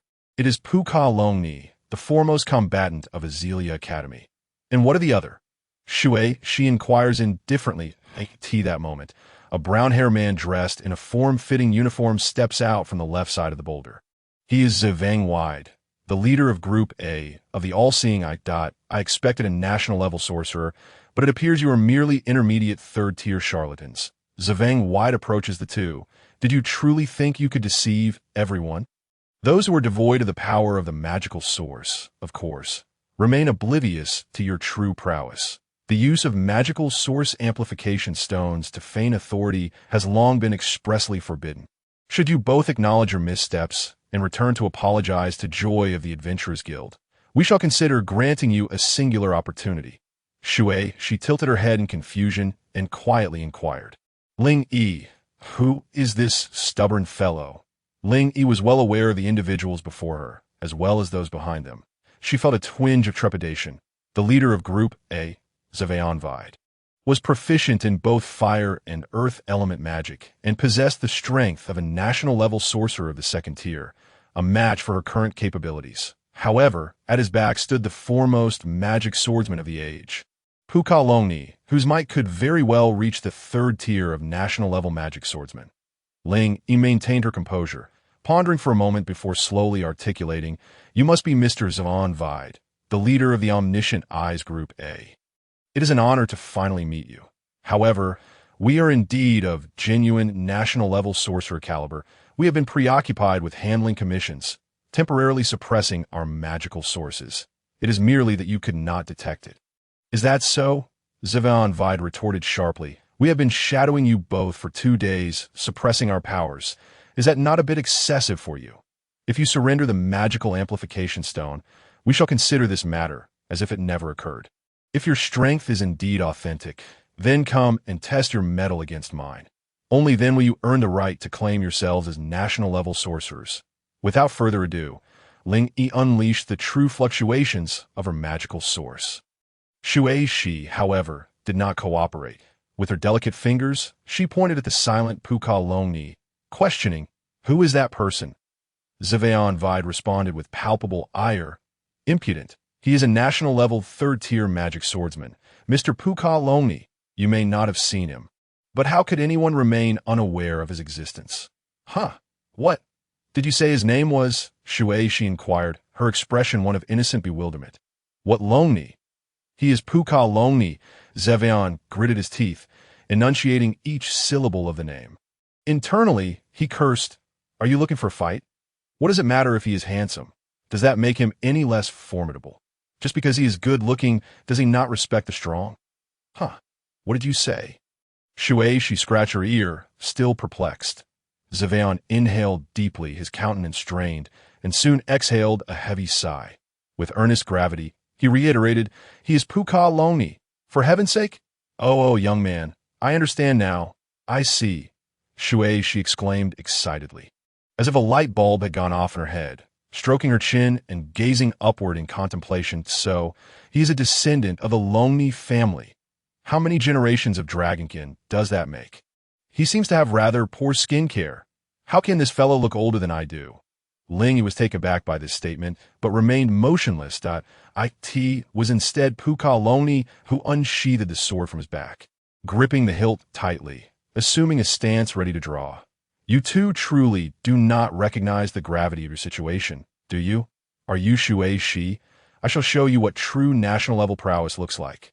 With his sword drawn, Puka Longni issued a vehement challenge. Ling Yi sensed the impending danger. While she had received the sanctuary of the emissary from Isabella, Shui, she possessed no such protection. She was merely a dragonkin adept in purification magic, relying solely on her hands in combat, prone to provoking others into madness, and with a thought process that was anything but agile. Could it be that she truly resembled a stunning yet elderly lady? As Puka Longni drew his blade, a glimmering cold light sparkled like starlight, as if the air of spring had plummeted to a freezing point. An intangible white silhouette surged forth, closing within 5 meters, entirely within the range of Puka Longni's lethal strike. Now, a national-level sorceress, Ling Yi had not significantly enhanced her own powers, yet her reflexes were adequate. However, her physical capabilities failed to keep pace with the speed of her thoughts. The moment Puka Longni unleashed his sword, she had already devised an evasion plan, but her body felt unresponsive, frozen in place, unable to act. With a swift motion, the air twisted in a straight line, as though the sword had split a dimension, ensnaring countless ice crystals. Even though Puka Longni had exerted all his might, to Shui Shi, the speed of this strike appeared as languid as snowflakes drifting gently in a windless winter. Extending her right hand, Shui Shi, without even activating her purification magic, pinched the blade between her fingers. Though Puka Longni's speed had reached his physical limits, he found that Shui Shi's movements were astonishingly faster than his by more than tenfold. Her expression bore an air of complete ease. However, the full-force strike unleashed both spatial and ice elemental magic, rendering him unable to retract it. A gust of wind surged forth like a tidal wave, and the scene unfolded before Ling Yi with blinding rapidity. The occurrence was so swift that it could only be measured in microseconds. To Zevan, it appeared as but a fleeting shadow, rendering him incapable of discerning what had transpired. Puka Longni found himself behind the group, his hands empty. His visage was one of terror, pale as a corpse that had lain dead for 3 days, as he stood dumbfounded, still poised to swing his sword, yet seemingly forgotten how to adjust his now chaotic breathing. Ling Yi dared not move, remaining rigid in place. Just as Zevan was about to speak, he realized that Puka Longni's national-level magic sword now lay in Shui Shi's grasp. This sword is of excellent quality. Young man from the Longni family, did you gift it to me? Perhaps I should take it to sell, but a weapon that resonates is likely not worth much. Is it? Shui Shi pressed her fingers against the sword's edge.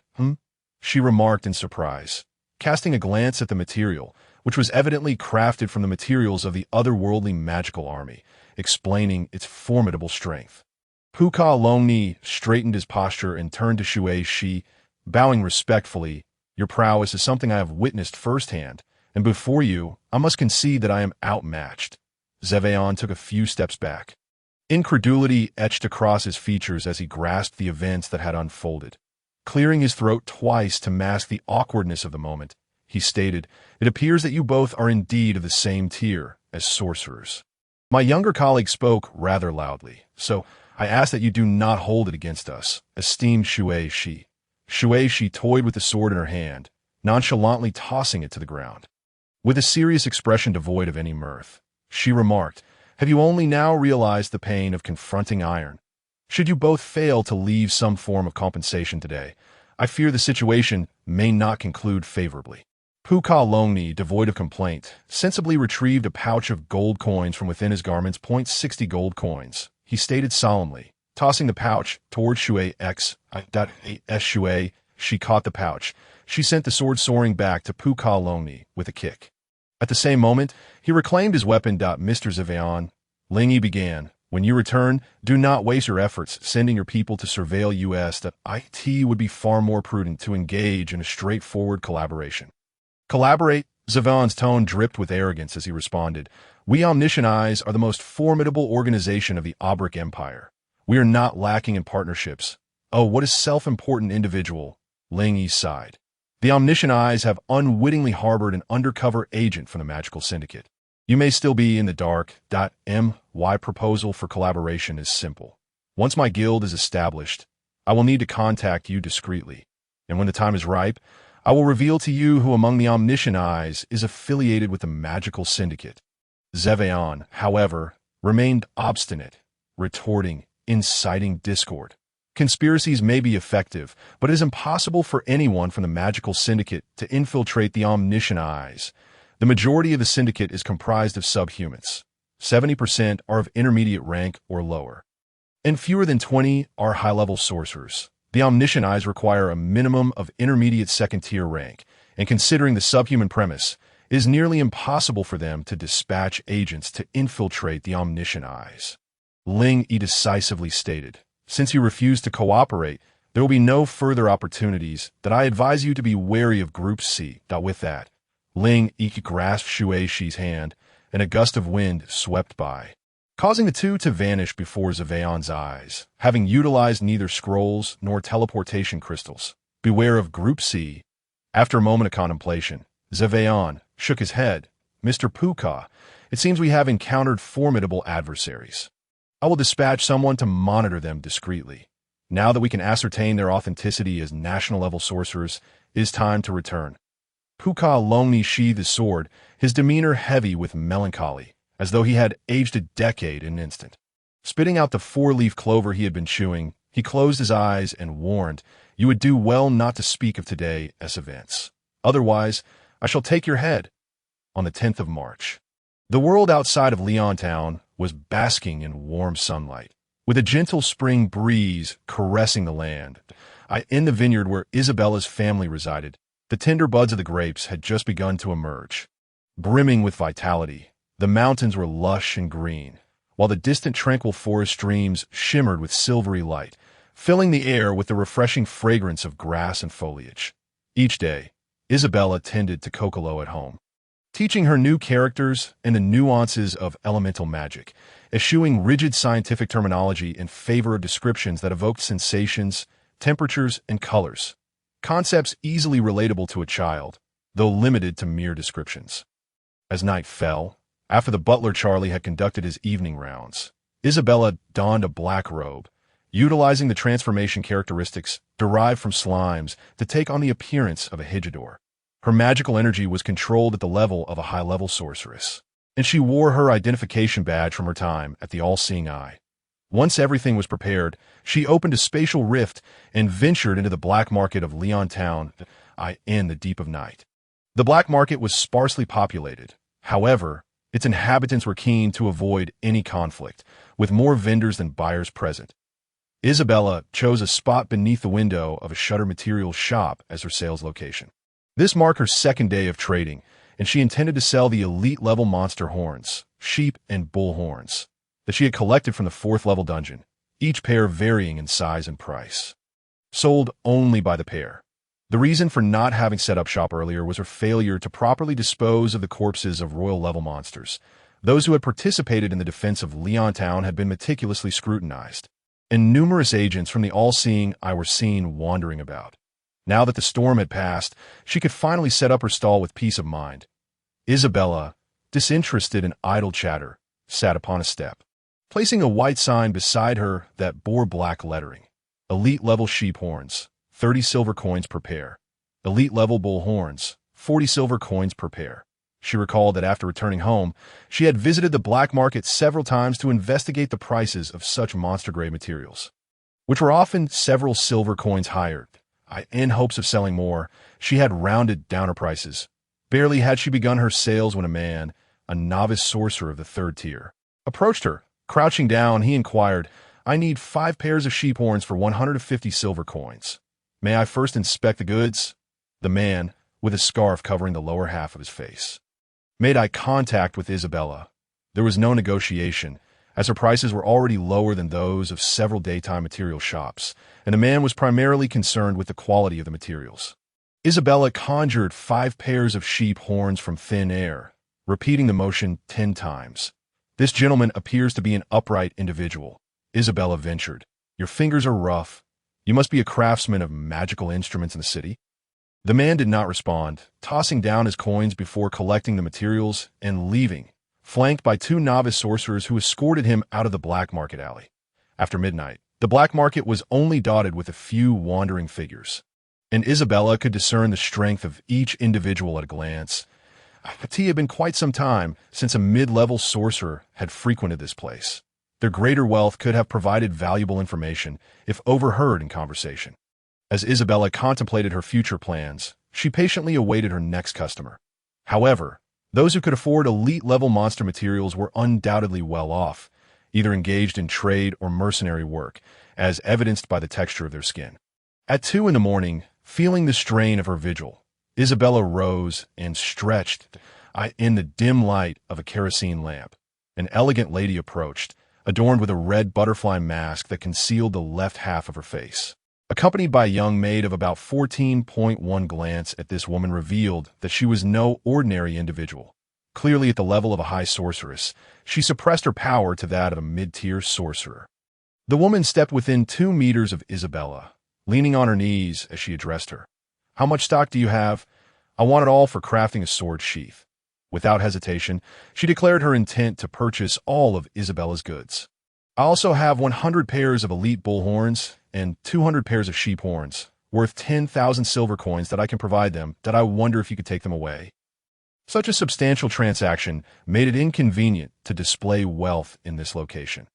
Isabella replied succinctly, expressing her desire to sell her goods quickly, as she intended to use her identity from the all-seeing eye to acquire magical tools, scrolls, and materials for her own amusement. "Are you using spatial magic to store the materials? How about this?" the woman proposed in a low voice. "You accompany me to a large warehouse in the north of the city, where you can store your materials. Afterwards, I will offer you 100 silver coins as a tip. However, exchanging 10,000 silver coins is quite cumbersome. Would you agree to 100 gold coins in exchange for 10,000 silver coins?" Upon hearing the proposition of 100 silver coins for 100 gold coins, Isabella felt elated, but knew better than to show her excitement. This deal seemed too smooth, raising suspicions of potential deceit. This woman could very well be a wolf in sheep's clothing. Might she lead Isabella into a trap on her territory? Was there a risk of being robbed? "May I inquire if your generous purchase of such materials is solely for the purpose of crafting a sword sheath?" The woman straightened her posture, her features relaxing into a faint smile. "Of course. I've heard your materials are of superior quality, and I do not wish them to fall into the hands of others. Is there any hesitation on your part? Very well. I shall accompany you, but I require a half deposit up front to ensure your sincerity," Isabella insisted. The woman did not hesitate, producing a pouch containing 100 gold coins. "We possess sufficient sincerity. I understand your concerns, and I shall trust you this once. However, let me be clear. Business relies on integrity. Should you betray that trust, you shall find it impossible to leave the city tonight." 15 minutes later, after traversing countless alleys, they arrived at a granary in the north of the city. The warehouse was surrounded by 5-meter-high walls, with a watchtower positioned 100 meters away, manned by 2 city guards. The woman appeared to be acquainted with the commander of the guards. Exchanging pleasantries regarding her work at the Count of Gailey, the commander permitted the 3 of them to enter. Upon reaching the warehouse's large corner door, Isabella sensed an unsettling premonition. "This is the place. You may stack the materials inside, and we shall wait outside. Upon completion, I require a clear view of the materials arranged on the shelves." The warehouse's double doors swung open, revealing a brightly lit interior filled with kerosene lamps. The space, approximately 400 square meters, featured 3 tiers of shelves, all of which were empty boxes. Isabella inwardly cursed her misfortune, realizing why the woman had offered a tip. It was evident that she intended to use Isabella as a mere laborer. This arrangement was far too burdensome. Nonetheless, with no better options available, she set to work. After an hour of labor, Isabella finally completed the task. The woman then handed over 100 silver coins. "You possess remarkable skill, utilizing one of the rarest forms of spatial magic in the world. You may be aware that the world's foremost magical swordsman, Pukalongni, also possesses spatial magic, adept in combat. The strategic significance of storage-type spatial magic cannot be overstated." Isabella was well aware of the implications of spatial magic, just as she understood the value of healing magic. Yet, she could only think of Ling Yi, who possessed both forms of special magic, distinguishing her from elemental magic users, thereby making her a target for the Magic Merchant Guild. Isabella found it puzzling that, despite her involvement with the all-seeing eye of the Aubric Empire, she had not been given greater responsibility. It was quite strange, and she speculated that Ling Yi likely preferred engaging in combat. The transaction had concluded, yet Isabella remained uncertain of the woman's intentions. Standing at the warehouse entrance, maintaining a distance of 5 meters from the woman, the night was quiet, and their voices carried clearly. "Of course, it would be my pleasure to offer you a position," the woman proposed. "Your role would involve assisting us in transporting materials to various locations within the empire, with a salary of 500 silver coins per task. Would you consider this?" Isabella, of course, firmly declined the proposition. She was accustomed to playing the obedient daughter at home every day. How could she possibly involve herself in work that was shrouded in ambiguity? It was evident from the outset that it reeked of deceit. The exorbitant salary offered was a clear indication that the dealings were far from legitimate. Perhaps she would need to concoct a comfortable excuse to extricate herself from their grasp. If an urgent departure was necessary, she could simply open a rift in space. However, doing so under a false identity in the city would likely prove challenging. That it was prudent to maintain her trump card. After a moment's contemplation, Isabella responded, "I apologize, but I have grown accustomed to my leisurely freedom. I have never been keen on engaging in human affairs. With this sum of money, I can sustain myself for a while. So I must respectfully decline." With that, Isabella shook her head in refusal. She continued, "In the future, should I acquire new materials, I will inform you if I am curious enough to inquire. However, if you remain vague about your identities, it may hinder future dealings with you. You ought to introduce yourselves first. I am quite satisfied with this transaction and would prefer not to conclude it on an unpleasant note. You may call me Hygenther. A wandered M.Y. code name is the Flower of Sin, also known as the Flower on the Other Shore. You can find me a flower shop in the North City, which is so desolate that it goes unnoticed. Given this, I shall not see you off any further."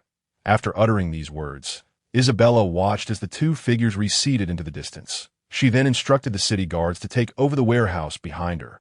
After navigating several streets and confirming that no one was tailing her, Isabella opened a rift in space and returned to her room. 2 bags filled to the brim with coins awaited her. This marked her first significant fortune in this world. She felt as though she had struck gold. After all, the money was earned from the organization known as the Flower of Sin, for their ulterior motives regarding those materials. She had little interest in pondering. Seeing such an abundance of gold coin for the first time filled her with exhilaration, banishing any trace of fatigue. Yet she dared not express her excitement audibly, for the slightest sound might awaken Charlie, who would undoubtedly have something to say. Time passed until the following afternoon. Post-lunch, Isabella lavished praise upon Helota with sweet nothings, suggesting that after lunch, he should first escort her to Leon Town before proceeding with his routine inspections. She insisted that he meet her at the southern gate before dinner, firmly stating that she would not wander off. Helota understood the child's sentiments, recognizing that Isabella had indeed been at home for nearly a week. Curiously, despite having been kidnapped, she exhibited no signs of psychological distress. "You cannot go alone," Helota asserted, steadfastly maintaining his boundaries. "It is absolutely imperative that you are accompanied by Charlie. This trip to the city was intended for purchasing weapons at the magic weapon shop.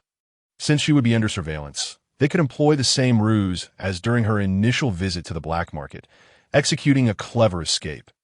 Isabella pouted, contemplating her options, before ultimately agreeing. Charlie raised no objections, merely observing that Miss Isabella had matured significantly in the past. She would leave the house without a second thought, disregarding her family's feelings.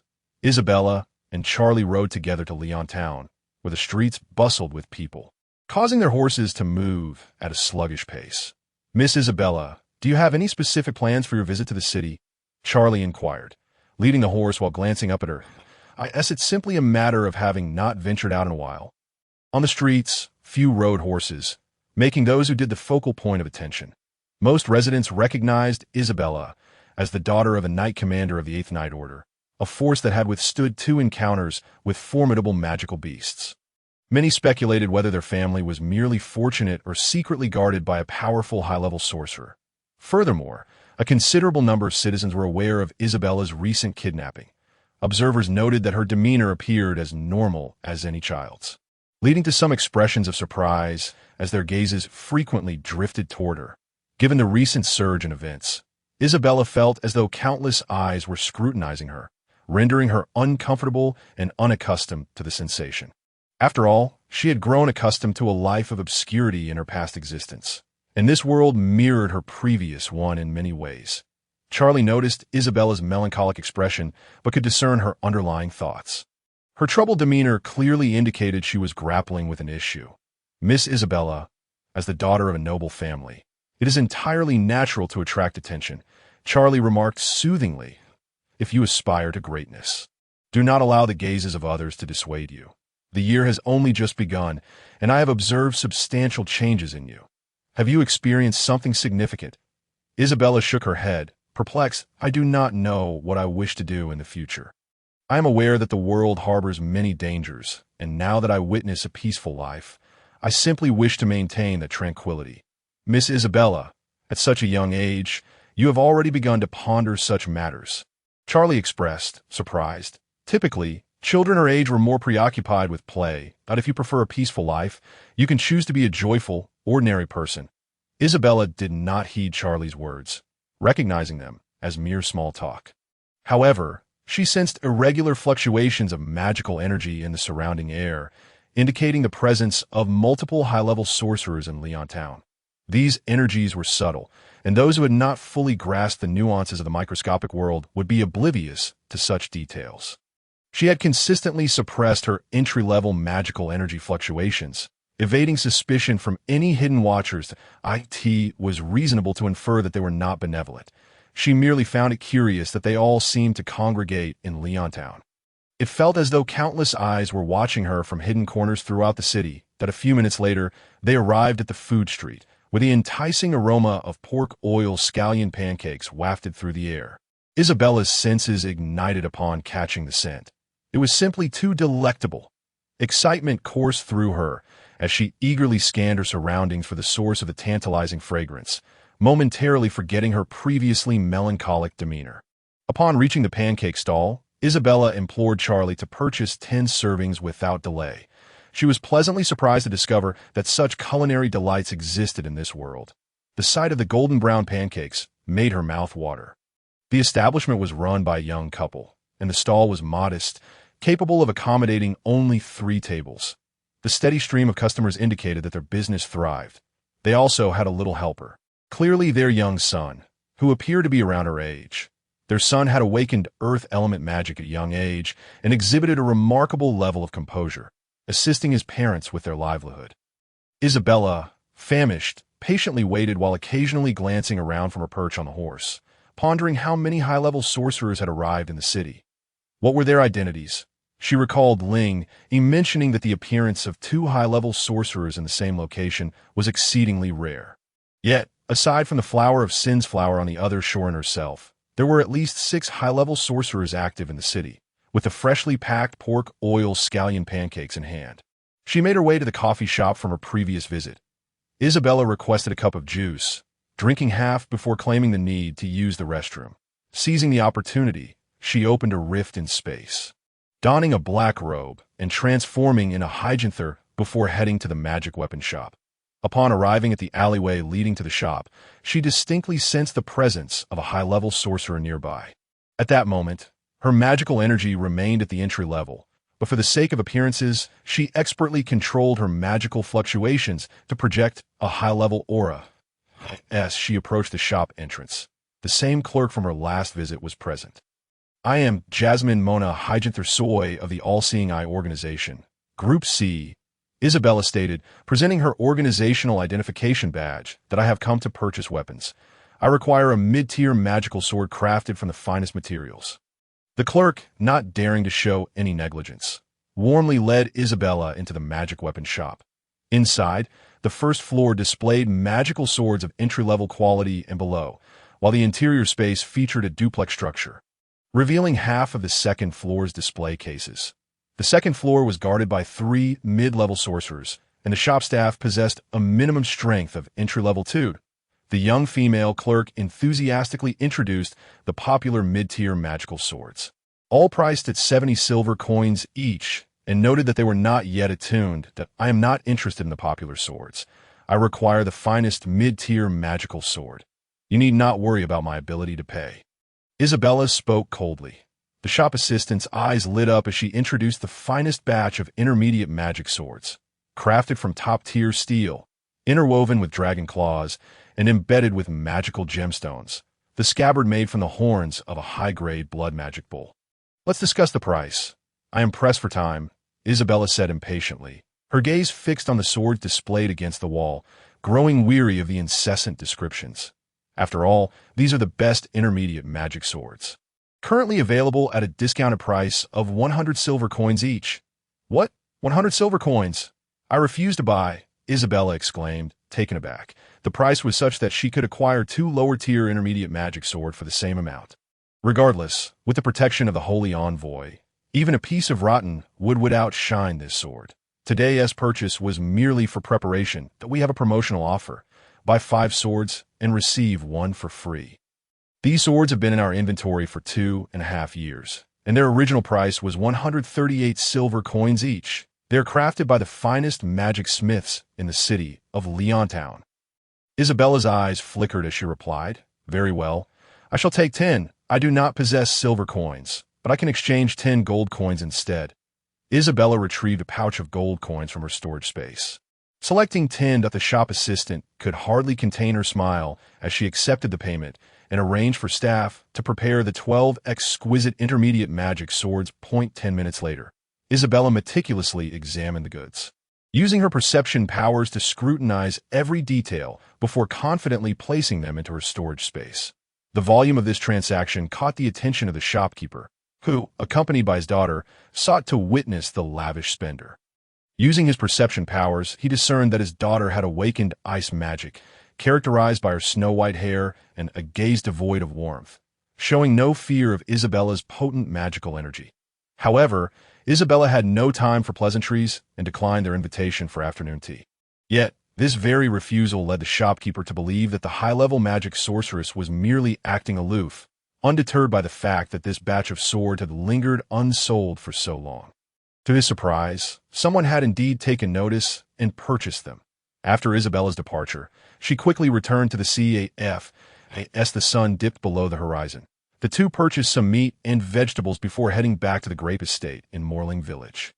Night fell in Leontown, and the magic weapon shop prepared to close. The shop assistant, finishing her shift, walked home alone. 3 figures clad in black, high-level magic sorcerers, blocked her path from 3 sides, leaving her no choice but to lean against the wall on her right. A man leaned against the wall, gripping her right hand and pressing it against the surface as he questioned, "We merely wish to ask you something. There is no need to be so frightened." "What is it, esteemed seniors? I am just a worker. My life is of little value." "Did a girl from the elven race visit your shop this afternoon to make a purchase?" "Yes, she is a high-level magic sorceress." "What identification did she present?" "What is her name?" Another man drew a magic knife, pressing its cold blade against the assistant's neck. Trembling, she stammered, "Why, yes, her title was the All-Seer, Group C. I believe her name is Zijingdeo." "Please spare me. I speak the truth, the truth. The wand has been verified." The 3 sorcerers ceased their interrogation and swiftly disappeared into the shadowy alley and could see the headquarters of the All-Seer in the group leaders' conference room. Group A leaders of Aeon sat at the center of the long table.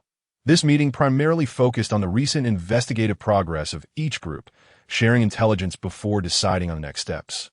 The atmosphere was slightly somber, clearly indicating that each group had encountered challenges. Zavon, arms crossed, lowered his head slightly and stated, "I have confirmed with Mr. Pukaloni that the 2 national-level sorceresses from the Northern Elven Realm indeed possess national-level strength. Their appearance is surprising. At the very least, we can ascertain that they pose no threat to the Empire. Furthermore, according to the president of the Adventurers Guild in St. Gore City, they are attempting to gather funds to establish a guild. Unexpectedly, such powerful individuals are mere figureheads." Group B leader Ashidra Malif remarked, "Group B has not uncovered any valuable leads regarding the demise of the royal-level magical beasts. The theory that it perished due to spatial magic remains mere speculation.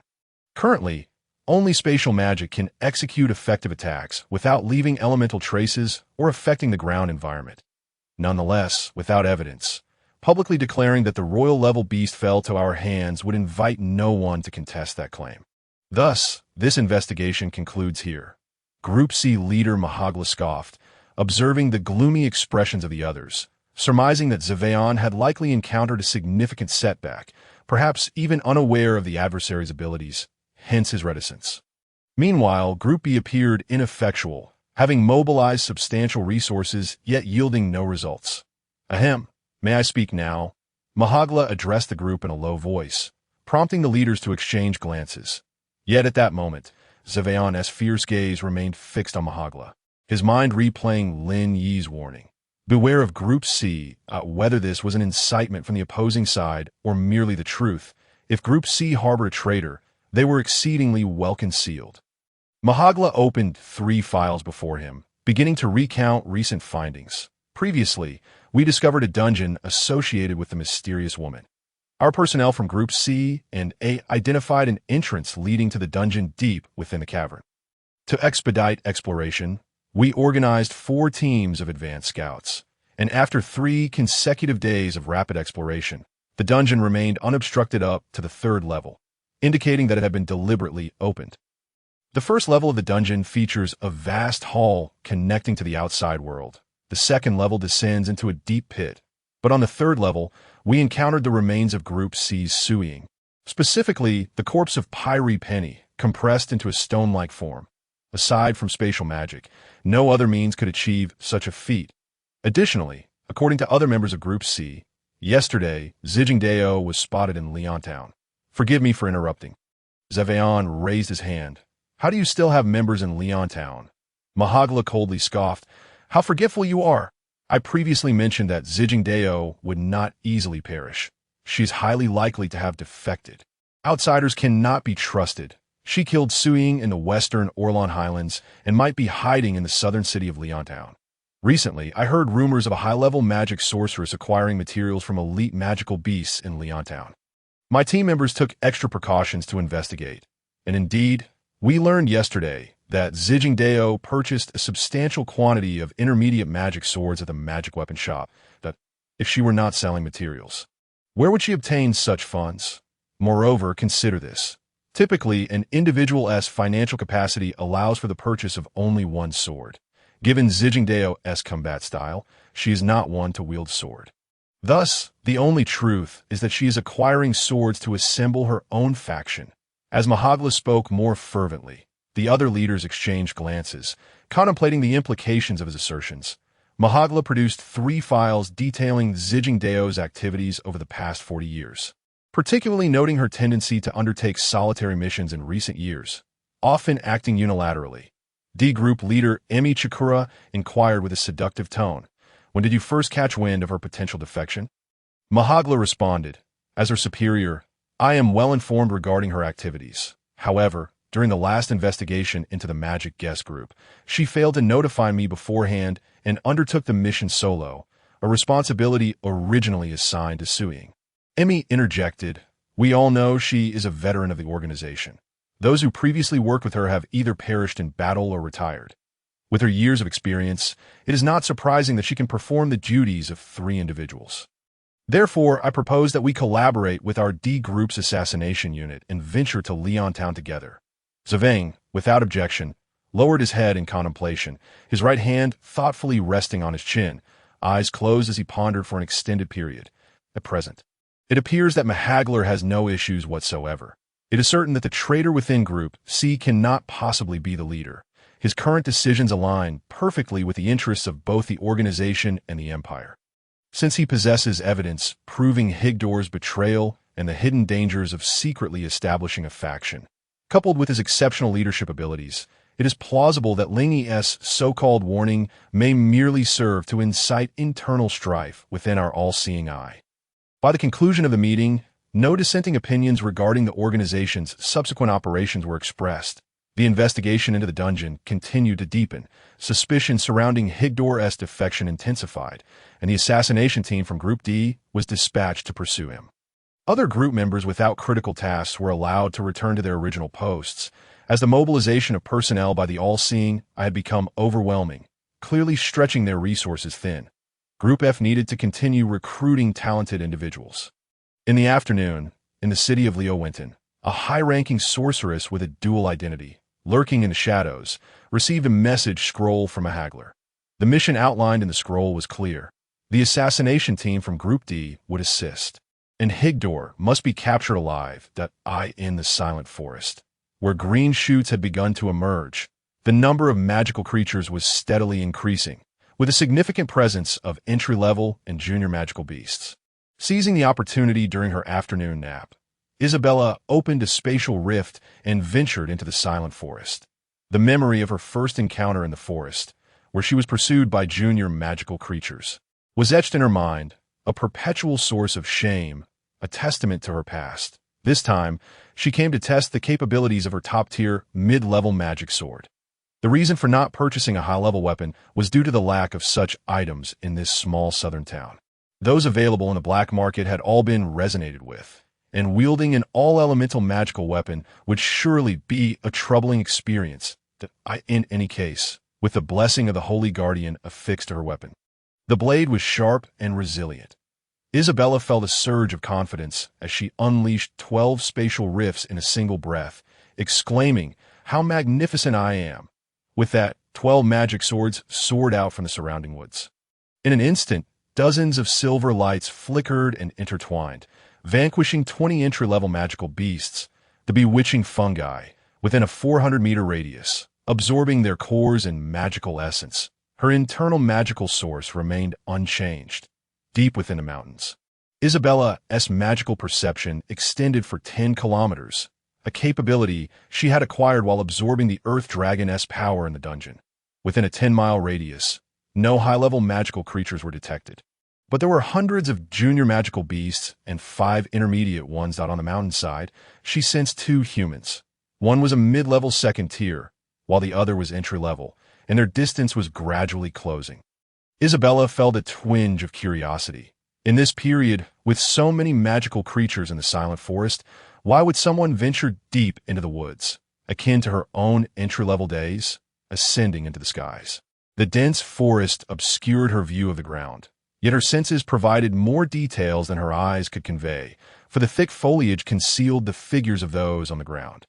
On a narrow path atop the mountain, a young woman, clutching a dagger, approached the white-haired girl with cautious steps. Isabella recalled. This individual was one of the Sin-S flower members, who had been stationed in this desolate place for an entire month. What peculiar task had she undertaken? The white-haired girl, noticing the strange woman drawing near, leaned against a tree trunk, extending her left hand to conjure a white magical sigil while incanting a spell to activate her ice crystal magic. Several ice crystals shot forth rapidly. Night Fragrance swung her dagger to block, angling her body. The blade aimed at the girl who was less than 5 meters away. "Don't come any closer. My father owns the magical weapon shop in Leowen. If you dare to harm me, you won't end well."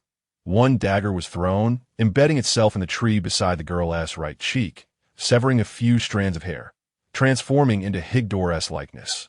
Isabella opened a spatial rift. In a flash, a mid-level magic sword appeared to the left of Night Fragrance, and with a swift strike, sent her flying to the adjacent mountainside. The white-haired girl's astonishment. In the wake of a blinding silver flash, the malevolent woman vanished from sight. Night Fragrance, dazed on the neighboring peak, looked down to find a mid-level magic sword piercing through her waist, pinning her against a tree. Utilizing puppet magic, she shifted her essence and made a hasty escape. Isabella retracted the magic sword and approached the white-haired girl. "I recognize you," the girl exclaimed, her eyes lighting up with excitement as she identified the elven visage before her, a grin spreading across her face. "You bought a sword from our shop yesterday." Isabella, disinterested in recognition, remained silent, turning away to head downhill. The white-haired girl's demeanor mirrored her own, daring, unafraid of formidable foes, but her foundation was too weak, relying solely on ice magic. Watching the retreating figure, the girl clenched her fists, her determination solidifying. Her enthusiasm had only garnered indifference from Isabella. Surely, she must be too feeble, for high-ranking sorcerers would not concern themselves with the weak. After Isabella distanced herself, she opened a spatial rift, returning to Leowen. This time, her clandestine visit to the city was motivated solely by the exquisite aroma of the pork oil scallion pancake she had tasted previously. Yearning to buy one for herself again, wandering through the food street, Isabella quickly sensed several pairs of eyes from the towering building surveilling her. The sensation of being watched was not merely unsettling.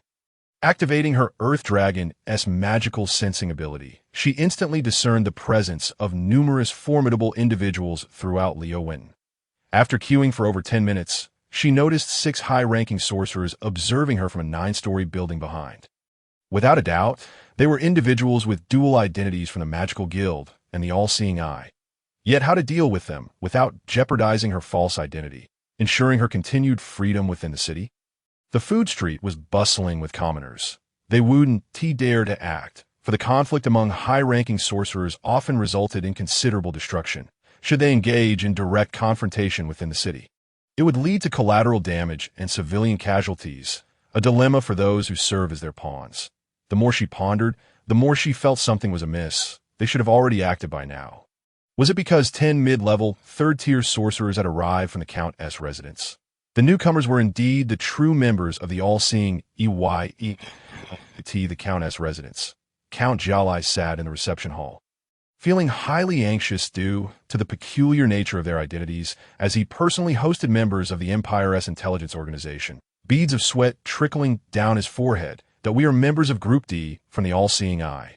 The young squad leader explained to Count Jalai that a traitor from the All-Seeing Eye has infiltrated Leo Winen.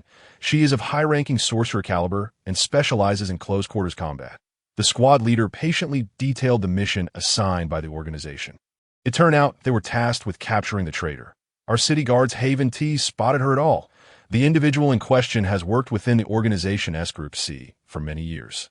Operating covertly, you as outsiders would naturally fail to notice her. This time, I hope Count Jalai will consider cooperating, though we have a plan that requires your verbal consent. The squad leader elaborated on the layout of the city guards, emphasizing by midnight, we must implement a curfew. Our operatives should soon discover the traitor's whereabouts. 6 high-ranking sorcerers have been lurking in the city. After all, she is within the city limits, and we have eyes on her from both outside the city gates and above.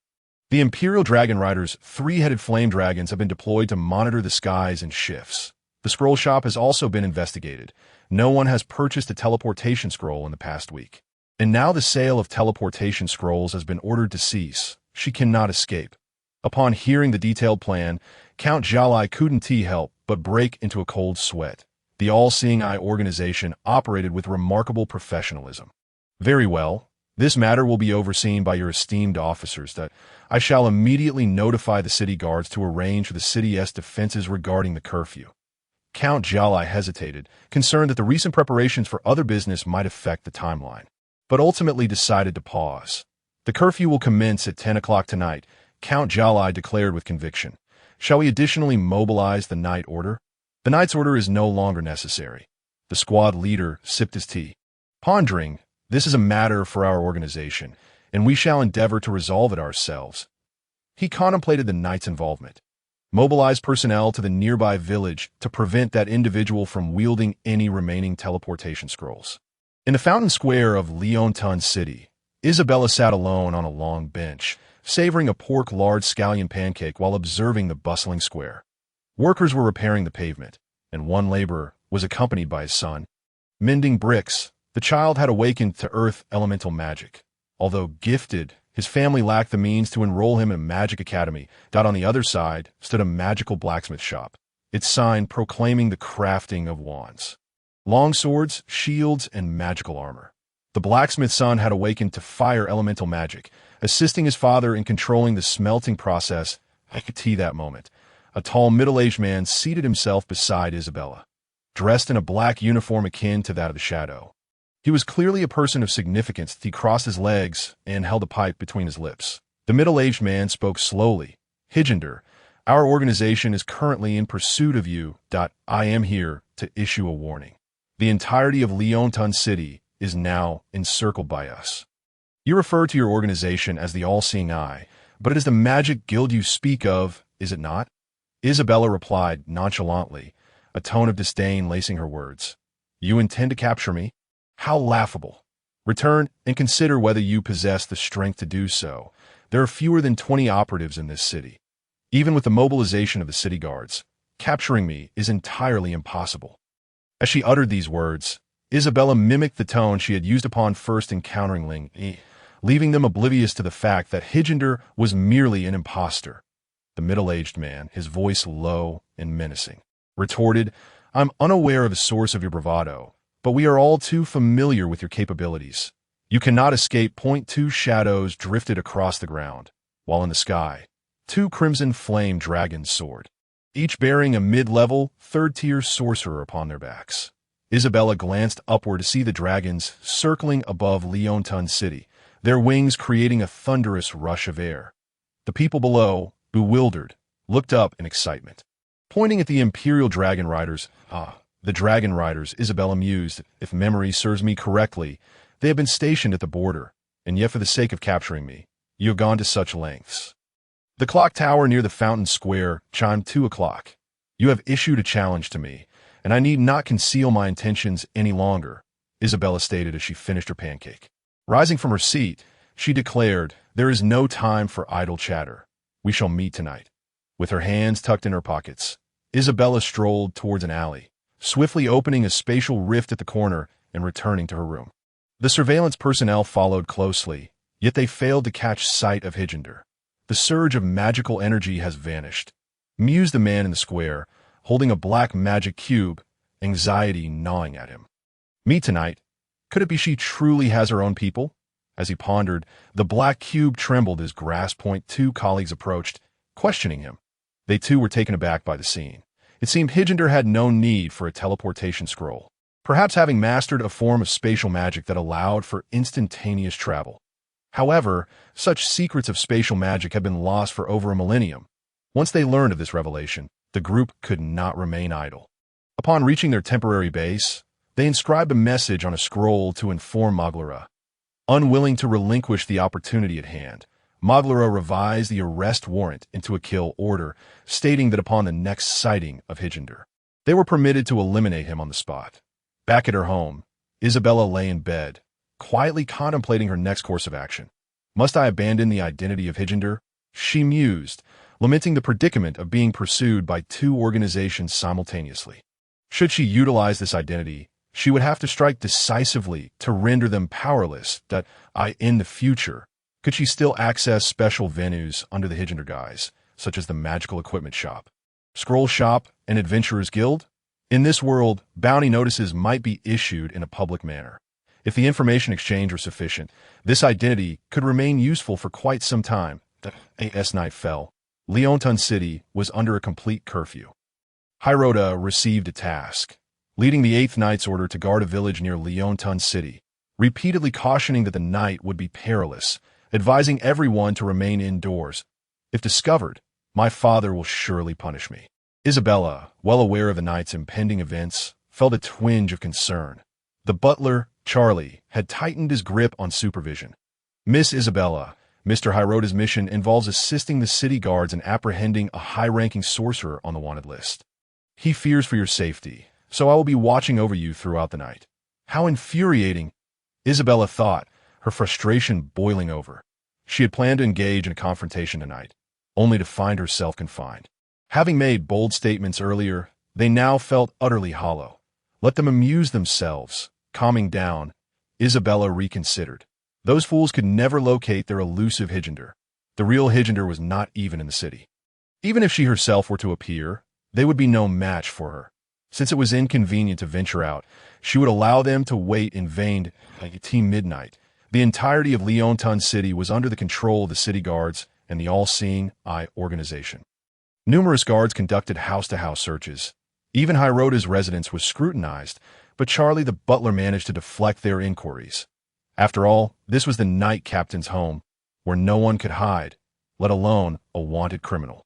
Isabella inwardly cursed. Consider yourselves fortunate. Today, I must play the obedient daughter and cannot venture out to fight. I shall sleep soundly, letting them endure the night. Isabella slept deeply through the night, awakening refreshed. Upon glancing at the calendar, she noted it was already mid-March. Her mother would return in a month, which filled her with anticipation. The memories of her mother were vague, but she recalled her as a blonde-haired, blue-eyed, mid-level sorceress. Though other details eluded her, even her mother's name often slipped her mind. During her morning sword practice, she awaited her father's return, which occurred around noon when he rode back to the estate. Coco lowered her sword and rushed to greet him. Hirota lifted Coco in his arms, and Isabella noticed the dark circles under his eyes, indicating he had stayed up all night. How ridiculous, Hirota grumbled. That wanted criminal isn't even in the city, and we've all lost a night's sleep. The Count claimed there would surely be a confrontation last night. Isabella paused her swordplay, speaking in a comforting tone. That wanted criminal is a high-ranking sorcerer. With so many involved, she must be terrified. Hirota replied with frustration. Who knows if that scoundrel is even afraid? I heard she possesses spatial displacement magic. Perhaps she has long since fled Leonton.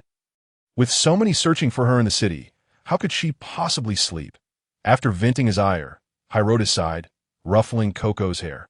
Charlie, prepare my gear. I'm too exhausted to move after a sleepless night, and I have no appetite for lunch. Hirota entered the estate, shedding his magical armor and heading for the bath. Isabella wore a puzzled expression, shrugging and exchanging glances with Coco before resuming her sword practice.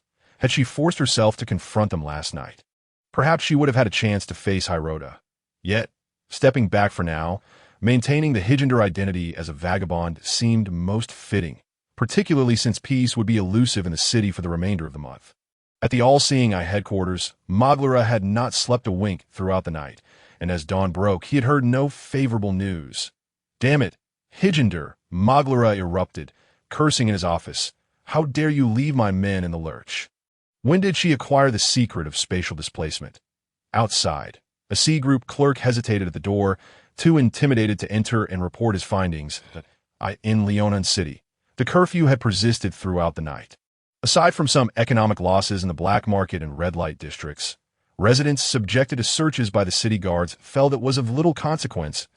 In a basement of Leonton, the organization, known as the Flower of Sin, found themselves somewhat relieved, albeit troubled, facing the dilapidated, night-blooming Jasmine number 42. You don't even know who attacked you.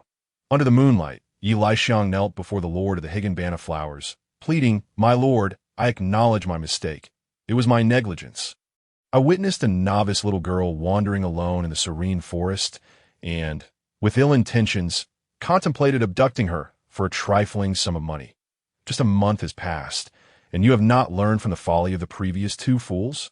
And yet, you dare to show your face. The Lord of Higginbana unsheathed a whip, striking Yi Laixiang 42 across her back, causing her to cry out in pain. Indeed, it is my fault. I have truly been careless this time.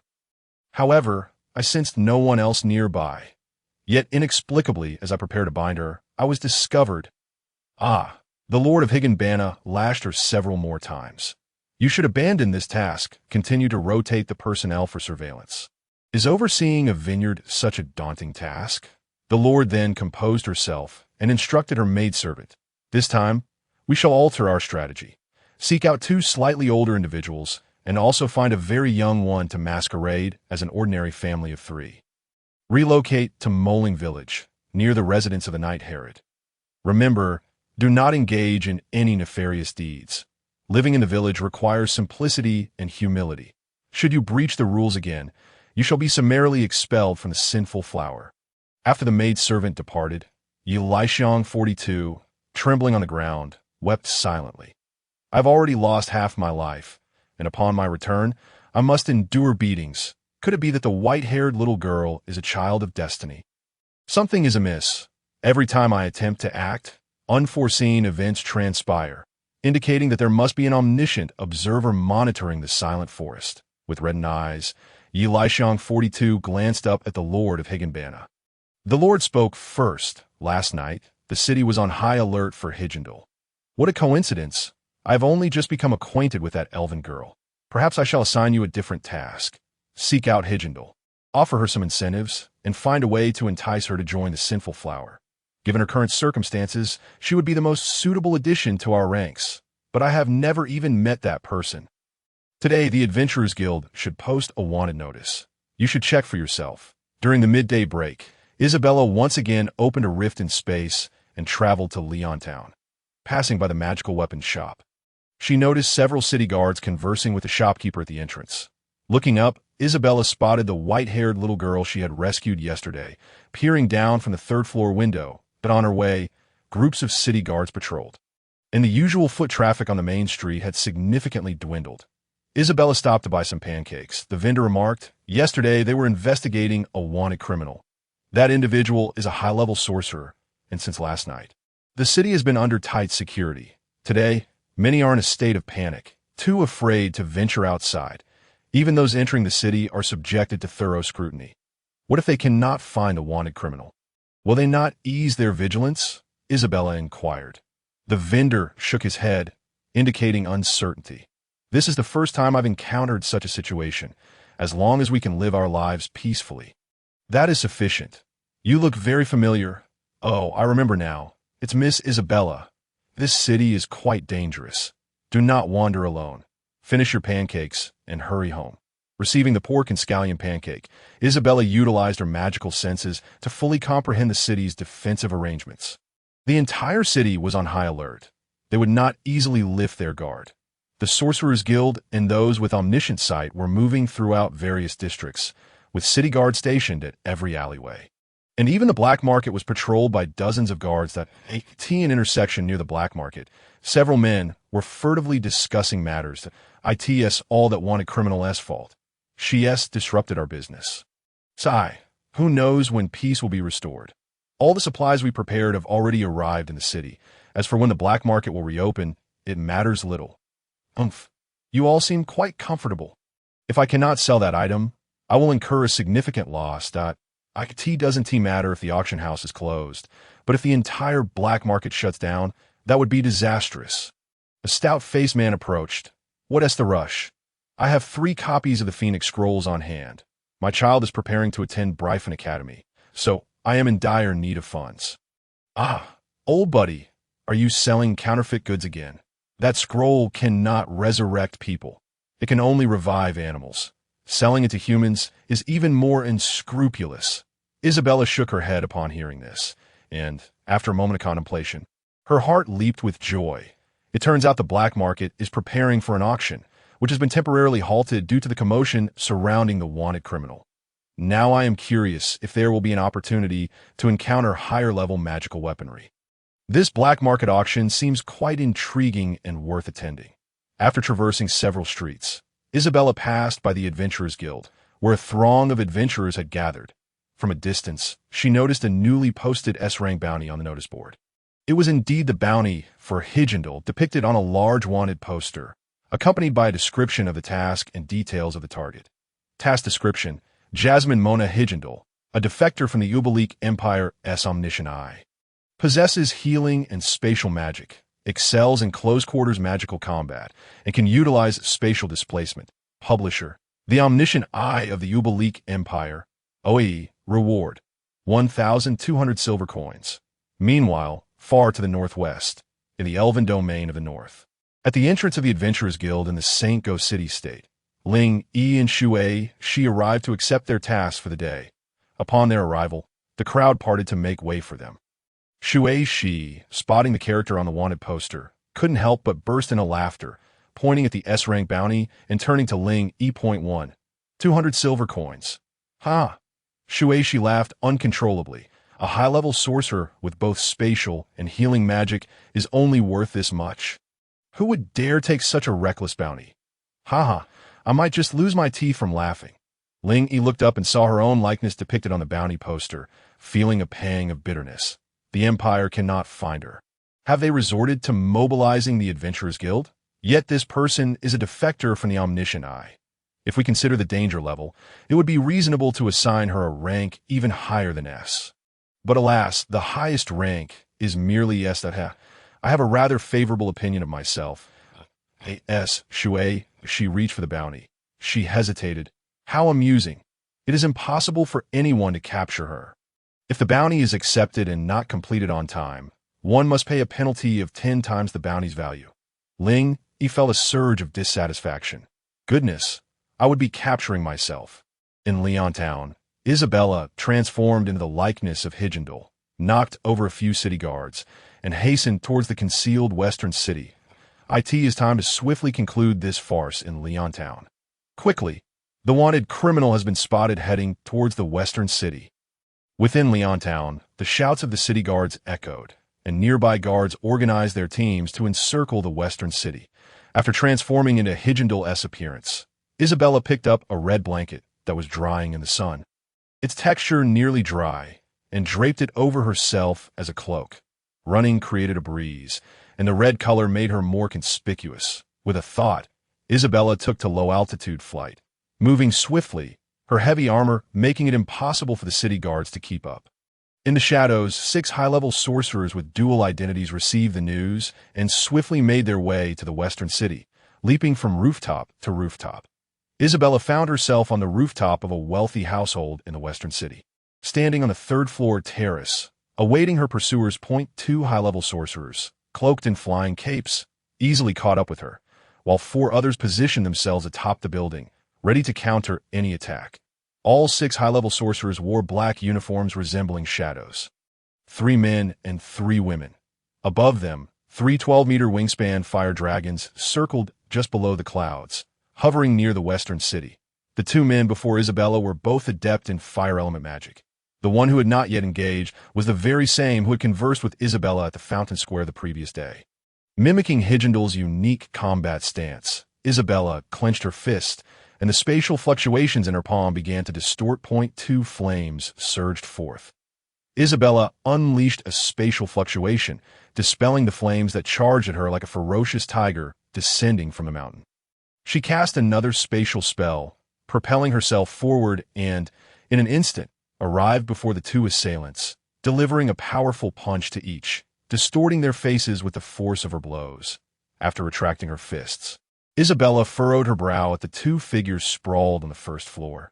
Their faces were bruised and swollen, rendering them unconscious on the ground. Despite her efforts to hold back, she found it astonishing that such robust individuals could not withstand her strength. The slightly distorted space had intensified the impact of her fists. Among 3 young women, one harnessed the power of wind magic, unleashing a barrage of invisible wind blades from various angles towards Isabella. In response, she opened a spatial vortex, absorbing the incoming wind blades. The other 2 women initiated their own attacks. One conjured ice magic, sending forth countless needle-like ice crystals that cascaded towards Isabella like a torrential downpour, while the other summoned earth magic, causing thousands of hard, egg-sized stones to materialize in the air, relentlessly hurtling towards her. The scene before her resembled a deluge, with attacks pouring in from the front.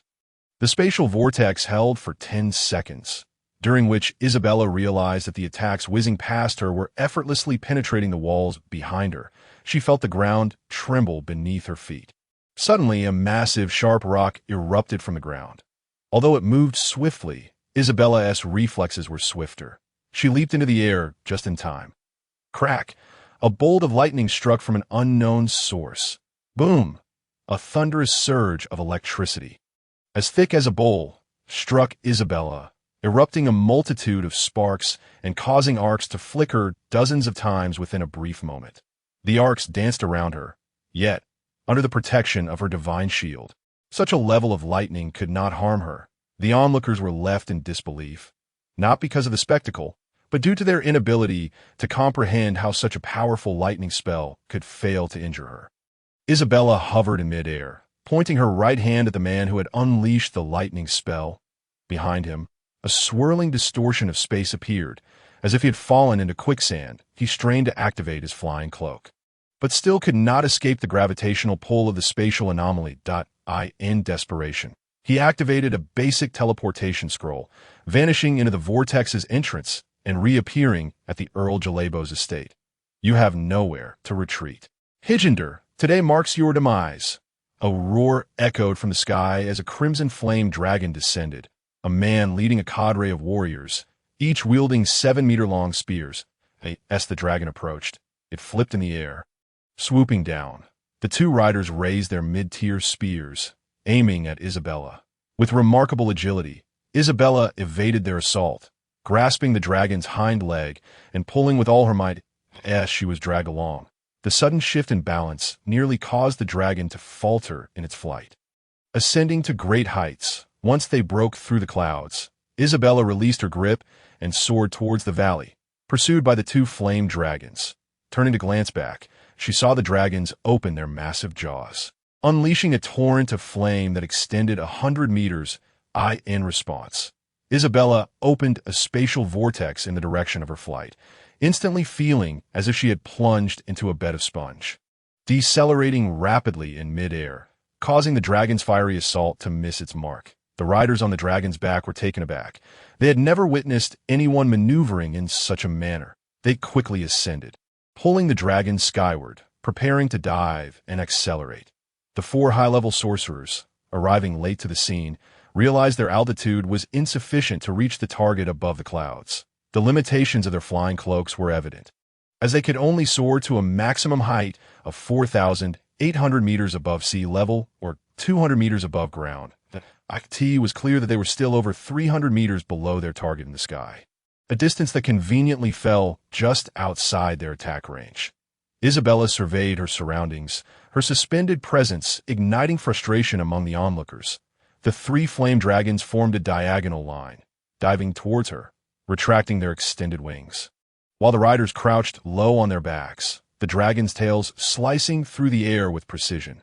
Truly, they were the Imperial Dragon Cavalry. Isabella extended her right hand, murmuring softly, "I shall send you to a better place." She opened a rift in space before her, leading directly to the fourth-level dungeon.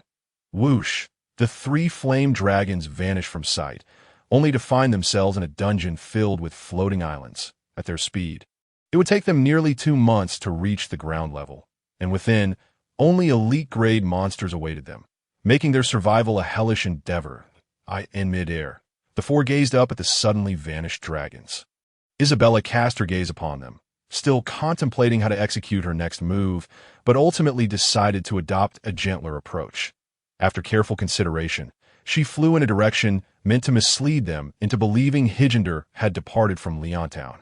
Isabella turned and soared eastward, in midair. The others hastened to follow, each of them replenishing their magical energy in turn. "Everyone, keep up. She must have expended considerable magic flying at that altitude. Hey, why is no one attempting to bring her down?" This continuous flight is not a sustainable strategy. After approximately 10 minutes, Isabella descended to lower altitudes, weaving through the intricate canyons, while the four continued to pursue her. Her altitude has decreased. She must be running low on magic. She hasn't replenished her energy. Regardless, her speed remains impressive. We must not lose her. Isabella occasionally glanced back, maintaining a distance of 100 meters.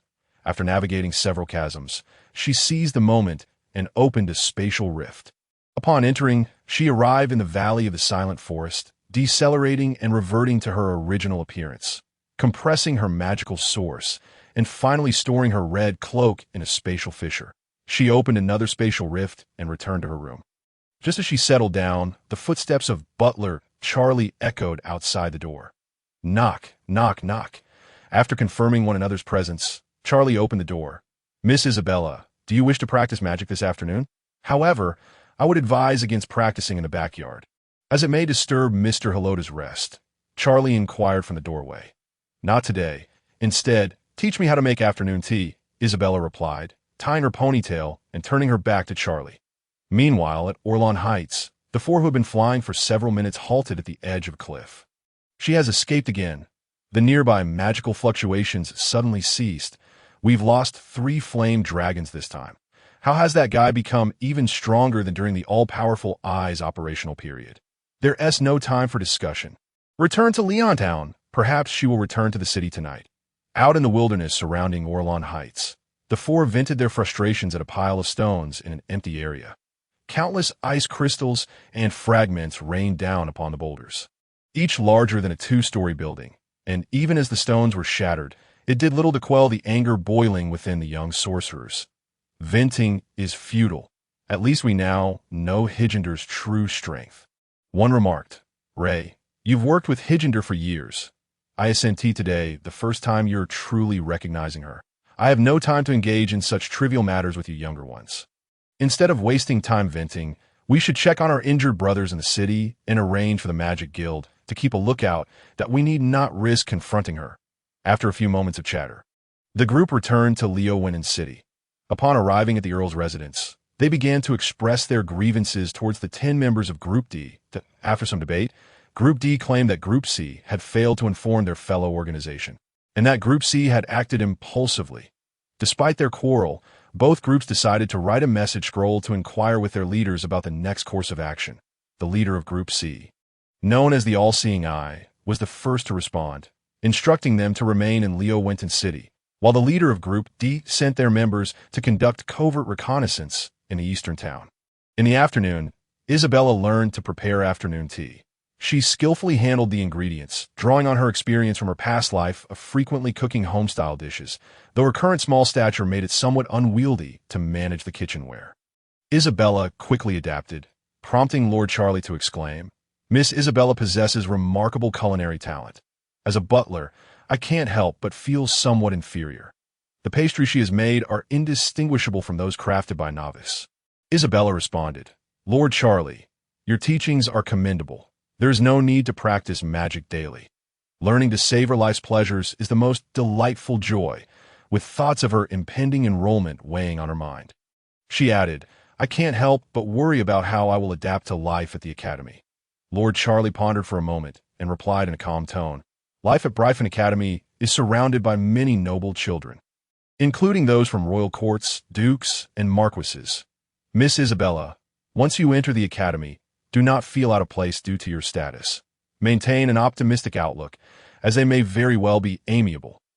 Isabella expressed a desire to learn more about the capital, particularly regarding the academy, and realized it was something she should consider further. That Mr. Hilota, a graduate of Bryphon Magic Academy, could provide insights into the academy's environment, and Isabella could inquire about it during dinner. Suddenly, Lord Charlie recalled something and added, "By the way, at Bryphon Academy, etiquette is paramount. During breaks, you may encounter the sons or daughters of nobles, or even princes and princesses. Be mindful of your manners. They are not prone to creating difficulties for others." After a lengthy conversation, Isabella gained further understanding of Bryphon Academy, but recognized that the most daunting aspect for her would be adhering to the myriad of formalities that in her previous life. She had only ever used a few polite phrases during the New Year celebrations. However, in this world, neglecting such customs would undoubtedly lead to public condemnation. As dinner approached, Mr. Hilota awoke, and they gathered for the evening meal.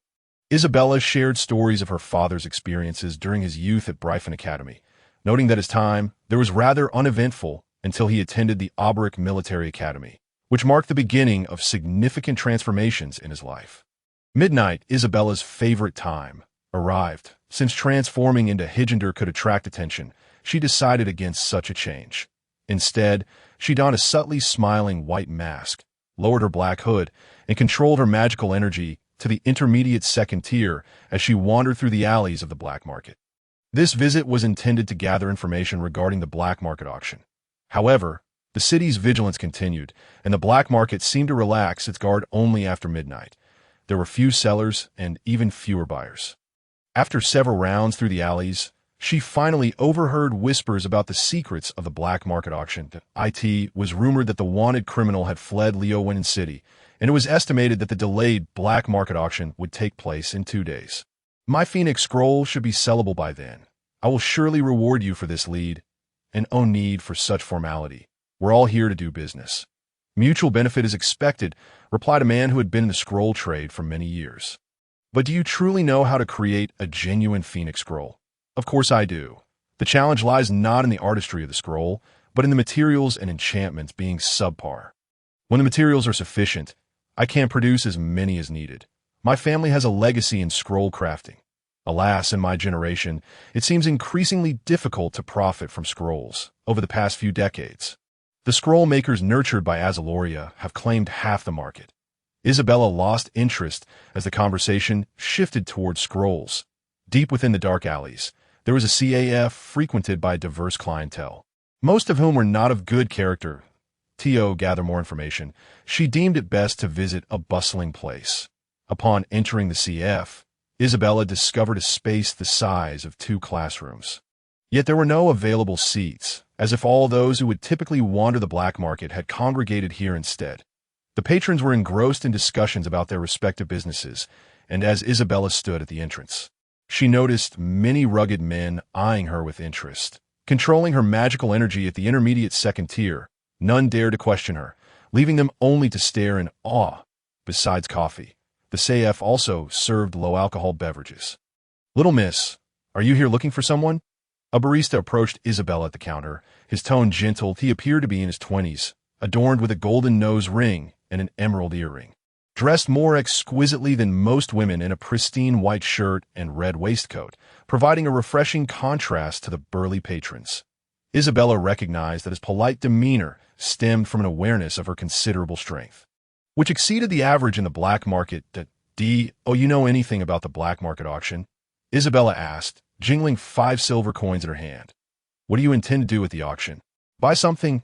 Such places are frequented by the wealthy, and even the items up for auction may be counterfeit. I am at least interested in seeing it for myself, Isabella replied, placing a stack of silver coins on the counter. Could you kindly inform me where the auction will be held? Ah, so you're not from around here? It's located in the red light district of the northern city. I can't recall the name, but it's the closest establishment to the city wall. If you're seeking novelty, you can purchase a cheap ticket for the back rows on the second floor. Tiomi, such places only offer living goods, so be wary of being deceived.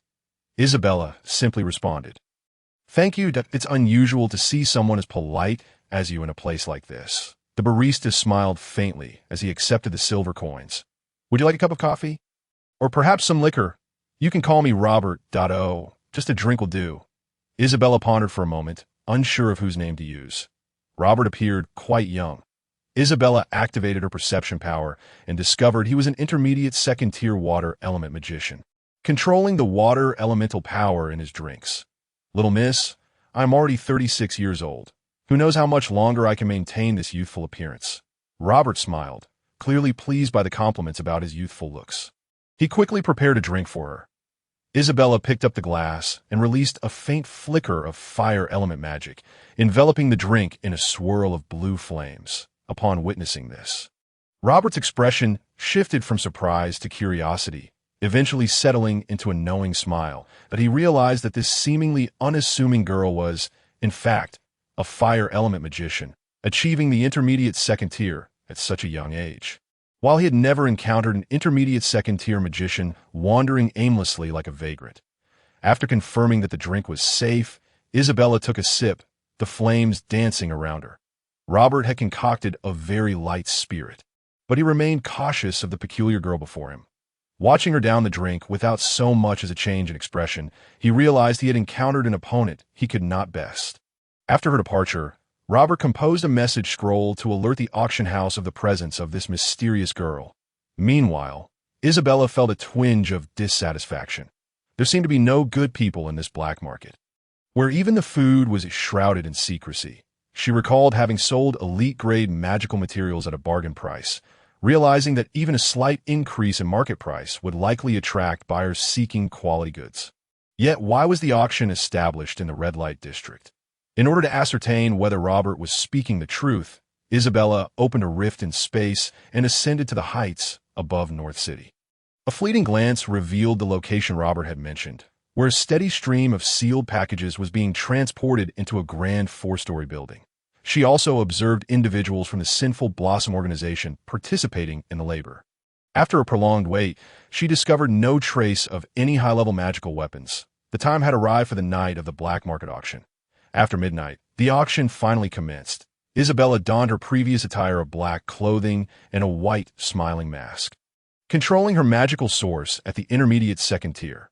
This time, she adopted the visage of the white-haired girl from the Silent Forest. Her hair was styled into a high ponytail with a braid, loosely arranged and secured with a pearl hairpin. Upon arriving at the auction venue, she noted only 4 members of the Sinful Blossom organization at the entrance, seemingly tasked with guarding the door. Their abilities at the level of intermediate sorcerers. Little sister, you've come to the wrong place. One of the men exclaimed upon noticing Isabella's approach. I am here to attend the auction, she replied. The auction has already begun. Are you here alone? Isabella paused for a moment before responding. I was sent by Lord Higginbanna, but I only paid for the cheapest ticket, if you do not allow me entry. Come in, then it appears you are one of us. May I inquire your esteemed name? The man immediately grew anxious, recognizing the young girl before him as an intermediate sorceress, and it was only proper to address her respectfully. Night blooming jasmine number 12, Isabella casually declared, knowing it was a mere fabrication. I have no time for idle chatter. Please take me inside. What is the entrance fee again? She added, feigning ignorance. The man broke into a sweat. At this moment, it was unnecessary to inquire about ticket prices that T.O. think she was Night Blooming Jasmine number 12. That certainly indicated her status as a veteran in the organization, as the Night Blooming Jasmine faction typically vanished without a trace. I'll escort you to a seat near the front. Once inside the venue, a semicircular stage greeted them, illuminated brightly by candlelight, with oil lamps suspended from the ceiling, casting a lively glow upon the auctioneer beneath the curtain. The man noted that the hall was filled to capacity. "I'll find a chair," he said awkwardly, standing still. "Please wait a moment." Shortly thereafter, he returned with a chair. Isabella noticed many eyes occasionally drifting toward her, compelling her to awkwardly focus on the auctioneer. Why does he seem increasingly familiar? She pondered, suddenly recalling that it was Robert from the CF. She was taken aback that this fellow held multiple roles, explaining his awareness that not all items sold at their auction were of high quality. After securing a chair for Isabella near the stage, the man's respectful demeanor toward her quelled any potential dissent from the other attendees, leaving only curiosity in their gazes. The first half of the auction was already halfway through, featuring artworks with starting bids set low. The various patrons repeatedly raised their bids 5 or 6 times. Yet the atmosphere remained rather tepid, bordering on dull. Utilizing her ability to see through illusions, Isabella discerned that among the 300 attendees at the auction, the majority were at the level of novice sorcerers, with only about 20% possessing abilities above the intermediate first tier. Many of those purchasing art were dressed as merchants, and beneath their masks could very well be the stewards of wealthy households. A small fraction of the attendees were intermediate sorcerers or above, who exhibited no interest in art collection, resulting in a lack of bids from them. Time passed, and Isabella felt herself on the verge of sleep. With each strike of the gavel, her drowsiness deepened. As the first half of the auction concluded, Robert stood at the podium, his tone both calm and refined, announcing that the second half would feature magical tools, potions, magical weapons, scrolls, slaves, and rare materials from magical creatures, with no or materials available for this auction. Once Robert finished speaking, the steward from the first half gradually exited to retrieve their competing items from backstage. After their departure, a group of roughly a dozen Sinful Blossom members discreetly entered the venue. They were clearly there to manage the order of the auction, rather than to expose Isabella's presence. The magical tools and potions on offer numbered 10, primarily enhancing offensive and defensive capabilities, as well as tools for exploring mining areas. The production cost of these magical tools was high, and their efficacy was undeniable. They should rightfully be sold through proper channels, regulated and coded by the Empire. Tools purchased at the auction were considered illegal sales. 20 minutes elapsed, and Isabella finally reached the moment she had been eagerly anticipating: the magical weapons. Included were staves, enchanted arrows, enchanted bows, and shields, all at the intermediate first tier, with not a single high-level item in sight. Nevertheless, these pieces were particularly coveted by novice sorcerers, as wielding equipment one tier higher not only enhanced their combat effectiveness and ensured their survival, but also served to assert their status and capabilities among their peers. Isabella sighed quietly. This auction had proven to be a fruitless endeavor, merely an opportunity to witness the spectacle. When the auction for magical scrolls commenced, her interest was piqued. She had secretly learned that the Phoenix scrolls up for bid were dubious at best. Though they were not entirely false, they could indeed resurrect, albeit not humans. After all, if a human perished, how could they return to give a poor review? The first scroll was an intermediate teleportation scroll, 5 in total, with a starting bid of 20 silver coins. Utilizing her discerning sight, Isabella recognized that these intermediate teleportation scrolls were of subpar quality, failing to meet standard efficacy. Yet, some individuals still spent their money on them, as they could provide a means of escape in times of crisis, even if they did not meet the required standards. The final price settled at 60 silver coins, with no one willing to exceed that amount as it surpassed the market average. Next were 7 advanced defensive scrolls, each corresponding to one of the 7 elemental types, their quality varying considerably, starting at 70 silver coins. Given their advanced classification, many competed for them, and the final price reached 210 silver coins, as advanced scrolls were scarce and highly sought after everywhere. This effectively meant each scroll sold for 30 coins, slightly above market price, yet still acceptable, though the overall price remained somewhat elevated due to the bundled sale. The Piceida, or assistance of the auction, was the Phoenix Scrolls. Isabella was privy to the insider information regarding this batch of scrolls and had witnessed the confrontation between Ling Yi and Su Ying, during which the Phoenix Scrolls were employed, providing an opportunity for revival. A.T. the podium. Auctioneer Robert solemnly and elegantly introduced, "This time, we are offering 2 Phoenix Scrolls." 3 elegantly attired attendants approached the stage, each carrying an unfurled Phoenix Scroll, the imagery exquisite, with golden flames intricately depicted on pristine white parchment of substantial weight. The crowd was puzzled. Why were they auctioning only 2 scrolls when 3 were displayed? "This time, we aim to demonstrate the miraculous properties of the Phoenix Scrolls," Robert announced, clapping his hands as the curtain behind him rose. Within a cage lay a comatose monkey. He unleashed a water elemental spell, awakening the monkey, which began to leap frantically around its enclosure. The audience erupted in laughter at the monkey's exuberant antics.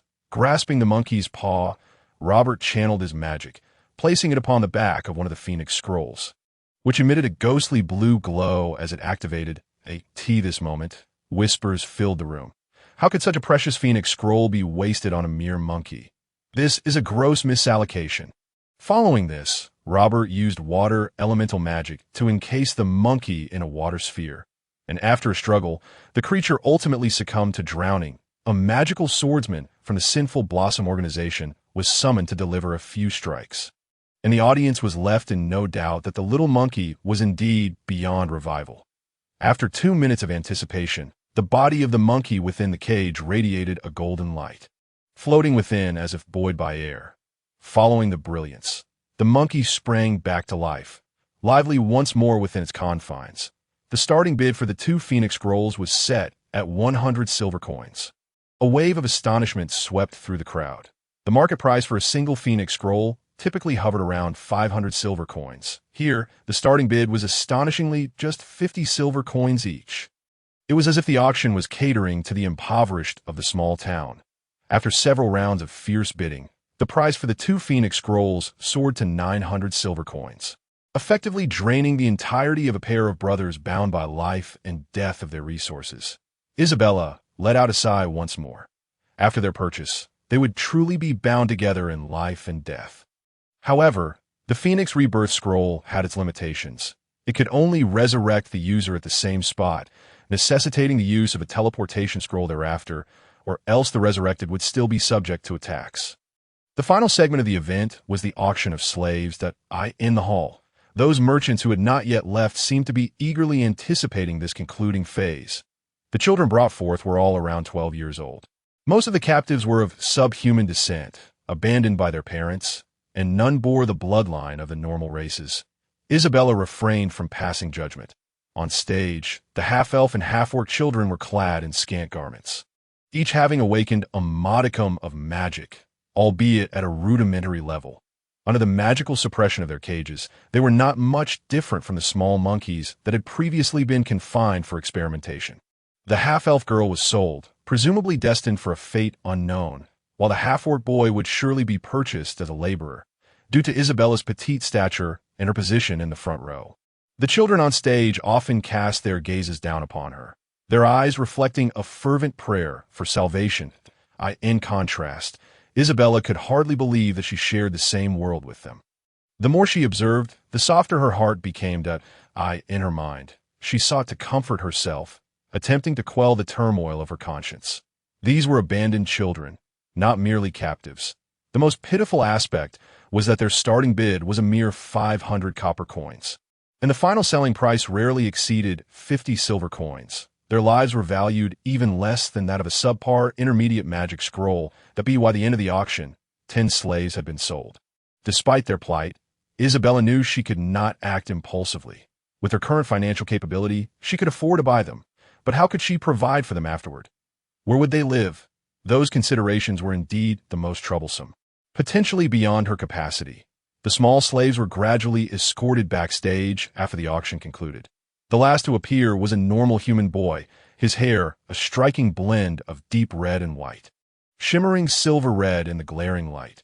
His demeanor was somber, his gaze as lifeless as ash, his black tailcoat stained with yellow dust. Isabella discerned with a perceptive eye that he had awakened four magical attributes: fire, lightning, earth, and light.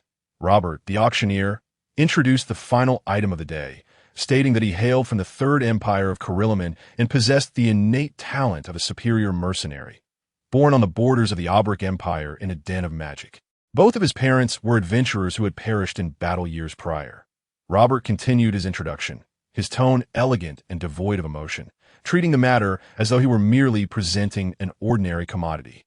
Isabella's gaze met the boy's for a few silent seconds. Beneath her mask, she felt it was time to take action.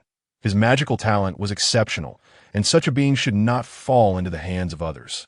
Destined to become an inconspicuous mercenary and live a life of mediocrity. Yet, to purchase a person without having a clear plan or purpose, was it merely to grant him an escape from his cage?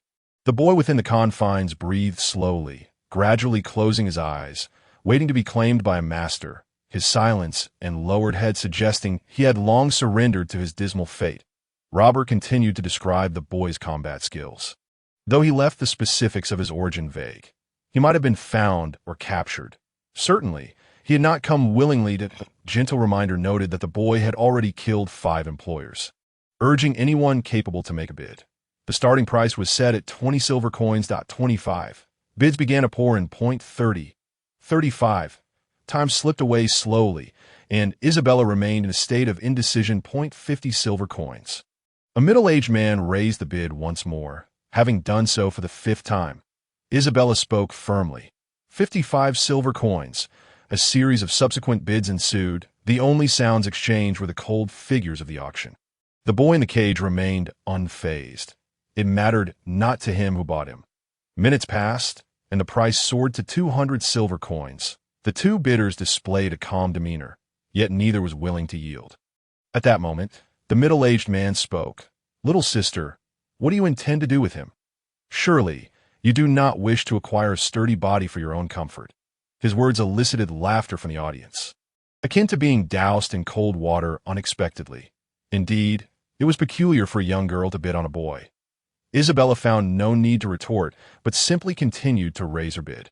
Eventually, the middle-aged man conceded, as the price reached 300 silver coins, enough to hire a skilled, entry-level mercenary for a year, making the purchase of a mere boy seem hardly worthwhile. 300 silver coins. Once, twice, sold. In the end, Isabella resolved to buy the boy on stage. At the very least, he could be molded into something greater or perhaps become her guard in the future.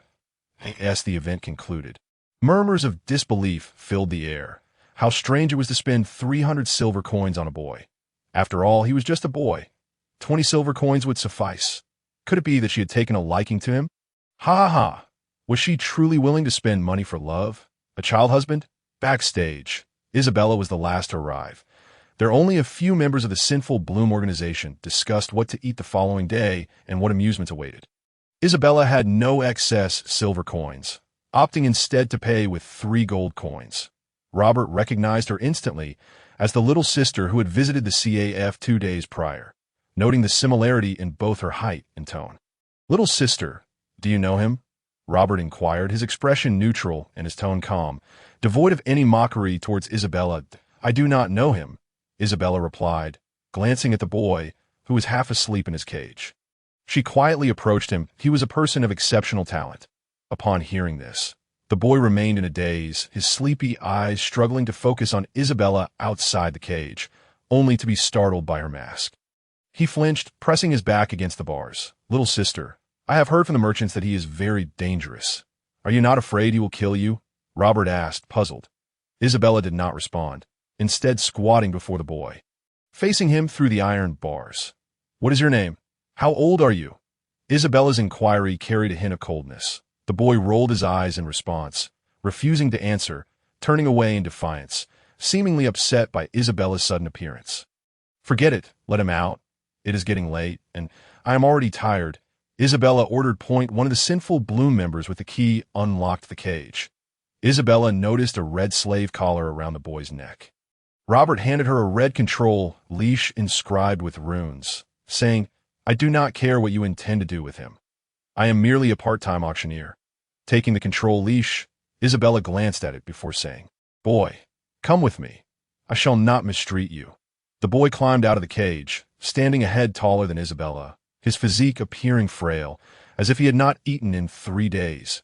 "Thank you," he muttered, realizing his new employer was not a villain. "How should I address you from now on?" Isabella had not considered this question before, and now was not the time to dwell on it. So she simply exited the building. The two made their way onto the streets of the northern city. The boy noted that his young employer remained silent, and he dared not inquire further, his growling stomach trailing behind her.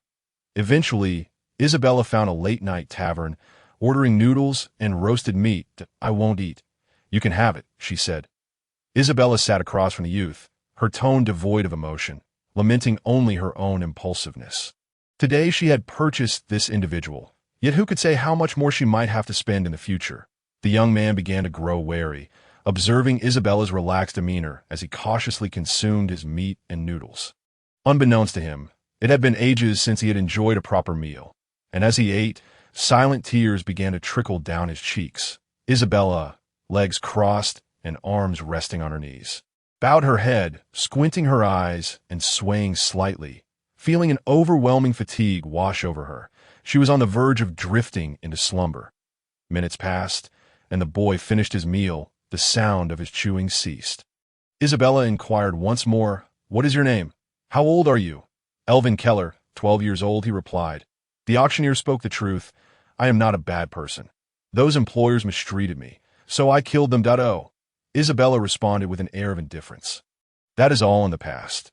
You can become yourself now. It is too late. After I settle you in." With a yawn, Isabella made her way to a nearby, and upon entering, she addressed the proprietor. "Innkeeper, I require a room."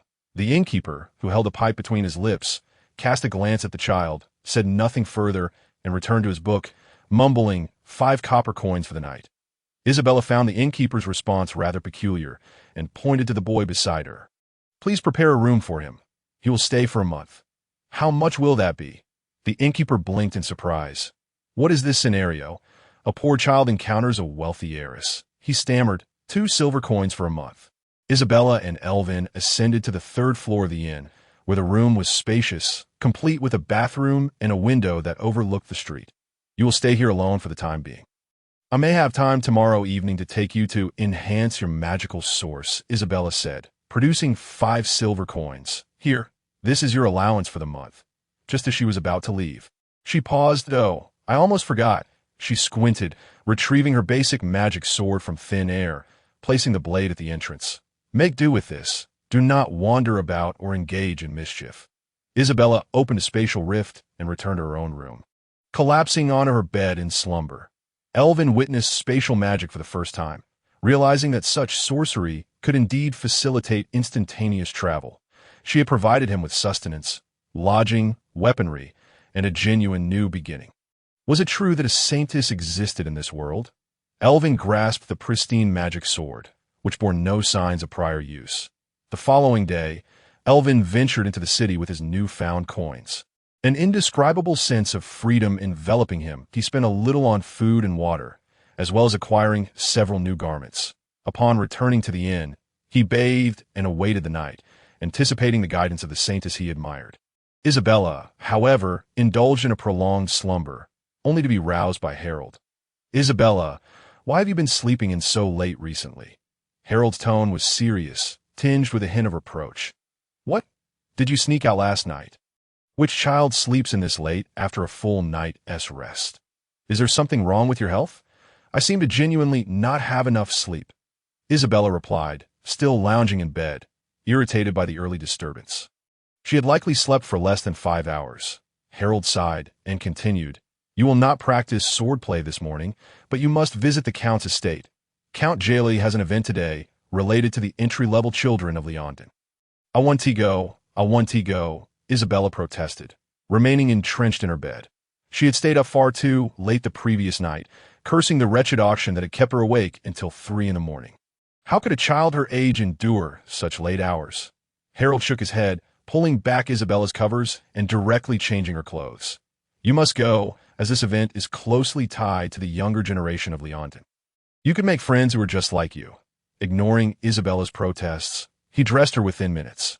Even after changing, Isabella continued to snort at, "Oh dear," Harold lamented, hoisting Isabella down the stairs. "Charlie, please take care of Kokolo today. Isabella may not return until after dinner." With her head resting on Harold's shoulder, Isabella dozed off, drowsily transported to Leondon. The townsfolk cast curious glances at the sight of Isabella, asleep atop Harold's shoulder. Upon reaching the grassy grounds of Count Gillery's estate, Isabella stirred slightly. The area was filled with a gathering of parents and their children, all awaiting the count. Harold placed Isabella on the ground. Taking her hand as they approached the viewing area, the parents and their respective children all bowed to Harold, who awkwardly returned the gesture. "I apologize. Isabella is not in the best of spirits today."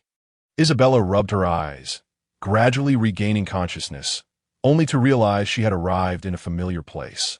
Among the crowd, she recognized several familiar faces: the vendor selling scallion pancakes, the mason repairing the tiles of the fountain square, the blacksmith and the proprietor of the weapons shop. In essence, they all had their children with them, gathered here. What is this event? Why was I not informed in advance? Isabella stretched lazily, exhibiting none of the poise expected of a noble woman. Harold, observing his daughter's increasingly inappropriate behavior, felt a growing headache. Finding a seat in the front row, Isabella lay her head on the table, resuming her slumber. Soon after, more parents and children arrived. Half an hour passed before Count Jaley appeared on the lawn with Meluxia. "Thank you all for your support." Count Jaley expressed his gratitude. "Today's event is to assess the capabilities of your children to determine if they qualify for my sponsorship. The selected children will be eligible to attend the entrance examination at Briven Academy. Should they be accepted, I will cover half of their tuition fees." After speaking, Meluxia lifted her skirt and bowed to the crowd, who stood in return, except for Isabella. Noticing Isabella's slumber, Meluxia's expression betrayed her embarrassment, but she refrained from rebuking her in front of the crowd. Count Jaley also noted Isabella's unusual behavior and questioned, "Harold, is your family's discipline overly strict? Did her child not get enough sleep?" "My sincerest apologies, Count Jaley. Recently, Isabella has had trouble sleeping. I suspect there may be something amiss with her health," Harold stammered in response, realizing that the event had been arranged only yesterday, and he had forgotten to inform Isabella to rest adequately beforehand. It seemed she was so deeply asleep that she might not even be aware of how she had arrived in this place, her disheveled appearance noted by countless onlookers. Count Jaley did not dwell on the matter and continued earnestly. "As you are all aware, the purpose of this event is to select outstanding children from your 20 families for sponsorship." Isabella yawned, her energy returning slightly, but her hair remained disheveled as she sleepily regarded Count Jaley's speech, which felt akin to a teacher lecturing in class, only making her drowsier. She had long since lost track of how many nights she had stayed up late. Yet, in Meluxia's eyes, Isabella's actions were nothing short of contemptuous. A blatant disregard for her noble father. "The qualifying families will be determined by your children's ability to demonstrate their own strengths. To align with Briven Academy's entrance examination, I will employ their testing system for this event.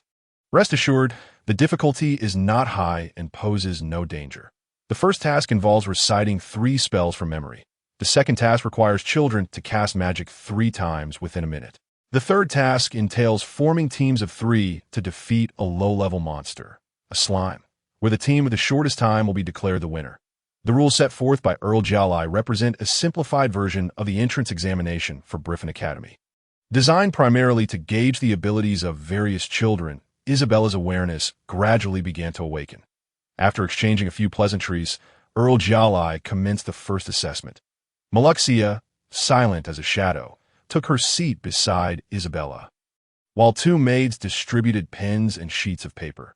Isabella, taken aback, realized she was also expected to write. Having read extensively, she could not recall a single so-called spell and had no desire to write anything at all. Observing Isabella's pen hovering idly, Helota inquired, "What is the matter? Are you still sleepy? Or do you not remember the spells?" Meluxia, with a flourish, completed 3 spells in quick succession, but she had no intention of participating herself. "I don't wish to write. I will surely pass the Briven Academy entrance exam," she thought. However, If the exam requires the correct recitation of 10 spells, then failing the written portion would prevent one from progressing to the subsequent tests. Hilota stated with a serious demeanor, crossing his arms. Isabella, feeling helpless, rested her chin on her hands, straining to recall a spell, and finally managed to jot one down. In a moment of mischief, Maluxia lifted Isabella's skirt slightly, tugging at her knee-high stockings until her fingers brushed against Isabella's safety shorts. Leaning her chin on her hand, she watched as Isabella slowly scribbled away. Startled, Isabella snapped to attention, her focus instantly sharpened. With a slight arch of her eyebrow, she observed Maluxia's pouting lips as the latter blew a gentle puff of air, eliciting a soft giggle. Isabella crossed her legs, pinning Maluxia's right hand between them. Yet the warmth radiating from their contact made her acutely aware of the closeness. Gritting her teeth, she persevered to write down the last 2 spells. Internally, Isabella grumbled, "Goodness, if she attends the same academy. I truly wish to avoid this little rogue. That I've heard that classes are divided by elemental specialties, so I likely won't encounter Maluxia often. I can simply hide in the classroom." Just then, Maluxia remarked teasingly, "Isabella is quite soft, and you look adorable when you're serious. How about sharing a bed with me tonight? I promise you'll sleep soundly."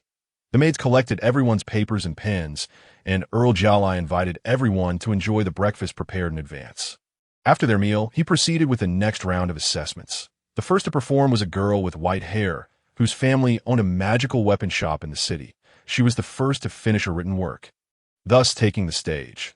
Once prepared, the timer began, and within a minute, she formed seals with her palms 6 times and successfully cast 5 ice element spells, creating a frosty mist with faint ice crystals that extended 10 meters. Maluxia clapped enthusiastically, exclaiming, "Wow, Sister Ivy, that was truly impressive. So cool." The others behind her joined in a murmur of applause. Isabella too clapped, but as her gaze met Ivy's, she noticed the girl pouting, seemingly conveying a silent rivalry. Yet, all present acknowledged that Isabella possessed the strength to defeat a junior-level magical creature, making her admission to Briffin Academy virtually assured. Next was the child of Mason, who wielded earth element magic. In his minute, he managed to cast 3 earth spells, reciting the incantations loudly with a hint of nervousness, yet maintaining a steady rhythm. His magical attack was a barrage of flying stones, with a striking range of approximately 50 meters. Though the effective damage radius was likely no more than 10 meters, Maluxia applauded without further comment, recognizing that, given his humble background, his performance was commendable. For Isabella, however, it was slightly awkward, as it stirred some unpleasant memories. Just days prior, she had faced an attack from a magical troupe, where a woman had employed similar earth magic, which proved effective against spatial vortexes, should he gain admission to Briffin Academy and further his studies. He might secure stable employment, perhaps even in civil engineering projects like fortifications along the national border, or, if exceptionally skilled, as a court mage tending to gardens. The reason behind Isabella's thoughts stemmed from her slightly irritable mood and the bothersome presence of Maluxia, who, seizing the distraction of others watching the magical displays, had begun to reach beneath Isabella's skirt. With her left hand, Isabella exerted considerable force to restrain Maluxia's right hand, her frustration mounting, if the opportunity arose. She would certainly teach Maluxia a lesson that moment. Maluxia, undeterred, rested her right leg on Isabella's left, silently competing for dominance. Ivy, from her position in the back, noticed the 2 girls' overly familiar antics and frowned slightly, pursing her lips in disapproval. She had not expected their relationship to be so close. It seemed a tad excessive. "Isabella, do behave. If this continues, I shall ensure you wake even earlier tomorrow," with Hilota's remark. Isabella, harboring resentment, released Maluxia's hand, though the latter's leg remained draped over her. Perhaps it was due to Maluxia's fire elemental affinity that she exuded warmth, as Isabella soon found herself perspiring lightly. Unable to resist, she pinched Maluxia's thigh. "Ouch!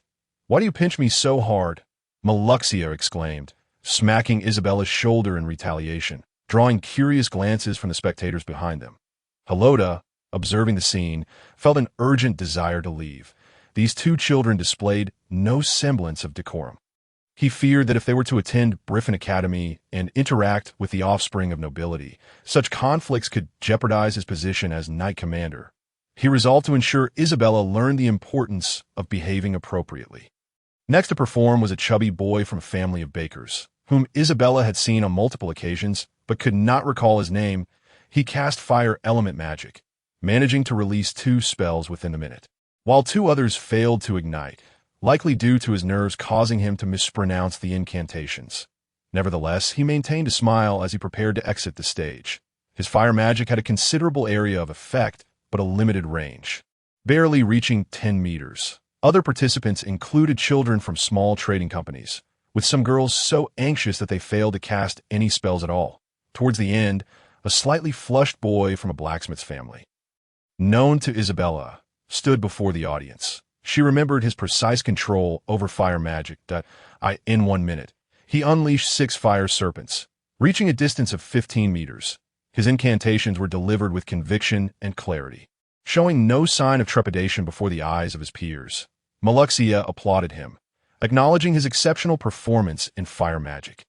Isabella too clapped earnestly, recognizing his dedication in integrating fire magic into his family's work, setting him apart from others of the same level. Finally, it was Isabella's turn. Just before she stood, Maluxia, unbeknownst to her, had grabbed the safety shorts beneath Isabella's skirt, causing her to quickly release her grip. Isabella, feeling helpless, wore a look of feigned innocence as she gazed at the teasing as she took the stage. All eyes turned toward her. Uncertain of which spell to recite, she concentrated, forming a magical seal in her palm.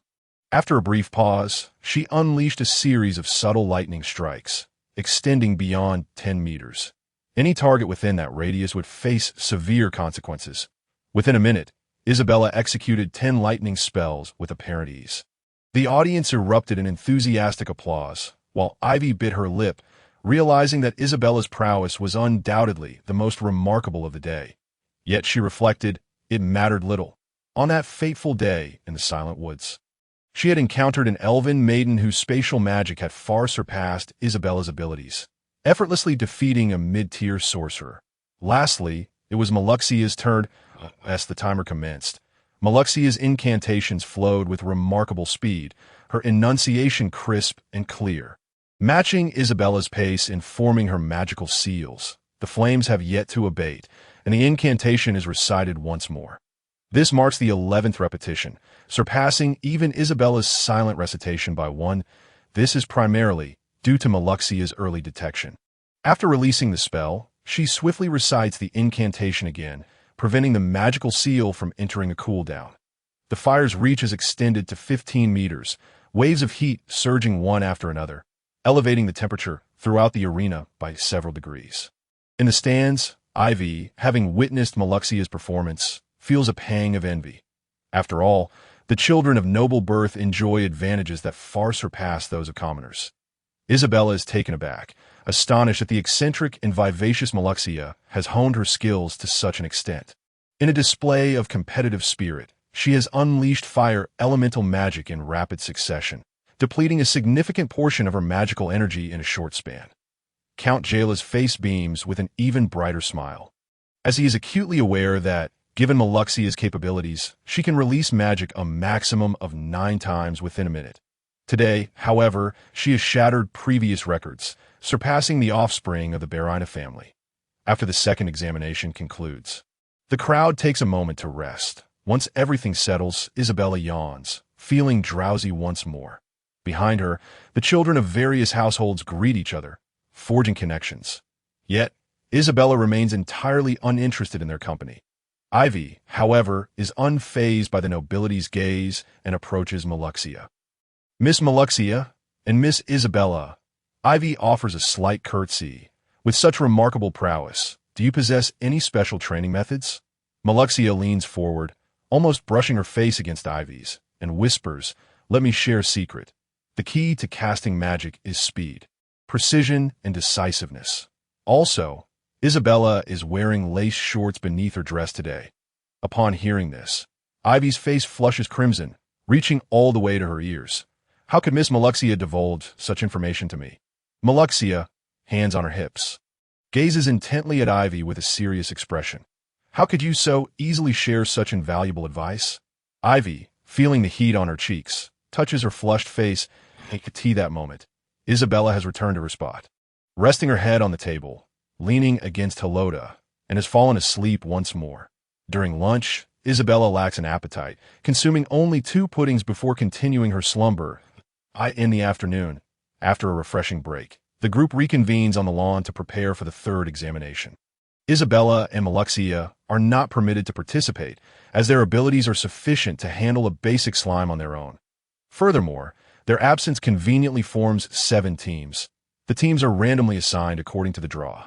Adhering to the exam rules established by Bryphon Academy, the randomly generated teams are remarkably well-balanced, with those who had not cast magic previously paired with those capable of releasing spells thrice a minute. Subsequently, Isabella finds herself engaged in the most tedious of spectacles. When her turn comes for the 3rd examination at Bryphon Academy, she plans to simply eliminate the basic magical creature with a single jolt. This time, Isabella sits to Helota's right, ensuring that Maluxia cannot reach her. Time passes until the sun sets. Count Jayla, based on the performance results, will select 10 children for sponsorship. The results will be disclosed tomorrow, with invitations sent directly to their homes. After dinner, as the children express their gratitude to Count Jayla, particularly those with outstanding achievements, they all uniformly declare their intent to pledge loyalty to the Count upon their return after graduation. Isabella perceives these statements as orchestrated by their parents, recognizing that each child harbors ulterior motives. However, she senses that this event is not as straightforward as it appears. Count Jayla is undoubtedly playing a grand game, aiming to mold them into free mercenaries at his disposal post-graduation. Finally, this tedious event comes to a close, and Isabella has important matters to attend to tonight. At that moment, she notices a cargo wagon in the distance. Beneath the canvas cover lies something unknown. A gust of wind reveals, through her discerning sight, the horns of an elite magical creature. This is merchandise Isabella had sold to the Sinflower. How has it ended up in Count Jayla's possession? Later that night, Isabella feels slightly better.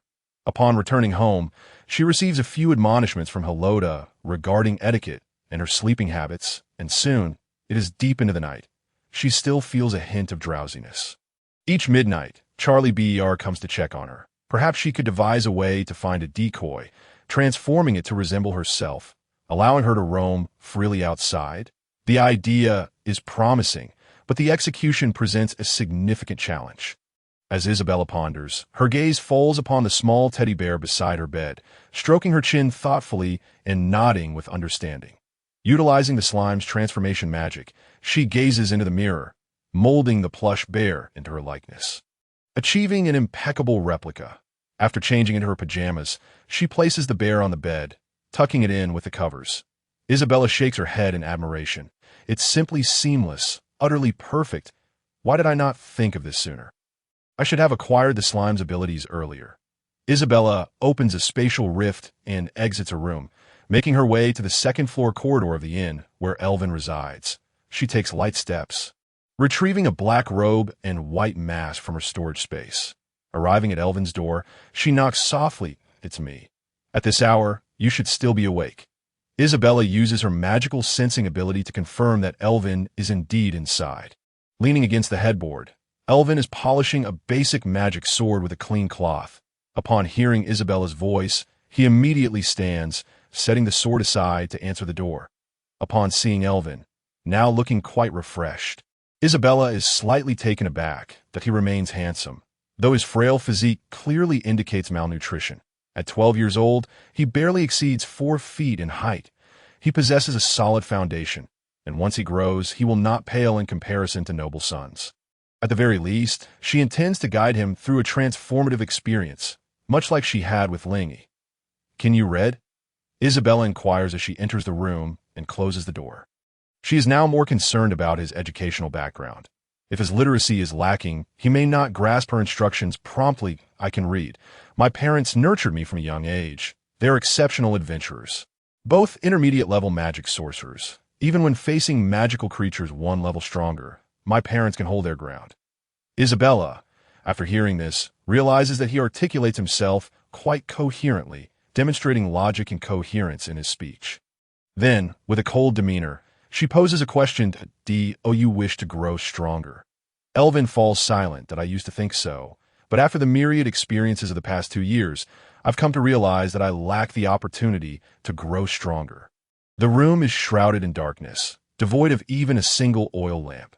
The moonlight filtering through the window casts a melancholic shadow on his face, accentuating his despondency. Elvin averts his gaze, shyly glancing elsewhere. May I ask your name? Or at least a title to call you? Isabella notes that he is relatively chatty, yet he displays no fighting spirit. His excessive pessimism leads her to wonder if she has made a poor investment, acquiring a feeble child. However, revealing her name at this juncture seems imprudent. Call me whatever you wish. I cannot disclose my name, just YETAS for why saved you. Surely you can deduce that. You possess the talent for 4 elemental magics. I would like to save others, but your uniqueness intrigues me more. Isabella's response leaves Elvin in a state of shock. How do you know I can wield 4 elemental magics? That is something only I am aware of, because I can see it. Now, I will take you to a place, but first as she speaks, Isabella casts Sanctuary of the Emissary, enveloping Elvin in a protective aura. Thus, apart from space-type magic, almost no magical or physical attack can harm him. Isabella withdrew a mid-tier enchanted sword from the crevice of storage, swiftly cleaving Elvin's left shoulder, and he merely felt the force of the impact. Instinctively curling his body, yet suffered no injury, as Isabella retracted the mid-tier enchanted sword. Elvin's face was a portrait of disbelief, his eyes shining brighter than the moonlight outside, continuously examining the site of the blow. You are now an apprentice mage, requiring elevation to a level above the average in this world for self-preservation. With this protection, even a national-level mage may struggle to slay you. Upon hearing this, Elvin thought he must be dreaming. How could such an incredible magical safeguard exist? Come, take up your weapon. I shall lead you to a certain place. With that, Isabella opened a rift in space. Elvin hesitated for 2 seconds, seized the beginner's enchanted sword from a bed, and approached Isabella, only to be yanked into the rift by her. Upon entering the rift, Elvin was greeted by a radiant light, shielding his eyes with his hand and bowing his head. Taking a moment before daring to open his eyes, he discovered he had arrived in a vast grassland, bathed in gentle sunlight. This place was the 4th level of the dungeon, also known as the Island of Boundless Realms. Isabella briefly introduced it, and after Elvin surveyed his surroundings, she instructed, "Please wait a moment." Isabella opened another rift in space, and Elvin stood by, waiting. But in less than half a minute, Isabella used gravity magic with her right hand to control an elite magical creature, a minotaur. Towering nearly 2 meters tall, the minotaur's muscles tensed under the weight of gravity magic. Unable to break free, IT brandished a long staff, struggling in mid-air. With a wave of her left hand, a 5-meter-high stone wall rose around them before she finally released the minotaur onto the ground. Hovering in mid-air, seated at the edge of the stone wall, Isabella pointed disdainfully at the rising minotaur and proclaimed, "You are the child of an adventurer, trained for several years. Now I offer you an opportunity to prove yourself. Defeat this elite magical creature, and upon its demise, I shall enhance your strength." As the minotaur stood, it glanced around, clearly aware of its predicament. It must defeat the challenging human before it. Yet, it found the diminutive human utterly unimpressive. Evoking no interest, Elvin, gripping his sword with trembling hands, felt the overwhelming disparity in strength. His opponent towered over him, its black horns nearly the length of his arms. With a roar, the minotaur charged at Elvin. Gritting his teeth, Elvin stepped forward rapidly, swinging the beginner's enchanted sword. Doubts surged within him. How could this be? How could he face such a being? Why did she regard him as trivial as a cricket? Bang! Though Elvin's speed was commendable, it was insufficient in the eyes of the minotaur. A heavy blow struck his head, sending him crashing to the ground. However, upon falling, he realized he was unharmed. Isabella lounged at the stone wall's edge, swinging her legs while watching the spectacle unfold. If you wish to grow stronger, practice diligently. Under the protection of a saint, you shall not be injured. Even if you fall, it matters not, for I possess healing magic. She encouraged. Rising to his feet, Elvin grasped Isabella's intent, though he felt that pitting him against an elite magical creature was excessive. As he pondered, the Minotaur charged once more. This time, Elvin chose to defend rather than attack, reciting incantations to imbue the blade of his beginner's enchanted sword with fire element magic. His magical energy was rapidly depleting.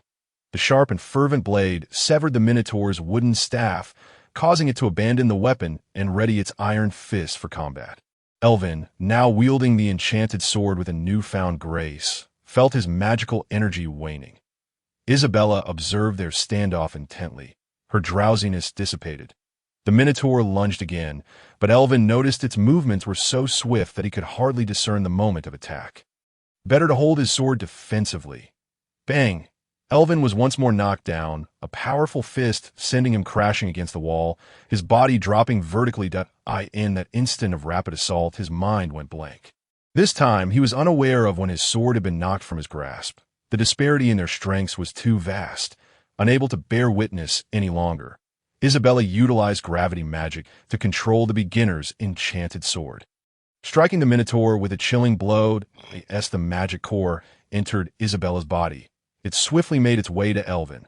Grasping his left hand, their fingers intertwined, she drew in the dissipating magical energy from the air. Instantly, a torrent of vast magical power surged into Elvin's core, expanding it rapidly for a full minute. Elvin's strength ascended to the first level of beginner, a novice absorbing from an elite. This was far swifter than Isabella's initial enhancement. After concluding the infusion of magic, Isabella opened another rift in space. A minute later, she summoned yet another elite magical creature, still a Minotaur. Upon seeing its fallen comrade, the second Minotaur quickly grasped the situation. Isabella reclined against the stone, her head propped at the edge of the wall, gazing up at the inverted miniature duel, her hair cascading like willow branches over the stone. This time, you must find a way to defeat it yourself. Elvin, having gained strength, barely had time to rejoice before the Minotaur charged at him, swinging its wooden staff. With the boost in magical energy, Elvin's physical abilities soared in tandem. At last, he could perceive the Minotaur's attacks clearly. Yet his physical capabilities had not improved. His thoughts raced, but his body felt burdened. After evading 3 rounds of attacks, he seized a fleeting opportunity to counter, decisively striking the Minotaur's lower abdomen with his searing blade. However, the elite creature's tough hide rendered his blow inconsequential, akin to slicing through a layer of steel bristles. Elvin endured several more hits, each time rising unharmed, his fighting spirit intensifying. Isabella paid little mind. Having lain back to rest, listening to the sounds of their combat, the air was thick with the stench of burnt hair.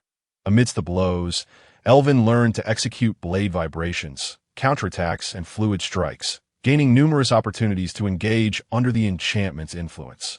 The Minotaur, witnessing the resilient human rise time and again, succumbed to fury, pummeling Elvin with a relentless barrage. Elvin found no room for retaliation, resembling a mere punching bag, subjected to the creature's assault. After approximately 10 minutes, Elvin's magical energy had been entirely expended, while the Minotaur huffed and puffed. Exhausted, it had never anticipated that, despite its efforts, it could inflict no harm upon such a small human. Finally, Elvin rose once more. His eyes filled with ire. Grasping the hilt of his sword tightly, he clenched it fiercely, the beginner's enchanted sword trembling with rage in his hand. A flurry of silver shadows danced as he unleashed a tempest of frenzied attacks upon the Minotaur. The creature's arms pressed against the ground, its horns bracing against the sword's edge. Clang, clang. The blade struck its horns repeatedly, sparks flying like a waterfall, yet in Elvin's wrathful gaze, the clash held no fear. Time became indistinct, and at last, the sounds of battle ceased. Isabella opened her hazy eyes to find Elvin had grievously injured the Minotaur, both combatants now utterly drained. Elvin, with his depleted magical core and fatigued body, struggled to stand, relying solely on the enchanted sword for support. Isabella perched at the stone wall's edge, her queries tumbling forth. Why has it taken so long? Without the saint's protection, would you not require hundreds of lives? If your magical core has merely strengthened, can you truly harness such formidable power? Elvin gasped for breath. With my combat abilities, I can surely master it. I must grow stronger. I have recognized my own shortcomings. Please grant me another chance for enhancement. Isabella observed Erwin's unwavering expression, which exuded an indomitable spirit. His eyes glistened with a hint of red, and his pleading gaze was resolute. It seemed that her objective had been accomplished. By first allowing him to experience hardship before offering him sweetness, and continuing to subject him to trials, he would ultimately come to enlightenment. Had she initially bestowed everything upon him, as Lingy did, Erwin would likely have perceived that immense power could be effortlessly attained, leading to an inflated ego that might disregard Isabella's commands in the future. Isabella unleashed a healing spell, restoring Erwin's condition. Once revitalized, Erwin brandished his sword and relentlessly struck at the weary, heavily wounded bovine creature. Minutes later, an elite magical creature's core soared into Erwin's being. Isabella once again infused him with the magical energy radiating from the creature. After a minute, Erwin acquired the traits of the bovine being, gaining formidable physical prowess, enduring output, and a steadfast will. This time, his magical capacity had reached the initial second tier. Such a secret must remain undisclosed. Isabella admonished that, you still wish to confront the bovine creature. Erwin knelt before Isabella like a knight, his beginner's magic sword embedded in the earth. No, that is unnecessary. At least for now, I feel sufficiently powerful. I have yet to fully comprehend my current capabilities. Isabella nodded with satisfaction, though she felt a tinge of regret. While he had cultivated a commanding presence, he still lacked a sense of purpose. May I henceforth address you as Lady Saint? He inquired. Whether it be the protection of the saint, or traversing through space, or bestowing enhancements to one's magical prowess, such miracles are beyond the reach of mere mortals. After contemplating for a day, I find no title more befitting than that of saint. Very well, Isabella replied, but when we are outside, refer to me as Miss Baelina. Constantly calling me saint in public will undoubtedly attract unnecessary troubles. Erwin raised his gaze to Isabella, perceiving the girl before him, who was smaller in stature, as increasingly formidable in his mind.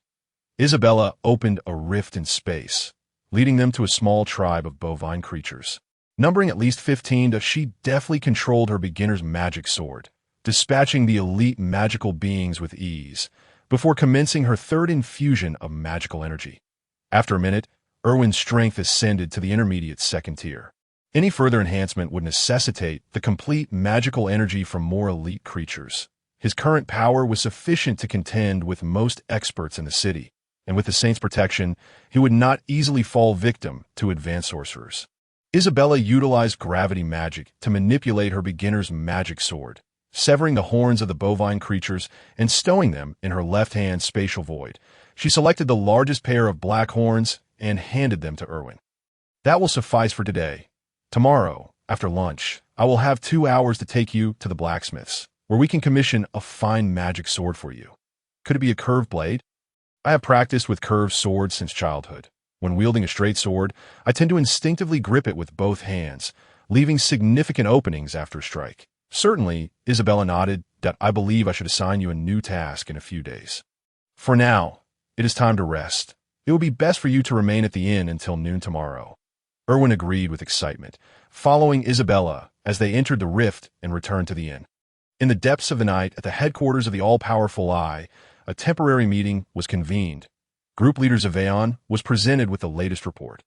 Our group has reached the 4th level of the dungeon, a realm filled with numerous floating islands spanning dozens of miles that we have utilized over 300 guiding ropes. 300. Is the dungeon truly that vast? D-group leader Emi Chikura questioned skeptically. One guiding rope spans 10 kilometers. Wouldn't that amount to 3,000 kilometers? Indeed, Zaveon continued. But this is not the dungeon's limit. To my astonishment, our members encountered 3 descending fire dragons within the 4th dungeon, belonging to our Empire's Dragon Knight Corps.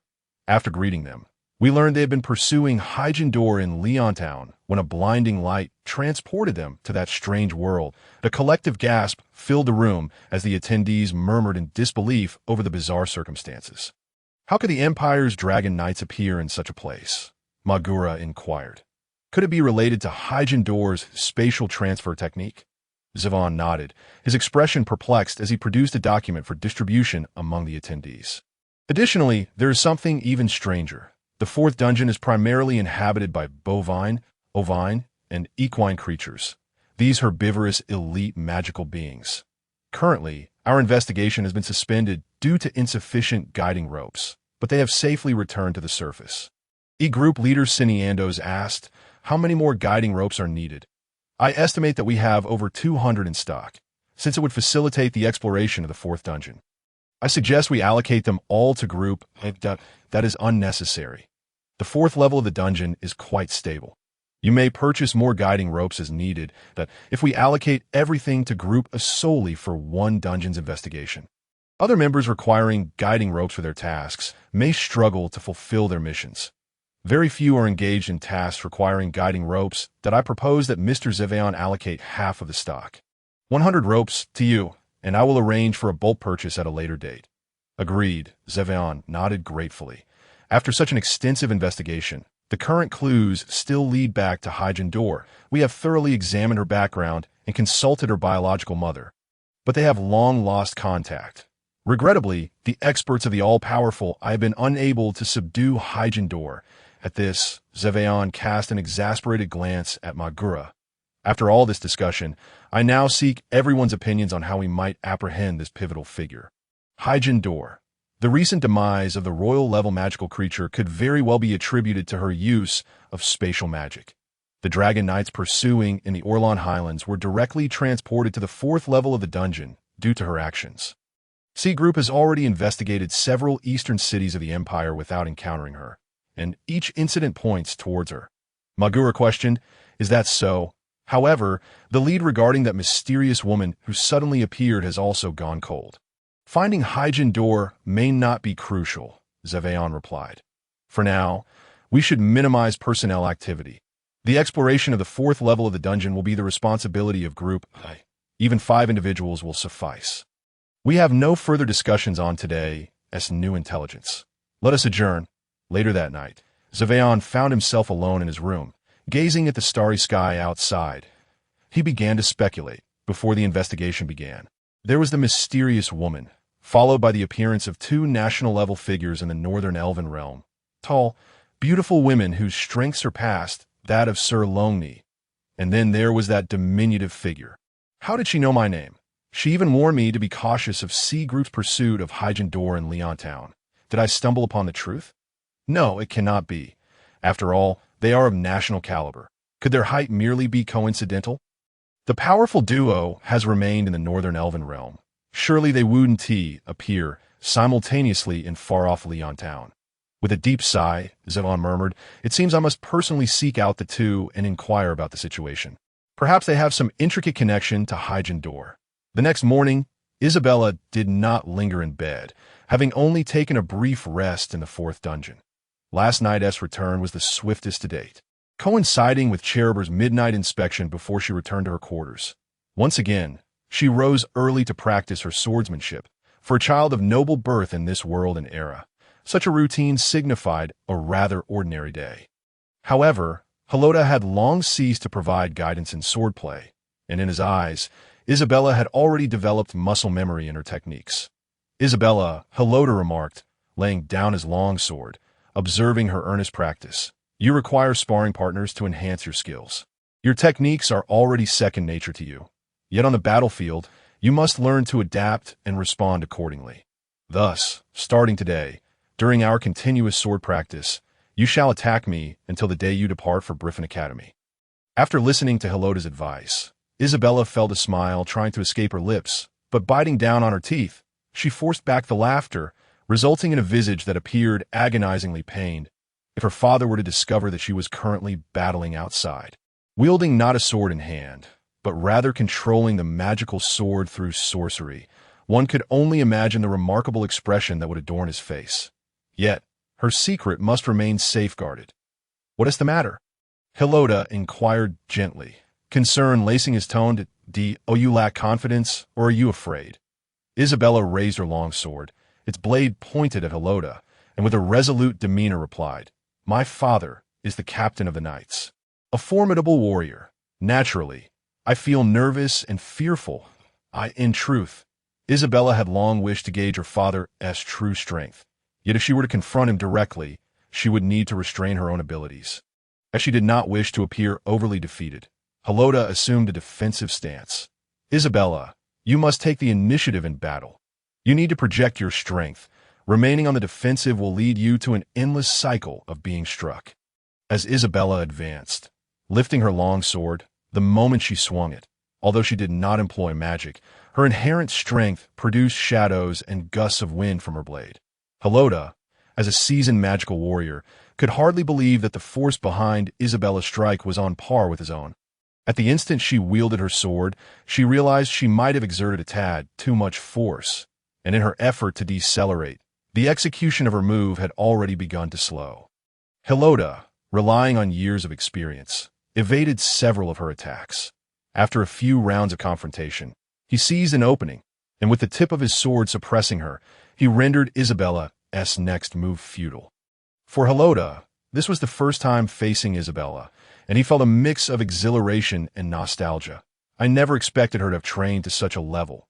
If I were to grow old, she would undoubtedly possess the strength to inherit my legacy. In Isabella's eyes, Helota did not hold back.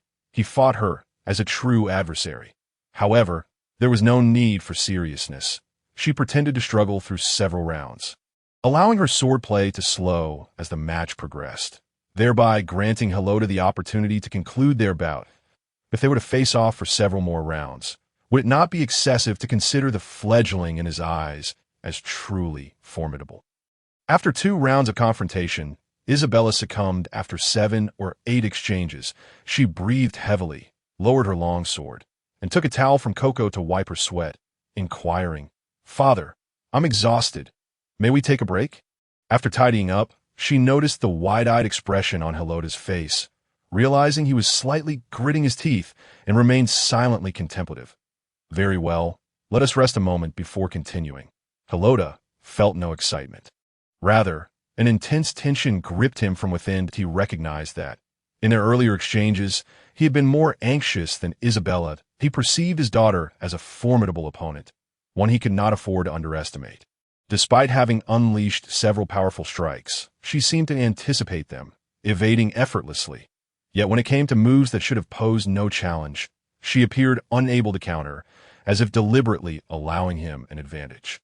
Helota's peculiar sentiment stemmed from years of combat experience, giving him the ability to discern an opponent's strength in the blink of an eye. This feeling grew increasingly unsettling. The last time he had experienced such a sensation was during his final duel with his swordsmanship instructor. However, he reasoned that it must simply be a figment of his imagination. Isabella was his own protégée, trained by him personally. Surely, they were well acquainted with each other's techniques. It was merely that her strength exceeded his expectations.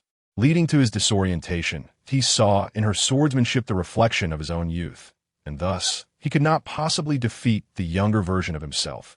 Isabella seemed to discern Helota's astonishment. Am I unable to evade? Has he noticed something amiss? Surely, I must appear less convincing. If Helota suspects I am not the original, I shudder to think of the consequences. Isabella lowered her gaze to the wooden long sword used for training. Ensnared in her turmoil, "Isabella, what does it feel like to face off for the first time?" Helota inquired, the tension within him easing somewhat. "I feel nothing. I believe your skills exceed mine, and your experience is far greater." In the subsequent bouts, Isabella refrained from dodging, enduring various intensities of attacks, yet she fell after mere rounds. This time, Helota bore no doubts, but questioned gravely, "Why did you not evade? Such heavy strikes will soon become unbearable for your body." "Father, I wish to confront the challenge head-on. In battle, one cannot evade every attack. Too much evasion may lead to a deadly cycle of defense." Upon hearing Isabella's resolute and tenacious words, Helota smiled with pride, reflecting that his meticulously nurtured daughter was indeed exceptional. She was beginning to shine, utterly astonishing him. As Helota's serious demeanor faded, Isabella finally exhaled in relief, narrowly escaping suspicion from her father. During the time for a midday rest, Helota routinely ventured to the nightly orders training grounds to commence his duties. As he stepped out, A radiant smile graced his face, and he could not help but sing the praises of his daughter to those outside. After tidying herself, Isabella returned to the inn. Awaiting her was Elvin, who, upon seeing Isabella, mimicked the knights by placing his right hand over his heart and bowing respectfully. "Have you eaten?"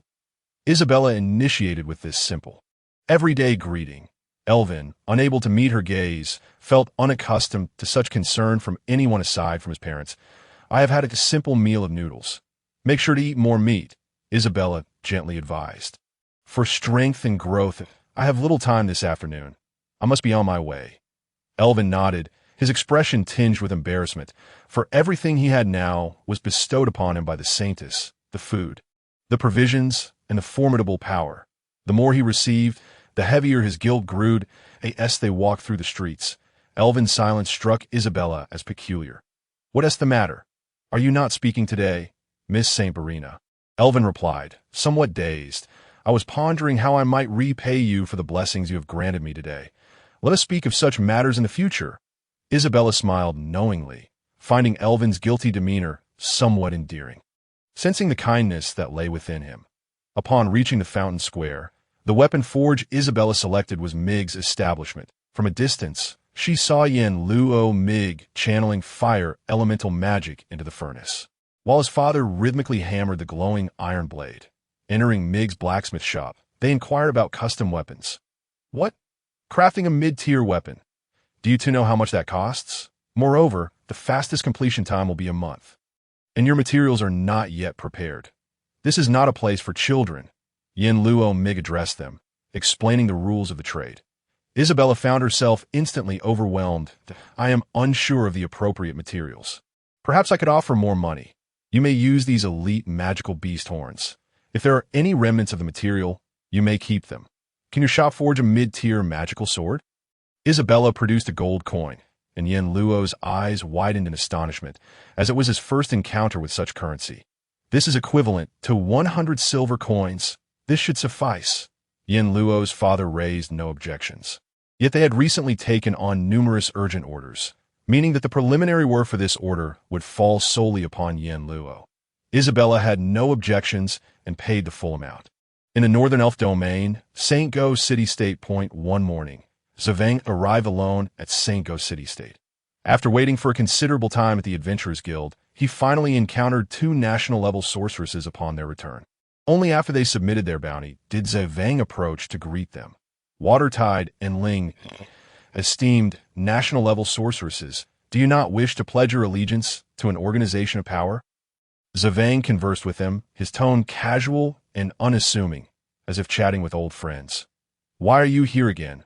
Ling inquired, her demeanor patient, allowing him to speak simply because of his courteous demeanor. Yet her attitude remained firm that if you were suggesting that we join the all-powerful Eye, you may as well leave it no. The all-seeing Eye cannot accommodate two individuals, despite my status as a national-level powerhouse. Within the Abric Empire, I am merely a humble leader of a small organization. Shui, she waved her hand in exasperation, unable to comprehend how someone could be so obsequious, so humble, and so willing to diminish their own status. It could only spell trouble. "Shui," she remarked, "if there is something to discuss, I kindly ask Mr. Zavang to speak swiftly. If there is nothing else, we must embark on our mission. Of course, there is a matter at hand. Otherwise, it would be unnecessary to squander 2 high-grade teleportation scrolls to journey all this way to you." Zavang's voice grew faint. "What do you know about the 4th-level dungeon? I suspect you have visited that place. As it pertains to a case I am investigating, that if you could provide me with a response, there would be compensation." Zavang produced a pouch of gold coins from his pocket. Ling trembled slightly, surprised that the all-seeing Eye had so swiftly uncovered the existence of the 4th-level dungeon, and that Zavang had come to seek her out alone. Could it be that the fabricated identity had been exposed? Until direct evidence emerged, Ling felt it prudent to navigate this conversation with Zavang carefully. To what extent has the all-seeing Eye investigated? Ling inquired. The 4th-level dungeon no longer poses a threat. Its vast interior, aside from the floating islands and elite magical beasts, harbors nothing else. Surely, you did not come merely to ask about this. Zavang replied with a haughty smile. Currently, We believe that the case involving Hyjin is connected to the dungeon within the secret realm. Recently, she was sighted in Leonton City, selling materials from magical beasts and frequenting weapon shops, and we have confirmed her identity. Ling mused inwardly. Miss Isabella, are you diverting the all-seeing eye's attention away from me? Are you helping me escape from their shadow? Truly, Miss Isabella is remarkable for orchestrating such a maneuver. My identity card with the all-seeing eye has served its purpose. Zavang continued. We had an opportunity to confront her in Leonton, and as a result, several dragon knights from the Empire were teleported into the 4th-level dungeon by her. Zavang pointed at Ling, speaking emphatically, though deliberately lowering his voice. The crux of the matter is, Ling, I wish to know how you are so well acquainted with the all-seeing eye. Upon finishing, Zavang arched an eyebrow at Shui Shi and pressed on with a determined tone. And you, Shui Shi, your mockery of Mr. Long and I is merely a veiled admission of your familiarity with the Dragonkin. Is your formidable strength connected to the mysterious woman above the stronghold in the western Orn Highlands? Or could it be that you are she? It is quite evident, considering your profound knowledge of the 4th-level dungeon. My purpose in seeking you today is simply to ascertain your connection with Hyjin. If you two are indeed behind her, I believe the matters concerning Hyjin could be resolved through dialogue. Ling interjected, applauding to interrupt his tirade, praising, truly, as the leader of the all-seeing IA group. Your reasoning is quite intriguing. Unfortunately, we are not acquainted with the Hyjin you speak of. Understanding the all-seeing eye is quite straightforward. Members of the Mage Guild are lurking within your organization. After exiting the dungeon, I sought them out, as they possessed dual identities, making it easier for them to be privy to your organization's affairs. Ling, he hoped her words would leave no incriminating traces. Deftly shifting the blame onto the Mage Guild as for why we possess knowledge of the 4th-level dungeon, I can now divulge this secret to you alone. Beneath her mask, Ling smiled, revealing her teeth. Your second hypothesis is correct. The mysterious woman you seek is indeed Shui Shi. Our understanding of the 4th-level dungeon stems from the fact that someone, possibly the Hyjin you mentioned, breached the dungeon's barrier, allowing both Shui Shi and myself to escape. This narrative, a blend of truth and fiction, held a kernel of reality.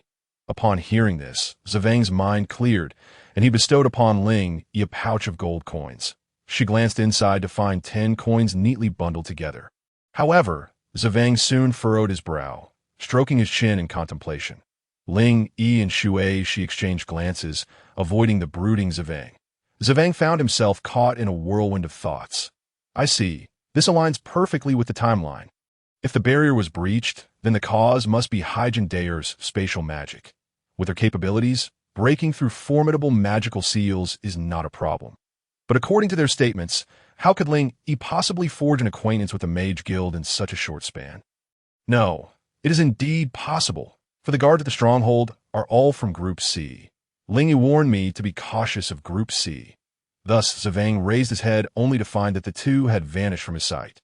Turning around, he saw their figures exiting the hall into the open air. If he were to reanalyze the situation from the beginning, Hyjin discreetly leaving the organization to independently undertake the Mage Guild's investigation. The task assigned by Mahegler to the same group member, Pyrie Burney, who subsequently died, leaving Hyjin unaccounted for. Mahegler suspected her of treason and subsequently murder, but how did Hyjin learn of the mission in advance? Zavang muttered softly, beads of cold sweat forming on his forehead. Did Mahegler know the truth behind this? Or was he the one who orchestrated it all? Yet, this was still devoid of direct evidence. Merely a circular arrangement of the information I possessed. Should Ling Yi's claims hold any truth, the all-seeing eye has likely infiltrated numerous members of the Mage Guild. The Mage Guild is dedicated to researching the phenomenon of magical transformation, operating in secrecy without significantly impacting society. Such experiments are doomed to fail, yet only Groups B and C are responsible for domestic investigations. Wait, Group C, this creates a closed loop. No wonder the Mage Guild's operations have been so discreet. They are all being shielded by Group C. Zavang's expression darkened with realization. Finally, he discerned a new development in the case, a fresh direction. Zavang retrieved a high-grade teleportation scroll. It was time to return to headquarters and resume his duties. At this moment, in the culinary streets of Leonton City, Isabella brought Elvin to a shop selling pork lard scallion pancakes and purchased 2 portions. Isabella tentatively remarked, "By the way, if you find yourself with time during the day, you could visit the Adventurers Guild to accept bounty tasks. However, I believe you need to be at least 13 years old to undertake the minimum level of bounty commission that if you seek to hone your skills. You could choose to team up with others to hunt magical beasts. With spring just beginning, the magical creatures that have been hibernating are starting to awaken. Given your abilities, you should manage well on your own." "Me, an adventurer?" Elvin asked, his mouth smeared with grease. Though he maintained his politeness, "If I find another group to team up with, the earnings won't be substantial, right? I've heard that they only seek trustworthy individuals. And someone like me, a wild card, wouldn't easily be accepted." Isabella merely mentioned it casually, yet Elvin was genuinely contemplating the pros and cons. This lad certainly harbored depths beyond my own. "You are so free every day. Surely you need to find something to occupy your time?" Isabella pondered further before asking, "Do you know of the organization known as the Sinful Flower?" "I do not." Elvin shook his head, finishing the last bite of his pork lard scallion pancake. "I'll take you to learn about them tonight. They are composed of criminal elements that I will disguise myself and take you there, or perhaps leave you with them to gather intelligence on their activities. This will help you gain a deeper understanding of the world and society." Elvin listened intently to Isabella's account, intrigued by the prospect of going undercover. "Miss Shira, are you planning to dismantle them?" Isabella was not in haste to respond. Regarding the Sinful Flower, she felt no particular vexation. Rather, they had posed a threat to her during her early days now. However, she found their connection with Count Galai intriguing. "What can I do to assist you in this endeavor, Miss Shira? I wish to repay you swiftly. The more you give, the more uncomfortable I feel. What you must do is of great importance to me. Gather intelligence on them and learn about the various relationships within this world's organizations. The Sinful Flower comprises villains. You too must play the role of a villain, for in their eyes, a good person is simply an anomaly. The organization of the Flower of Sin?" Elvin shook his head, a pained expression crossing his face as he clenched his fists in a somewhat anxious manner. "If I were to become one of them, would they compel me to commit wrongful acts?" Elvin was beset by numerous concerns, and this question left Isabella momentarily perplexed. "Perhaps I shall inquire later if a certain individual named Bienhua could arrange for you a relatively idle position, one that neither engages in wrongdoing nor in virtuous deeds." Isabella continued to chat casually with Elvin, agreeing to seek out the Flower of Sin organization that night to the headquarters of the All-Seeing Eye. Zawang returned immediately. Upon seeing the members of Group C, his demeanor grew exceedingly grave. Once inside his office, he rested his right hand against his forehead and took a deep breath. Now, encountering the members of Group C, he could not shake the feeling that they were spies from the Demon Syndicate. Unfortunately, lacking direct evidence, all information was merely the verbal accounts of the 2 individuals, and it was evident that Ling Yi's words were deliberately concealing other secrets. As for how to discreetly gather the secrets of Group C, a meticulously crafted plan would require more time. Zawang continued to ponder. The Demon Syndicate's demonic experiments had long been condemned across various empires 5 years prior, as such experiments necessitated a substantial amount of high-grade demonic materials. Zawang summoned his office secretary, requesting her to retrieve the data on demonic experiments from previous years. This data was managed by Group E, but could not guarantee it would remain undiscovered by other spies. He could only claim it was related to investigations of demonic experiments in other nations.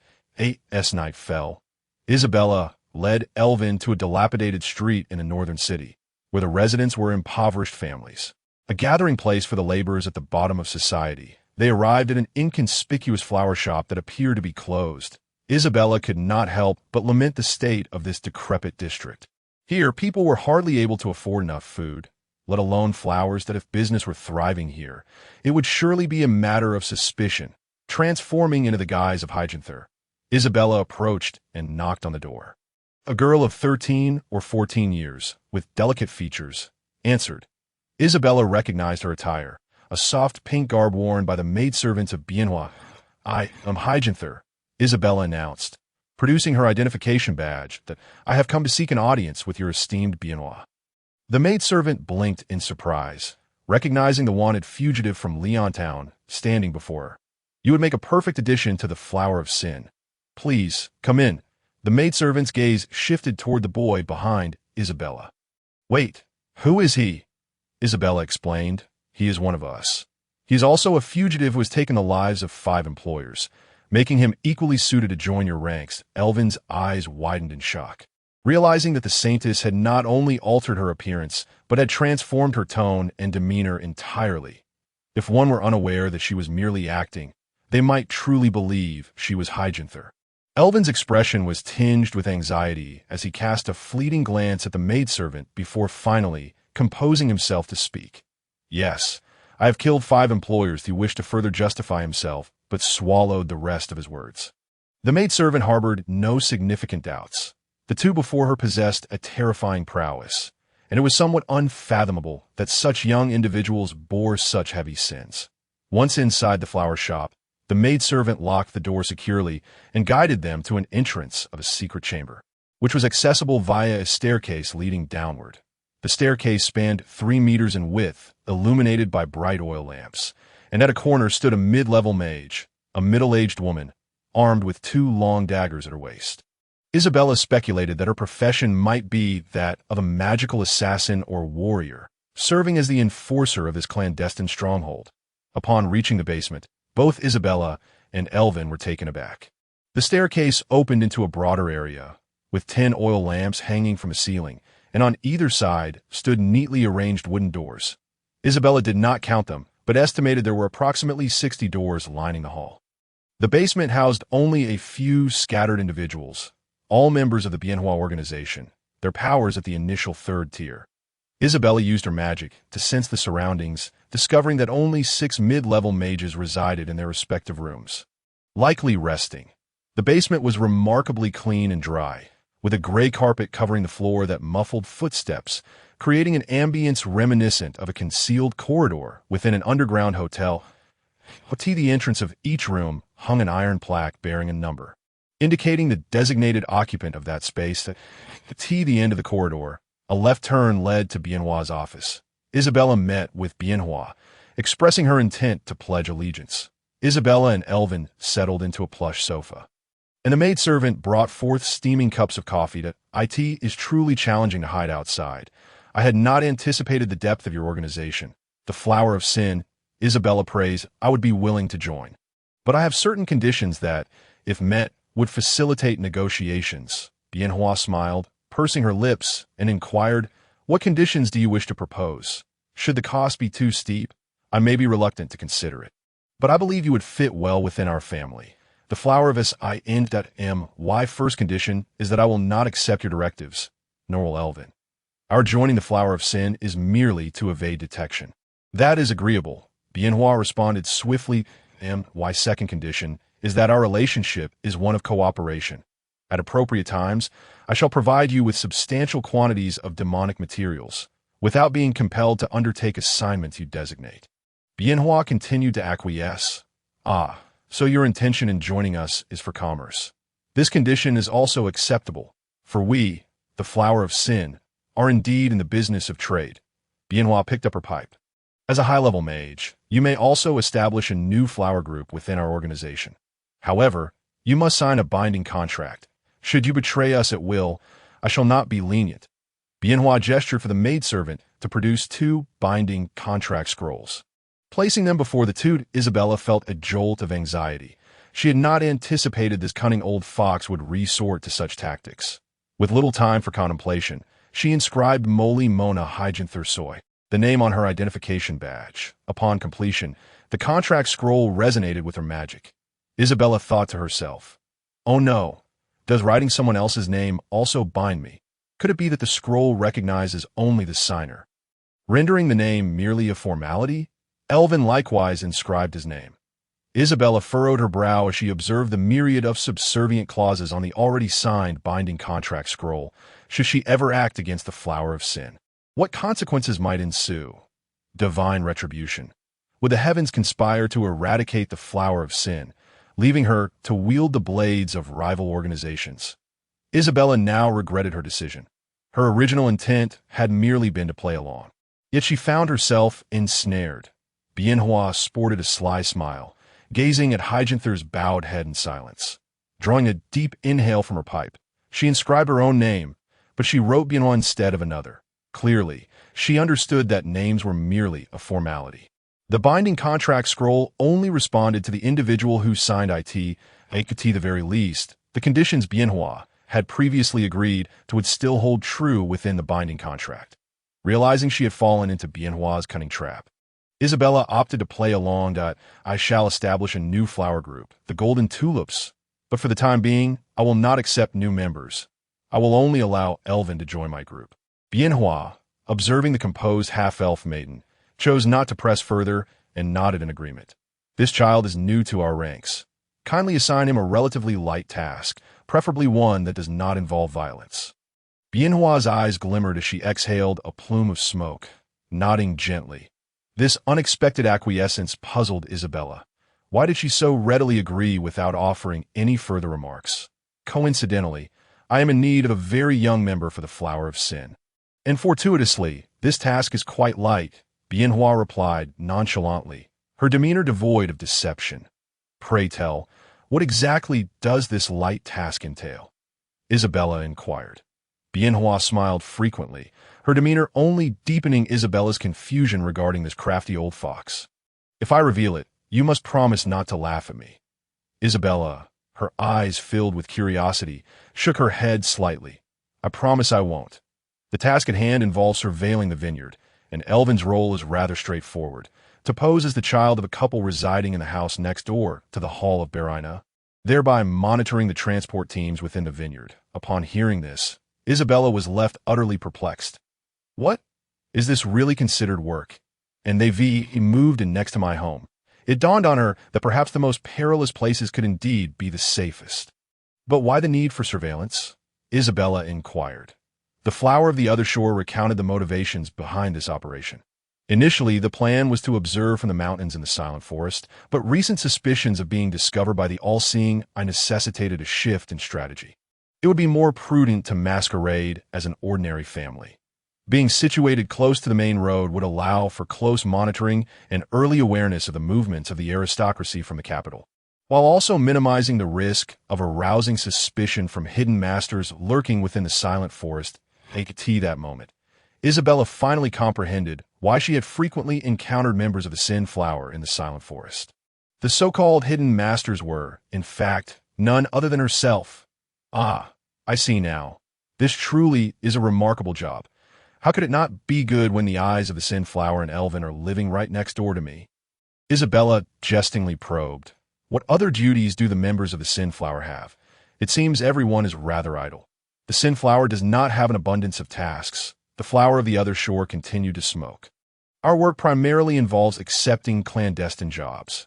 Not much in the way of violence, such as collecting protection fees in the black market or managing the red light district, assisting them in navigating the city guards' inspections, and engaging in various trafficking enterprises. As merely a member of the Sin Flower in Leon Town, my daily expenses amount to 150 silver coins. Isabella suddenly grasped the reality. The Sin Flower essentially operated as a criminal syndicate, euphemistically engaging in money laundering. Trafficking? Isabella queried. You must have sold the elite monster trophy I acquired last time to Count Jela, right? How did you know? The Flower of the Other Shore appeared somewhat taken aback. Unaware that Higginsdale was privy to this matter, it not evident. You can access the city guard's warehouses at will. Aside from your acquaintance with Count Jela, I can think of no other reason that I wish to know how many items they purchased and for what purpose. Why are you asking so many questions? The Flower of the Other Shore feigned annoyance. I merely raised the price when selling it to him. I felt I lost out, that I only profited marginally. As for his intentions, that is of no concern to me. The Sin Flower's ability to operate freely in Leon Town is because we have bestowed a significant amount of wealth upon him, thereby tacitly allowing us to assume control over the city's underbelly. Sigh, I did not expect you to be so dull. Isabella sighed. It's no wonder you readily agreed to my peculiar conditions. After all your inquiries, it is now my turn to question you. The Flower of the Other Shore exhaled a cloud of smoke, filling the small office with a hazy atmosphere, making Isabella feel as though fresh air had become scarce. Elvin, his face contorted with discomfort, remained silent, unsure if it was due to fear or disdain for the smoke that kept him from speaking. "What is the reason you are being pursued by the all-seeing eye?" Isabella briefly mentioned her involvement in investigating the Mage Guild and the emergence of a traitor within the all-seeing eye, observing the impassive expression on the flower of the other shore. It was apparent he was feigning ignorance. "Where did you acquire so many elite monster trophies?" "In the Western Highlands, within an underground cavern. Specifically, the 4th level of the dungeon that it is not easy for ordinary folk to leave.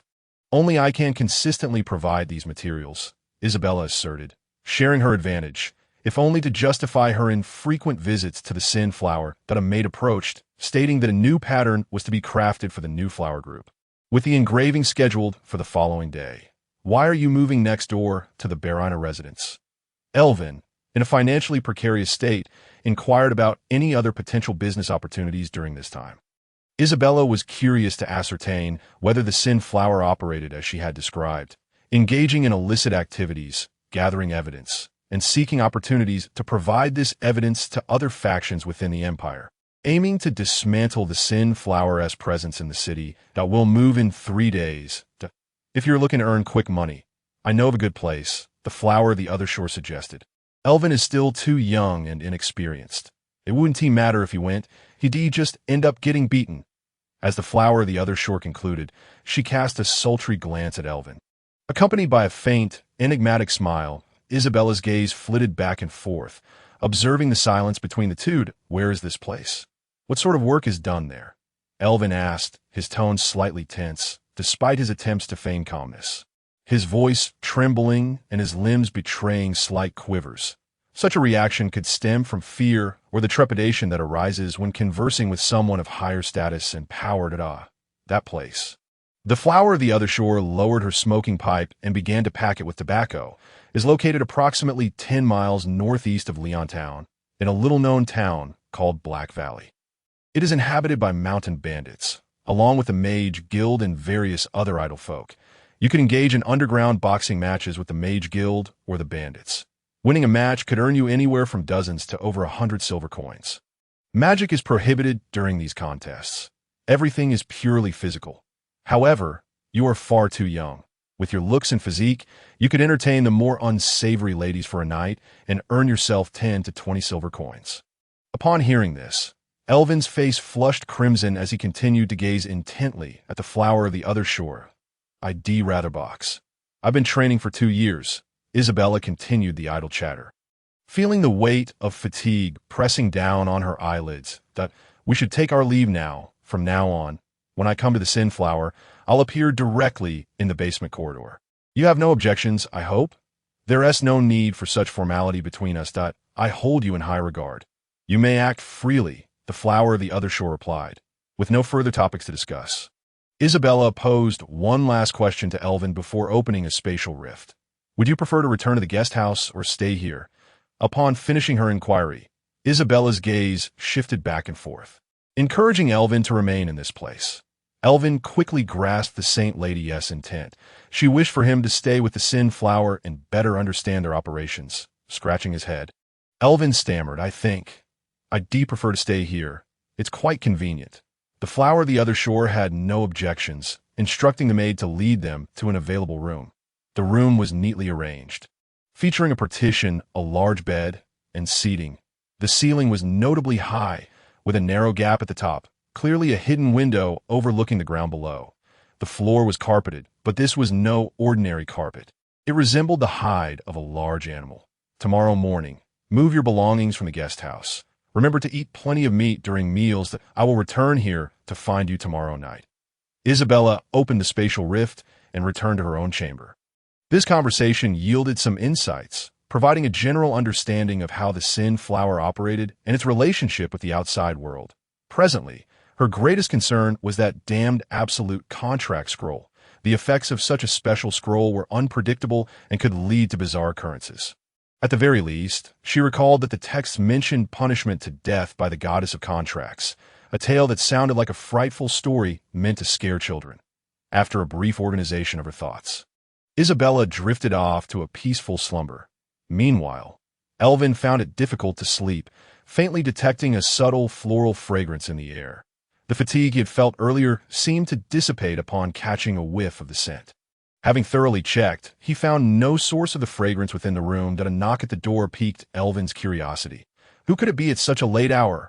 Upon opening the door, he was met by a young woman with delicate features and fair skin, appearing to be in her early 20s. Is it true that the flower of the other shore is in high spirits today, simply because you have joined our organization? Allow me to introduce myself. I am Night Fragrance number 42. Young man, what is your relationship with that mysterious elven lady from earlier? As the Night Jasmine number 42 gradually stepped into Elvin's room, he remarked, "She is Hijendale, a fellow defector like myself. You may call me Elvin. By the end of his statement, Elvin found his face nearly colliding with her figure, showing no inclination to retreat, even as the young lady before him inexplicably caressed his face. It turned out she was indeed Hijendale. He was surprised she had come in person. Had he been toiling in vain these past few days? Since you were in cahoots with her, I see no reason to labor in vain. To compensate for my losses over these days, I propose we spend a night together as your form of restitution. What say you?" Elvin pushed her fair hand away and retreated a few steps. "I don't know what you're talking about. This room has been assigned to me. You are not permitted to enter." After uttering those words, Elvin felt a wave of dizziness wash over him, and then he lost consciousness. Night Jasmine number 42 locked the door and assisted him to the bed. Propping her chin on her hand, she gazed at him. It has been ages since I encountered such a delicate little darling. Where on earth did Hijendale find such a treasure? A mere 12 or 13-year-old intermediate sorcerer, no less. Growing up too quickly is not a good thing." Night Jasmine number 42 let out a chilling laugh as she covered him with the blanket. At dawn, after quietly indulging herself, she finally departed, leaving behind a soliloquy. "How splendid it would be if you were mine." The next morning, Elvin groggily opened his eyes, discovering that his body had become exceedingly difficult to control. After a considerable while, he managed to move somewhat. He recalled that he needed to head to the inn to collect his belongings that morning. Upon lifting the blanket, he was met with a peculiar floral scent. It suddenly dawned on him that he had encountered a lady who called herself Night Jasmine the previous night, and then nothing else came to mind. Sitting on the edge of the bed, he noticed with shock that his magical source had inexplicably dropped from intermediate second tier to intermediate. Assuming it was merely a headache, he sat there in a daze for quite some time. An illusion? No, it was no illusion. Elvin suddenly became aware of a hollow sensation within him. Not even contemplating what had transpired the previous night, the unbidden degradation of his magical source brought tears to his eyes. It must have been her doing. At that moment, Elvin's heart ached profoundly as he vowed to seize any opportunity to eliminate the flower of sin. The Black Valley tribe was concealed in a valley 10 miles northeast of Leontown. The entrance was a narrow passageway, 5 meters wide and 3 kilometers long at the entrance. 5 to 6 intermediate third-tier sorcerers stood guard, surrounded by nearly 100-meter-high crimson rock cliffs. The only land route into the Black Valley tribe was through the narrow passage. Should anyone attempt to fly over, the tamed magical vultures circling overhead could directly alert their beastmasters. The Black Valley tribe was nestled within a sinkhole with a diameter of 400 meters, where additional intermediate third-tier sorcerers were stationed to safeguard against magical creatures and potential ambushes. At noon, Isabella and Elvin arrived at the Black Valley tribe via the carriage of the other shore flower.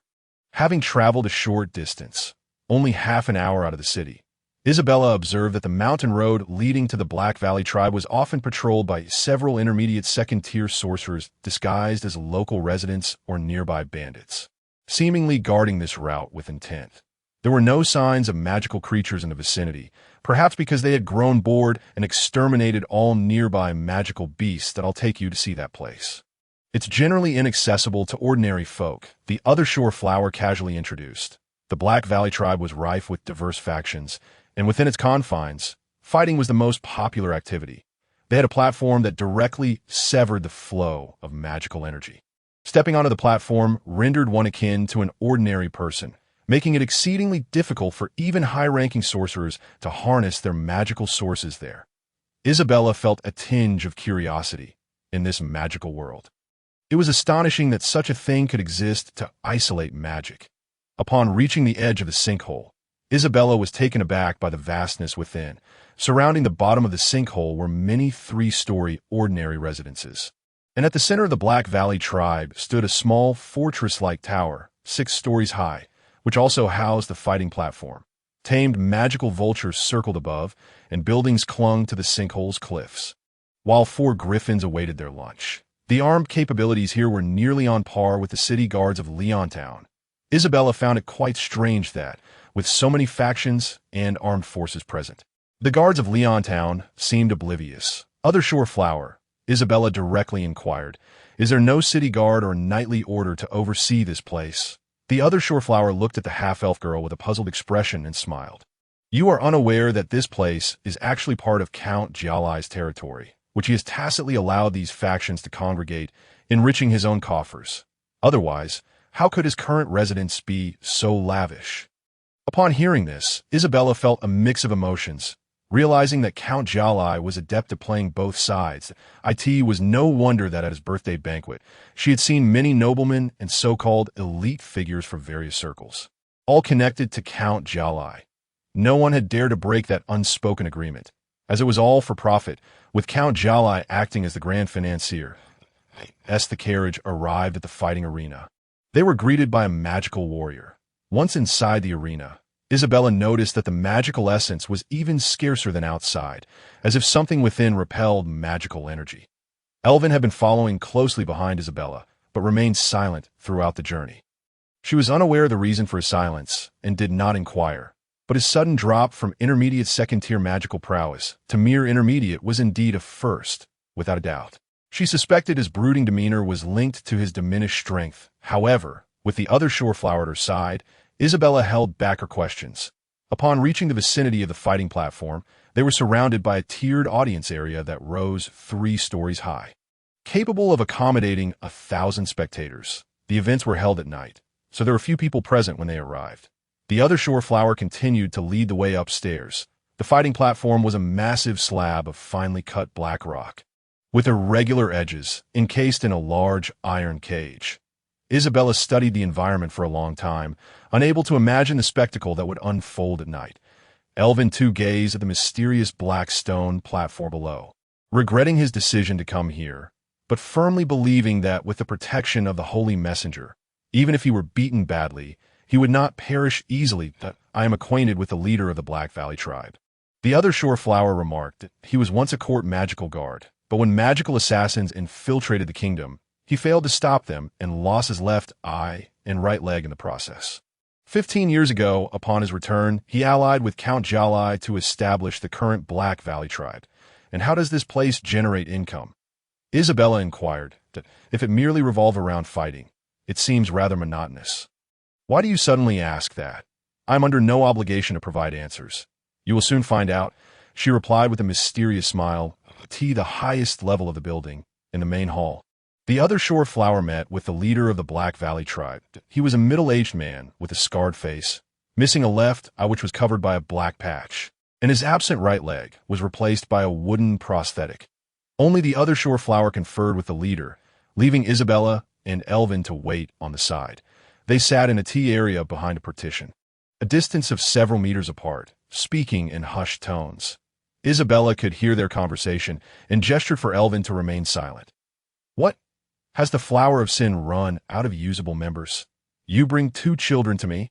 Do not misunderstand. That half-elf girl is the defector Hijendale whom the all-seeing eye has long sought. She has already joined our Flower of Sin, and the lad beside her will be your cash cow for the next 3 days. The leader of the Black Valley tribe's penetrating gaze fell upon Elvin.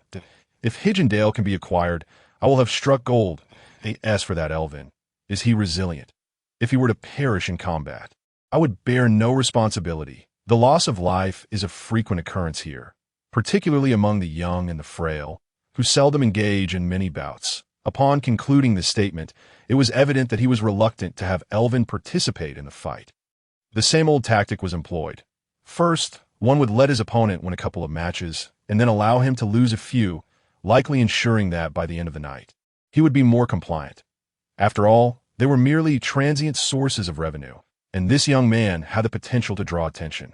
Thus, the leader of the Black Valley consented to Elvin's participation in the evening's contest. Isabella, bewildered, could not comprehend their conversation. It was clear they were intentionally manipulating the outcomes of the matches. However, Elvin, being a Navi youth, might mistakenly believe that continuous victories would yield greater financial rewards. As she observed the two approaching, Isabella turned to Elvin and remarked, "If you wish to earn money, simply comply with their instructions. I intend to gather other intriguing intelligence here. This place will be bustling with individuals from various factions at night. So find a way to stall for time." Elvin, the leader of the Black Valley, said, "Why not stay here now? I shall prepare some equipment necessary for the nighttime contests. Remember, the flower of the other shore whispered to Isabella. When night falls, be sure to encourage Elvin by the arena, that if there are many spectators, it should not be difficult for you to earn over 500 silver coins together. I will announce the new participants in tonight's competition." The leader of the Black Valley declared, gesturing for Elvin to follow him. Isabella nodded at Elvin, signaling him to accompany the leader. "I have some matters to attend to here. Whatever needs to be discussed can wait until tonight." As Isabella opened a spatial rift, she marveled at her own abilities, realizing that despite the Area's strong suppression of magical essence, she could still effortlessly access spatial magic. The arrangements had been made. But she felt compelled to warn, this individual is associated with Count Jialai. Isabella disregarded the warning and stepped through the spatial rift, returning to her own chamber. Yet upon her return, she found herself pondering the implications of the flower of the other shore's earlier words. The arena would sever the flow of magical energy, and even proximity to the platform would diminish the circulation of such power. But what was the deeper significance of mentioning Count Jialai? Isabella could not fathom the reason, feeling an inexplicable unease. "You will debut today, fighting 5 matches, winning 2, losing 1, and winning 2 more. Be mindful of your strength. These contests are not genuine battles." Elvin found it perplexing that the leader of the Black Valley expected him to deliberately lose a match. Is a contest that is not taken seriously still a contest? He questioned, bewildered. "You do not understand. If you follow my guidance, we shall acquire greater wealth. That I will do my best," Elvin replied, wishing to express his desire to fight earnestly. He still possessed the abilities of the elite bull-shaped monster, yet he was uncertain of his own strength. However, he felt these thoughts unnecessary to share with the current company. After acquiring his abilities, he had tested his strength and found it far superior to his previous self. Yet, inexplicably, upon waking that morning, he felt considerably weakened. His intermediate second-tier strength had diminished, and the Holy Maiden had not inquired about it, leading him to feel like a mere pawn in everyone else's game. Deep down, Elvin still had faith in the Holy Maiden's wisdom and capabilities. She must know something that she had chosen not to disclose. She had previously mentioned stalling for time to gather intelligence, but with so many arrivals post-match, he wondered how she planned to proceed. Elvin dreaded the thought of how the Holy Maiden might view him with disdain. If he could prove his strength through the matches, it would be ideal. Yet the planned sequence of wins and losses proposed by the leader of the Black Valley left him feeling a profound sense of resistance. He perceived the competition as a fade. The leader of the Black Valley continued the conversation, seeking to understand Elvin's situation and identify selling points for promotion. Once everything was clarified, he escorted Elvin to the equipment room and lounge to await the night.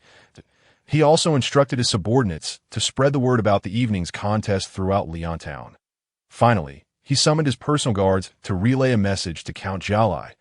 Heikendower had joined the Sinful Flower, and she would appear in the arena tonight, presenting a prime opportunity to capture her, which could potentially yield more land and elevate their rank.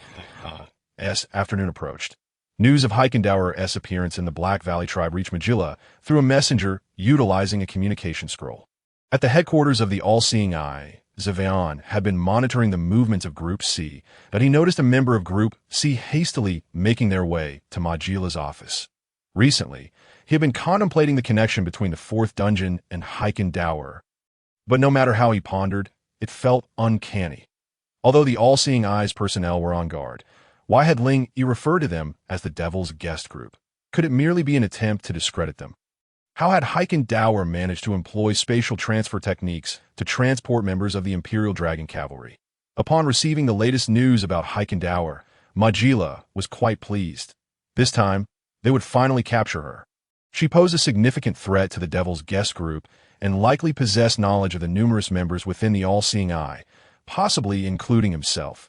Until she was eliminated, he could not feel secure in his position. Who had orchestrated her placement within the Black Valley tribe? It was undoubtedly the branch leader of the sinful flower, the flower of the other shore.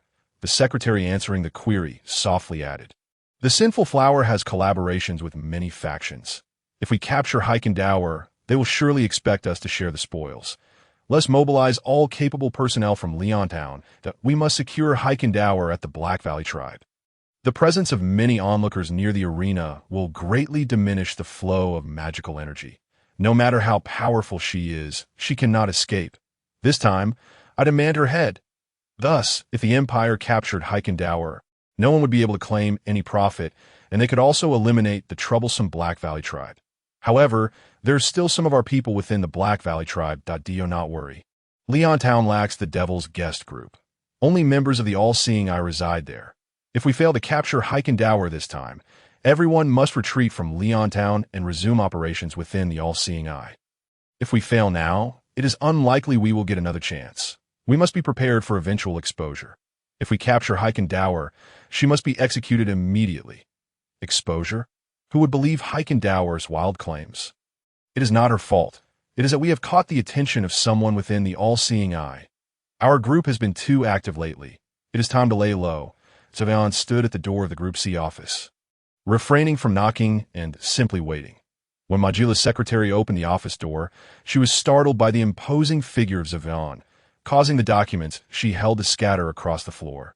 "Magilla," Savion began, "I wish to discuss something with you regarding Group A's investigation into the fourth dungeon." Seeing Savion's demeanor, Magilla felt uneasy, yet upon learning the discussion pertained to work, he took a seat. Savion ignored the scattered papers. Approaching Magila's chair with a casual air, "I wish to inquire about the relationship between Heikendower and the fourth dungeon. That I recall you mentioned she had gone to investigate the Devil's guest group's child abduction incidents in Leontown ahead of time. How did she know about this task in advance? She should still be in Leontown. We are well aware of her capabilities. Please do not rush to defend yourself," Savion interjected gently.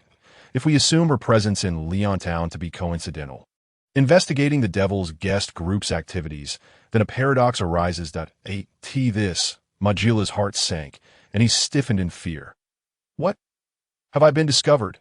Is my disguise insufficient?" "What paradox?" Magilla demanded, his voice steady. "That if you wish to discuss this matter, please provide evidence rather than merely speaking. Do you not find it strange? Why would Heikendower, seeking to investigate the Devil's guest group, choose to eliminate her longtime comrades? We all remember that Su-Ing was your appointed investigator for the Devil's guest group's experiments, correct? Thus, I have conducted my own investigation. Heikendower has undoubtedly betrayed us. What, then, are her motives for betrayal?" Zhuang raised his eyebrows slightly, observing the perspiring Magagra, unable to suppress a chuckle. "Do not be anxious. As I mentioned upon my arrival, I merely wish to discuss these matters with you. Should you lack answers, I might begin to suspect that Heikendower is not a defector. Nonetheless, the fact remains that she killed Su-Ing." "Oh, my apologies. Tea time has arrived, and I shall not disturb Mr. Magagra any longer." Zhuang rose, taking a few steps away, adding, "Should you have any answers, feel free to seek me out." After his departure, Magagra felt a wave of unease wash over him. How could Zhuang harbor such doubts? Had he sensed that something was amiss? As night fell, whispers of the evening's match had already spread throughout the black market of Leontown, claiming that a young lad was set to challenge the arena. An hour before the contest, the Black Valley tribe had filled to capacity, the initial fighters being seasoned veterans, skilled in both strength and technique, with a history of having taken the lives of no fewer than 10 opponents in the arena. Following their victories, they would issue menacing taunts to the audience, but by midnight, the chief of the Black Valley had yet to see Heikendower make an appearance, thus delaying Elvin's turn in the ring. During this interval, many spectators grew impatient, with thousands questioning whether the young challenger had succumbed to fear. After the stroke of midnight, Isabella arrived at the Black Valley tribe, masquerading as Heikendower. Her sudden appearance astounded the audience. Those familiar with Leontown recognized Heikendower as the defector sought by the all-seeing eye. Approaching the arena, the chief of the Black Valley finally arranged for Elvin to take the stage. The referee began to recount Elvin's background, embellishing his narrative to suggest that Elvin's prowess rivaled that of a fully grown man. Isabella noticed that the audience held placards bearing her name and amounts, all engaged in betting, that a slight nod of realization crossed her face. So this was their method of earning money, manipulating the match to deceive the spectators. Those who placed bets on Elvin's victory would see him lose, a masterful scheme indeed. However, whether the Navi Elvin would heed any advice remained to be seen. Elvin stepped up behind Isabella, clad in a simple cloth armor. Meanwhile, individuals in the audience had covertly arranged to capture Hijander. Isabella also spotted Herod hiding among the onlookers. The first match commenced. Elvin faced a lean, muscular man whose arms were well-defined, his thighs bulging with muscle. The man was bald, not particularly tall, yet exuded a predatory aura. Elvin initiated his attack. His movements were deliberate, targeting the fatal areas of his opponent's body. The muscular bald man received several hard punches to the head and face. In a hushed tone, he complained, "Hey, ease up a bit. I'll let you win this first round. If you keep this up, I doubt I'll last 3 rounds." In the stands, numerous spectators had already wagered on Elvin. Isabella, however, did not focus on the match, but rather stood still, scrutinizing her surroundings. Upon counting, she discovered over 40 mid-level sorcerers and 8 high-level sorcerers strategically concealed among the audience. Waiting for the opportune moment to strike, Isabella moved closer to the arena. She found it increasingly difficult to sense the magical energy within her to mitigate the influence of the mysterious black stone in the arena. She activated a layer of spatial power, preparing for the inevitable confrontation. If they were to attack, Elvin's reaction would undoubtedly be significant.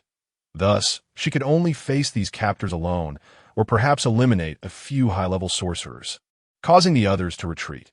Yet, ensuring that Herod remained unharmed while attacking without endangering her father posed a troublesome dilemma.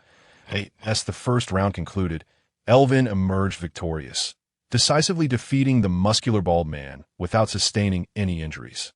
He then turned his gaze toward the holy maiden below. The audience erupted with excitement. Those who had bet on Elvin's victory comprised 70% of the crowd, resulting in a financial loss for the chief of the Black Valley. Though this setback was merely temporary, Elvin stepped down from the arena for a brief respite, quenching his thirst as confidence surged within him, a palpable thrill coursing through his veins. "How do you feel in the arena, Elvin?" Isabella's voice was soft, yet clear amidst the raucous atmosphere. However, her primary concern was not his comfort, but rather his perception of the magical limitations within the arena. "I feel fantastic. Holy maiden, how did I perform? Am I not formidable? Even with a mortal physique, I am no less than a novice magical warrior." The surrounding noise rendered their exchange discreet, ensuring no one overheard their conversation. Isabella chose not to chastise his Navi remarks. Instead, she praised him. "Well done. Just remember to temper your strikes, focus on evasion, and refrain from excessive aggression. If you finish your attacks too quickly, I won't have the opportunity to discern any crucial information nearby." Elvin chuckled, masking his embarrassment, uncertain of how to respond. "After you finish your next match, I must leave this place urgently. Just complete your fight without causing trouble. Once the contest ends, find a way to return to the Sinflower. Do not pause to greet anyone along the way. If attacked, defend yourself." As Isabella spoke, her gaze shifted to Herod, hidden among the audience. The holy maiden in a hurry for some important task?" Elvin inquired, scratching his head in confusion. "Indeed, they are coming to capture Hijander again. Tomorrow, wait for me at the Sinflower organization, that I will continue to guide you in enhancing your magical energy." The second round of matches was about to commence. Many were placing their bets, but this time, Elvin's opponent was a tall, crew-cut man, standing at 6 feet tall, with little visible muscle definition and low body fat. Elvin appeared as a mere child beside him, his arms thicker than Elvin's thighs. The crowd was abuzz with wagers, with 80% betting on the crew-cut contender's victory. Elvin understood that this opponent had been deliberately arranged by the chief of the Black Valley. As the match began, Elvin was suddenly tackled and slammed to the ground. Before he could rise, the crew-cut man seized him, tossing him violently against the iron railing. Bang! Elvin collided forcefully with the barrier, and it took the referee counting to 5 for him to struggle to his feet. The crew cut man continued to taunt the audience.